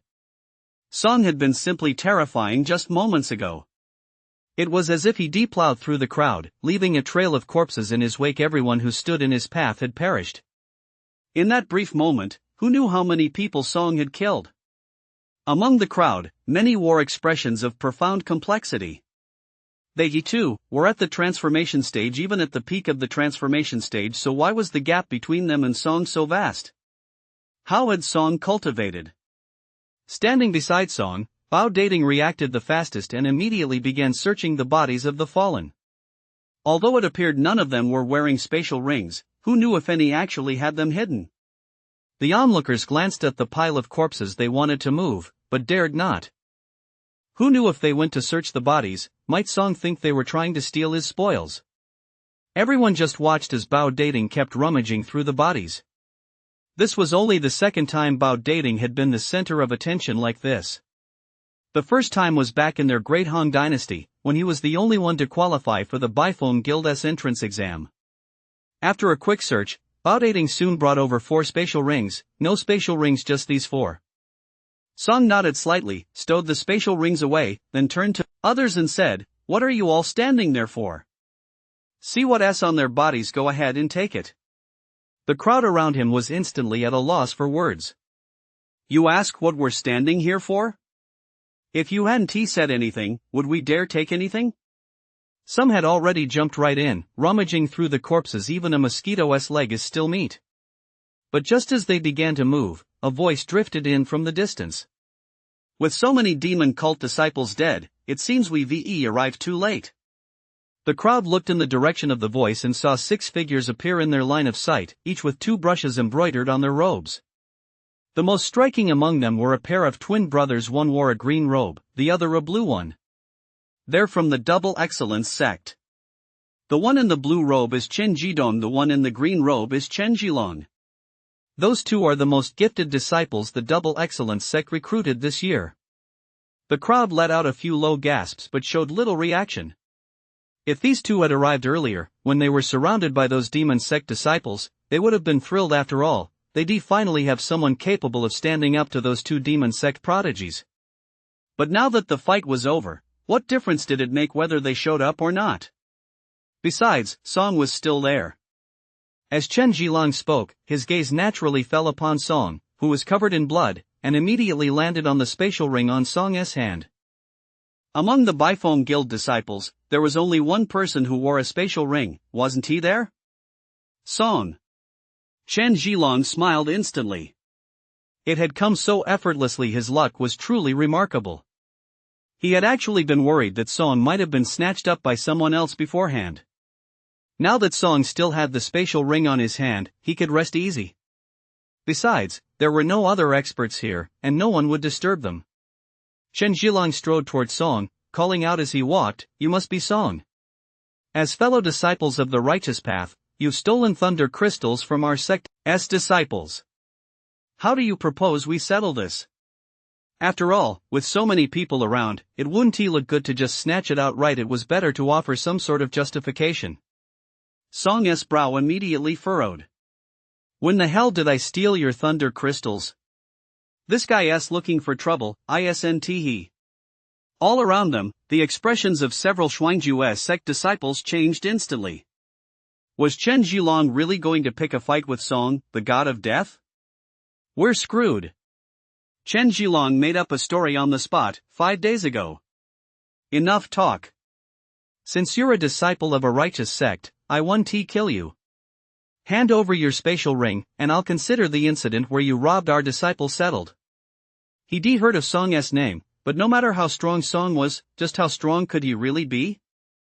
Could he be stronger than them? At most, he'd be on par with them.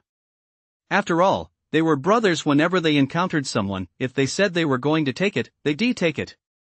The expressions of the crowd around them instantly turned incredibly strange. Many of them even looked at Chen Zhilong as if he were a fool. "Are you sure you want to take on Song? Don't you two brothers think you're dying too slowly?" The demon sect's two greatest prodigies had just been killed by Song. The blood on their corpses hadn't even dried yet. "No matter how strong you are, could you possibly be stronger than those two?" Several disciples of the Double Excellence sect who had been present there hurriedly cried out, "Senior Brother Chen, please stop talking. Senior brother, it's all a misunderstanding. Stealing Song isn't that asking for death? A misunderstanding? What misunderstanding?" Chen Zhilong glared fiercely at the disciples who had tried to warn him. These disciples lacked even a shred of common sense. He'd just made up an excuse on and they actually had the nerve to undermine him. What sect do they belong to, anyway? Chen Zhilong paid no further attention to his fellow disciples. Instead, he stretched out a hand, gazing down at Song with an air of superiority, and threatened, "Are you going to hand over the spatial ring willingly, or do you want us brothers to take it by force?" Song looked at the face before him, brimming with arrogance, and raised his hand to deliver a sharp slap. Smack! A crisp sound rang out by the riverbank as Chen Zhilong fell heavily to the ground with a dull thud. A clear handprint marked his face, and bright red blood trickled from the corner of his mouth. "Put!" Feeling the searing pain on his face, he opened his mouth and spat out a mouthful of blood. He saw 2 teeth mixed in with the blood. For a moment, he was completely dazed, as if the slap had stunned him. He froze for a split second, then his entire face flushed red as rage surged from deep within him. Humiliation. Utter humiliation. He had actually been slapped in the face by someone in front of so many people. Just as he was about to stand up, Song's voice rang out again. "I just remembered that 2 of you stole something from a disciple of our Bifong Guild. Now, I'm giving you 2 a choice. Either hand over the spatial ring voluntarily, or I'll take it myself." Song threw the words right back at him. After speaking, he looked at Chen Zhidong, who was still standing there, and his expression turned icy. "Still standing there? Your name is Zhidong. You should know what G means, right? You've just given me a reason to act." Song walked up to Chen Zhidong and raised his hand to deliver another heavy slap. Chen Zhidong had been staring intently at Song. As soon as he saw the other man's movement, he instinctively raised his hand to block it. But the moment his palm rose, an overwhelming force struck him. The other man's palm had already struck his hand. The force was so great that his hand was violently flung backward against his will. Smack! Chen Zhidong's palm slammed hard against his own face. His hand was filled with a burning, numbing sensation. Immediately afterward, Song's palm struck his face as well. The immense momentum sent his entire body spinning in a full circle. Looking at the blood-soaked figure before him, he was completely stunned for a moment. His younger brother had been knocked to the ground with a single slap, but at least his brother hadn't been on guard. He, on the other hand, had been staring intently at the opponent the whole time, yet he'd still been struck. This proved just how vast the gap between them was. He and his younger brother were ranked first and second in the transformation stage within the Double Excellence sect. Even the elders of their sect had said that, among all transformation stage practitioners in the world, the two of them were among the very best. How could someone suddenly appear who was so much stronger than them? Chen Zhilong stared at his beaten older brother, equally dumbfounded. The rage that had been about to erupt from his heart instantly died down. It felt as if he'd caught sight of a stunning silhouette from behind. He'd almost been about to commit the kind of mistake any man might make. But then, when she turned around, not only was she as beautiful as a flower, she was also older than him. His ardor was instantly quelled. All around them, the crowd seemed unfazed by the spectacle. Some even looked on with schadenfreude. You two only got slapped twice. You're lucky to have gotten off that lightly. Not a single person showed the slightest bit of sympathy. We just finished fighting. Not only did you show up late, but seeing all these corpses of demon sect disciples, don't you have any questions? There are even corpses of fellow righteous path disciples here, yet you ignore them and come straight here to loot. Now that you've been beaten, you deserve it. Several disciples from the Double Excellence sect quickly realized the situation. Fearing that Chen Zhidong and Chen Zhilong might be so inconsiderate as to strike again, they rushed over from the side and held the two men back. Senior brother Song, it's a misunderstanding. It's all a misunderstanding. Senior brother Song, let us talk this out with them. While keeping Song in check, they whispered to the two brothers, this Song guy just killed Hua Chuanqing and Yin Daichi. It was an instant, clean kill. He single-handedly killed nearly half of these demon path disciples. Don't provoke him just yet. Chen Zhidong and Chen Zhilong were completely dumbfounded for a moment. The two strongest prodigies from the demon sect were killed in an instant? Is this Song really that terrifying? And here they were, trying to rob Song. After Song and the others finished speaking, he smiled and held out a hand. All said and done? Now you know how powerful I am? Then why don't you return the items you stole from our Bifeng Guild disciples? Hand over the spatial rings, too. Upon hearing this, Chen Zhidong immediately shook his head. That was a misunderstanding just now. We got it wrong. You didn't rob our Shuangju sect disciples. But the two of us definitely didn't rob your Bifeng Guild disciples either. As soon as Bao Dating heard this, he became furious and shouted, don't tell me you didn't rob anyone. You two robbed me. So what if these two were prodigies? With Song here, what did he have to fear? Chen Zhiliang's eyes widened in shock. You? I've never even seen you. How could I have robbed you? Bao Dating stared at Chen Zhiliang as if he were an idiot and shouted, you robbed me. Of course you won't admit it. If I were in your shoes, I wouldn't admit it either if I robbed someone. You, Chen Zhilong was so furious he nearly coughed up another mouthful of blood. What kind of person are you to even compare yourself to me? Since when have these nobodies been able to shout at me like this? Besides, he really hadn't stolen anything from this guy. Standing nearby, Chen Zhidong seemed to have snapped out of the humiliation of being slapped and shouted, you say you stole from us? Well, let me ask you, what did you steal from you? Do you even know what's in our spatial rings? If you guess right, we'll even give it back to you. How about that? Chen Zhilong couldn't help but glance at his older brother as expected. His brother was the clever one. Seeing that they were at a loss for words, no matter how they tried to spin it. Fine, you asked for it, Bao Dating exclaimed excitedly. There's food, water, and healing potions inside.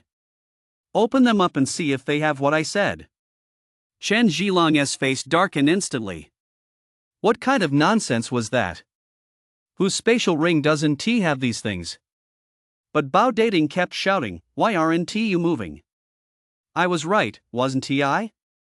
Hurry up and hand over your spatial rings. Wait, are you guys? Chen Zhidong was about to say more when Song interrupted him with an impatient look. Stop wasting my time. While I'm in a good mood, hand over the items, and I'll spare your lives. Chen Zhidong furrowed his brow deeply and suggested, Senior brother Song, we're all from righteous sects. Forcing us to hand over our belongings like this if word gets out, it won't look good. We're bound to run into each other again in the future. We've become acquainted through this confrontation. Let us consider this an opportunity to make a friend. Having one more friend means having one more avenue of support, doesn't it? We can look out for each other down the road. He absolutely could not hand over the spatial ring. It contained his father's divine weapon. While they couldn't use the weapon itself, its sheer durability was undeniable. If they got their hands on the divine weapon, even if they used it merely as a shield, it would still be incredibly effective. That's why he took it with him. Earlier, when thunderbolts were raging outside, he considered using the divine weapon to shield himself while he went out to seize treasures. But after the thunderbolts struck the ground, they would bounce around. The divine weapon couldn't completely block them, so he gave up on the idea. No matter what, he absolutely couldn't let the divine weapon fall into their hands. Do I need your protection? Why didn't you say any of this when you were robbing me? Cut the crap. Hand it over. Song couldn't be bothered to say more. What kind of person are you to be my friend? Seeing that Song was about to strike, Chen Jidong hurriedly shouted, "My father is a master at the immortal stage." Immortal stage? No matter what level he is at, you're still handing it over to me. Song took a step forward and slammed his palm out with all his might. My cultivation increases by a year every day, so what if he is at the immortal stage? Boom! Accompanied by a heavy, muffled thud, Chen Jidong fell to the ground. The clothes on his front had completely burst open, and his chest was charred black. His eyes stared blankly ahead. Song had actually struck him. His father was an immortal stage master. Didn't he know what kind of being the immortal stage represented? Your turn. After knocking Chen Jidong down, Song grabbed Chen Jilong and said impatiently, "My patience is limited. Don't waste my time, I still need to cross the river later. A spatial ring, if it has an owner, can only be opened. It will by others after the owner has been killed. Alternatively, the person who obtains the spatial ring must possess extraordinary strength, far surpassing that of the owner, to force it open." He was stronger than these two, but in terms of cultivation level, he was still far from extraordinary. To get the spatial ring, he'd either have to kill them both or get them to open it voluntarily. Of course, there was a third option: take the spatial ring and have his senior sister open it once he returned. If she couldn't do it, then he'd have to ask his master. Chen Jilong looked at the blood on Song's body. As their eyes met briefly, his heart gave a sudden jolt, but he still shook his head resolutely. After all, his father's divine weapon was inside the spatial ring. If he simply handed it over to Song, his and his brother's standing in their father's eyes would inevitably plummet once they returned. Their father didn't have just the two of them as children. Haven't you handed it over yet? Song called out to the group of Bifong Guild disciples standing nearby, "Come over here and surround them." Though puzzled, the Bifong Guild members quickly closed in, forming circle after circle until Chen Jidong and Chen Jilong were trapped in the center. Soon, screams rang out, accompanied by sprays of blood flying from the gaps between their legs and feet. "Are you going to hand it over? I'll make you hand it over. What are you doing?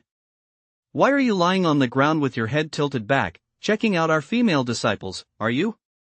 You dare to be a pervert. I'll show you what a pervert is." This was the first time Chen Jidong and Chen Jilong had encountered such a shameless prodigy. This Song had absolutely no sense of dignity befitting a prodigy. How could they be accused of peeping when they'd been beaten to the ground? After what seemed like an eternity, an incredibly weak voice rang out, stop hitting us, we'll give it to you." They really had no choice but to hand it over. Chen Jidong sensed that if they didn't give it up, they would truly be beaten to death. Even if they weren't beaten to death, if they were left severely injured, their safety within this sealed ruin could not be guaranteed. Why didn't you just do this from the start? You had to take a beating first. After the two men unfastened their spatial rings, Song immediately took both of them. He could look at the items later. Right now, he needed to cross the river. Without even glancing at the two men still lying on the ground, Song walked to the riverbank. The beasts in the river used lightning attacks. What a coincidence he wasn't afraid of lightning at all. All around, except for the members of the double absolute sect, everyone else turned to look at Song's actions. They had seen with their own eyes just how terrifying the beasts in the river were. No matter how formidable Song's displayed strength might be, who could possibly withstand so many beasts closing in at once? It felt as though this river simply wasn't meant for those at the transformation stage to cross. Several disciples from the Biphone Guild, looking deeply concerned, began to warn him. Song, be careful. The beasts in there are extremely powerful. You should wait a bit, or else let us all go in together. Right, let us all go in together. No one around him spoke. Lightning conducts through water, so going in together won't help. Besides, even if they succeeded, who could possibly be a match for Song? Wouldn't that just end up benefiting him in the end?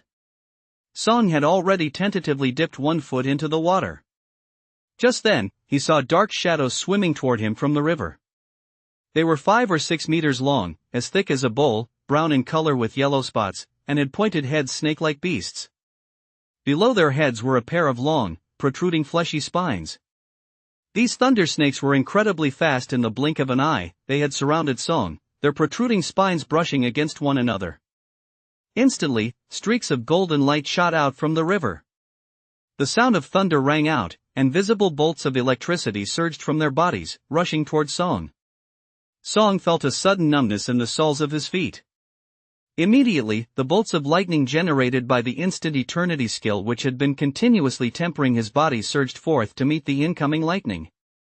The starburst heavenly thunder led the charge. The moment those bolts of lightning touched the starburst heavenly thunder, they were instantly devoured without a trace. Is that all? These bolts of lightning seemed to be terrified of the starburst heavenly thunder. Song couldn't help but laugh. He plunged into the water with a splash, and at the same time, the starburst heavenly thunder surged out in all directions. Rays of purple lightning encircled his body. The moment the lightning snakes touched the purple lightning, they began to tremble violently, then floated belly up on the water's surface like fish. They're dead already? That easy? On the shore, everyone was stunned. We've tried attacking these lightning snakes before, but it didn't work. I've used lightning too, but it was useless. How come his lightning kills them the moment they touch it? Is there really such a huge gap between us? Also, how did he withstand such terrifying lightning? Song began to realize that the starburst thunder crystal that had fallen from the sky was likely designed specifically to counter these lightning snakes. Whoever obtained the starburst thunder crystal and harnessed its power would be able to cross the river. After all, with the power of the starburst thunder, he could simply ignore the lightning attacks from these snakes. The river was wide and swift, but with his current cultivation level, swimming across posed no problem at all. Soon, he swam to the opposite bank. After confirming there was no danger, he walked over to the prayer beads. The moment his hand touched them, a crisp crack rang out, the beads shattered, and a dazzling divine consciousness entered his body. Instantly, boundless knowledge surged into his mind. It really is divine consciousness. Song, have you obtained some kind of legacy? He is already this strong in the transformation stage. Now that he has obtained the legacy of some great being, if Song continues on this path, his future achievements will be limitless. I wonder what kind of legacy it is. But with thunderbolts falling here and the thunder serpent around, it must be a thunder legacy. Since Song also cultivates the way of thunder, it's bound to suit him perfectly. As the crowd was discussing this, a thunderous roar echoed out the next moment. The space behind the island where Song stood suddenly ripped open, revealing the landscape of another world. A chi-drawing realm-sealed ruin. Song suddenly felt the mana within his body surging at a terrifying speed. At the same time, all around him in the heavens and earth, on the ground, in the air, in every blade of grass and tree, on the shore, and even in the river, waves of pure energy surged into his body as his mana circulated. As the mana fused with this energy, it began to undergo a transformation. Mana has become even purer. It feels as though all the impurities in the mana have been completely purged. Mana. This is mana. I'm absorbing the mana from the heavens and earth myself. Song looked around in utter astonishment. Wasn't this supposed to be the sealed ruins of the transformation stage? Wasn't it said that one couldn't break through here? So how did I break through? Did I reach the first level of the chi drawing realm right away? Is it because of that newly appeared space over there? Song walked toward the newly appeared area while processing the vast amount of information being transmitted through his divine sense. Is this divine sense a legacy? A phantom figure appeared in Song's mind. It was so ethereal that he couldn't make out the figure's features. I am the Thunder Lord. A voice emanated from the ethereal figure, causing Song's body to jolt violently. A true lord. Earlier, after being looked down upon by Tang Qianzi, he had sought her out for a thorough explanation. His senior sister was at the longevity stage. His own master was an immortal stage cultivator. And beyond the immortal stage lay the venerable stage. The true lord ranks even higher than the venerable stage. Currently, even the grandmaster of their Biphone guild was only a half-step true lord. He had not yet broken through to become a full-fledged true lord. The Biphone guild was, after all, an extremely renowned and powerful sect throughout the world. In this era, the strongest beings were those at the true lord realm. This was the pinnacle of all lineages. The Thunderclap sovereign continued, this sovereign has roamed the world unchallenged. Later, I was ambushed by the villainous Pure Water sovereign. Although I ultimately slew him, I sustained irreversible, severe injuries, and my days are numbered. I have found this ancient site to leave behind my legacy. All the martial arts, sword techniques, and spells I have mastered are stored within my divine consciousness. It is my hope that future generations will master my legacy and allow my name to once again resound throughout the world. As his voice faded, the ethereal figure in Song's mind vanished. Song immediately thought of the spiritual waters he had seen earlier. So were those the Pure Water sovereign? But the question was, why did you give me this cultivation legacy? I have the instant eternity skill. I gain a year's worth of cultivation in a single day. What else do I need? What about those treasures you had before you died? Where did you put them all? Didn't you leave the air any divine weapons or anything? What were you thinking? As Song ranted, he studied the spell legacy.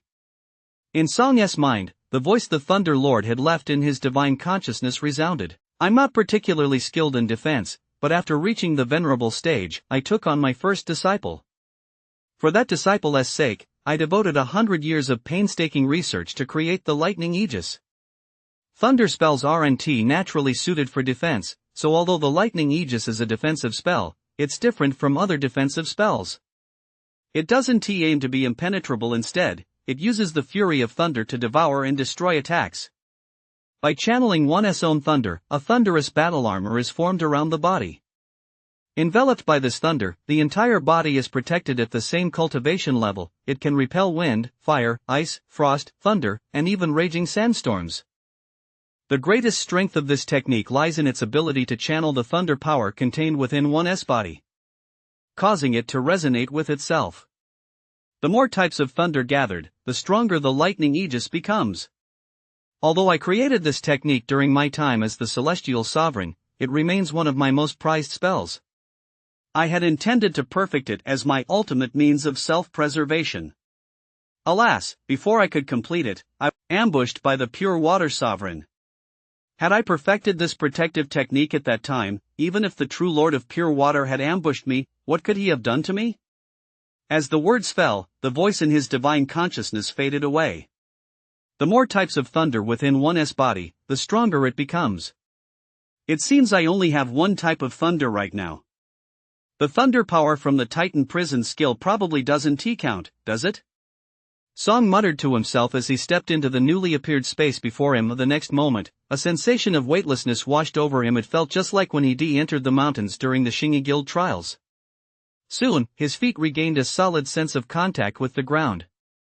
He turned to look behind him. Sure enough, the island he'd seen earlier was no longer in sight. Just like during the trials, when he'd entered the mountains without knowing where he'd end up. Something's moving. Song had barely glanced around when he heard a series of rapid sounds.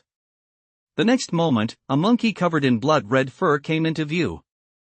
For some reason, although this monkey looked much like an ordinary one, it exuded a terrifying, menacing aura. The monkey paid Song no mind at all and vanished from his sight in the blink of an eye. What incredible speed! And that aura, it's far stronger than mine. How many levels of chi cultivation would that be equivalent to? Level 7? Level 8? Isn't this place the chi transformation sealed ruins? Just as the question formed in Song's mind, a cacophony of footsteps echoed through the air. He quickly scanned his surroundings. There was nowhere to hide. He swiftly removed his spatial ring and tucked it into his robe. In the space of just 3 or 4 breaths, figures had already materialized before him. His gaze immediately sharpened. He'd seen the emblems on these people's robes far too often over the past few days in the chi transformation sealed ruins. People from the Double Excellence sect, the 100 Flowers sect, the Abyssal Sword Guild. The crucial thing was that the auras these people emitted were all those of the chi drawing realm. What the hell is going on? And among them were even members of their own Bifong guild. Although he didn't recognize them personally, he recognized their robes. Before they could say a word, he acted on impulse, quickly pointing in the direction the monkey had just fled. Senior brother, it ran that way. With so many people here, it went without saying they were definitely chasing that monkey. Sure enough, upon hearing his words, the crowd paid him no mind and swiftly gave chase. Hurry! Catch that blood-bone demon monkey. Let us join forces to capture it first, then we'll discuss how to divide the blood-bone. Without a moment's hesitation, Song quickly followed suit. These were cultivators of the righteous path. Who knew if there were any cultivators of the demon path among them? Everyone here was at the chi drawing realm, and he had only just entered that realm himself. What if he ran into a demon path cultivator? He'd tag along for a while and see how things played out. He'd figure out exactly what was going on before making a decision. Inside the chi transformation sealed ruins, the cultivators of the righteous path watched as Song suddenly vanished. They exchanged glances, and suddenly someone suggested, "So many thunder snakes in the river have died. If we all work together, we should be able to cross." Right, let us go take a look. Song entered that area and vanished. He must have entered the ruins within the ruins. That's right. According to legend, once the sealing relic is obtained, the sealed ruins will vanish. Since the ruins haven't vanished yet, Song must not have obtained the sealing relic. Let us all work together to cross the river. Song followed the crowd as they chased after him, listening to their conversation along the way. We're really lucky this time we actually encountered the blood-bone demon monkey. That's right, the blood-bone demon monkey. Legend has it that it possesses the bloodline of the ancient azure monkey, and the power of that bloodline is preserved in the first vertebra of its spine. If you obtain that blood bone and absorb its essence, you can strengthen your physical body. Who needs to strengthen their physical body? Many precious elixirs require the blood bone of the blood-bone demon monkey. Its value is extraordinarily high. It's said that when used to cultivate certain blood-based techniques, it makes the practice twice as effective with half the effort. The blood bone, it's said that when combined with certain special items, it can even alter one's innate talent. If you're not naturally gifted, you might even have a chance to become one. It's no wonder this is a sealed ruin. We've only been inside for a short while, and we've already encountered the blood-bone demon monkey. I wonder how many more treasures lie ahead. I wonder what those who entered the stage-sealed ruins managed to obtain. The two ruins are right next to each other. It would be great if we could enter the transformation stage-sealed ruins. Song listened to the group's conversation. He quickly figured it out. There were actually 2 sealed ruins. Now, the 2 sealed ruins were connected. And it seemed he was the one who connected them? What was the connection between these 2 ruins? The Chi transformation ruins are the legacy of the Thunder Lord. Could these Chi drawing ruins be the legacy of that so-called pure water sovereign? If it really is the legacy of the way of water, it wouldn't be of much use to me. But the problem is, it seems I can't go back right now. I'll have to find a place to hide first, cultivate the lightning aegis, and wait a while until my cultivation level is higher before venturing out again. But I'll have to leave this area first. From what people have been saying, this area is teeming with strange beasts and cultivators of the demon path. Suddenly, a disciple wearing the robes of the Shen Dao sect turned to look at him from ahead, speaking as if an elder were admonishing a junior. That aura of yours, you're only at the first level of chi gathering? I really can't understand why you people those at the first and second levels of chi gathering are running off to the sealed ruins. Aren't you just coming here to die? Do you really think you'll find any treasures here? Do you think you're the chosen one? Every disciple who joins the sect thinks they're the chosen one before they enter, but once they're in, they realize there are far more prodigies with greater talent than themselves. Even if you're lucky enough to find a treasure, someone will snatch it from you and then kill you. Song didn't say a word. You talk as if your cultivation level were incredibly high. Your aura shows you're at the fourth level of the chi drawing realm. Apart from me, you have the lowest cultivation level here. Fortunately, after chasing for a while, these people would stop to look around, probably searching for traces of the blood-bone demon monkey, so he wouldn't fall too far behind. In the middle of the group, a Biphone Guild disciple looked at his companions with a puzzled expression and asked, "Does our Biphone Guild have any disciples at the first level of chi gathering who've entered the ruins?" "I don't know, probably.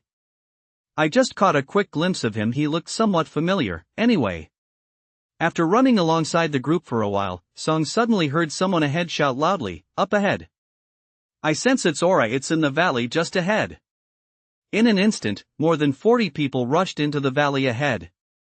In his previous life, Song had always believed that a valley was simply the lowest point in a given area, with nothing lying beneath it. After arriving in this world, he learned that there could indeed be cliffs at the bottom of a valley. At the end of the valley before them lay a cliff. Ahead, the blood-bone demon monkey he had seen earlier stared at the intruders with bloodshot eyes, chewing on something in its mouth. And its aura was completely different from before. Previously, this demon monkey's aura had seemed somewhat like that of the 7th layer of chi cultivation, yet also somewhat like that of the 8th layer. Now, however, it was radiating the aura of the 9th layer of chi cultivation. In front of it were clusters of monkey-like beasts, all with golden fur and similar builds, yet each possessing long, stick-like tails. At the very front of the crowd, a disciple of the Abyssal Sword Guild glanced over and muttered, "The Shuanfeng demon monkey is just a bit faster, nothing to worry about." As he spoke, his gaze fell upon a tree nearby, and a look of regret crossed his face. A Qingling cypress fruit tree, a spiritual fruit that neutralizes poison. No wonder it came here. It had been poisoned before, which greatly weakened its aura and power, but now that it's eaten the Qingling cypress fruit and been cured, its strength has fully recovered. What a pity it's wasted the Qingling cypress fruit. That's a 4th grade spirit fruit, after all.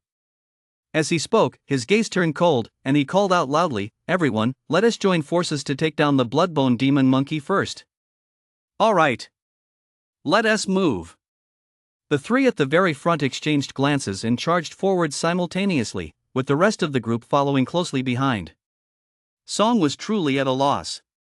He just wanted to tag along for a bit, wait until they reached a safe place, break away from the group, and find somewhere to lie low. But before long, a major battle was about to erupt. On his side, there were so many people, and none of them were weak, they should be able to win, right? Anyway, he was staying in the back if anything unexpected happened, he'd just turn and run. As for that bloodbone demon monkey, he was only at the first level of the chi drawing realm right now, it certainly had nothing to do with him. As the group charged forward, on the opposite side, the bloodbone demon monkey let out a roar. One after another, the Sunwind demon monkeys emitted piercing screeches and charged toward them. These Shuanfeng demon monkeys ranged in strength from the 4th to the 8th level of the chi drawing realm. They were all incredibly agile, even their seemingly small paws, when they struck, would send a biting gale whipping through the air. Each one's eyes were filled with a wild, frenzied glow.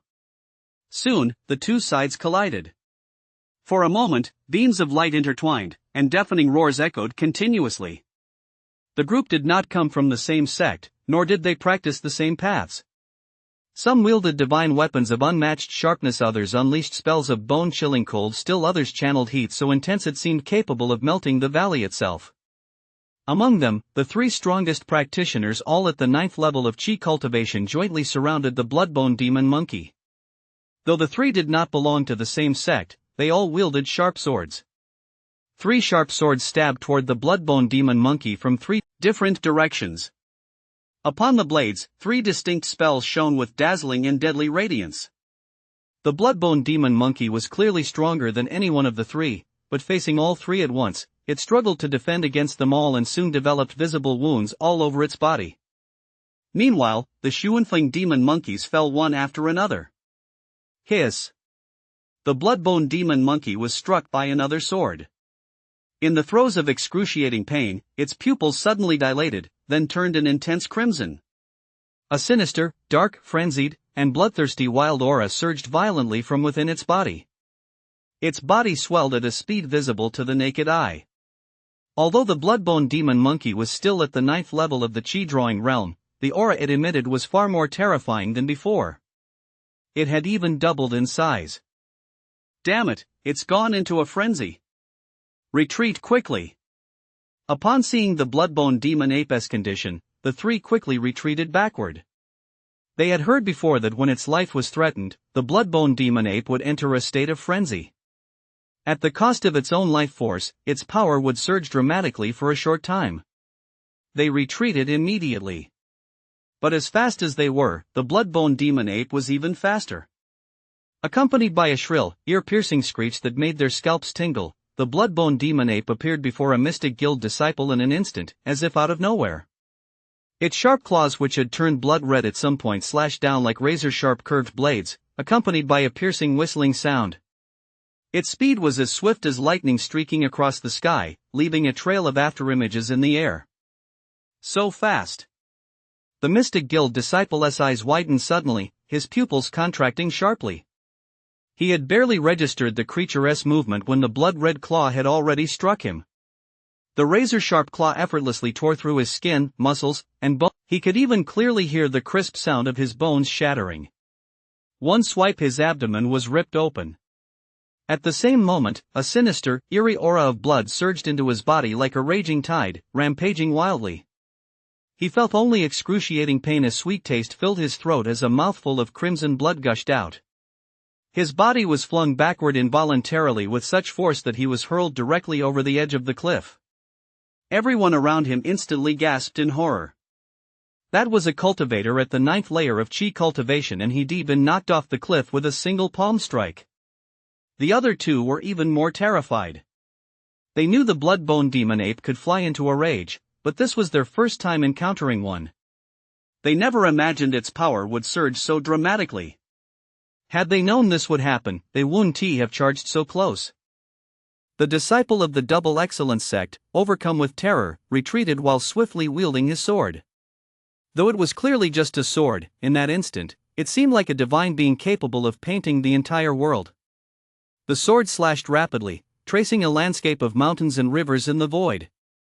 It was as if real mountains and rivers were blocking his path. The art of painting in the void. The next moment, a blood-red claw came crashing down with tremendous force. Instantly, the landscape shattered. The claw struck his head from top to bottom, accompanied by a thunderous roar. His body crashed heavily to the ground. Thanks to the barrier formed by the landscape, this blow did not send him flying off the cliff, but it was clear he had expended far more energy than he had gained. The onlookers around them retreated even further. This blood-bone demon monkey was too terrifying. Of their 3 top experts, in the blink of an eye, only Linsong remained. The blood-bone demon monkey did not stop, however, but turned to attack Linsong, the last one who had just struck at it. Its massive palms swung at lightning speed, so fast that they momentarily coalesced into a sky full of claw shadows. Each claw shadow was incredibly sharp in that instant. It seemed as though the very void around them had been torn into countless pieces. Linsong, in turn, swung his sharp sword at lightning speed, conjuring countless sword shadows. The sword shadows collided with the claw shadows, but in the blink of an eye, the swarm of sword shadows dissipated. Sharp bursts of claw energy struck Linsong's body, leaving crisscrossing wounds. Chunks of flesh were torn open, and even bits of flesh flew out in all directions. He's not dead? A look of surprise involuntarily flashed across Song's face. The 2 others who had been struck by the bloodbone demon ape earlier had either died or been left on the brink of death.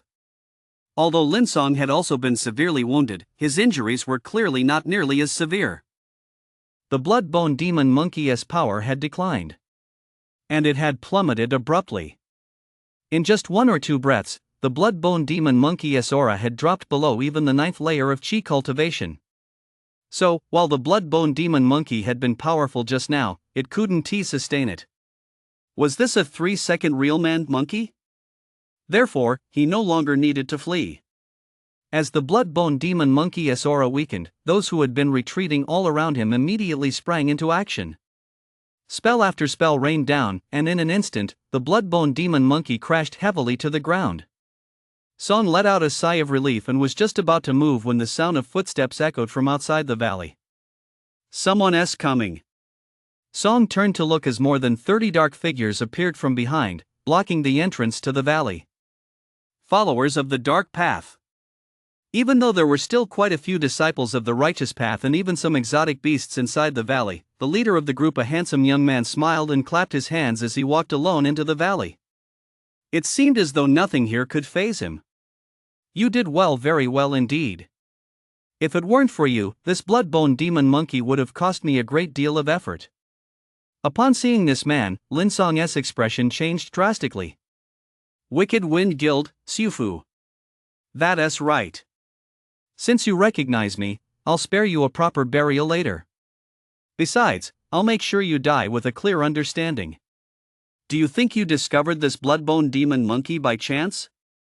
Haven't you ever wondered how it was poisoned? Lin Song suddenly realized what had happened and cried out in shock, You did this on purpose. You were worried about its fury, So I used you as scapegoats.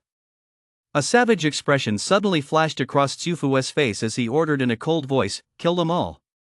In the next instant, disciples of the demon path surged forward from behind. A pitch-black halberd appeared in Xiufu's hand. With a single swing, a dense black beam shot out in an instant. The Abyssal Sword Guild disciple closest to the entrance didn't even have a chance to react before his head was severed from his body. Song, terrified, turned and ran back. After all that, it turned out this group had actually been set up by someone else. This practitioner of the demon path was clearly extremely powerful, certainly stronger than anyone on their side. On their side, out of 3 experts, 2 were dead, and the remaining one was gravely wounded. Watching Xiufu strike down the others, it was painfully obvious how effortless it was for him. There was no way they could win in a fight. But what about running? Where could they run? The enemy had blocked all the exits, and on the other side lay a cliff. Unless Lin Song could hold them off. The next moment, a look of resolute determination suddenly flashed across Lin Song's face, and he shouted, You've set this trap for us solely for the bloodbone demon monkey. Even if I die, I won't let you succeed.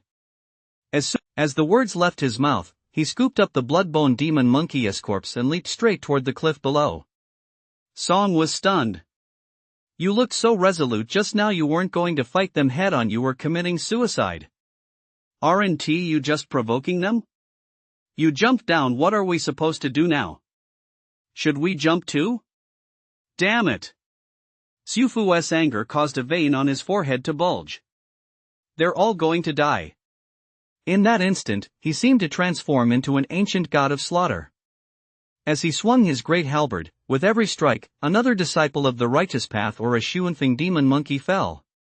Their deaths were all the same, their heads severed from their bodies. Song, watching Xiufu, who now resembled a god of slaughter, decisively retreated to the edge of the cliff as fast as he could. Although Xiufu's strength at the Qi-drawing realm couldn't compare to his own at the transformation stage, it was likely on par with Ji Junsho's strength at the transformation stage. Charging out would be suicide. He might as well follow Lin Song's example and jump off the cliff. Perhaps there was a river below, or maybe some large trees that could catch him. That's right, he still had a rope. A thought struck Song, and he hurriedly pulled out the rope he'd taken from the spatial ring of Jia Kunji, whom he'd killed earlier in the cave. Before him, Xiufu was already closing in. With no time to think, he swung the rope downward. The rope had a fixed knot tied into it. The knot instantly caught on a protruding rock, and he grabbed the rope and jumped down. With the rope, he could at least reduce the height of his fall somewhat. The moment he fell, he saw clearly that a cultivator in front of him had been cleaved in two by Xiufu's halberd, and bright red blood splattered all over his face. The residual force from that strike even sliced open his forehead. The gap between them was too great. Ha! Wait, no! Song was surprised to discover that the rope in his hand was emitting a dazzling glow. His mana flowed naturally into the rope. This is a divine weapon without a master. To obtain a divine weapon, especially one that already has a master, you must either wait for the master to die or possess cultivation far surpassing theirs to forcibly erase the markings on the weapon. That is how a divine weapon becomes ownerless. Then, all you have to do is drip your own blood onto it and infuse it with your mana. One of Jia Kunji's elders gave him this divine weapon, and to allow Jia Kunji to use it as an ordinary rope, the elder erased the markings on it. After all, even when used as an ordinary rope, if a divine weapon has an owner, it's difficult for others to use it. Just like the purple light my master gave me, its traces had also been erased. That's why my senior sister reacted so strongly at the time. Then, my forehead was cut open, and as my blood dripped down, I acquired yet another divine weapon. Jia Kunji's elder really gave me a free ride. This rope, as long as I keep channeling mana into it, it will keep getting longer. Then I really can lower myself down. Having become the master of the divine weapon, Song naturally understood how to use it. As mana surged from within him into the weapon, the rope kept growing longer. Above, Xiufu's face turned pale as he slashed down, killing the two people in front of him. He quickly reached the edge of the cliff and looked down. At a glance, he spotted the figure descending along the rope. Still want to live? Mana surged within Xiufu as he swung his long halberd downward. Instantly, a long, black phantom image of the halberd shot out, hurtling toward Song below. For a moment, a sinister, gloomy aura swirled around them. As Song fell, he looked up to assess the situation above. Watching the descending black shadow, he kept one hand on the rope while the other swiftly reached into his spatial ring. A pair of wings, as thin as a cicada's wing, appeared in his hand, and he raised them above his head. Wind sparrow wings! In the next breath, the black spear's shadow plummeted, crashing heavily against the wings. Instantly, his entire arm wavered. The spear's shadow shattered, sending shockwaves surging outward, instantly shattering the surrounding rocks as chunks of debris rained down. High above the cliff, Xiufu's expression grew even colder. Another divine weapon? I'll see just how many times you can block this. Xiufu pointed the long halberd in his hand toward Song and tapped it repeatedly. In the blink of an eye, wave after wave of black halberd shadows flew out, striking the wind sparrow's wings one after another. Yet the wings remained completely undamaged. Instead, the mountainside beside them was severely devastated. This divine weapon is no ordinary item. That disciple of the Bifong Guild was only at the first level of chi cultivation. Wielding an ordinary divine weapon, he could never have withstood my attack. Xiufu watched the figure still descending, observed the falling rocks all around him, and finally realized what was happening. He raised his hand and swung it toward where the rope was secured. A burst of black energy shot out, shattering the boulder with a thunderous crash. With nothing to hold it, the rope plummeted downward. Song suddenly felt a sense of weightlessness. Mana surged from him into the rope, and with another flick of his wrist, he secured it to another protruding rock now below him. Boom! Keep bombing away. Can you even hit me from this far? Besides, I'm not going to look for another protruding rock. Just wait until I survive this, wait until I raise my cultivation level. I'll find a cliff and throw you right off it. Above the cliff, Xiufu's face was a picture of utter fury. His opponent had indeed fallen quite a distance. The range of spell attacks was limited, after all. Damn bastard. I've been planning this for ages, lying in wait right here, and in the end, he is the one who gets the upper hand. Let us go. We need to find a way down the mountain, a path to the bottom of this cliff. I refuse to believe there is no path at the bottom of that cliff.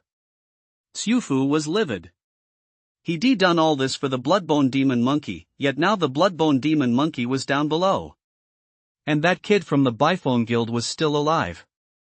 It was as if he'd done all this work for someone else's benefit. Song continued his descent. This cliff was truly towering. With his current cultivation level, as he clung to the rope with both arms and descended, the force of gravity gradually sapped his strength, and after a while, his hands could barely hold on. Finally, after what felt like an eternity, he caught sight of the ground. Amidst a patch of green grass lay scattered pools of pulped flesh. These were the disciples of the righteous path who had jumped to their deaths to avoid being killed. Sigh. Song let out a soft sigh. From such a great height, under the force of gravity, it would be a miracle if anyone didn't end up as a pulp upon impact. Even if he'd used the surrounding terrain to gain leverage and channeled mana into his feet to jump down, it still wouldn't have worked. The cliff was simply too high. I owe my life to this rope this time. It saved me from a desperate situation, so I'll call it the wish-granting boundary-breaking rope. Since the rope could constantly lengthen and shorten, he immediately thought of the Rui Jingu Bang. What is that? Amidst the pile of flesh and blood, he spotted a bone that was an unusually deep red. The blood-stained bone of the blood-bone demon monkey. You schemed for so long, but in the end, I'm the one who benefited. And look at that, a spatial ring. Although everyone who had fallen had been smashed into a pulp, Song still managed to find one spatial ring. No, 3 spatial rings. I won't take your belongings for nothing. I'll avenge you later. And as for my 2 fellow disciples from the Biphone Guild, the only thing I can do is avenge you as well. Song bowed slightly toward the pile of pulp before him and quickly ran off into the distance. Who knew if those people would come looking for him? He'd better find a safe place first. Song had been running for less than 2 hours when the sky slowly began to darken. Only then did he find a secluded cave and enter it. He then began rummaging through the spatial rings he'd collected over the past few days. Spirit stones? Not bad, finally some spirit stones. I can use these for cultivation. And this how come there is so much food and water. But then again, there really aren't any treasures. Song searched through several spatial rings one after another, but the best he found were just a few spirit stones. Finally, after opening one of the spatial rings, a shield caught his eye. A shield that looked very ancient, even dilapidated, caught his eye. The shield resembled a turtle shell, covered with chaotic cracks of varying depths. They appeared completely random, intertwining in a complex, tangled pattern. And in some places, the surface had worn down to the point of being barely recognizable. A divine weapon? Why does it look so beat up, with so many marks? It feels like it could shatter at any moment. Could it be that it was struck by someone else's divine weapon back then and has never been repaired? Song felt as though this divine weapon might shatter at any moment. Is this the reason Chen Jidong has been refusing to give me the spatial ring all this time? It doesn't seem all that special. Song raised his hand to take out the shield, but his arm immediately felt heavy. What a heavy shield! It was much heavier than any divine weapon he'd ever held before. Sure enough, the traces of this divine weapon have been erased too. It must have been prepared by an elder in his family for their convenience. It's a lucky break for me. Oh well, so what if it looks a little beat up? Let us just make it mine first. Song picked up the purple light blade and lightly drew it across his palm. A trickle of blood flowed out, and immediately, the blade glowed with a bright light that shone exceptionally vividly in the darkness of the cave. Song was momentarily taken aback. Well, that makes sense. I was at the transformation stage before, so I definitely hadn't absorbed the purple light. Song felt his mana surging wildly into the purple light. The amount of mana was far greater than when he had absorbed the wish-granting shattered mirror rope. So, the purple light's grade is much higher than that of the wish-granting shattered mirror rope. For the moment, he was unable to determine the exact grade of this divine weapon.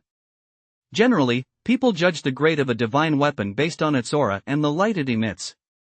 He had encountered and seen far too few divine weapons. His experience was insufficient, so he couldn't make a judgment. After absorbing the purple light, and while the blood on his hand was still wet, he took the opportunity to place his finger on the shield beneath him. Instantly, a brown glow emanated from the shield, which had previously looked as if it were about to shatter and had even appeared somewhat dim. Though it was the same shield as before, it now gave off an ancient and mysterious aura.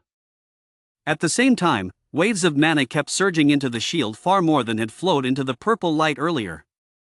Song was instantly elated. The more mana that entered the shield, the better it proved the shield's quality. However, little by little, beads of sweat began to form on his forehead. Why hasn't this stopped yet? No, I'm almost drained. Is this never going to end? Finally, just as the mana within him was about to run out, the shield's glow dimmed, and the mana stopped flowing into it. What grade of divine weapon is this? It's almost completely drained my mana. Song decisively abandoned the idea of acquiring the wind sparrow wings for now. That was a 7th tier divine weapon, and judging by the rate at which it absorbed mana, even if it were a genuine 7th tier divine weapon, it would have drained him completely, making acquisition impossible. And that Thunder Lord is stingy too. He didn't even leave anything good behind. Song had no choice but to focus on cultivating the lightning aegis for the time being. Sometimes, he really couldn't figure out the origin of the lightning within his body. It felt as though, after cultivating the instant eternity skill, his lightning comprehension was at its peak. Any lightning-related spells could be mastered with just a little practice. The nights here are quite different from those at the transformation stage sealed ruins. Here, there's no terrifying lightning at night. However, there seem to be quite a few strange beasts here. We'd better stay the night and set out tomorrow. At the same time, in the dead of night, a group of disciples of the righteous path were sprinting at full speed. What a disgrace! With so many of us, we actually let a practitioner of the demon path steal the abyssal thunder crystal. And he is only at the 3rd level of the chi drawing realm. Chase him. He can't get away. With so many of us, where could he possibly escape to? They chased him all the way until dawn, but still couldn't find the man they were pursuing. It's dawn. Song gazed at the brightening sky outside, then took out a spatial ring and quickly pulled a black robe from it. I'll borrow your clothes for now. Let us see how well you can find me. He killed quite a few disciples of the demon path before finding a set of their robes wouldn't be hard. Wearing this outfit, he pretend to be a member of the demon path for the time being. What if he ran into someone from the righteous path? In that case, he simply unleashed the Titan prison skill wouldn't that prove his identity right away? Song changed into the clothes and strode out of the cave with a swagger. He had barely taken a few steps when, just as he rounded the base of a hill, he saw a figure coming toward him, a disciple wearing the attire of the Bifone Guild. For a moment, he was completely stunned. I'd barely put on the demon sect's clothes, and I'd already run into someone from the righteous sect. And it was even someone from my own sect. No, I have to prove my identity right away. The other person also froze for a moment upon seeing a demon path disciple, and then, almost simultaneously, both of them shouted out. Don't attack, we're on the same side.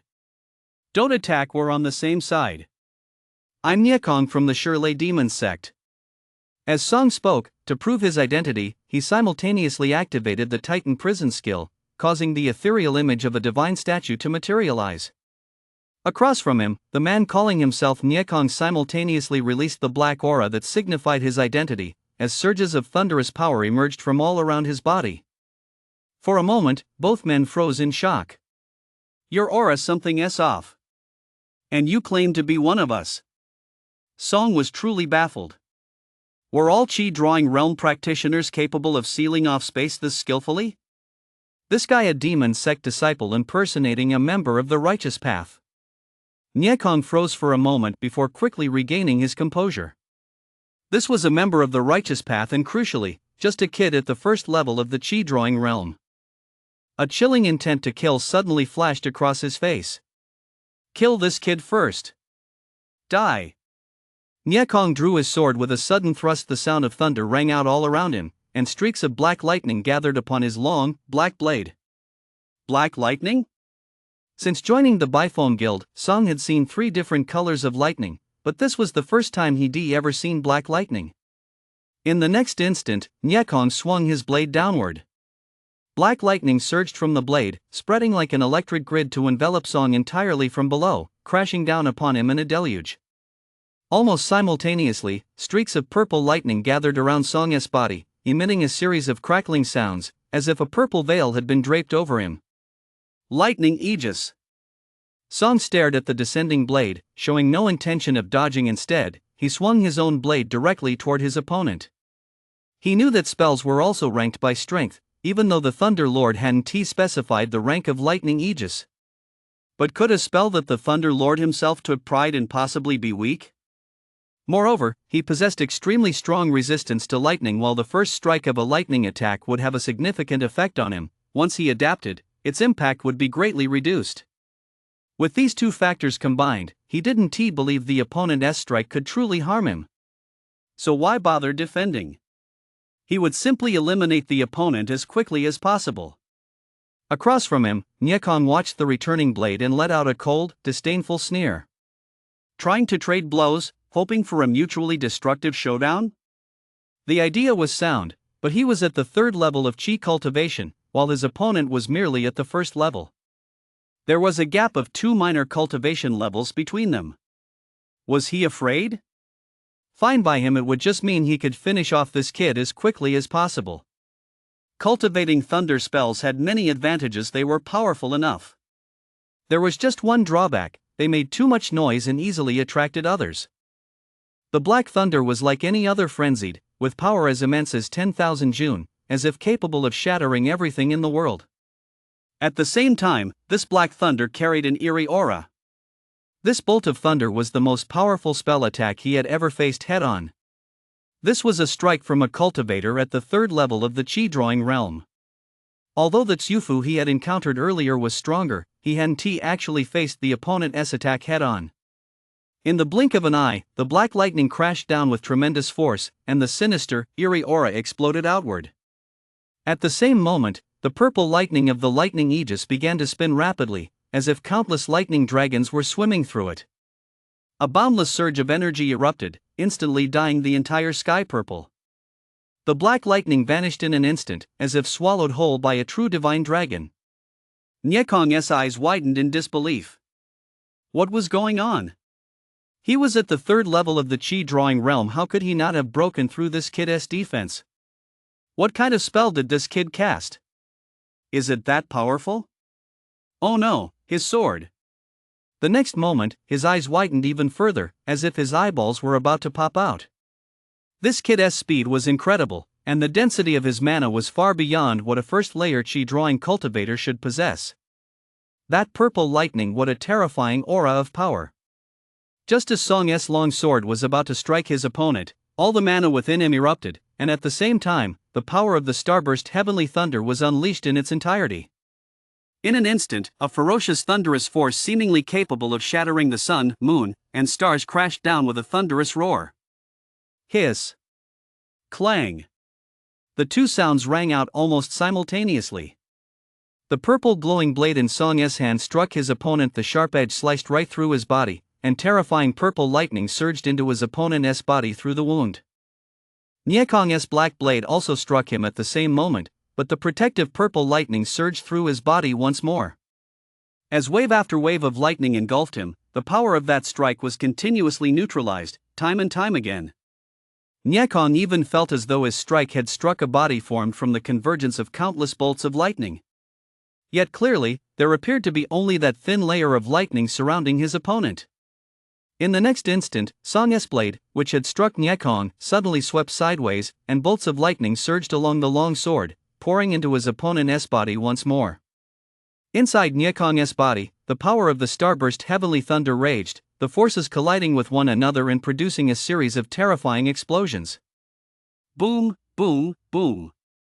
Nyekong's body kept exploding from the inside out. He felt as if his internal organs were bursting one after another.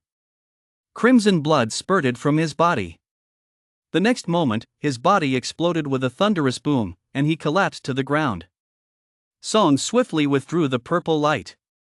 Although he had absorbed those starburst thunder crystals, he felt he hadn't yet fully condensed the true starburst thunder. However, he now possessed a portion of the starburst thunder's power within him. It could be considered a pseudo-starburst thunder, or perhaps a sub-level starburst thunder. That was a terrifying thunder capable of shattering even thunder itself. Blowing a person to pieces seemed only natural. This lightning aegis is terrifying enough. As expected, no matter what it is, whether a cultivation technique, a spell, thunder, or a divine weapon, you have to use the best. My entire set of lightning resistance skills went unused before it was all over. It feels like I'm naturally at an advantage against anyone who cultivates the way of thunder. Song withdrew the purple light and quickly began searching the opponent's body. Soon, he pulled out a spatial ring. This guy, he is so weak, yet he has a spatial ring. Without a second thought, he pocketed the spatial ring. Before he could even stand up, a seductive voice drifted in from behind him. "So you're from the blood-slaughtered demon sect? With those thunderous sounds, I thought you were from the thunder-devouring demon sect." Song spun around quickly. Not far away, a beautiful female cultivator dressed in a tight-fitting black outfit came into view. Her pants clung tightly to her body, looking almost like swim trunks, highlighting her beautiful curves. Her top was equally form-fitting, creating a deep cleavage. He glanced at her insignia. Just like Indaichi's, she belonged to the Extreme Bliss Demon sect. Behind the woman were three men dressed in black, as well the insignia on their robes read, "Members of the blood-slaughtered demon sect." Had he stumbled right into the demon sect's lair? He'd only just escaped from the demon sect's clutches, and now, right after killing one of their members, he'd run into more of them. And to make matters worse, they were members of the blood-slaughtered demon sect. He was currently wearing the very same attire as the blood-slaughtered demon sect. The three members of the blood-slaughtered demon sect merely glanced at the Biphone Guild disciple lying on the ground before turning their gaze to his fellow sect disciple. For a moment, puzzled expressions flashed across all three of their faces. "Do any of you recognize him?" "No. We've never seen him before. He doesn't look familiar at all. He is not one of our sect." Among the three, a disciple who looked somewhat refined and didn't seem like the typical blood-slaughtered demon sect member said in a deep voice, "Senior brother, you know how good my memory is. On the way here, I looked at every fellow disciple on the flying vessel. This person wasn't among them." As he spoke, his expression turned icy, and he glared coldly at the man across from him, barking, "Who are you?" As he spoke, waves of mana surged from his body. Fifth layer of the chi-gathering realm.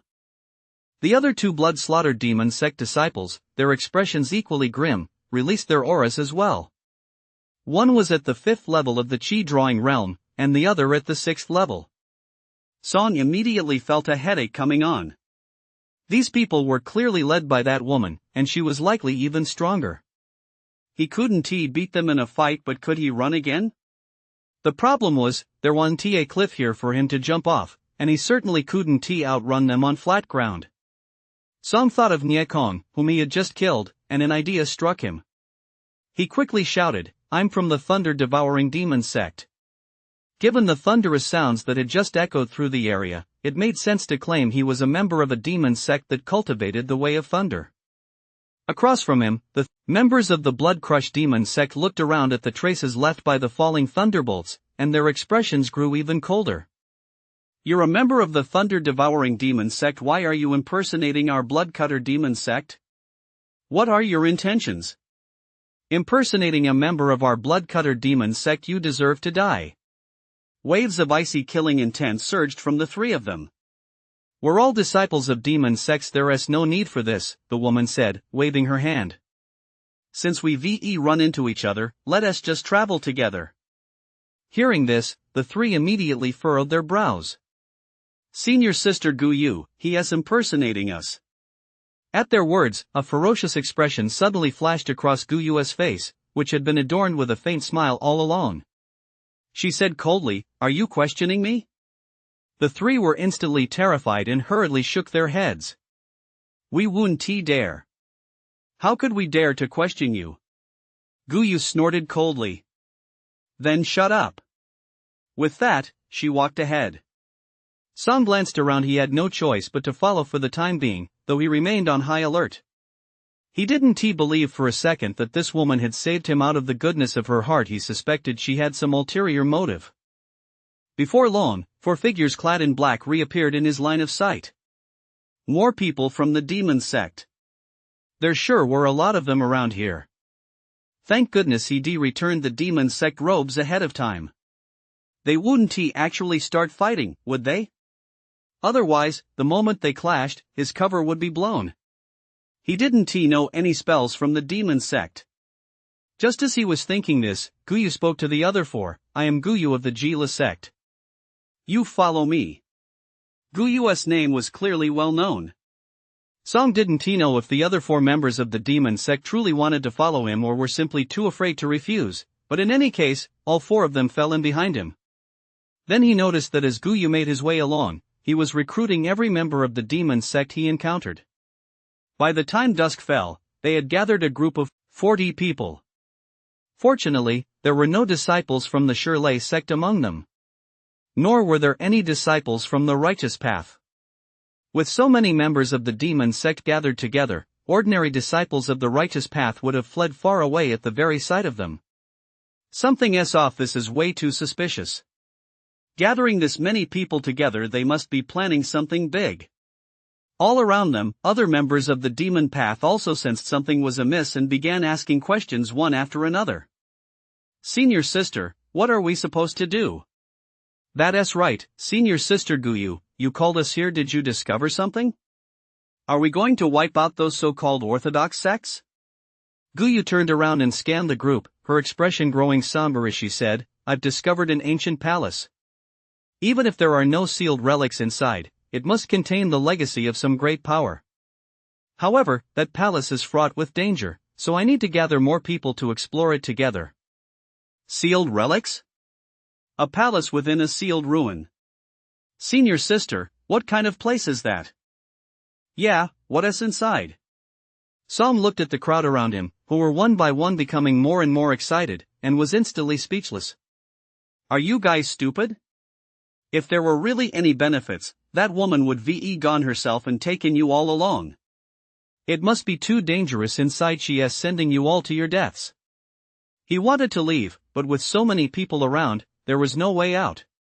Before they knew it, night had fallen completely. The strange beasts in this chi-drawing realm sealed ruin were clearly more numerous than those in a transformation stage sealed ruin. Even with such a large group gathered, Guyu didn't press forward but instead found a spot to rest. Song glanced around, stood up, and started walking toward the side. If he didn't leave now, when would he? He had no intention of going to his death. But the moment he stood up, a barrage of stares fell upon him. Song was instantly at a loss for words. Why is everyone staring at me? Feeling everyone's gaze, he had a sudden idea and asked, I need to relieve myself. Anyone want to join me? Even at the chi-gathering realm, one still needs to relieve oneself though, of course, much less frequently. Surely no one would want to go with him.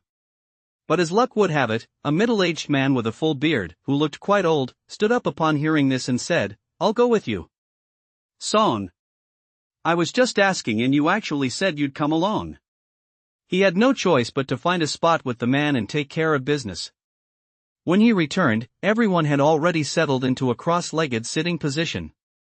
Moreover, almost every one of them had a spirit stone placed in front of them. After all, at the chi-drawing realm, practitioners absorb mana from the heavens and earth into their bodies. Spirit stones contain mana, so drawing directly from them naturally speeds up the absorption process. Some people even had talismans placed in front of them. Back when he was at the Bifoam Guild's arena, he'd heard others mention a type of talisman called the chi-drawing talisman, which could draw mana from the heavens and earth even faster. In any case, they were all meant to aid cultivation. So, he might as well sit cross-legged too and pretend to be cultivating. Although the instant eternity skill didn't require any cultivation at all, if everyone else was cultivating and he wasn't, it would be far too conspicuous. No sooner had he sat down than people around him began to frown. Gradually, more and more people joined them. Even Guyu, sitting right in the center of the crowd, frowned. Finally, a magic sect disciple not far from Song said in astonishment, What's going on? Why does it feel like my mana absorption is especially slow while cultivating? No sooner had his words fallen than another person nearby immediately responded, "I thought I was the only one feeling this way." "So, you are too." "You guys too," another person spoke up. "I thought it was because my cultivation was too weak, and since we're all gathered together, I was being affected." "I didn't expect you guys were affected too." As they spoke, everyone around them suddenly began to exclaim in unison. "Yeah, my mana absorption has slowed down too. I feel like my mana absorption rate is only about half of what it used to be." Listening to the others, Song called out as well, "I feel like it's not even half of what it usually is." Affected? No way. He felt that the speed at which instant eternity absorbed mana within his body hadn't been affected at all. Could it even be that these people's mana absorption was slowing down because of the instant eternity skill? The instant eternity skill gaining a year's worth of cultivation in a single day, how fast must its mana absorption be? The mana all around him was rushing toward him with a whoosh. They must be absorbing less. All around him, the disciples of the various magical sects were still shouting. "What is going on? Is it because there are too many of us gathered here?" Yes, with so many of us gathered here, absorbing the mana of heaven and earth together. The mana in the heavens and earth is limited, we're bound to be affected. Or maybe we should move a little farther away? Quite a few people had already started to leave, running off to a distance. But it was completely useless. It's still slow. What is going on? Our mana absorption is still being affected. Song watched the disciples from the major magic sects as they continued to complain, silently chuckling to himself. "So you can't absorb mana anymore and can't cultivate? You're all hiding far away. Go a little farther, I'll go a little farther too, and then I can leave." Just as he was thinking this, Guyu's voice rang out. "It's only a few days. Everyone, come back. If you run too far and encounter strange beasts or get ambushed, I won't be responsible for you." In an instant, those who had moved some distance away began returning one after another. Song was at a loss for words. Why do you have to meddle so much? However, given the current situation, even though everyone had returned, they were still standing a tiny bit farther away. Song glanced around. It was dark enough, and no one was paying him any attention. With his back to the others, he quietly pulled out the spatial ring belonging to the Shirley demon sect disciple he'd killed. Given Guyu's behavior, it was clear he was still looking for more people. If he found another Shirley demon sect disciple, wouldn't Song's cover be blown? He had to check first to see if there was anything that could prove his identity. Ha! A piece of thunder stone. Song reached out and grabbed it. A pitch-black stone landed in his hand, its core brimming with dense thunder energy. Unlike the starburst heavenly thunder crystal he'd obtained earlier, the thunder energy within this stone was mingled with a thick aura of demonic energy. He even sensed that the demonic energy was denser than the thunder energy itself. He'd absorb it first and worry about the rest later. Demon energy, that should be enough to pass as one of them, right? Song placed the lightning crystal directly against the inside of his shirt, pressing it close to his skin to absorb it quickly, while continuing to rummage through the pile with his other hand. Ha! A prayer bead? Soon, a black prayer bead caught his eye. A prayer bead from the demon sect? Song channeled his mana into the bead, and in the next instant, a spell surged into his mind. Chaos Thunder of the Demons, a spell of the thunder-devouring demon sect.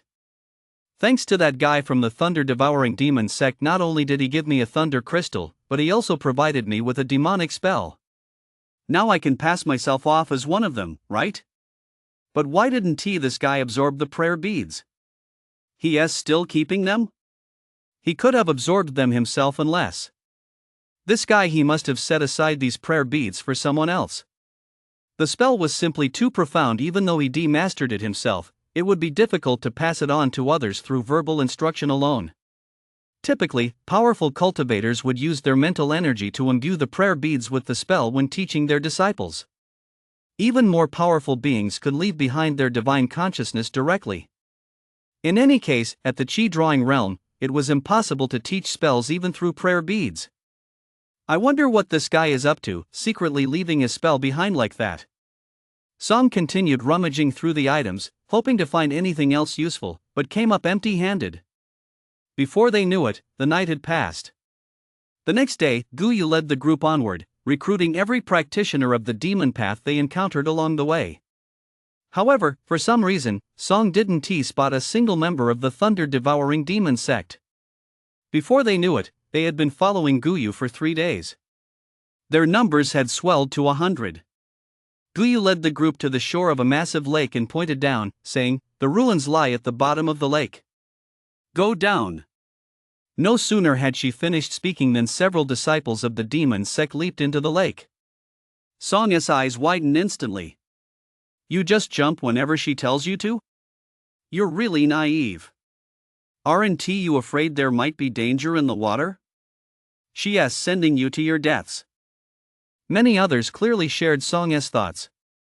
Only after confirming that those who had already gone down were safe did they begin jumping into the water one after another. Song had originally planned to sneak away quietly, but since Guyu hadn't jumped yet, he had no choice but to jump into the water first. As they made their way to the bottom of the lake, a palace that looked as though it had weathered the ages soon came into view. For some reason, even though the structure was clearly underwater and had no main gate, the lake water merely swirled around the palace without entering it. The group naturally gathered at the palace's entrance. Inside the entrance, they could see a long flight of stairs leading underground. "Go down the stairs."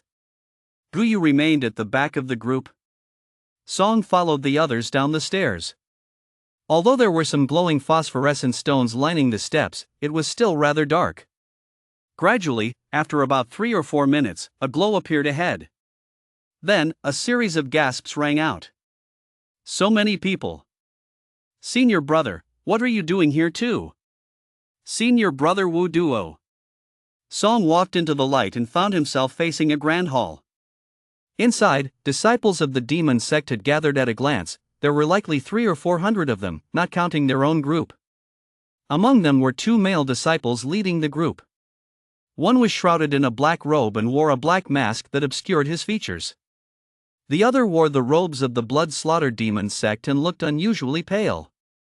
The hall appeared to have weathered the test of time, bearing obvious signs of battle. Most striking, however, were the stone statues lining the hall's perimeter.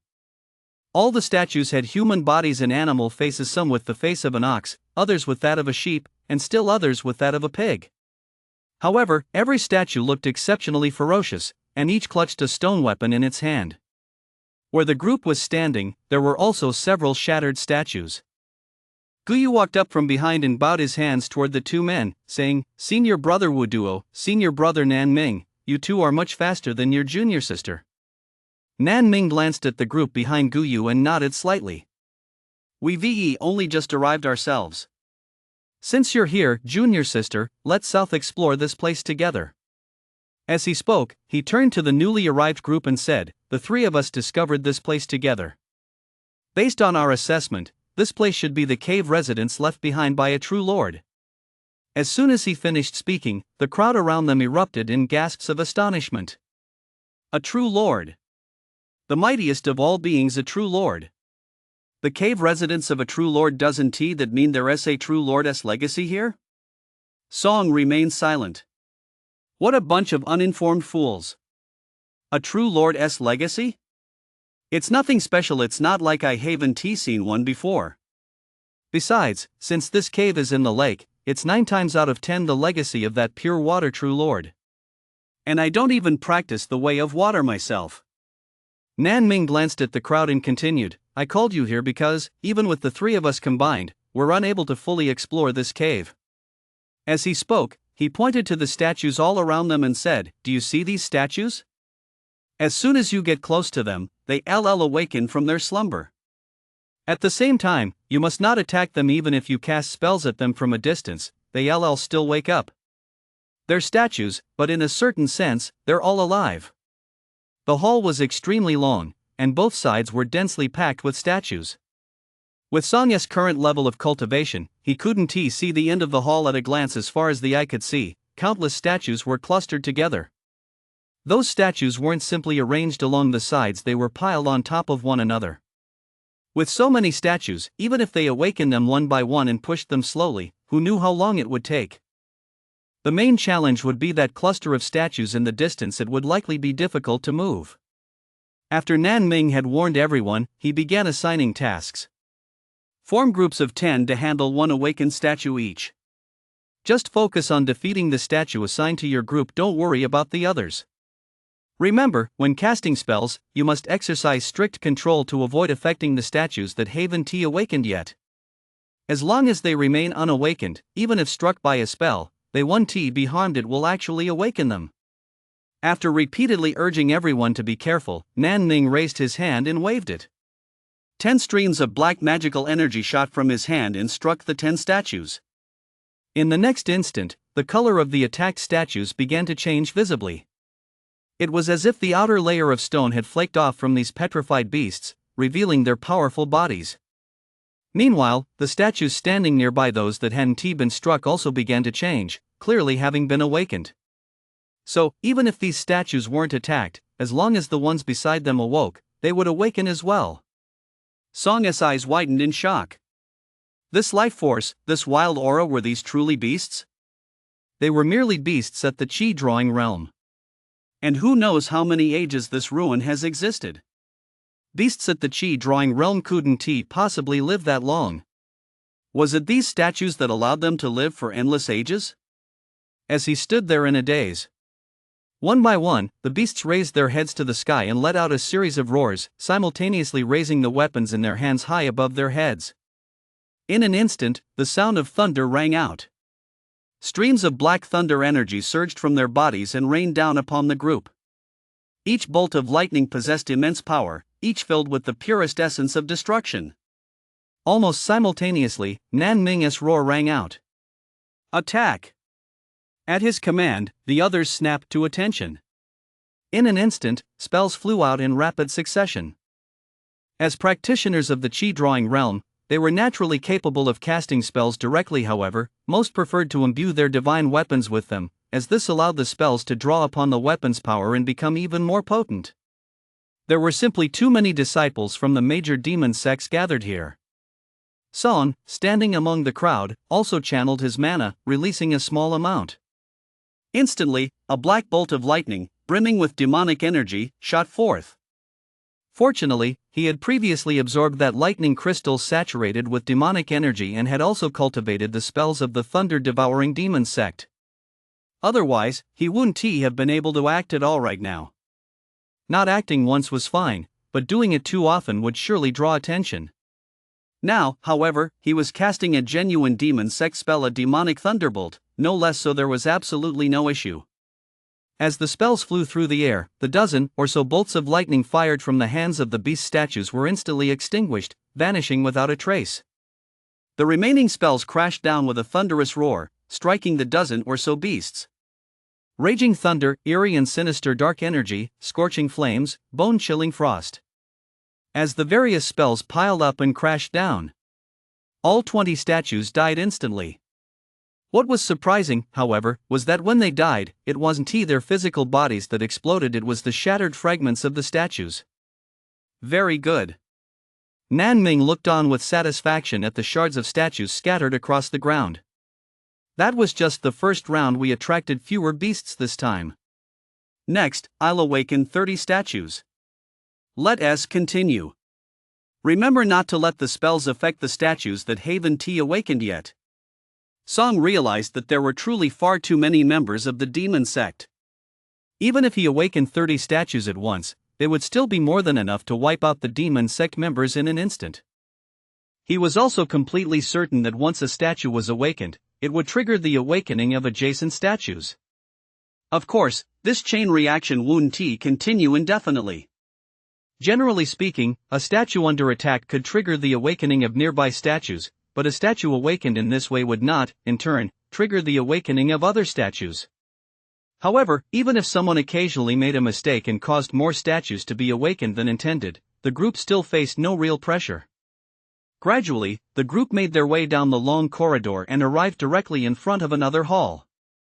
This hall was much larger than the one through which they had entered the main hall. The hall was crammed with statues. At a glance, There must have been over 1,000 of them. And behind these statues lay a square room. The room had no door, and floating right in the center of it was a divine consciousness. Divine consciousness. It's not prayer beads, it's divine consciousness. Upon seeing the divine consciousness, the group couldn't help but exclaim in astonishment. How many years has this ruin existed? Judging by the architecture of this palace, it's definitely been here for more than 10,000 years. A divine consciousness capable of enduring for so long, only the existence of the true Lord could achieve such a feat. This really is the true Lord's ruin. Could it be that we found the sealed relic this early on? Song could clearly sense that many people around him were breathing heavily. That divine consciousness was very likely the true Lord's legacy. Right now, they were standing right here. Although there were 3 top-tier experts and those experts were using them, they weren't entirely without a chance to obtain the legacy themselves. Many had already begun to scheme. If they continued fighting as usual and killed all these statues, the ones who would ultimately obtain the true Lord's legacy would inevitably be Nan Ming and his 2 companions. If they were lucky, they'd survive; if not, they might even be silenced. To obtain the legacy, their only recourse was to rely on those statues. Nan Ming and his 2 companions exchanged glances. Instead of acting immediately, they said in solemn voices, "Everyone, let us take a brief rest first. We'll act once we've recovered to peak condition." Having fought their way here, their mana had been severely depleted, and they needed time to recover. This recovery took 3 hours. 3 hours later, Nan Ming stood up and said in a solemn voice, "Everyone, be careful. These statues are too close together when casting spells, make sure not to affect too many of them." Song stood up along with the others, silently calculating in his mind. These statues all unleashed thunderbolts. With his own resistance to thunder, plus that shield and his wind sparrow wings, he should be able to withstand it. As for the others, well, that was another story. If you tell me to lure fewer monsters, I'll deliberately lure more. That's exactly what I'll do. He was a cultivator of the righteous path. How could he possibly associate with these cultivators of the demon path? Nan Ming had already begun his actions, proceeding with far greater caution than ever before. He carefully released 10 streams of black energy, touching 10 statues. Soon, these 10 statues began to awaken. However, the number of statues that awoke wasn't just 10, it was 30. There were simply too many statues. In fact, it was unclear whether it was because the statues were too densely packed or because these statues were different from the others. The awakening of these 30 statues actually triggered another 10 nearby statues to awaken as well. This time, a total of 50 statues had awakened. In an instant, waves of dark, eerie, and terrifying energy enveloped the grand hall. After the 50 statues opened their eyes, they simultaneously swung their arms, causing streaks of black lightning to coalesce. Their aura was clearly much more powerful than that of the statues the group had encountered earlier. The statues they faced before ranged from the weakest at around the 3rd level of chi cultivation to the strongest at most, the 6th or 7th level. But among these statues, the majority were at the 6th level of chi cultivation, and there were even 3 that radiated the aura of the 9th level. Nan Ming's expression suddenly changed. Realizing the gravity of the situation, he whispered, "Act now. Focus on eliminating the statues at the very front first." As soon as his words fell, the group behind him sprang into action. Song stopped holding back and joined the others in the attack. Previously, he had been holding back, releasing only a small amount of energy. This time, however, his mana surged out wildly, and black lightning shot out suddenly, splitting into over 100 bolts that struck directly at the group of statues in the center. With his current cultivation level, he could unleash no more than 100 bolts of lightning simultaneously. Naturally, in a normal battle, doing this would be pointless. After all, when the lightning is scattered, its power is inevitably reduced, but right now, all he needed to do was awaken these statues. 100 bolts of black lightning exploded among the statues. To his surprise, dozens of other spells also struck the group of statues that hadn't yet awakened. In an instant, one statue after another rapidly came to life. Nan Ming's face instantly turned ashen. "Damn it, who is it?" Who is attacking these statues? The statues haven't been completely cleared yet, and you're doing this? Do you want us all to die? No sooner had his words fallen than, with a thunderous boom, another 100 bolts of black lightning struck the cluster of statues. One by one, the statues awoke. Song kept attacking. He didn't care about the consequences since he'd already started. He might as well go all out and wake up every single statue. In an instant, he struck 3 times in rapid succession. With so many people casting spells at the statues, his attacks blending into the crowd, they were usually hard to spot. Well, once or twice, others might not notice, but when it happened repeatedly, they were bound to take notice. What are you trying to do? Someone standing next to Song noticed streaks of black lightning flying out from his side and finally realized something was different. Song said nothing. He waved his hand once more, striking the cluster of statues again, and another large group of them was awakened. These statues were incredibly densely packed. By awakening over 100 at once, he inevitably triggered the awakening of nearby statues as well. With his successive attacks, more than half of the statues in the hall had already been awakened. In an instant, bolts of lightning rained down from the sky. Countless bolts even coalesced into a web of lightning, crashing down. No one had time to pay attention to him anymore. And in the next moment, the remaining statues in the hall that hadn't yet awakened all came to life as well. At the same time, voices rang out from behind them. These were the statues they had left behind when they had previously destroyed some of them. Those statues were very far away and posed no threat to the group. They hadn't bothered to clear them out when they passed by those remote ones. Now, however, all the statues had awakened. Damn it! Does this mean that once more than half of the statues here awaken, they all come to life? What do we do? This thunder! With all the statues awakened and unleashing thunder simultaneously, the entire hall seemed to have transformed into a world of thunder. It appeared as though lightning was striking every inch of space. The disciples of the demon sect, who had previously been savoring the thrill of outnumbering the statues and beating them down, were now being beaten down by the statues themselves. The demon sect disciples, including the 3 strongest, Nan Ming and his companions, were frantically casting spells to block the thunderbolts. But there were simply too many thunderbolts in the void, and the statues were clearly far more powerful. Wave after wave of thunderbolts, brimming with destructive power, crashed down, colliding with the disciples' spells. In an instant, flames were extinguished, ice shatter, and gales dissipated. The group's spells were shattered with a thunderous crash, and terrifying bolts of lightning surged down, as if intent on shattering the palace itself. The entire palace echoed, the terrifying roar of thunder and the agonized screams of the crowd. One after another, cultivators were struck by the lightning and fell to the ground, their bodies completely charred black.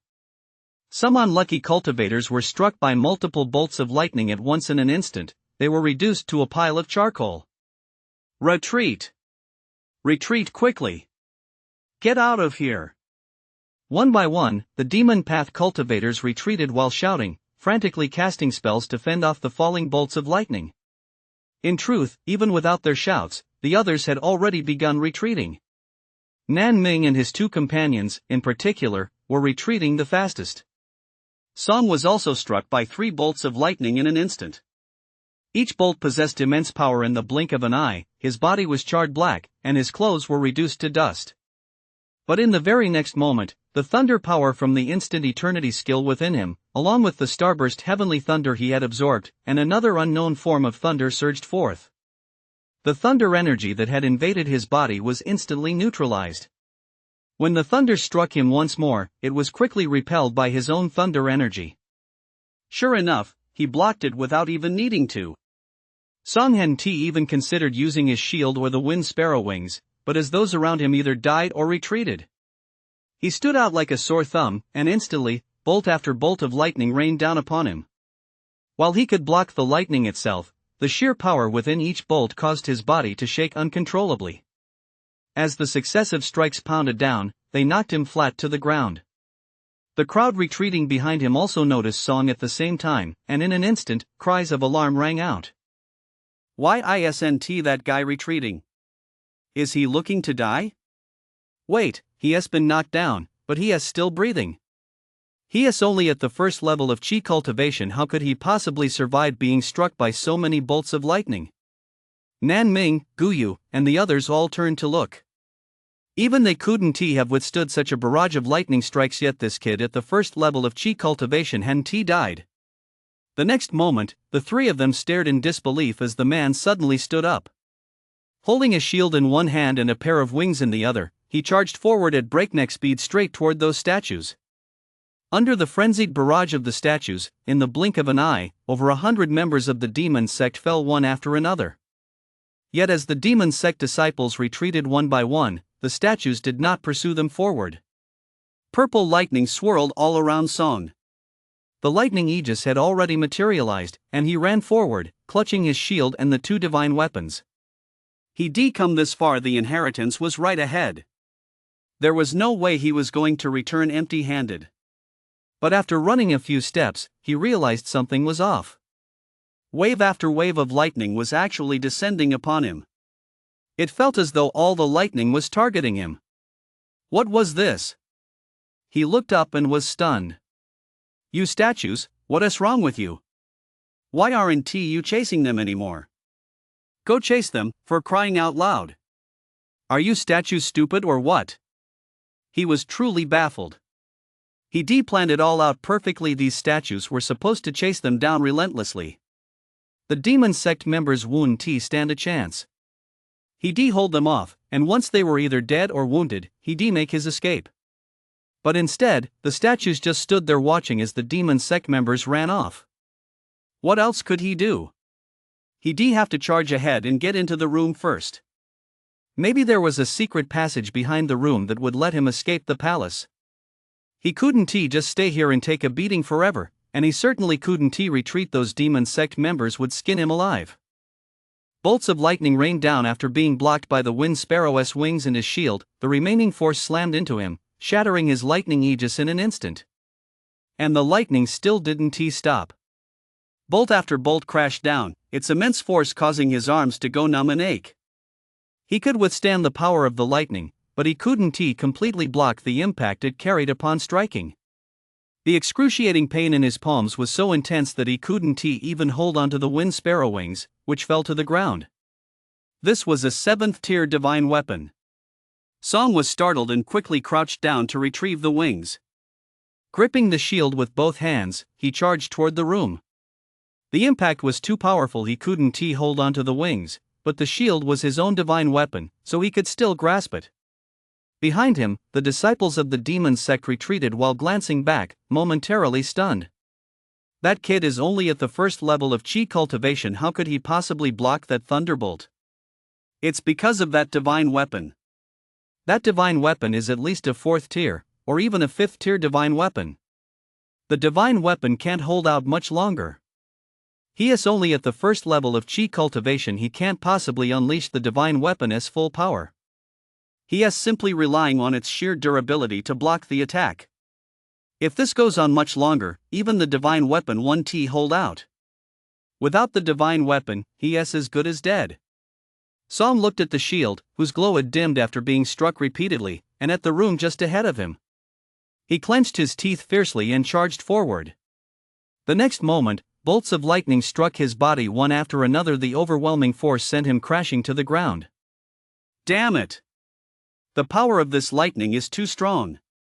Although the lightning itself wouldn't injure him here, the immense force it carried still sent his chi and blood surging violently within him, as if it were about to shatter every organ in his body. He braced himself with both hands on the ground, trying to push himself up, but before he could rise, wave after wave of lightning struck again, slamming him back to the ground. As Song was pounded again and again, a look of rage involuntarily flashed across his face. Lightning, is that it? So you think you're the only ones who can use electricity? A fierce glint flashed in his eyes as mana surged through his body. Streams of purple lightning flowed out from his body, interspersed with flashes of black lightning. The power of the starburst heavenly thunder and another form of lightning poured out in full force. In the next instant, bolts of lightning shot skyward, meeting the falling bolts head-on. In the void, the bolts of lightning collided with one another, producing a series of thunderous roars that sounded as if mountains were shattering.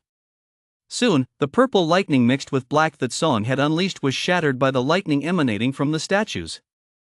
After all, he was only at the first level of chi cultivation, and there were simply too many statues. Even so, he managed to buy himself a little time.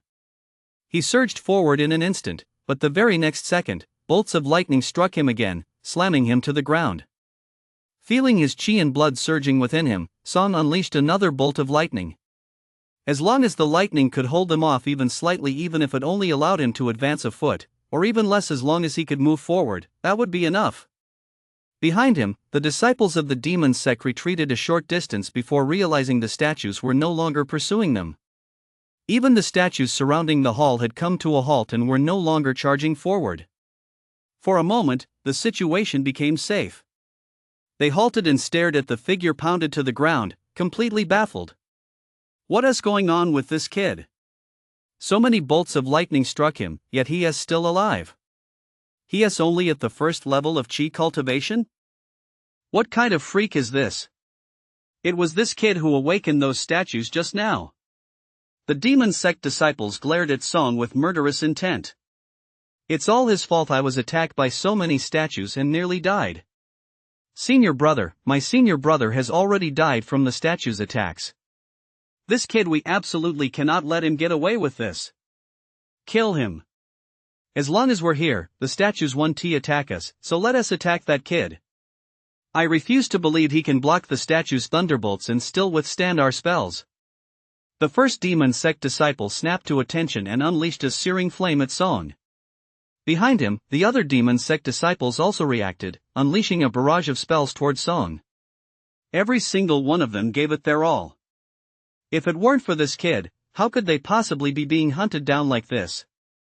Spell after spell converged, cascading towards Song like a torrent of magic. In the next instant, bolts of lightning gathered in the void and crashed into the torrent of spells. Upon sensing the attack, the statues ceased their assault on Song and instead began striking the torrent of spells. As the lightning clashed with the torrent of spells, dazzling flashes of light erupted, causing the entire hall to shake violently for a moment. Song suddenly realized that no more lightning was striking him. Without a moment's hesitation, he sprang to his feet and charged toward the room ahead. Behind him, the demon sect disciples quickly realized what was happening and shouted, "Stop attacking! Halt immediately! Those statues must have a certain protective range. Whether it's people or spells entering that range, they perceive it as an intrusion and attack. Stop casting spells. Casting spells now is just helping that kid." The demon sect disciples quickly ceased their attacks. But it was already too late. Song had been close to the room to begin with, and now, with a sprint, he burst inside in the blink of an eye. Not a single bolt of lightning struck the room. So, the room was safe. Song instantly came to this conclusion.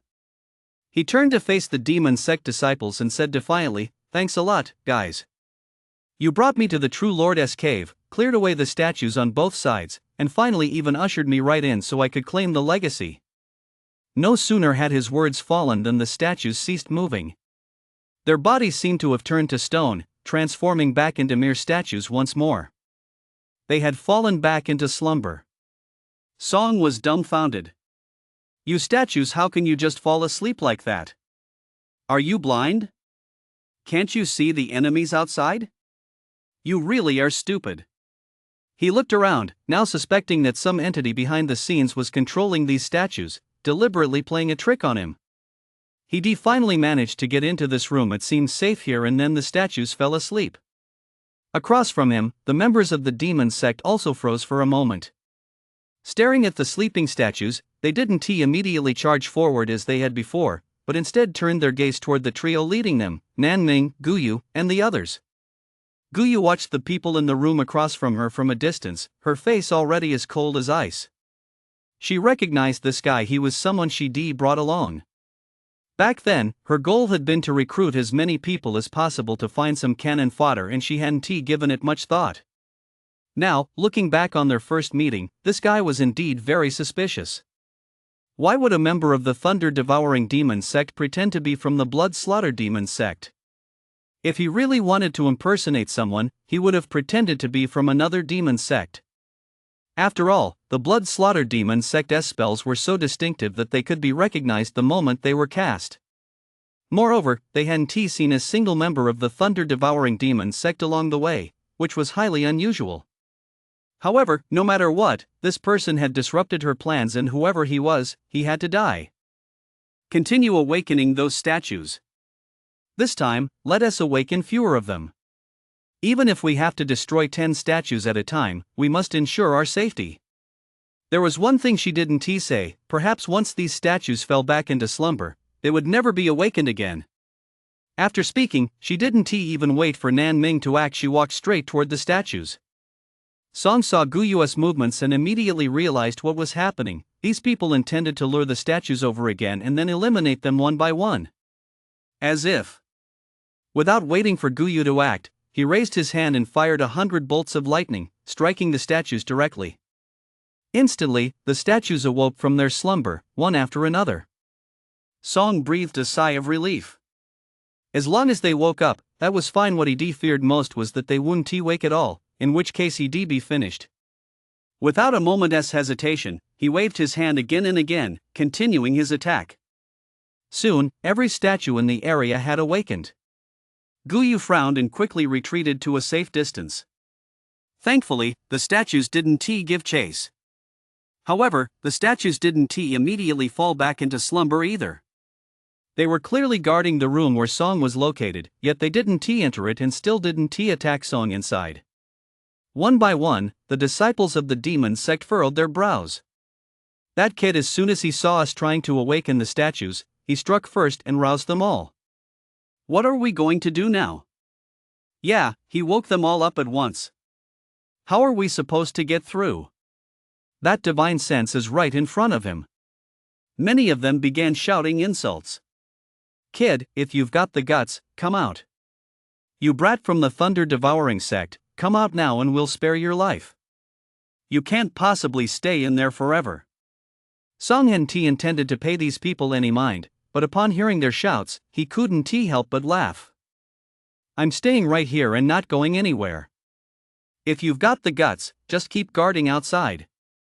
Let them guard it all they wanted. After all, his cultivation grew by a year's worth every single day. They'd better keep guarding until he reached the peak of the chi-drawing realm. Having said that, he paid them no mind. He raised his hand and released a strand of mana that settled upon the divine consciousness before him. In the next instant, the divine consciousness shot out abruptly and entered Song's body. Behind him, disciples from the major demon sects glared at him with eyes wide with fury. That brat absorbed the divine consciousness. Damn it, this is the true Lord's legacy. He absorbed the divine consciousness. Now that it's gone, we'll never have another chance to obtain this legacy. Die. I'll kill him. Song had only just absorbed the legacy when a phantom image instantly appeared in his mind. It was an elderly man clad in a black robe, his features grim and menacing. Though merely a phantom and one confined only to the divine consciousness, black lightning still surged around him. I am the sect master of the thunder-devouring demon sect, the true lord of dark thunder. Hearing these words, Song froze for a moment. Wasn't this underwater cave residence supposed to belong to the pure water sovereign? How could another thunder sovereign have appeared here? And crucially, he was the patriarch of the thunder-devouring demon sect. It must be a former patriarch. It couldn't possibly be the current leader of the thunder-devouring demon sect. The voice of the dark thunder continued, I have roamed the world with few equals. Under my leadership, the thunder-devouring demon sect has risen to become one of the top 3 demon sects in the world. Moreover, I have discovered the thunder of the void. The thunder of the void possesses no power of its own, yet it can fuse with any form of thunder. With the thunder of the void, all forms of thunder can be fused together. And it will not cause any conflict. The power and characteristics of all thunder can be combined. This is the divine thunder that every cultivator of the way of thunder in the world longs to obtain. But just as I had fought my way through countless dangers to obtain the thunder of the void, I was ambushed by the Thunder Lord. Song's heart immediately skipped a beat. The Thunder Lord ambushed him? What about the thunder of the void? Is it with the Thunder Lord? But I inherited the Thunder Lord's legacy. Why haven't I seen the thunder of the boundless void? As the ethereal projection of the sovereign of the Shadow Thunder spoke these words, his anger grew even more intense. After the Thunder Lord severely wounded me, he stole the thunder of the boundless void. But I didn't let him off easy either. I wounded him as well. Later, the sovereign of pure water appeared and ambushed the Thunder Lord, leaving both of them severely injured. Although the thunder of the void ultimately fell into the hands of the Lord of pure water, it was of no use to him, as he was on the brink of death from his injuries. However, the Lord of pure water was fortunate enough to discover an ancient ruin, the very one I am in now. I was in critical condition at the time, so I could only enter his ruin to leave behind my legacy. However, the Lord of pure water did not die completely, or rather, he only feigned death, using the ruins to enter a state of slumber. He did not leave his legacy in these ruins. Instead, he intended to use them to screen for a suitable candidate and find a suitable body to possess. I do not know who you are, but since you have obtained my legacy, I must warn you, beware of the Lord of pure water's attempt to possess you. Song was stunned. So, after all this time, this ruin was actually what the Lord of pure water was using to take over a body? The problem was, the Thunder Lord had also left behind a legacy in the ruin right next to this one.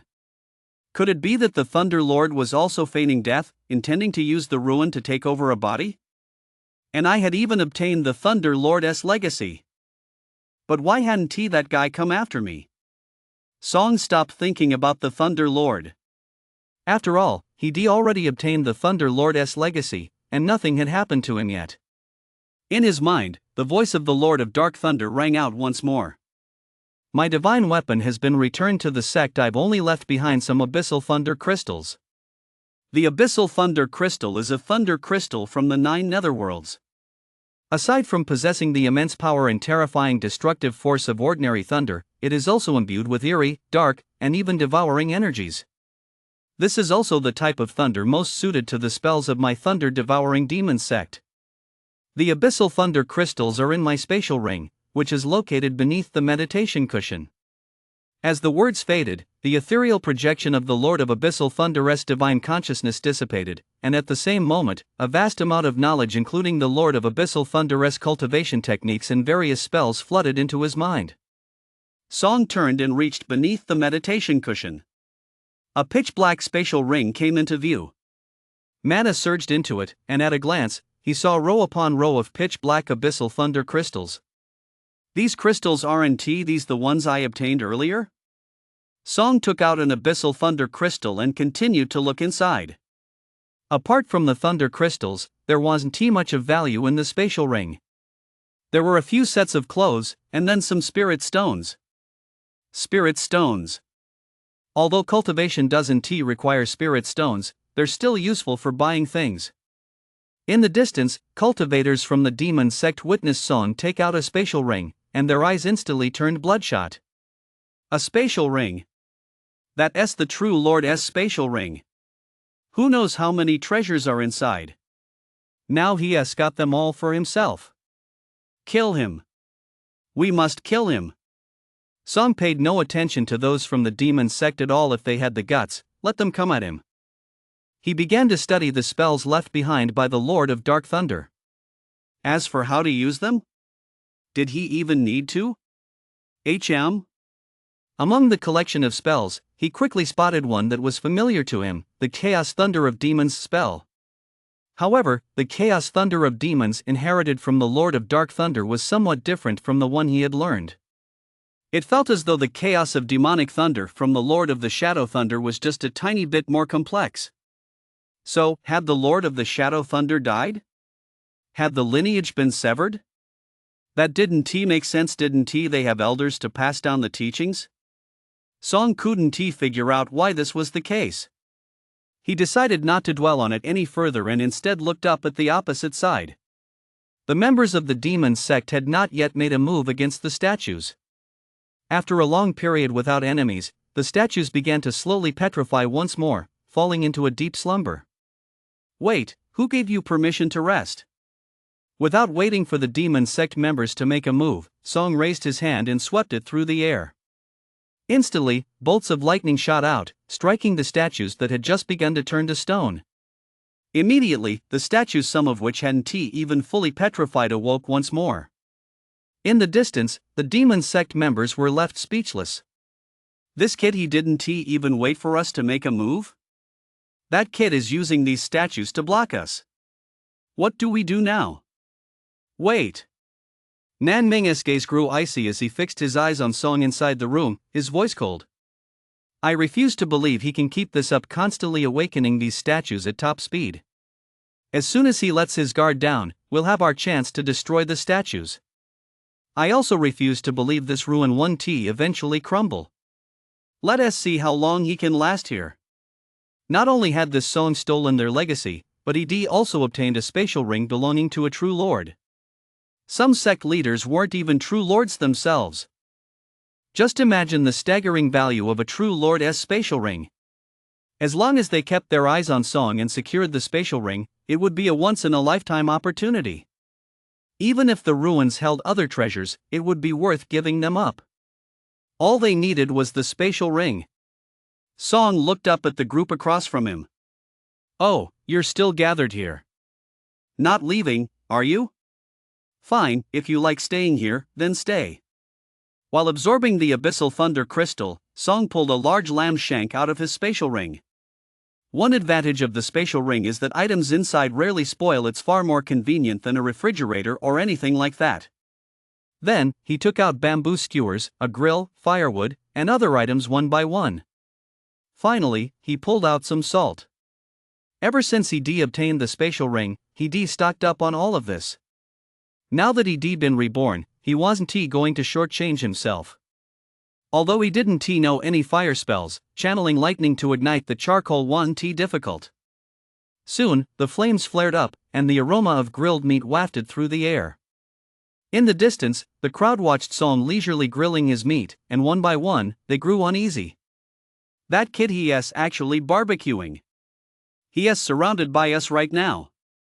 He doesn't seem the least bit afraid. He's not worried about not being able to escape. He even has the leisure to barbecue. I think he has given up on himself. Right, he must have given up on himself. He is determined to die as a starving ghost.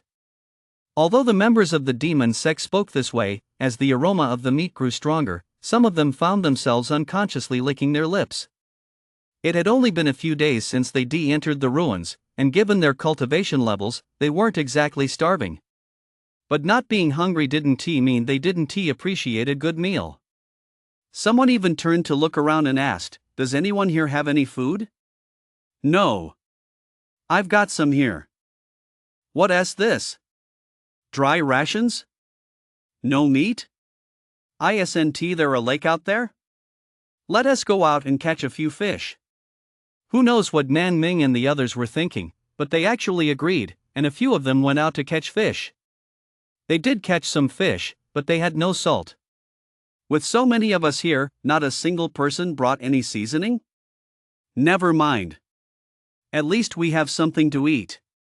Song, seeing the predicament the demon sect members were in, called out kindly, "No seasoning, huh? I've got all kinds of seasonings.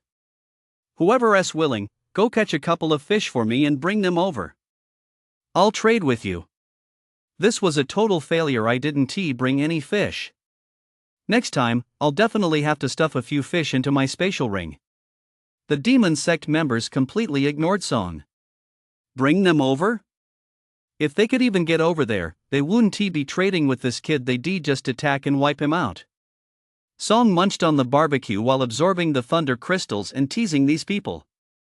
After all, the instant eternity skill was constantly cycling inside him, automatically cultivating. The members of the demon sect finally reached their limit. One by one, they stopped paying attention to Song and began meditating with their legs crossed. But soon, those who hadn't come with Song noticed something was off.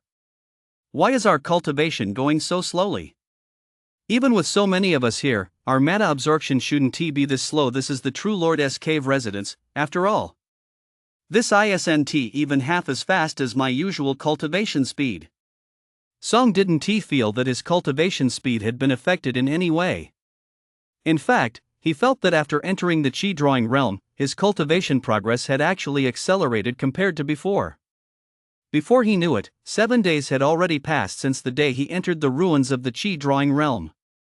The second level of the Chi drawing realm. He broken through. Much faster than expected. He broke through in just 7 days? Song found it a bit strange back when he was in the transformation stage. It had taken him about 10 days to break through. Normally, the higher the cultivation realm, the slower the breakthrough should be, so why had it actually gotten faster once he reached the Chi drawing realm? Was it because the Chi drawing realm was special, absorbing mana? Was the instant eternity skill that fast at absorbing mana? Or was it because he deabsorbed those thunder crystals, taking another step toward becoming a talented physique? Breaking through one level in 7 days wasn't slow at all. The Chi drawing realm. Even within the Bifone Guild, there were many who had been cultivating for over 100 years and were still stuck in the Chi drawing realm. So Song simply bided his time with the others. After eating, he would study the spells passed down by the true Lord of the Dark Thunder. The main issue was that his current cultivation was still too weak, and there were very few spells he could practice. The most powerful spell he could cast was still the Chaos Thunder of Demons spell. And so, before he knew it, another 7 days had passed. Song had broken through again. Chi drawing realm, 3rd layer. Normally, within the same cultivation realm, the further one progresses, the longer it should take to break through. Yet the time required for his breakthrough remained unchanged. Song ate a freshly roasted leg of lamb while gazing at the group across from him. I've already broken through 2 levels, and you're still waiting here. I'm waiting to break through. What are you waiting for? To die? Inside the Chi drawing realm sealed ruins. One by one, the Chi drawing realm cultivators began to notice something was amiss. Transformation stage cultivators strange. How did transformation stage cultivators get into the Chi drawing realm sealed ruins? Weren't they supposed to be barred from entering? But wait, wasn't there already a transformation stage sealed ruins before? What? So that means the 2 sealed ruins are connected? In a desolate wasteland of nothing but scattered boulders and not a single plant in sight, a man whose entire body, even his face, was concealed by a black robe listened to the report from his fellow disciples before him and said coldly, "So you're telling me that all the rewards in your transformation stage sealed ruin were taken by that guy named Song all by himself?" Given the strength he displayed in the transformation stage sealed ruins, entering a Chi drawing realm sealed ruins will surely lead to a breakthrough. As he spoke, he turned to the group behind him and said, "Go find a disciple from the Bifone Guild at the 1st level of the Chi drawing realm." Deep within a dense forest, a cultivator from the Double Excellence sect watched Chen Jidong and Chen Jilong before him, his expression instantly turning icy. Song of the Bifone Guild, good, very good. As a disciple of the righteous path himself, he actually beat us, the Shuangju sect, to it. My 2 junior brothers, rest assured if I find him, I will avenge you. Before long, Song's name had spread throughout the Chi drawing realm sealed ruins. Can't find the treasure? Let us go find Song. That Song has obtained all the treasures from the transformation stage sealed ruins. Song he is a walking treasure trove. Instead of wasting our time searching for treasures in the Chi drawing realm sealed ruins and competing with a bunch of Chi drawing realm prodigies, we'd be better off going after that Song. That's right. Song is at most at the 1st level of the Chi drawing realm. Finding him would be a sure win. Deep within the mountains, Wuji, clad in monk's robes and always unflappable even when faced with collapsing mountains, stared wide-eyed at his junior disciple standing before him. You said that Song is using a pair of wings as a shield. That is our Zen sect's divine weapon. He actually brought it into the sealed ruins. We absolutely cannot let that divine weapon fall into anyone else's hands. Deep within a dense forest, 2 female disciples dressed in Bifone Guild robes were moving forward cautiously. As one of them walked, she glanced back at the tall woman behind her and asked curiously, "I just found out that our Bifone Guild has recruited such a prodigy this year. He only joined the sect this year, yet he is already unbeatable among transformation stage cultivators. Not just among our Bifone Guild's transformation stage cultivators, but among all transformation stage cultivators. A single person has left every transformation stage cultivator completely at a loss. How did he manage that? By the way, junior sister Qingwei, I heard that cultivator shares your surname. A flicker of surprise involuntarily crossed Song Qingwei's cool, composed face. It wasn't just the surname, even their given names were identical. Song. The image of a little brat who used to follow her around, constantly calling her sister, involuntarily popped into her mind. Come to think of it, Xiao Zhong should be taking the Xingyi Guild's entrance exam this year. They're about the same age. But this Song couldn't possibly be Xiao Zhong. Xiao Zhong's talent was considered quite good in Chuanja City, but after joining the Bifone Guild and encountering one prodigy after another, she realized that, by the standards of the wider world, Song's talent was far too ordinary. It would likely be pure luck for Xiao Zhong to even gain admission to the Xingyi Guild, let alone join the Bifone Guild.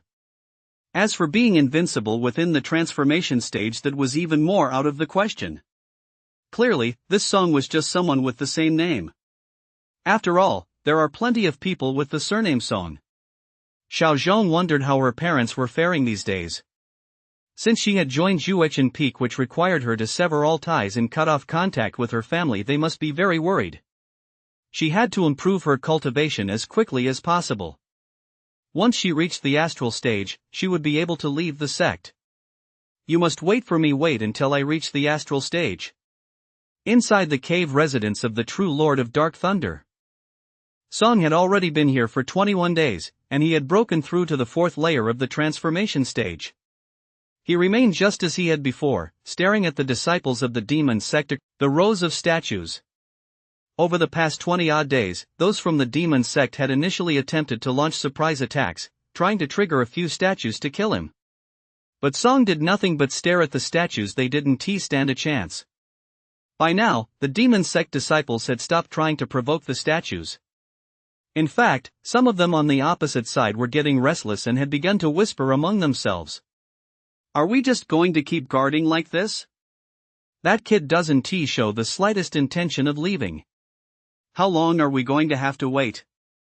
Even if we wait until the very end, that spatial ring will surely go to one of the 3 Guyu, Nanming, or the others, and it'll be very hard for us to get our hands on it. Yeah, maybe we should step away for a bit. But I'm afraid they won't let us leave. Guyu and his 2 companions were also growing impatient. They'd been waiting far too long. If possible, they'd prefer to secure the spatial ring first, then go after the other treasures. Besides, if they kept stalling, who knew what might happen to the sealed ruins? What if the ruins suddenly shattered and everyone was flung out? Wouldn't all their waiting have been for nothing? Go find reinforcements, said Wu Duo, who had remained largely silent among the 3 of them. Go find more people to destroy those statues. Even if it means attracting another expert, we have to go find them. You 2 go find reinforcements, I'll hold the fort here. Guyu and Nanming exchanged a glance, then slowly nodded. Alright, we'll go find reinforcements. Song was now quite regretful that he hadn't studied math, physics, and chemistry more diligently. While he was stalling this group of demon sect disciples, he could use the instant eternity skill to train automatically, and the thunder crystals would absorb energy on their own. But even eating couldn't go on forever. He had to find something to do. As for spells, it seemed he truly possessed an innate thunder elemental spellcasting physique. The moment he began cultivating, he understood them, and he could quickly reach the grand perfection level of any spell he could master. All he could do was explore whether he could modify the spells in some way. Example, could he apply mathematics, physics, and chemistry to them? As it turned out, after researching for a few days, he realized that, at his level, the esoteric arts truly were the limit of science. He had no choice but to just bide his time with these people. Day after day passed. His cultivation level continued to rise. 5th layer of the Qi drawing realm. 6th layer of the Qi drawing realm. Before he knew it, another 41 days had passed. He had long since broken through to the 9th layer of the Qi drawing realm. He had long since absorbed all the thunder crystals left behind by the Abyssal Thunder Lord. However, the number of thunder crystals was still somewhat limited, and the abyssal prison thunder he could unleash remained somewhat impure. He felt that to truly master the abyssal prison thunder, he would need to obtain over 100 abyssal thunder crystals. The disciple of the thunder-devouring demon sect he had killed earlier had been carrying an abyssal thunder crystal. The Lord of Shadow Thunder was also a member of the thunder-devouring demon sect. Once he got out, he could go to the thunder-devouring demon sect to look for more if he had time. Song looked up at the crowd across from him. Actually, the moment he broke through to the 9th level of the chi-drawing realm, he wanted to leave. But when he looked at those statues, he changed his mind. It was only because he was inside this room that the statues wouldn't attack him. These mindless statues hadn't recognized him as their master. The Lord of the Abyssal Thunder hadn't mentioned staying behind, nor had he explained how to control these statues. If he went outside and the members of the thunder-devouring demon sect awakened the statues, they would attack him as well. So what was the point of going out? To face the attacks of these statues and the demon sect alone? He might as well wait for them to send more reinforcements. It seemed the day was about to end. Suddenly, the sound of footsteps echoed through the grand hall. Song looked up and saw a stream of figures entering his field of vision. At a glance, there were at least 300 or 400 of them. Nan Ming and Gu Yu had finally arrived with their men. Walking side by side with them, right between the two of them, was a familiar figure. Xiu Fu. Back when he first arrived at the sealed ruins of the chi-drawing realm, it was Xiu Fu who had been chasing him, forcing him to jump off the cliff. Nan Ming and Gu Yu had gone looking for reinforcements and they brought Xiu Fu along. Great! This would be the perfect chance to settle all those old scores.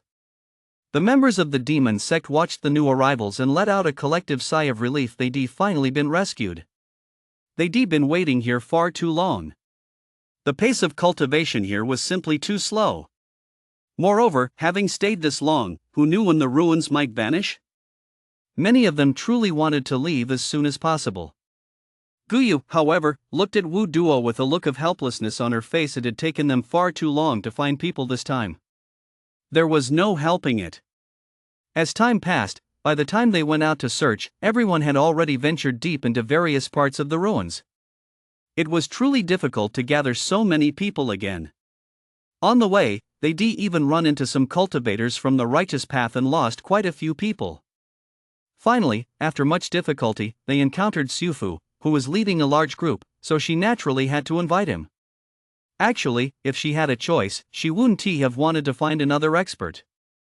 While on the road, Xiu Fu had clearly already learned about the situation here. After exchanging greetings with Wu Duo, who was staying behind, he immediately looked toward a room in the distance. Instantly, his gaze sharpened. It's him! He would never mistake that face. Hearing this, Gu Yu looked over in confusion. Senior brother Xiu Fu, have you met this Song before? Xiu Fu let out a cold laugh. I have. In fact, we were among the first cultivators to encounter him inside the chi-drawing realm ruins. I never imagined that the cultivator you were talking about was him. He truly regretted it.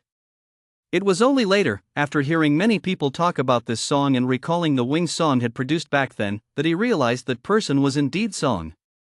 He just hadn't expected that the person here was Song as well. If he'd known back then that the person had obtained a transformation stage sealed relic, he would have been the first to eliminate him. There's no way he would have given Song the chance to escape using that rope. Wu Duo listened to their conversation and said with some surprise, Song? He a first-layer chi condensation cultivator is quite famous? He wasn't just first-layer chi condensation before he was at the peak of the transformation stage.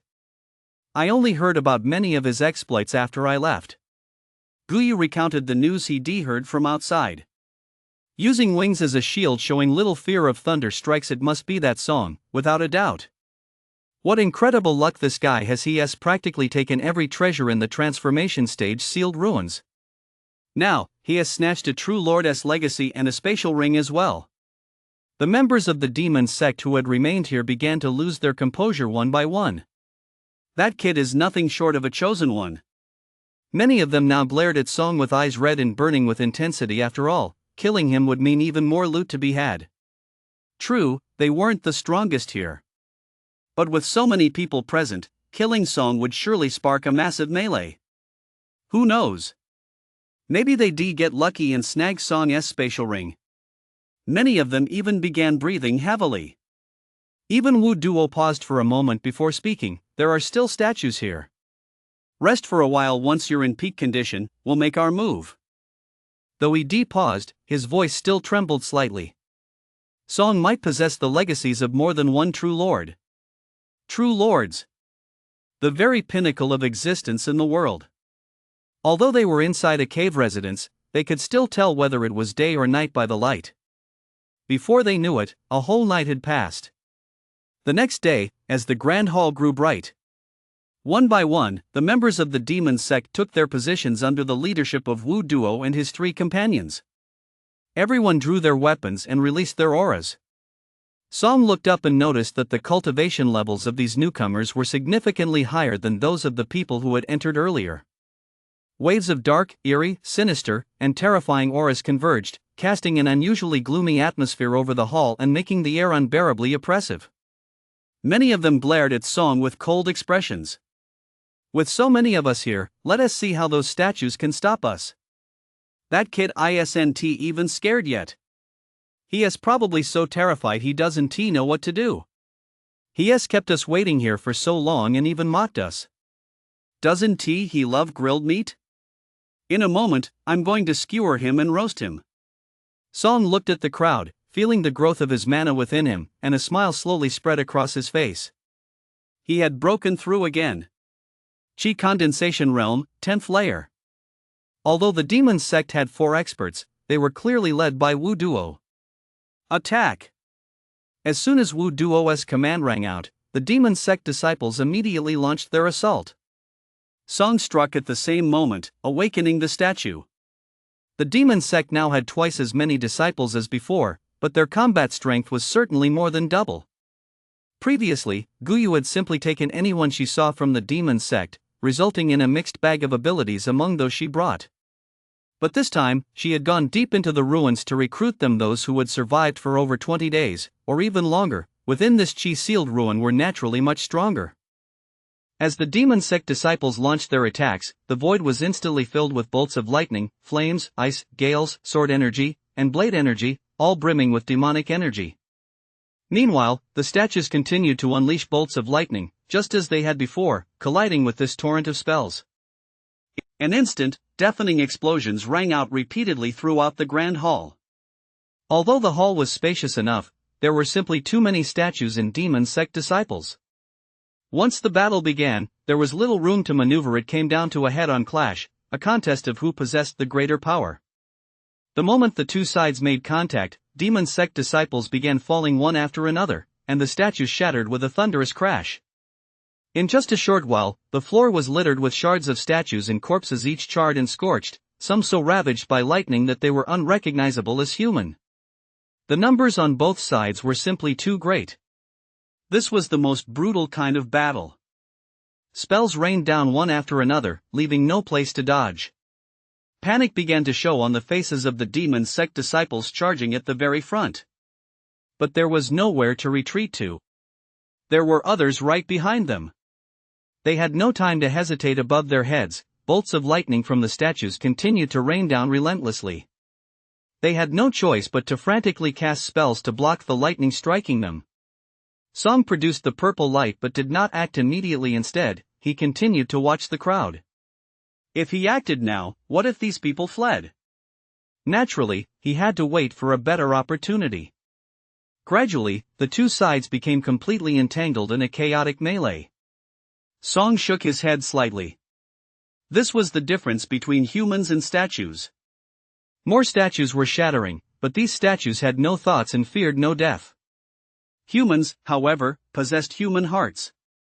Clearly, quite a few had already begun to lose heart. After all, no one knew which of them the statue's thunderbolts would strike. If they were lucky and fewer bolts fell, they might still be able to block them. But if they were unlucky and faced dozens of bolts of lightning at once, even a 9th tier chi drawing realm cultivator would be instantly killed. This Nan Ming seemed to be having some bad luck. Black demonic energy swirled around Nan Ming. Beside him stood another 9th tier chi drawing realm cultivator, but the density of that person's demonic energy was noticeably much weaker than Nan Ming's. Several bolts of lightning struck Nan Ming in rapid succession. Nan Ming swung his long staff and slammed it upward with all his might. Streams of demonic energy coalesced, forming a sharp arrow-like projectile that pierced through the bolts of lightning one by one. But there were simply too many falling bolts of lightning. The first, second, and third bolts shattered, yet the fourth and fifth still struck. Under the impact of two bolts, the demonic energy surrounding Nan Ming shattered with a thunderous crash. Immediately afterward, 3 more bolts fell, slamming heavily into his now unprotected body. Instantly, his body began to sway uncontrollably, and his face turned deathly pale in an instant, as if he were still recovering from a serious illness. A cold expression suddenly flashed across Song's face. That's enough. By now, quite a few demon sect disciples had fallen, and many statues had been shattered. There was also some space to maneuver. So now, let him experience the feeling of being dominated just as he had been earlier inside the sealed ruins of the transformation stage. The next moment, Song suddenly burst out of the room, charging straight toward Nan Ming. Among the crowd of demon sect disciples, a disciple of the Wicked Wind Guild watched the figure that had suddenly charged out, and a look of astonishment involuntarily flashed across his face. Song? He actually dared to charge out. Was he charging out to his death? And he was charging right toward him. The surprise on the Wicked Wind Guild disciple's face quickly turned to delight. This was a once-in-a-lifetime opportunity coming his way. With the battle in such chaos, if he killed Song and took the treasures from his body, he might just have a chance to escape. As for not being able to kill Song? Impossible. Kill. A savage expression crossed his face as he raised his spear and thrust it violently toward Song. Behind him, a disciple of the Blood Slaughter Demon sect also spotted Song charging out. Without a moment's hesitation, he swiped his claw at the Wicked Wind Guild member standing in front of him. Song, he was a walking treasure trove. If anyone stood in his way, he would kill them. Blood energy surged through his claw, and a murderous aura soared skyward. But before his claw could land, a massive head flew up in front of him, and crimson blood splattered down. At the same time, a flash of blade light suddenly struck. So fast. His eyes widened. He hadn't even had time to react when the searing pain already hit him. Then, he felt a gust of wind blow past him. Was it Song? Before he could figure it out, his body had already collapsed. Song continued charging toward Nan Ming. He could have dodged just now, but doing so would have cost him time. It was faster to simply dispatch the 2 people blocking his path. It wouldn't slow him down anyway. 2 practitioners at the 7th layer of the Chi drawing realm. Wasn't that just a matter of convenience? All around, although the members of the demon sect were engaged in battle, some of them had been keeping a close eye on Song's direction and were even moving closer to him. They had witnessed the entire sequence of Song charging out to kill his opponents, and for a moment, they were utterly horrified. Song. He has broken through. 2 at the 7th layer of the Chi drawing realm killed just like that? That aura of his isn't that the aura of the 9th layer of the Chi drawing realm? Wasn't he at the 1st layer of the Chi drawing realm? How did he jump to the 9th layer? What incredible speed! As the crowd gasped in astonishment, Song had already charged in front of Nan Ming and brought his long sword down with a fierce swing. Purple and black lightning danced along the blade, resembling 2 lightning dragons, one purple, one black, slithering across its surface. There was no technique to this strike, nor were there countless blade shadows in the void. This single strike was simply fierce and ruthless enough to seem as though it would split this entire world in 2. Moreover, this strike was incredibly fast. As Nan Ming watched the descending blade, every hair on his body stood on end. Just seeing it come down, he could even sense the approach of death. Almost instinctively, he raised his long staff to block the strike, but the sound of blade and staff clashing which he had expected never came. Instead, a searing pain shot through his neck. With a full power burst, Song had struck down Nan Ming, one of the demon sect's 4 top experts in this area, and burst into loud laughter. Weren't you looking for me? Well, here I am. In the Grand Hall, where spells flew chaotically in all directions, the demon sect disciples stared at Song in utter disbelief. Was this really the same person they cornered in a room, too afraid to come out? A practitioner at the 1st level of the Chi drawing realm had, in just over 2 months, broken through directly to the 9th level of the chi drawing realm. That breakthrough speed is way too fast. I've never heard of anyone breaking through that quickly. The legacy, it must be the True Lord's legacy. Is the True Lord's legacy really that powerful? That was Nan Ming, one of our demon sect's renowned experts within the chi drawing realm, and he was cut down with a single stroke. Even though Nan Ming had been injured beforehand, Song had still killed him with just one stroke. Just one stroke. What about them, then? The crowd was filled with nothing but sheer shock. Suddenly, someone snapped out of it and shouted, "Kill him!" Right, let us all attack together, kill this Song first. That True Lord's legacy was far more terrifying than they had imagined.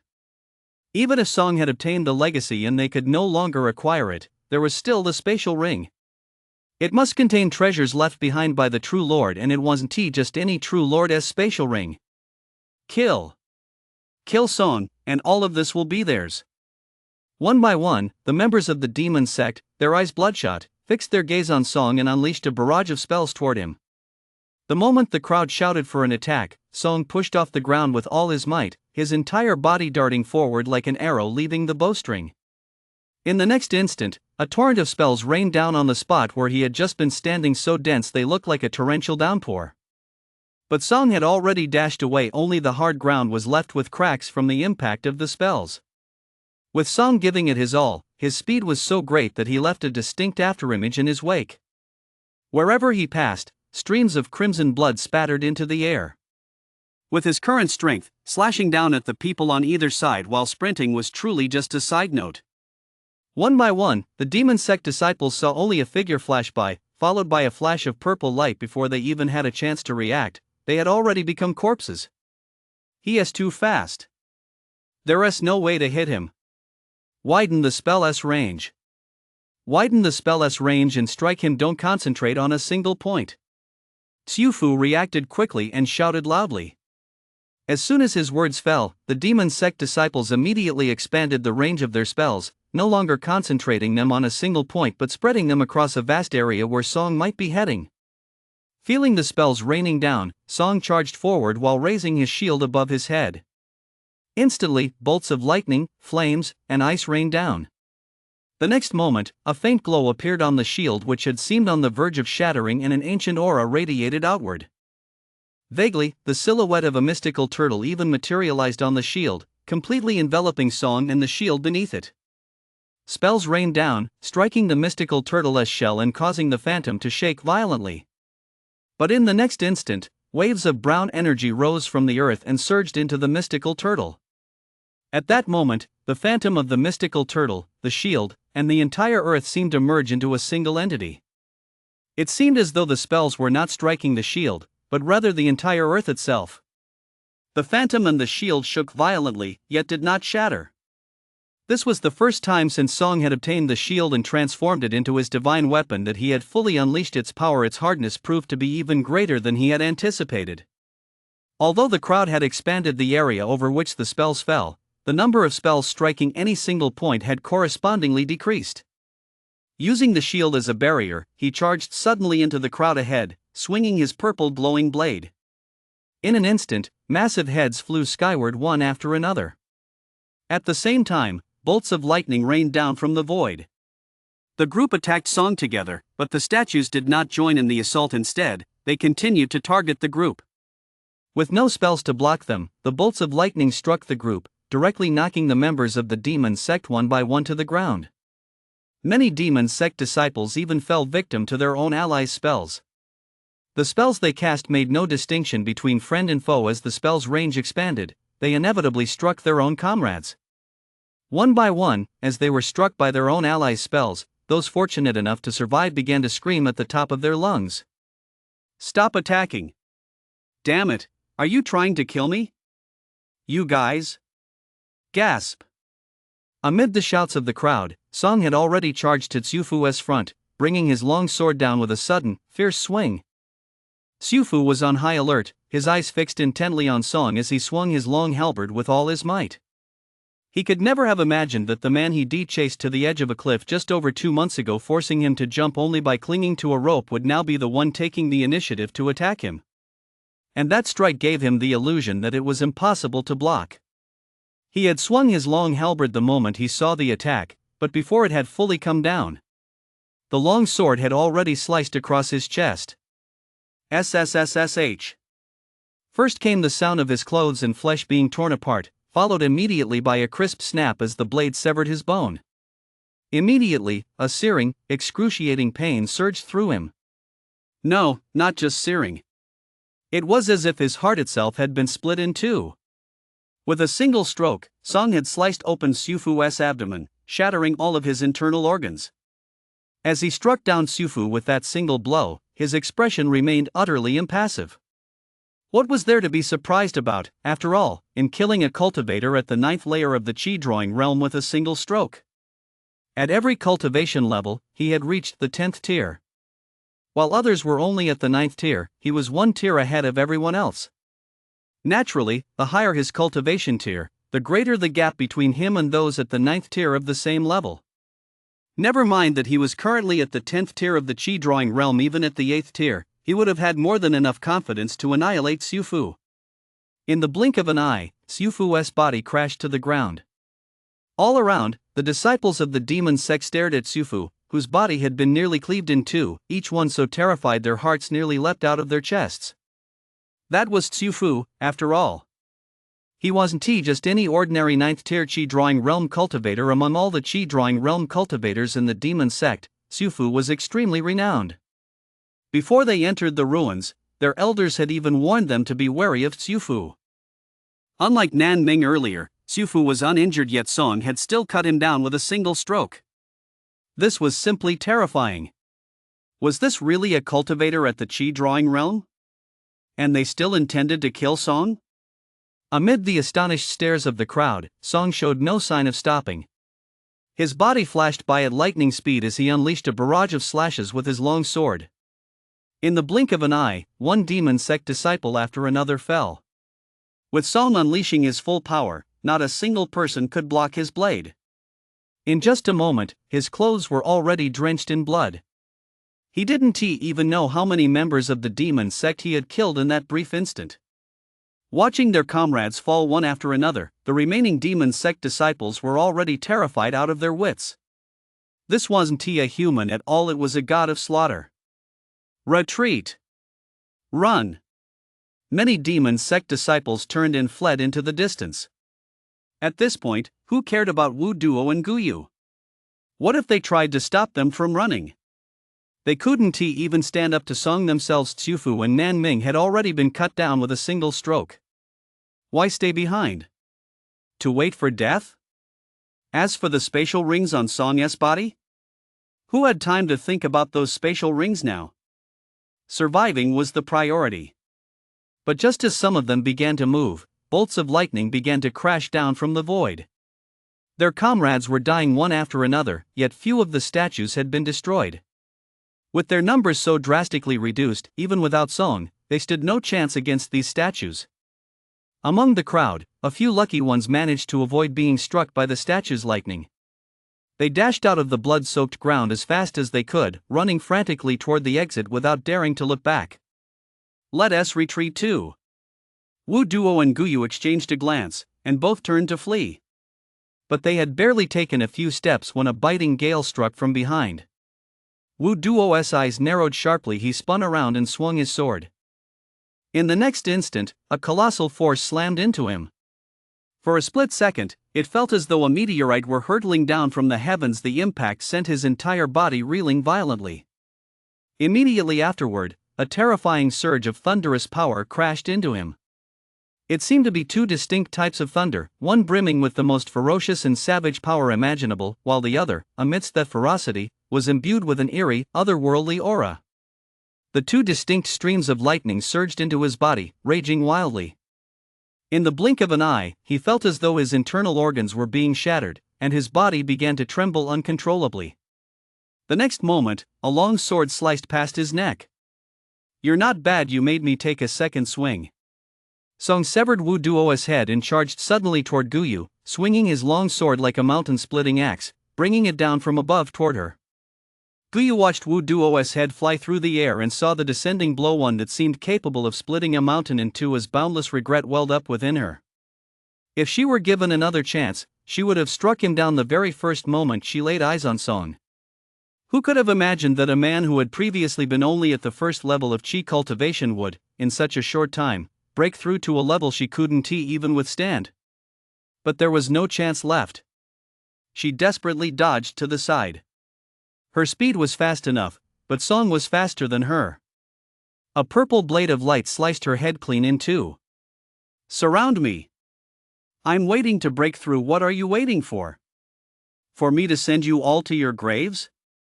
Song let out a savage laugh and charged after the crowd of demon sect disciples. Wherever he passed, one demon sect disciple after another fell. In the void, bolts of lightning continued to rain down. But after breaking through to the 9th layer of the chi drawing realm, these bolts of lightning no longer affected him as much. He didn't know how long he'd been chasing them. He kept killing all the way to the entrance of the cave residence, continuing until not a single demon sect disciple remained in sight, and only then did he stop. Looking back, the entire hall was now a river of blood. And with no opponents left, the statues all returned to their original forms, once again becoming mere statues. "Well then, you've been quite helpful to me, so I'll let you stay." Song glanced at the statues and began searching through the corpses, looking for spatial rings. After clearing the battlefield, he stepped out of the hall, emerged from the water, changed his clothes, and put on his Bifone Guild attire once more. After being inside for so long, the sunlight feels a bit blinding when I step out. Song glanced around, picked a random spot, and ran off in the direction ahead. He had spent more time in this chi drawing realm sealed ruin than he had in the transformation stage sealed ruin, but the problem was that he had spent almost all of that time inside his cave residence, knowing nothing of the outside world, so he could only head off in a random direction. Outside the Grand Hall, the demon sect disciples who'd been lucky enough to escape ran for quite a while before finally coming to a halt. They exchanged glances, seeing nothing but endless terror in each other's eyes. "It's terrifying. That guy, he is supposedly from the so-called righteous path, yet when it comes to killing, he is even more ruthless than we are. He is practically a god of slaughter." Enough said. Let us get even further away. What if he comes out? Right, let us get even farther away. The 4 demon sect disciples set off running toward the distance once more. About the time it takes to burn a stick of incense later, the sounds of combat drifted toward them from ahead, and flashes of light from exploding spells lit up the void. A few breaths later, 2 slender figures fleeing from the scene came into view. Behind them, 4 figures clad in the black robes of the demon sect were chasing them frantically. The others had spotted the 4 of them at almost the exact same time. Song Qingwei looked at the 4 demon sect disciples ahead, sensing the aura they emitted, and her heart sank instantly. More demon sect disciples, and these 4 included 2 at the 8th layer of the chi drawing realm and 2 at the 7th layer. They were already no match for the demon sect disciples chasing them from behind, and now their path was blocked by these 4 as well. Heaven, is this meant to be their end? Beside her, her companioness' voice, filled with despair, rang out.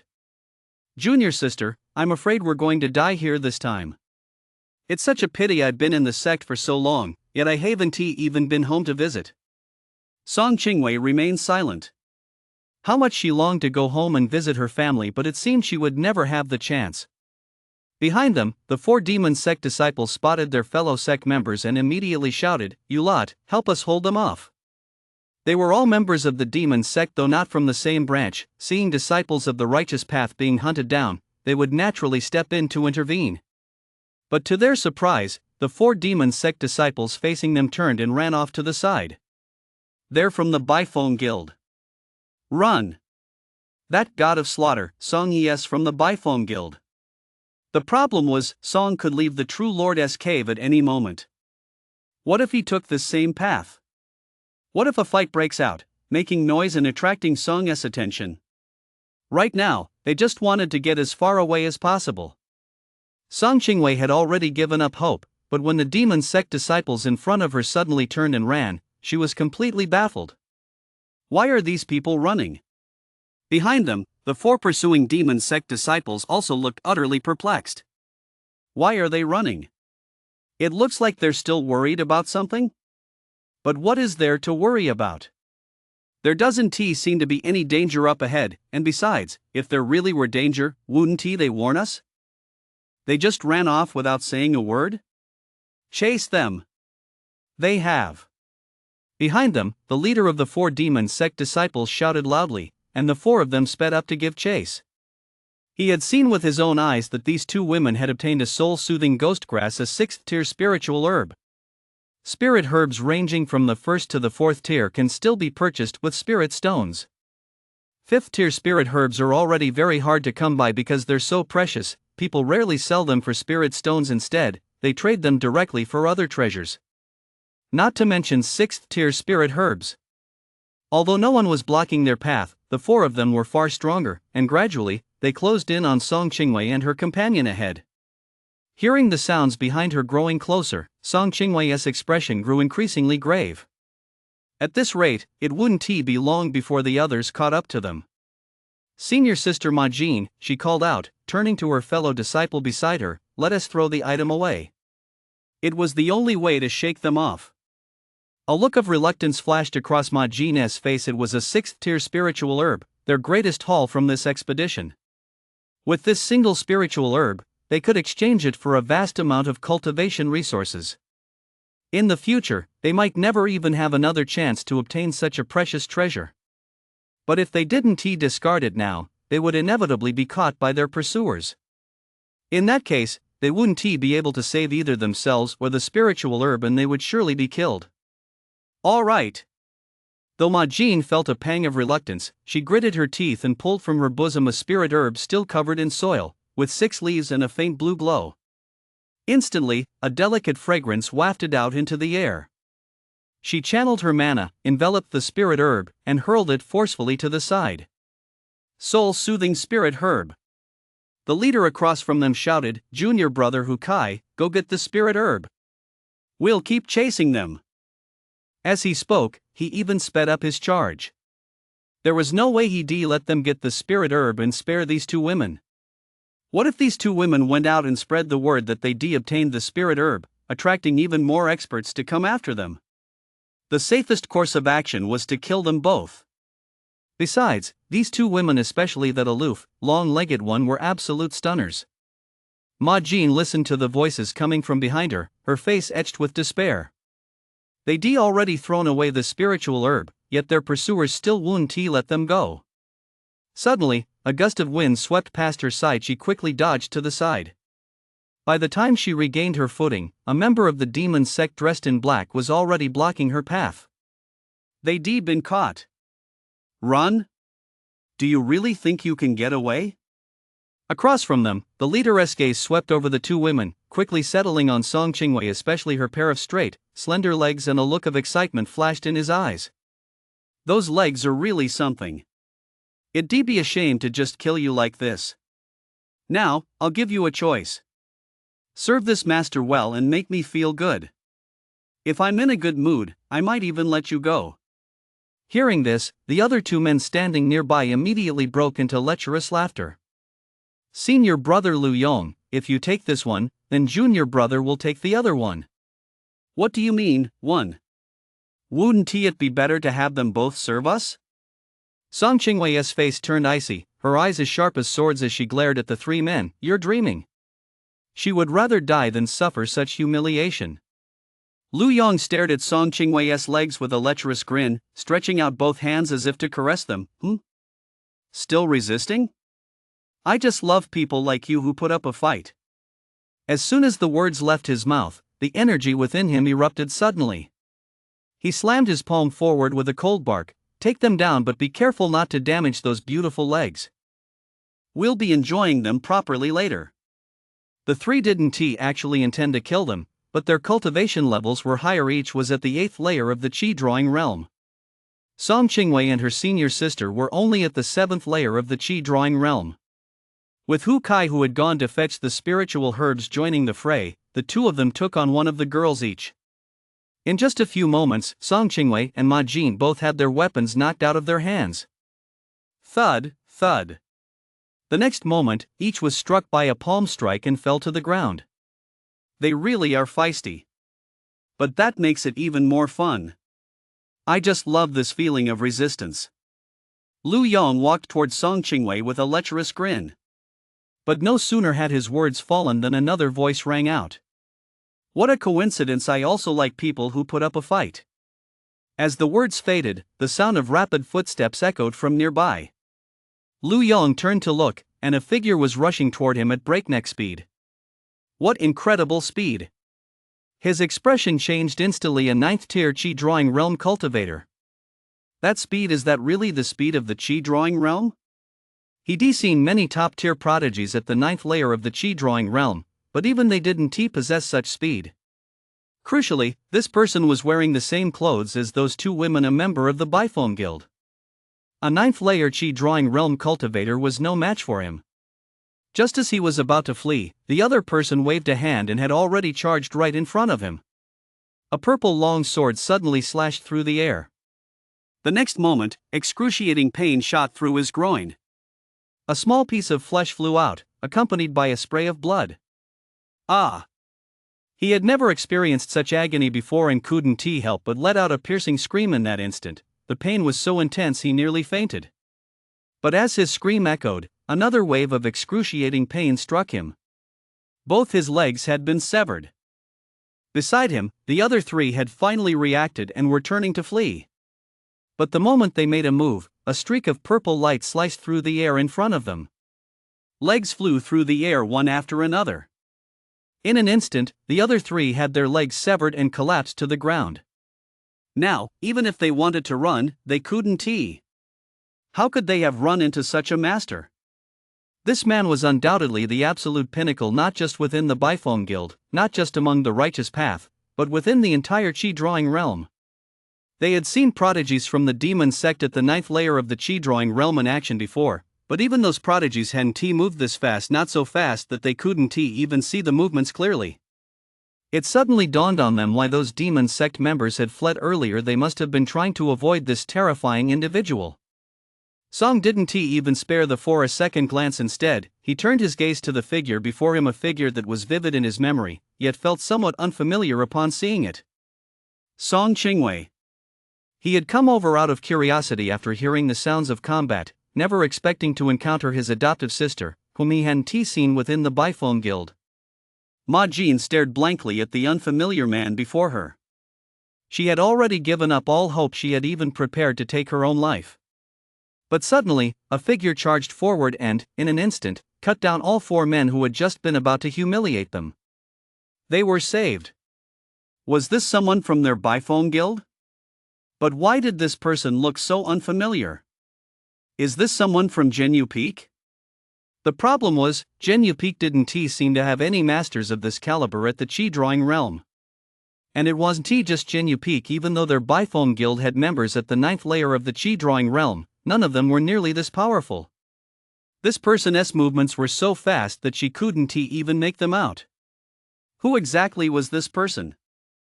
Could someone be impersonating a member of the Bifone Guild? She'd heard of people who impersonated members of other sects. But this person saved them. Surely they wouldn't harm them, right? Could it be that this person harbors the same intentions as those four from the demon sect?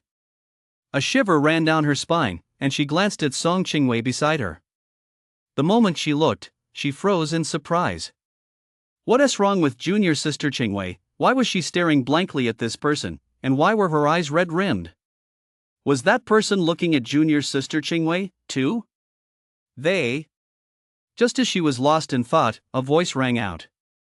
Sister Qingwei. Song Zhang broke the silence. In his memory, the original owner of this body had been very close to Song Qingwei, but he himself hadn't been that close. He couldn't even bring himself to simply call her sister, so he added her name. Ever since Song appeared, Song Qingwei had been completely dumbfounded, her eyes filled with disbelief. Although they hadn't seen each other for 6 years, Song was someone she'd watched grow up. How could she possibly fail to recognize him? Song He was actually in the Qi drawing realm sealed ruins too? He'd even joined the Bifone Guild, and he was already at the 9th level of the Qi drawing realm. She even began to wonder if she was hallucinating. When Song first started cultivating, he trained under her guidance. She knew his talent all too well. With Song's talent, how could he have reached the 9th level of the Qi drawing realm in such a short time, surpassing even her own cultivation level? Such a rapid cultivation pace. Even within the Baifeng Guild, where prodigies abound, this was utterly staggering. This.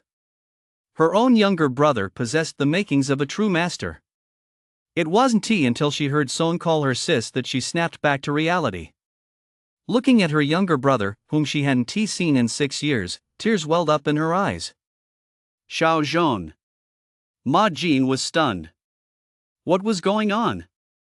Her junior sister knew this person. He really was a member of their Baifeng Guild. And he was her junior sister's younger brother? What did her junior sister call him? Xiao Zhong?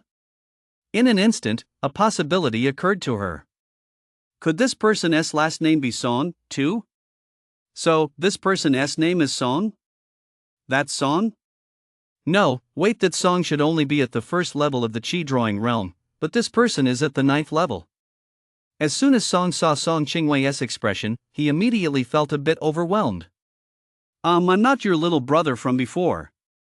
Please don't cry. I want to know what to do if you cry. Sister Qingwei, you're both injured. Take these elixirs first. Song looked at the cuts on the corners of their mouths and quickly realized what was going on. He took out his spatial ring and began pouring the pills onto the ground beside them. I haven't been cultivating for very long, so I don't know what kind of pills your injuries require. I'm not familiar with these pills either. Take a look and see which ones you should use. As Song spoke, he pulled out another spatial ring and began pouring out more elixirs. Ma Jin stared at the bottles of elixirs, momentarily dumbfounded. You have so many elixirs. No, wait, how come you have so many spatial rings? You just pulled out another one. And the elixirs inside these spatial rings are all different. Just how many spatial rings do you have? As she watched little Zhong, the character Song Qingwei had mentioned, pull out 3 more spatial rings, she even began to feel numb. Clearly, these were spatial rings obtained by killing others. Just how many people have you killed? Wait a minute, why are the elixirs pouring out of this spatial ring from orthodox sects? You haven't gone so far as to kill people from orthodox sects, have you? Song Qingwei watched Song, who showed no signs of stopping, and hurriedly called out, "Okay, that's enough. We don't need any more. This bottle of elixirs is just the right amount for the 2 of us." All right. Only then did Song stop and hand the elixirs to Song Qingwei. After Song Qingwei swallowed the elixir and passed it to Ma Jin, she looked at the group of people moaning in agony, a cold expression crossing her face. She turned to Song and asked, "Xiao Zhong, may I handle these people?" Of course. Song waved his hand indifferently. These people were meant for Song Qingwei to deal with in the first place, otherwise, he would have killed them himself just now. Although Song Qingwei had taken the pill, her injuries hadn't fully healed. Still, she drew her sharp sword and thrust it toward Lu Yong.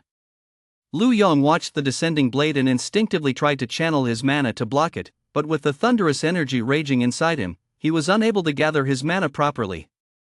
Song's blow hadn't merely severed his leg, the power of thunder had also surged into his body. He could only watch helplessly as the sword pierced his neck, and with that, he died. Soon, all 4 of them died one after another. Only then did she turn to Song and say, "Xiao Zhong, thank goodness for you. Otherwise, we'd both have died here today. By the way, see if there are any treasures on their bodies, take them all." Standing nearby, Ma Jin nodded slightly. If it weren't for Song, they would all be dead, so naturally they wouldn't even think of claiming the spoils of war. "Sister Qingwei, you take them." Song waved his hand dismissively. If he'd killed a prodigy, he would taken the loot. But these 4 were so weak he really didn't care about what they had on them. Song Qingwei didn't say anything else. She quickly began searching the 4 bodies. Soon, she found a spatial ring on Lu Yong and placed the soul-soothing ghost herb inside it. She kept the spatial ring for herself. But it wouldn't be right for an older sister to take her younger brother's belongings. Once they returned and sold the soul-soothing ghost grass, she would give her brother all the resources she received from her share. As a prodigy, her brother needed even more resources. Most importantly, according to the rules of their Biphone Guild, members were supposed to help and support one another after saving a fellow guild member. Their belongings should be returned. The soul-soothing ghost grass belonged to them in the first place, so she couldn't just tell her senior sister to give it directly to her brother. She could only give him her half. Watching Song Qingwei take the items, Ma Jin asked curiously, "Are you two siblings? Cousins? Or biological siblings?" Song Qingwei immediately wore a proud expression as she looked at Ma Jin and said, "Biological siblings." Biological siblings? Ma Jin's eyes widened in surprise as she exclaimed, "So, his name is Song?" That junior brother who was invincible in the transformation stage earlier, his surname is also Song. Come to think of it, that junior brother is also from Jinyu Peak. No need to mention him, he asked me. Ma Jin looked from Song to Song Qingwei, her face filled with suspicion. "No matter how I look at you two, I don't see any resemblance." As for Song Qingwei not mentioning she had a younger brother while at the sect, that was only natural. They were members of Juechen Peak. Upon joining the peak, the very first thing they were told was to sever all ties with the secular world and devote themselves entirely to cultivation. Among themselves, they would never bring up their own secular families. Song Qingwei didn't offer much explanation. In her eyes, Song had always been her own flesh and blood younger brother. She was concerned about another matter. "Xiaozhong, you're saying you're that Song? Were you previously in the transformation stage sealed ruins?" Upon hearing this, Ma Jin suddenly realized what was going on and stared at Song in utter disbelief. It hadn't even been 3 months since the sealed ruins for the Qi drawing realm had opened. Song was now at the 9th layer of the Qi drawing realm. How on earth had he managed to advance his cultivation so much in just 3 months? She had never heard of anyone whose cultivation had improved so rapidly. Even Yin Yurong, praised by their peak master as the most talented cultivator in the history of Juechen Peak, hadn't broken through this quickly. "I entered through the transformation stage sealed ruins," Song nodded, walking forward as he casually added, "I had decent luck once I got inside. I picked up quite a few good items over there." "Quite a few?" Ma Jin exclaimed indignantly upon hearing this. "I don't know who has been spreading rumors that you single-handedly took all the treasures from the transformation stage sealed ruins. They're trying to get you killed." "If you put it that way, you're not wrong," Song said calmly. "As far as I know, I did take all the rewards from the transformation stage sealed ruins." "Ma Jin, wait a minute, that's actually true. You took all the treasures from a sealed ruin by yourself. How did you manage to do that so nonchalantly?" What surprised her even more was something else. "Then, how did you break through so quickly?" "Didn't I tell you? I got the treasures from there, and among them was a true Lord's legacy. Then, after I arrived at the Qi drawing realm sealed ruins, I quickly obtained another true Lord's legacy. With 2 true Lord's legacies, it's only natural that I break through a bit faster, right?" "Another true Lord's legacy." Song Qingwei and Ma Jin's eyes widened instantly. What kind of luck is this? They'd been hanging around here for over 2 months. Not only had they never seen a true Lord's legacy, they'd never even heard of one. Song got a divine Lord's legacy the moment he arrived. Ma Jin really wanted to ask Song Qingwei if she could call her sister. "Are you sure this is your brother? Isn't he the chosen one? Why hadn't she come across a divine Lord's legacy herself?" The divine lord that's the strongest being in the entire world. Obtaining a divine Lord's legacy and breaking through faster seems only natural. The divine Lord's powers are beyond her imagination. "Yeah, I also killed a few people from the demon sect along the way, people like Guyu, Wu Duo, Nan Ming, and Xiufu. Otherwise, they would have been the ones to get that legacy." Ma Jin fell silent instantly. Although she was a cultivator of the righteous path, she'd heard of those names. They were all renowned geniuses of the demon sect. So, was it a good thing she hadn't encountered the true Lord's legacy? If she had, she would certainly have died. As they walked, Song Qingwei stared blankly at her younger brother's profile. Although Song spoke casually, with so many prodigies from the demon sect, her brother must have faced considerable danger while killing them. He just hadn't mentioned it. She truly couldn't imagine that her younger brother had become such a prodigy. After a moment of silence, she finally asked, "Mom and Dad, are they doing well?" "Fine, very fine. After you left, they had another son for you. He is 5 years old now." Song Chingwei was instantly at a loss for words. Song continued, "Don't worry. I've already told them you're still alive. Sister Chingwei, once we return to the sect, I'll have my senior sister send you a message saying I've seen you." Ma Jin finally seized the opportunity to speak up. "Sending a message back to your family is quite a hassle. So, we usually only send one when we arrive at the sect. After that, there is no chance to do so. Otherwise, we wouldn't have gone this long without sending any messages back." "Is it really that much of a hassle?" Song said offhandedly, "Then I'll just have my master send the message." Ma Jin timidly reminded her, "Well, I might not have explained it clearly. On each peak, only the peak master and a select few are authorized to send messages. Your master would still need to go through the person in charge on your peak.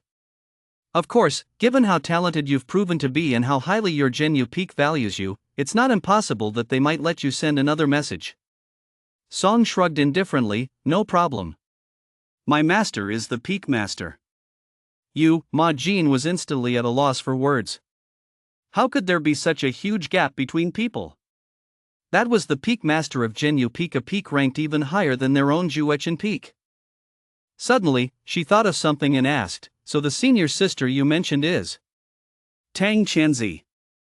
She seems to be quite famous in our Bifome guild."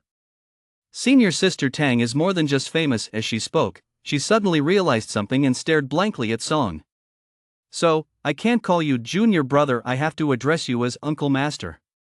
Song, however, thought of Yin Yurong and casually asked, "Oh, by the way, that busty girl from your Juechen sect is pretty famous too, isn't she?" Ma Jin and Song Chingwei froze instantly, staring blankly at Song. "Wait, why are you looking at me like that?" "Oh, there are so many women on your peak that you don't know who I'm talking about, I mean." Before he could finish, Song Chingwei turned pale with shock and cried out, "Xiao Zhong, don't be rude. How dare you speak of senior sister Yen that way?" "Oh, I see you do know her." Song quipped, "I actually asked her about you back then. I thought she'd tell you. But now it seems she definitely didn't say a word to you." "You even know senior sister Yen?" Ma Jin was completely taken aback. She'd been in the Juechen sect for 50 years and hadn't exchanged a single word with senior sister Yen. Song had only just joined the Bifome guild, and yet he already knew senior sister Yen.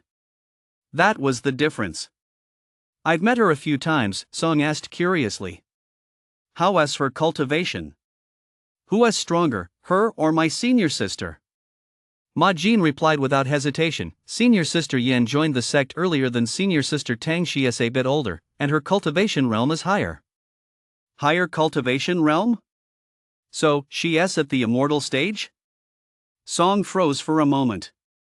Is Big Boobs really that strong? "Yes, senior sister Yen reached the immortal stage last year, which caused quite a stir back in our Bifome guild. Otherwise, she wouldn't be hailed as the most talented person in the history of our Juechen peak." As Song Chingwei spoke, she shot her younger brother a glare. After all, she was an immortal stage cultivator, and her brother was addressing her so casually. Just as the three were talking, suddenly, a blindingly bright light shot out from the distance. The light was so dazzling that it felt as though all the light around them had completely vanished, sucked into that brilliant radiance. Every corner of the sealed ruins could clearly see this blazing light. Immediately afterward, a torrent of water shot skyward, coalescing into the shape of an arch in the void. This phenomenon, could it be that the sealed relic has appeared? Let us go take a look. Song and his companions quickly ran toward the distance. Everyone within the Qi drawing realm sealed ruins rushed toward the direction from which the light had emanated. Song noticed a pattern. Normally, within the sealed ruins, if members of the demon sect encountered disciples from orthodox sects, unless they knew the other party was far stronger than themselves, neither side would waste words, they'd simply come to blows. However, whenever a ruin within a ruin appeared somewhere, signaling the presence of a precious treasure, everyone would choose to hurry on their way. Even if they ran into each other, they wouldn't fight. In a canyon, 3 corpses lay on the ground. 4 members of the demon sect, clad in black robes and wearing cold expressions, searched the bodies and retrieved a spatial ring. These righteous path cultivators really are foolish. One of the 4, a short man, grinned maliciously. We're rushing to the source of that radiance. But along the way, taking out a few people won't slow us down. They were so careless when they saw us, they deserved to die. 3 people, 1 spatial ring, not a bad haul. One of the 4, a tall man with a long sword scar across his face that made him look utterly ferocious, snorted coldly. He ran his fingers over the spatial ring on his hand and said in a chilling tone, "All right, let us keep moving." As soon as he finished speaking, the 4 swiftly moved forward, each surrounded by a surging tide of dense black mana. All 4 were at the 9th layer of the chi drawing realm. Along the way, they mercilessly slaughtered any members of the righteous path they encountered.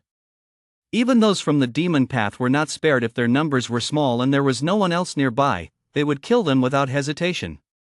About half an hour later, 3 figures appeared ahead of them. 1 man and 2 women, 3 disciples of the Bifome Guild. The 2 female disciples are only at the 6th layer of the chi drawing realm. We needn't bother with them. That male disciple is at the 9th layer of the chi drawing realm. He has a spatial ring on his hand. He must be quite powerful. Should we kill him, senior brother? Shall we make our move? The group turned their gaze to the man in the lead, the one wearing the spatial ring. Why aren't we moving? We've finally come across someone with a spatial ring. Don Shah said coldly. That male disciple has a spatial ring, so his strength must be considerable. Ignore those 2 women, kill him first. Yes.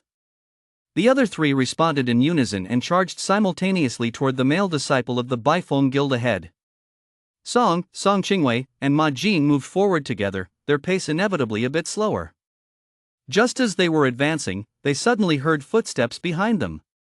He turned to look, and 4 figures immediately caught his eye. Almost at the same moment, Song Qingwei and Ma Jin also turned to look back. The 4 figures each exuded a thick aura of murderous intent, as if each had slain at least 1,000 people.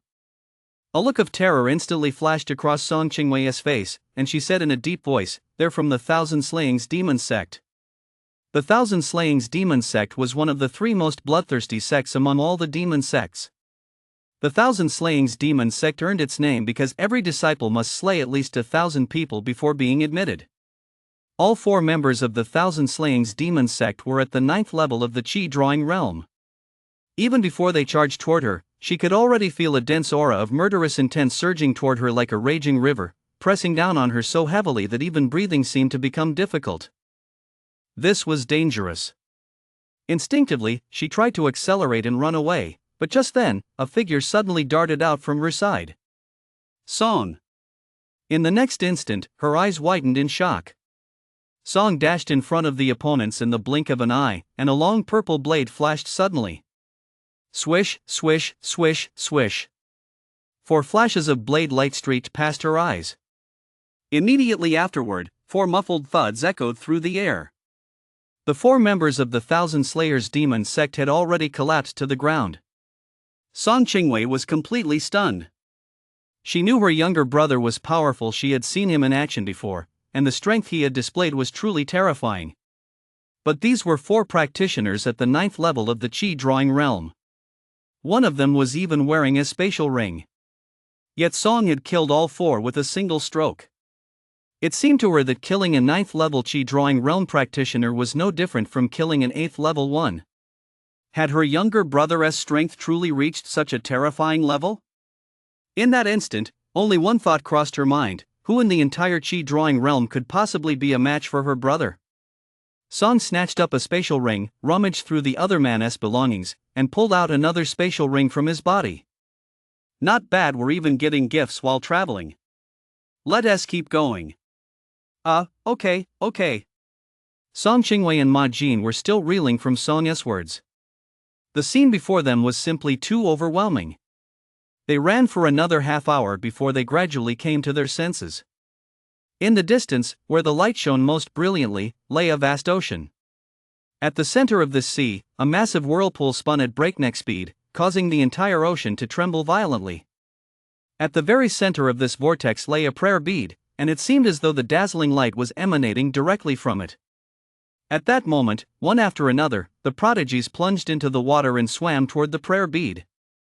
However, the vortex seemed to contain countless razor-sharp blades. The closer they got to its center, the sharper the blades became. One after another, disciples from major sects were being torn apart by the vortex. Yet many still plunged into it. This was a sealed relic. Such dazzling radiance, this must be the legacy of the true Lord. Among them, 4 were closest to the vortex's center. It seemed all 4 of them might reach the vortex's center. Suddenly, among the 4, a monk clad in a cassock with a ferocious appearance that bore no resemblance to a monk was bathed in a dazzling golden light. He abruptly accelerated and charged forward. Waves of seawater crashed against him, creating ripples that spread outward in all directions, yet they failed to hinder him in the slightest. Wuji of the Biphone Guild. He is about to reach the center of the vortex. Stop him, quick! It's too late. In the blink of an eye, Wuji surged downward and plunged into the center of the vortex. At that very moment, the golden light surrounding him shattered, but his hand had already touched the prayer beads. The moment Wuji touched the prayer beads, the vortex began to spin at an even more terrifying speed. For a time, agonized screams echoed ceaselessly from within it. One by one, the bodies of cultivators from various sects still trapped in the vortex split apart, their blood staining the seawater red. Yet the very center of the vortex remained unusually calm there, a small island no larger than an ordinary house lay. As the prayer beads shattered, surges of spiritual energy poured into Wu Ji's mind. In the next instant, a look of delight and surprise suddenly flashed across Wu Ji's face. This was indeed the legacy of a true lord, an entity known as the true Lord of Pure Water. It was merely the legacy of the Way of Water. Different from what he himself had cultivated. What an exquisite cultivation technique! Soon, he was fully immersed in the practice. A long time later, he slowly opened his eyes, a resolute look flashing in them. So what if it's the Way of Water? I possess the precious lotus constitution, which is suited for Zen meditation. But the precious lotus constitution is equally capable of cultivating the Way of Water. After all, the precious lotus was born from water in the first place. Back when I joined the Biphone Guild, a peak of the Way of Water had also sought me out. I chose Wuxiang Peak only because it was ranked higher. Wuxiang Peak is indeed among the top-ranked peaks in the Biphone Guild. But this is the true Lord's legacy. How can the cultivation techniques I've practiced before compare to the true Lord's? How can my spells compare to the true Lord's spells? Never mind not having to abandon my previous cultivation with the true Lord's legacy, even if I had to discard all my cultivation and start from scratch, so what? This is the true Lord's legacy. Boundless passion surged within Wu Ji. He was truly a prodigy. With this true Lord's legacy, he would become the next true Lord. There are additional requirements? 2 sealed ruins. The other transformation stage sealed ruin belongs to the Thunder Lord. Do I need to kill the Thunder Lord's successor? And all the treasures left behind by the Pure Water True Lord will be mine as well? Wu Ji couldn't help but laugh. Isn't that person Song? He heard quite a few people say that Song had obtained all the treasures within the transformation stage ruin. Song, a mere transformation stage cultivator, at most at the first level of the Qi gathering realm. Killing him would be as easy as killing a chicken. The only difficulty with this request might be finding that person. As he pondered this, the phantom left behind by the Lord spoke again in his mind. You need not go looking for him. As long as he comes here, he will enter of his own accord. Your task is to annihilate him. As the last word faded, the phantom of the Lord of Pure Water vanished completely. That makes things even simpler. Wu Ji couldn't help but burst out laughing. According to those transformation stage cultivators, Song was also carrying a divine weapon in the form of a pair of wings. It must be the divine weapon entrusted to him by the Deputy Peak Master. Killing Song would allow him to retrieve the divine weapon this time. He'd kill 2 birds with 1 stone. He decided to sit down and begin his cultivation. As for why the Lord of Pure Water wanted him to personally kill the heir to the Thunder Lord, that was easy to understand. If it weren't for the Thunder Lord, the Pure Water Sovereign wouldn't have died, so naturally, he'd want revenge. This actually worked out in his favor. The Thunder Lord's heir should have quite a few valuable items on him after all. That person had obtained the Thunder Lord's legacy. On the shore, the crowd watched the terrifying vortex. No one dared to try moving forward anymore. At the same time, their minds were filled with confusion. Strange. This person has clearly obtained the prayer beads, so why hasn't the dazzling light faded yet? He is still there. Could it be that this isn't a sealed relic after all? But if this isn't a sealed relic, then what is? As the crowd pondered these questions, three figures hurried toward them from the distance. Song led Song Qingwei and Ma Jin along the way without encountering any further danger, though the distance was quite far. When they finally arrived, Song realized he seemed to have arrived too late. There's a person in the center of the vortex? No one went over? Is it over? No sooner had Song whispered this than, in the next instant, a surge of seawater suddenly shot up from the rapidly spinning vortex and swept straight toward the shore. Wherever the seawater passed, disciples from the major sects were instantly knocked flying. In the blink of an eye, the water had already crashed down upon Song. But unlike the others, the water didn't knock Song back. Instead, it swept him up and carried him toward the center of the vortex. The onlookers, taken aback, all turned to look. Why is it taking him away? Does he not even have to enter the vortex himself? Someone from the transformation stage sealed ruins immediately shouted, "This man, it's him. He is Song. He is the one who took all the treasures from the transformation stage sealed ruins." He is Song? Another member of the Bifone Guild. Are they going to take all the spoils from both sealed ruins? What is going on here? In the void, a shadowy figure suddenly flew over. Gazing at Song, who was being swept away by the giant waves, the figure began to tremble violently. Damn it all. I had calculated everything perfectly, yet in the end, I was outmaneuvered by pure water. The vessel I had prepared is gone just like that. Without a vessel, I'm truly going to die. Carried by the massive wave, Song landed on the island in just a moment, and the wave receded.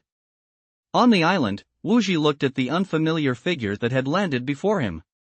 A strange smile appeared on his face as he bowed his hand towards Song and said, "Junior brother Song, I never expected we'd meet here." Junior brother, attack me. After all, countless disciples were watching them from outside. If he rashly killed Song, it would be difficult to explain once they returned to the Bifone Guild.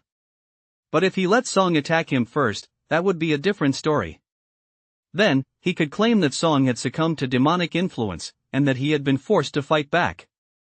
Song froze for a moment. Wait, why would I attack you? Is this guy crazy? Making a demand like that right off the bat? Junior brother, you must attack me, only then can the two of us leave this place. Wuji began to sweet-talk him. You've obtained the transformation stage sealed relic, and I've obtained the Chi drawing realm sealed relic. As you know, these two ruins are connected, and according to their rules, the two of us must settle this once and for all. Junior brother, your cultivation is lower than mine. If senior brother were to injure you, that wouldn't be good.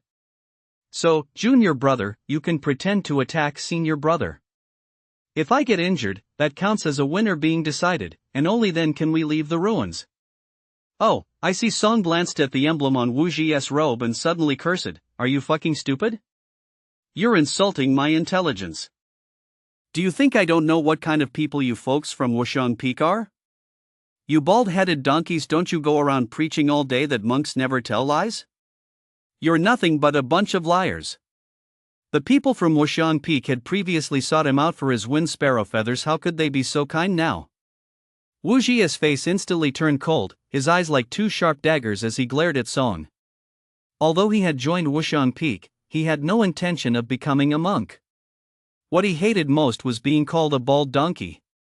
A blue vein bulged prominently on his forehead, as if it were about to burst. "You're asking for death." Wuji suddenly raised his palm and struck out at Song. Didn't he want to strike first? Then let him die. In the heat of his anger, Wuji faintly heard a voice echoing in his mind. Kill him. The voice seemed to belong to the late master of pure water. Instinctively, he struck out with his palm. Almost at the same moment, in the center of the island, the earth split open, and a beam of white light shot out. The white light was surrounded by what appeared to be flashing lightning. It seemed to be a bolt of lightning, yet it lacked any of the terrifying power one would expect from lightning. One could not even sense the slightest bit of force. Within the white light, a blurry remnant of a spirit stared intently at the descending palm strike. Wuji struck out with a palm strike in midair, and a golden palm imprint immediately materialized in the void. This palm imprint was enormous, obscuring the sky and blocking out the sun for a moment. The sky above the small island seemed to darken. Zen meditation, the great empty hand seal. The palm imprint descended like a mountain, its palm wind sweeping out vast and mighty, as boundless and profound as the surrounding ocean. It was as if a majestic Vajra, with the dignity of a sacred elephant, were swinging a gigantic palm down toward Song. Feeling the palm wind rushing toward him from above, Song raised his hand and pointed. In an instant, the sound of thunder rang out, and a purple bolt of lightning shot from his finger, striking the palm imprint. In the blink of an eye, the palm imprint in the void shattered into pieces. Outside the island, on the shore, cultivators from various sects watched the two figures in the distance with astonishment. It started. Two members of the Bifong Guild are actually fighting each other. What a joke! Don't those righteous cultivators spend all day touting their benevolence? Don't they claim their disciples cared deeply for one another? For the sake of treasures, there is nothing they want to do. Wait, how can that Song be so strong? On the island, Wuji looked at Song across from him with astonishment, his eyes filled with disbelief. Ninth layer of the Qi drawing realm. The aura Song had just released was clearly at the ninth layer of the Qi drawing realm, just like his own. Didn't T-Song enter the transformation stage sealed ruins earlier? How could he have broken through to the ninth level of the Qi drawing realm in such a short time? Was it because of the legacy he obtained? But he had also obtained the true Lord's legacy. That legacy couldn't possibly allow someone to break through so quickly. Was it because his legacy contained only cultivation techniques and spells, with no other treasures? It must be because of that. Once he kills Song, all of this will be his. Even if Song has broken through to the ninth level of the Qi drawing realm, he has only just done so. How can he compare to me, who has been refining my cultivation at this level for years? Wuji merely extended his hand, and instantly, a Zen staff appeared in his grasp. Without so much as a word, a cruel, savage grimace twisted his fierce face as he swung the staff violently toward Song. The force of that strike was so immense it seemed to shatter half the surrounding space, sending out visible ripples in concentric circles. A purple blow had already appeared in Song's hand. Without flinching or dodging, he swung his long sword down with all his might. In the next instant, the Zen staff and the long sword collided, instantly producing a deafening roar as if a mountain were splitting in two while sparks flew in all directions. Wuji suddenly felt an unstoppable force surge toward him, and his entire body was involuntarily forced to retreat backward repeatedly. Before he could steady himself, bolts of lightning began to rain down upon him. Each bolt of lightning seemed capable of effortlessly shattering a mountain, each possessing immense power. All around him, the golden protective Buddhist light trembled violently under the barrage of lightning. In the blink of an eye, the golden light shattered completely. One bolt after another struck his body, instantly charring his skin black. How could this be? Wuji stared at Song before him in utter disbelief. He was one of the very best in the Qi drawing realm, yet in the face of Song, he had been knocked down with a single strike. Had T-Song only recently broken through to the Qi drawing realm? How could he be this strong? Was this the kind of power one was supposed to possess at the Qi drawing realm? In the center of the island, amidst the white lightning, the remnant soul trembled violently. Song had already raised his long sword and was walking toward Wuji, who lay on the ground. Feeling the killing intent radiating from Song, Wuji was instantly terrified and cried out, "You're going to kill me? We're from the same sect. Are you going to kill me in front of all these people? You realize now that we're from the same sect? Why didn't you think of that when you attacked me just now?" Song raised his hand and brought the blade down in a single stroke. So what if they were of the same lineage? If someone laid a hand on him, he would kill them. The instant the blade struck, amidst the thunder, a fragment of a spirit suddenly shot out, sweeping up droplets of water as it charged toward Song. This fragment seemed as though it might vanish at any moment, yet within it lay a terrifying power that seemed capable of shattering the stars and the sun and moon. Almost at the same moment, another remnant of consciousness descended from the void. This one, too, seemed as if it might vanish at any moment, yet it likewise contained terrifying power. As the second remnant flew through the air, it caused the thunder to roar even louder, colliding heavily with the first remnant. Song's blade struck down at the same time, severing Wujia's head, while he turned his head to look at the two remnants. One remnant's power was thunder, the other's was water. Clearly, they were the Thunder Lord and the Lord of Pure Water. These two were indeed not dead. After the Thunder Lord's remnant blocked the Lord of Pure Water, it did not retreat but instead directly entangled him. At the same time, his arrogant voice rang out, "Pure Water, you are truly cunning. You schemed against this Lord back then, and now you've schemed against me once again. You knew this Lord wasn't dead, you knew this Lord would seek a vessel. So you left behind your legacy, found another vessel, and even left this Lord's power within the ruins. All to seize the vessel this Lord would choose in the future. But is it any use? You could never have imagined that the vessel this Lord chose would be capable of annihilating the one you chose, could you? Now, die once and for all. The thunder of the void, it belongs to the true Lord in the end." The Thunder Lord laughed loudly, enveloping the remnant of the Pure Water True Lord, and surged toward Song's body. Back then, his power had surpassed that of the Pure Water True Lord. Had the Pure Water True Lord not schemed against him, how could he have met such an end? Though merely a remnant, his remnant was still stronger than the Pure Water True Lord. Song had obtained his legacy. As long as Song cultivated his techniques, he could use them to take control of Song's body and annihilate the true Lord of Pure Water at the same time. Those techniques, however, were not complete. As for Song not cultivating his techniques, how could that be possible? Those were the true Lord's techniques. Overcome with astonishment, the Thunder Lord couldn't help but roar furiously inside Song's mind. Why? Why haven't you cultivated this true Lord's cultivation technique? Is this guy stupid or what? He is actually not going to cultivate the cultivation technique left behind by a true Lord. Why the hell should I cultivate your cultivation technique? Song shouted back in his mind, though he was starting to feel a bit anxious. Now that these residual spirits have entered his body, how is he supposed to destroy them? He has no experience with this. Hearing this, the water purification true Lord also snapped to attention and quickly cried out, "Thunder Lord, he hasn't practiced your cultivation method. Your backup plan is useless now. With your current power, you might not even be able to take control of his body. Right now, your best option is to join forces with me. First, we'll destroy his soul, and then we'll fight over this body. Alright, let us do this together." Thunder Lord didn't agree immediately.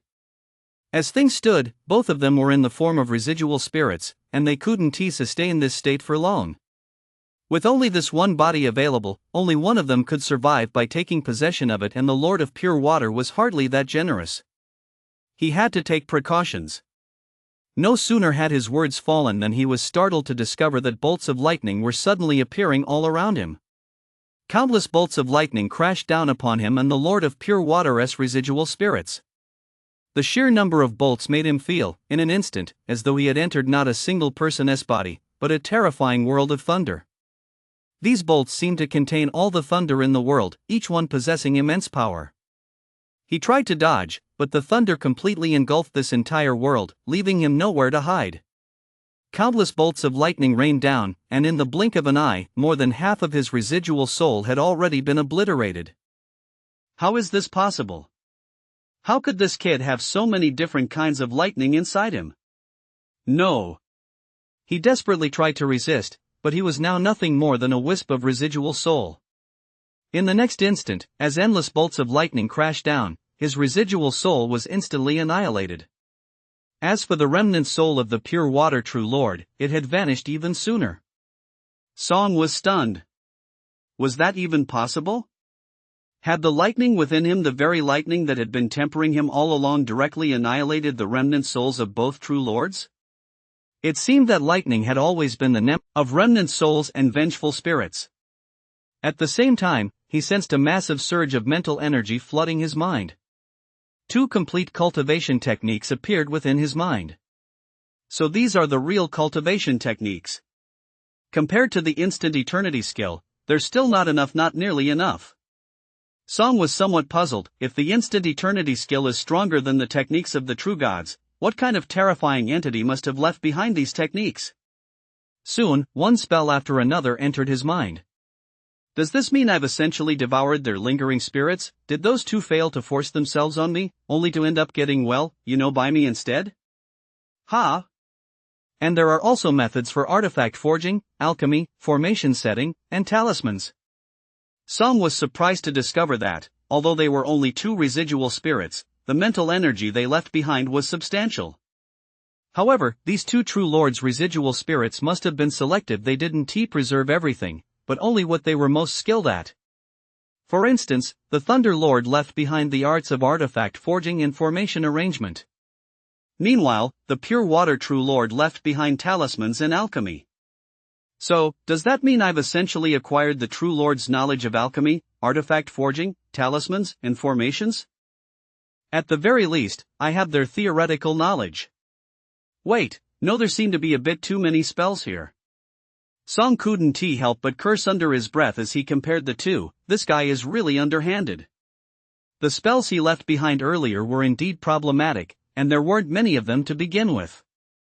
Then again, he didn't really want to pass on his legacy to anyone, he just wanted to find a vessel. I never expected to run into me. But where are your treasures? You two lords, didn't you leave a single treasure behind? Aside from that Kangwu thunder.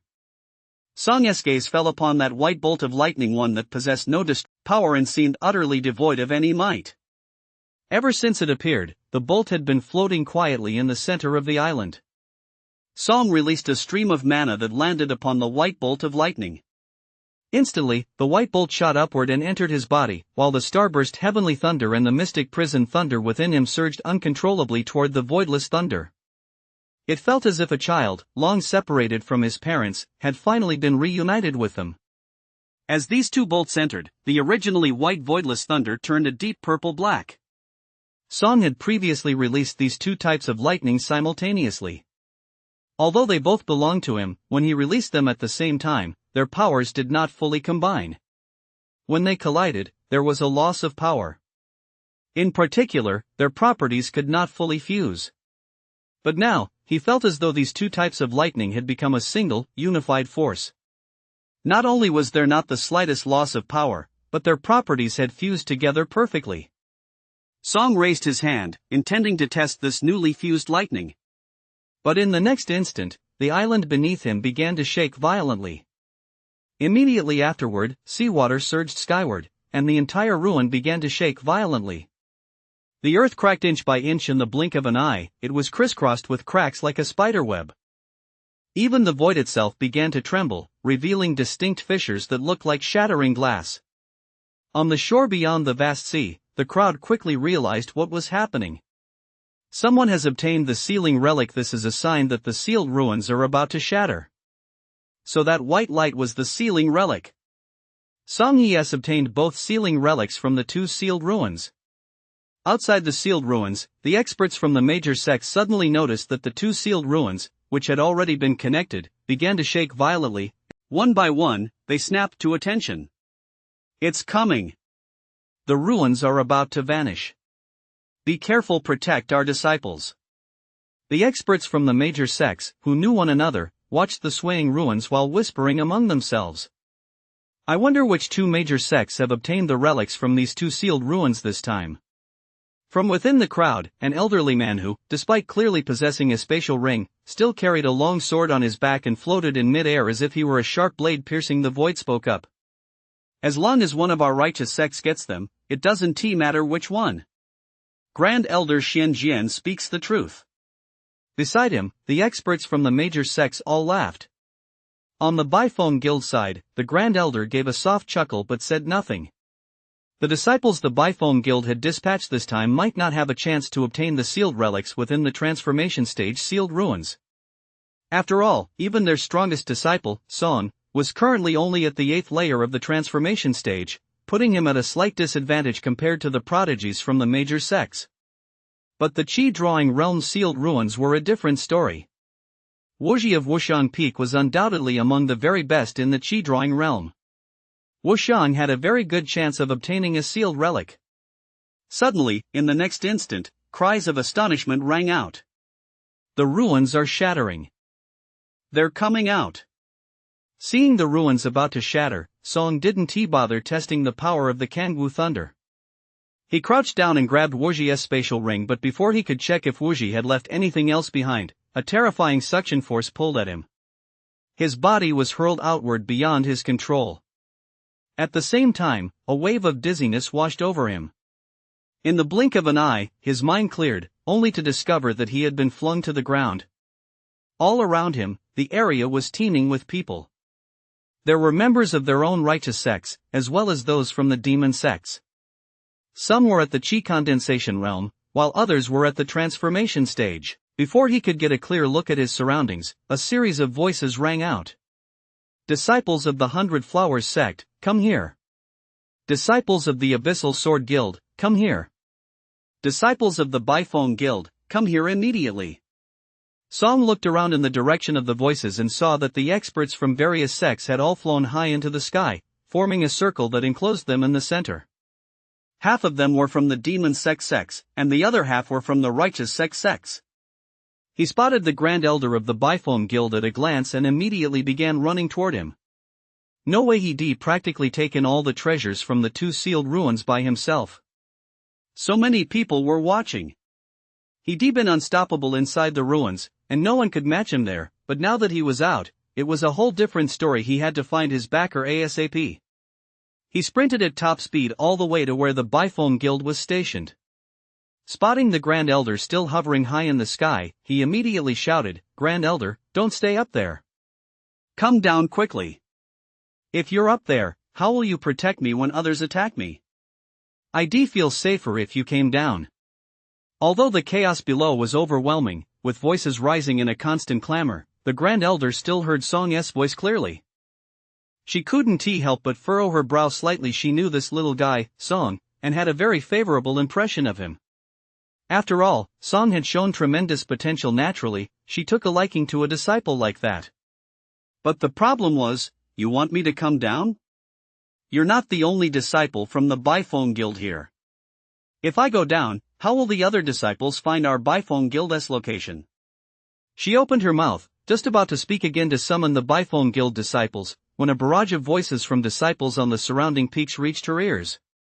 Song. That's Song. The Song who obtained the Qi Drawing Realm sealed artifact and the transformation stage sealed artifact. He took all the rewards for himself. So, took them all? The Grand Elder's body dropped instantly, landing right in front of Song. As she looked at him, a look of astonishment flashed across her face. You're already at the 9th layer of the Qi Drawing Realm? There had been too many people earlier, so she hadn't noticed, but now she realized that Song had actually reached the 9th layer of the Qi Drawing Realm. Wasn't he still at the 8th layer of the transformation stage when he went in? It had only been about 3 months since he entered, yet Song had skipped the 9th layer of the transformation stage entirely and gone straight to the 9th layer of the Qi Drawing Realm. What kind of cultivation speed is that? Come to think of it, he had entered a transformation stage ruin and subsequently reached the Qi Drawing Realm, so it was entirely possible he would make a huge haul if he entered a Qi Drawing Realm ruin.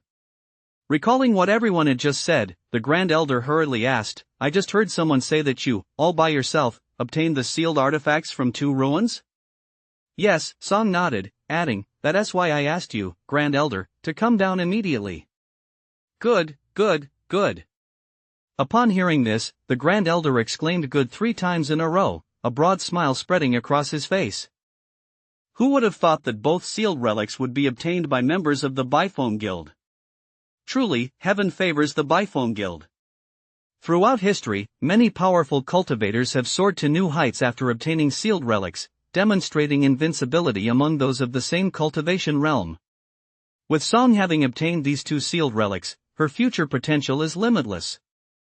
From now on, Song will be the Bifong Guild's greatest treasure. Don't worry. With Senior Uncle here, no one can touch you. By the way, did that sealed relic also help you break through so quickly? Song's speed in breaking through was truly astonishing, even she was filled with curiosity. Yes, it was because of the sealed relic. Song nodded firmly. The Grand Elder also nodded slightly. If it was indeed the sealed relic, while still astonishing, it was at least somewhat understandable. She looked at Song, growing more and more pleased the longer she looked. Not far from the Bifong Guild, Chen Jidong and Chen Jilian ran all the way to the foot of the Shuangju sect. Looking up at the elder above them, they shouted, "Elder, Song has stolen all our belongings. Our father's divine weapon has also fallen into Song's hands." Although the distance was great, the Grand Elder could still hear the two clearly. She patted Song gently and said, "You went in there and took some things from others, didn't you? It's fine, taking a few things is normal. No matter whose things you took, once you've taken them, they're ours. What's wrong with taking a few things?" Once the items were in the hands of their Bifong Guild, there was absolutely no reason to hand them over. No sooner had her words fallen than more voices rang out from the distance. "Elder, Senior Brother Jia and the others were killed by Song. Elder, Song robbed us. Elder, the Bifong Guild members are ruthless, they're killing their own kind. We saw with our own eyes that Song killed a fellow clan member." Hearing the voices from afar, the Grand Elder abruptly turned her head, her previously benevolent gaze instantly turned sharp and piercing. He asked in a deep voice, "Did you kill a fellow sect member in there?" "I did." Song had no intention of hiding anything. No sooner had he spoken than a monk in a cassock standing nearby shouted toward an elder leading the group from Wushang Peak not far away, "Senior Uncle Jianming, Senior Brother Wuji has been killed by Song." "What?" A burly monk, hearing the shout, turned pale in an instant. His entire being resembled a wrathful Vajra as he instantly appeared before Song, roaring, "Song, how dare you kill a fellow disciple, how dare you kill Wuji?" As his words fell, a bitterly cold mana surged from his body, causing the surrounding air to tremble violently. Just as he was about to take a step forward, a figure suddenly darted forward, blocking Jin Ming's path. Mana surged around him as he coldly declared, "Jin Ming, what do you intend to do to the disciples of Zhenyu Peak?" Elder Sun, the leader of Zhenyu Peak, stood in front of Song. His body, which had previously been slightly stooped, now stood incredibly straight. This sudden turn of events drew the attention of the leaders from the other peaks of the Bifong Guild, as well as members of other sects. Jianming glared at Elder Sun of Zhenyu Peak, who stood in his way. The anger on his face showed no sign of abating as he snapped, "Elder Sun, why are you even asking me this? He killed a disciple of our Wushang Peak. According to the rules of the Bifong Guild, anyone who indiscriminately kills fellow disciples must die. I will certainly make him pay with his life." All around them, members of other sects were staring intently in the direction of the Bifong Guild. This is getting interesting. The Bifong Guild killed one of their own disciples. I'm curious to see how the Bifong Guild will handle this. That Song obtained the sealed relic, and rumor has it he also acquired the True Lord's legacy. If they kill him, the True Lord's legacy will be lost, and the Bifong Guild will suffer a devastating loss. But if they don't kill him, the Bifong Guild will be breaking their own rules. A sneer crossed Song's face.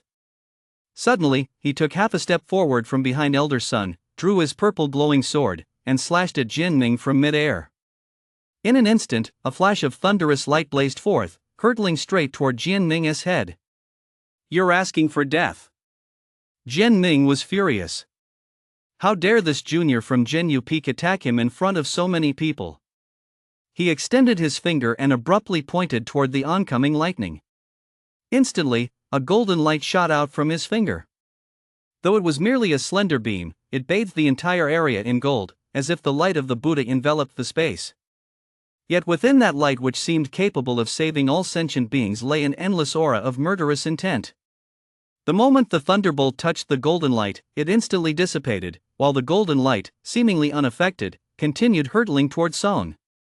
Just as it was about to strike Song, a gaunt, withered hand suddenly shot out, blocking the golden light's path. Blue lightning flashed across the palm, forming a massive wall of light that completely blocked the golden light released by Jian Ming. Elder Sun. It all happened too quickly. It wasn't until they saw Elder Sun block Jian Ming's attack that the onlookers finally reacted. The looks they cast at Song grew increasingly strange. Many of them even wanted to ask Song, "Have you lost your mind? That's an elder from Wushan Peak. You're attacking a senior from your own sect right in front of everyone. What do you think you're doing?" Jian Ming's face turned ashen. He glared fiercely at Song and said coldly, "Elder Sun, you saw this with your own eyes. Song attacked this elder."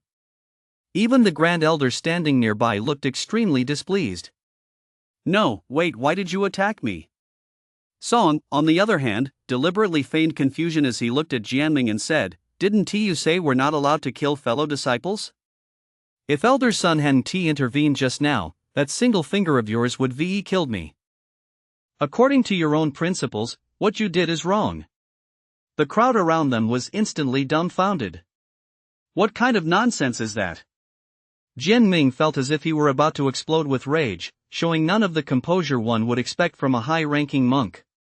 Pointing at Song, he roared, "I was talking about indiscriminate killing. You must not kill indiscriminately." "Oh, I see," Song said with a sneer. "So killing me isn't indiscriminate, but when I kill one of your people, that's indiscriminate?" In that case, from now on, let us just rename the Bifong Guild the Sect of No Form. Only you people from the Peak of No Form are allowed to attack members of other peaks. Members of other peaks are not allowed to fight back. If they do, that's indiscriminate killing. When did this elder ever say that? Jian Ming was so furious that his whole body began to tremble. Song didn't give Jian Ming time to respond and continued, "Not only did you say it, but you also acted on it. You just attacked me. Were you trying to kill me? And you say that wasn't indiscriminate killing?"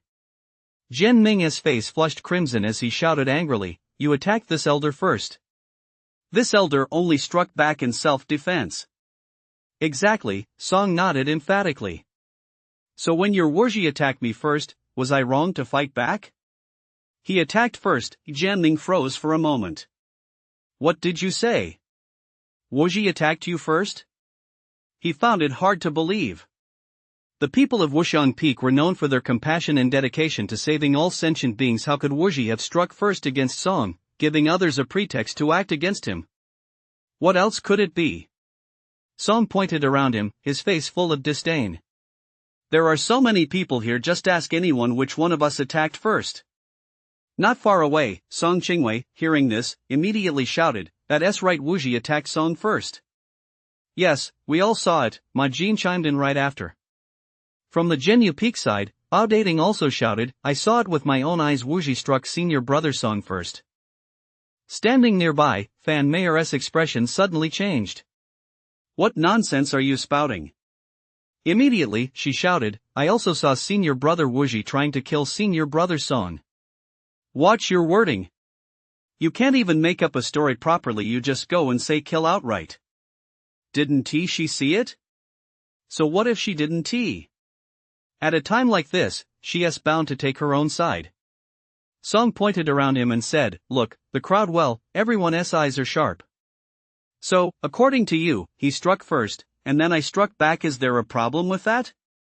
Jian Ming turned to look at the Wushan Peak disciple who had just relayed the news to him. When he saw the other nod, his expression grew even more grim.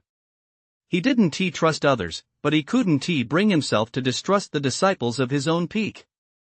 So Wurji really did strike first. The crowd around them slowly began to catch on. So, Song had swung his blade at Jian Ming just to provoke this exchange?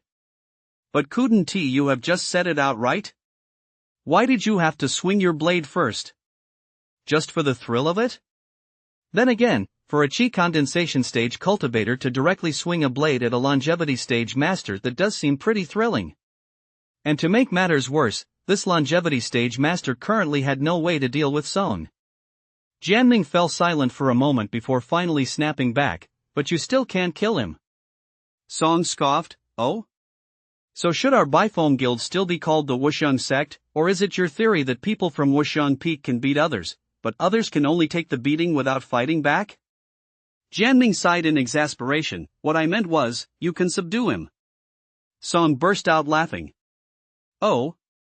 Then explain this. When I attacked you just now, why didn't you think to subdue me instead of killing me? Jian Ming was momentarily dumbfounded. This was. The crowd around them also froze in astonishment. After all that, Song had been waiting here for Jian Ming. Song gave Jian Ming no time to respond. His expression turned icy, and his voice involuntarily rose as he snapped, also, it was Wuji who attacked me first, not the other way around. From what you're saying, it sounds like I'm the one at fault here, yet you're making all these demands of me. You all need to take a good look at yourselves. What's wrong with your Wuxian peak? As soon as he finished speaking, everyone around them was stunned. Song was actually lecturing an entire peak. No matter how prodigious Song might be, he was still just a newly admitted disciple merely at the Qi drawing realm. And he was speaking about the third-ranked peak of the Bifeng Guild. He was really provoking Wuxian peak to the extreme, wasn't he afraid? Jianming was so enraged he nearly spat out a mouthful of old blood. As a venerable elder of Wuxian Peak, he was being lectured to his face by a junior from Jinyu Peak. When had he ever been treated this way? Yet, of all things, he didn't even know how to retort. The Grand Elder, seeing that everyone around them was staring in the direction of the Bifeng Guild, frowned and said to the two of them, "All right, let us discuss this back at the guild." Having said that, she glared at Jian Ming and said sternly, "You'd better go face the wall and reflect on your actions when we get back." Song was delighted to hear this and nodded vigorously in agreement, praising, "The Grand Elder is absolutely right." You. Jian Ming was so furious that his stomach churned violently, and a mouthful of old blood surged to his throat. And you. The Grand Elder shot Song an angry glance and scolded, "Stop being so cheeky." Put. Jian Ming finally spat out a mouthful of old blood. "You told me to go back and face the wall, but when it came to Song, it was just a casual stop being a smart aleck brushed off in a single sentence." Song Qingwei looked at Song with a worried expression. When did her younger brother become like this? He just directly offended a peak in one rank so high at that. What would happen if he was targeted by the people of Wuxian Peak within the Bifeng Guild from now on? Although Song had returned early, many members of the Bifeng Guild were still missing. He had no choice but to keep waiting. Gradually, the people gathered in the center all returned to their respective sects. During this time, neither the Righteous Path faction nor the various Demon Path sects took any action. Long ago, when the ruins vanished, the two sides had engaged in a chaotic battle, resulting in heavy casualties. Most of the casualties were young disciples, nearly all of whom had perished. They were, after all, the future of their sects. Later, both sides reached a tacit agreement: once the ruins vanished, neither would attack, allowing their disciples to return safely. Seeing that all the disciples had returned, the Grand Elder summoned a flying vessel and said, "Let us go, we'll return to the sect first." As she spoke, however, her expression grew somber this time. The Bifeng Guild had lost quite a few disciples. Admittedly, every time a ruin opened, quite a few disciples would perish inside. Before the disciples entered the ruins, they were always warned that any ruin was extremely dangerous. She had mentally prepared herself for this. But this time, there were two sealed ruins and they were connected. The casualties among Qi Drawing Realm disciples were within her expectations, not much different from previous times. However, far too many transformation stage disciples had died. Once the two ruins were connected, the transformation stage disciples stood absolutely no chance against their Qi Drawing stage opponents. Moreover, she could clearly sense that people from all the peaks were watching them, especially those from the major Demon Path sects. It must be because Song had obtained the sealing artifacts from both ruins. This time, their Bifeng Guild was the undisputed winner, in fact, the only winner. That kid Song's luck is truly unbeatable. Once aboard the flying vessel, the Grand Elder immediately summoned Song to his side to ask what had happened inside the sealed ruins. "You killed Yin Daichi of the Extreme Bliss Demon Sect?" The Grand Elder said with a smile. She was a renowned prodigy of the Extreme Bliss Demon Sect at the transformation stage. Very good. The fact that his disciple could kill members of the Demon Sect, especially one of their prodigies, was something all major righteous sects were delighted to see. And Hua Chuanqing from the Blood Slaughter Demon Sect? Oh. He was also an extremely renowned prodigy of the demon sect. He and Ian Daichi were the two most outstanding prodigies among all demon sect disciples in the transformation stage, and you've slain them both.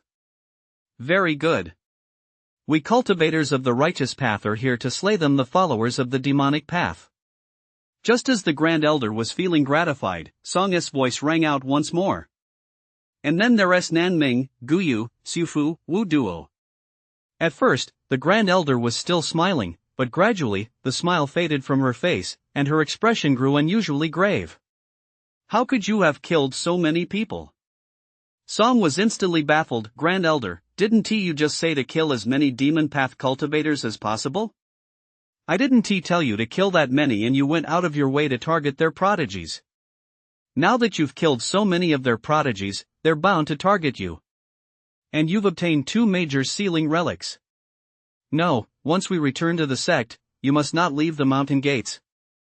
For now, just stay put and cultivate quietly within the Biphone Guild. Song immediately grew anxious. If he couldn't leave the mountain gates, he'd go stir crazy. Grand Elder, then when can I leave the sect? I can't just stay here forever. You wait until you reach the astral stage before leaving the sect.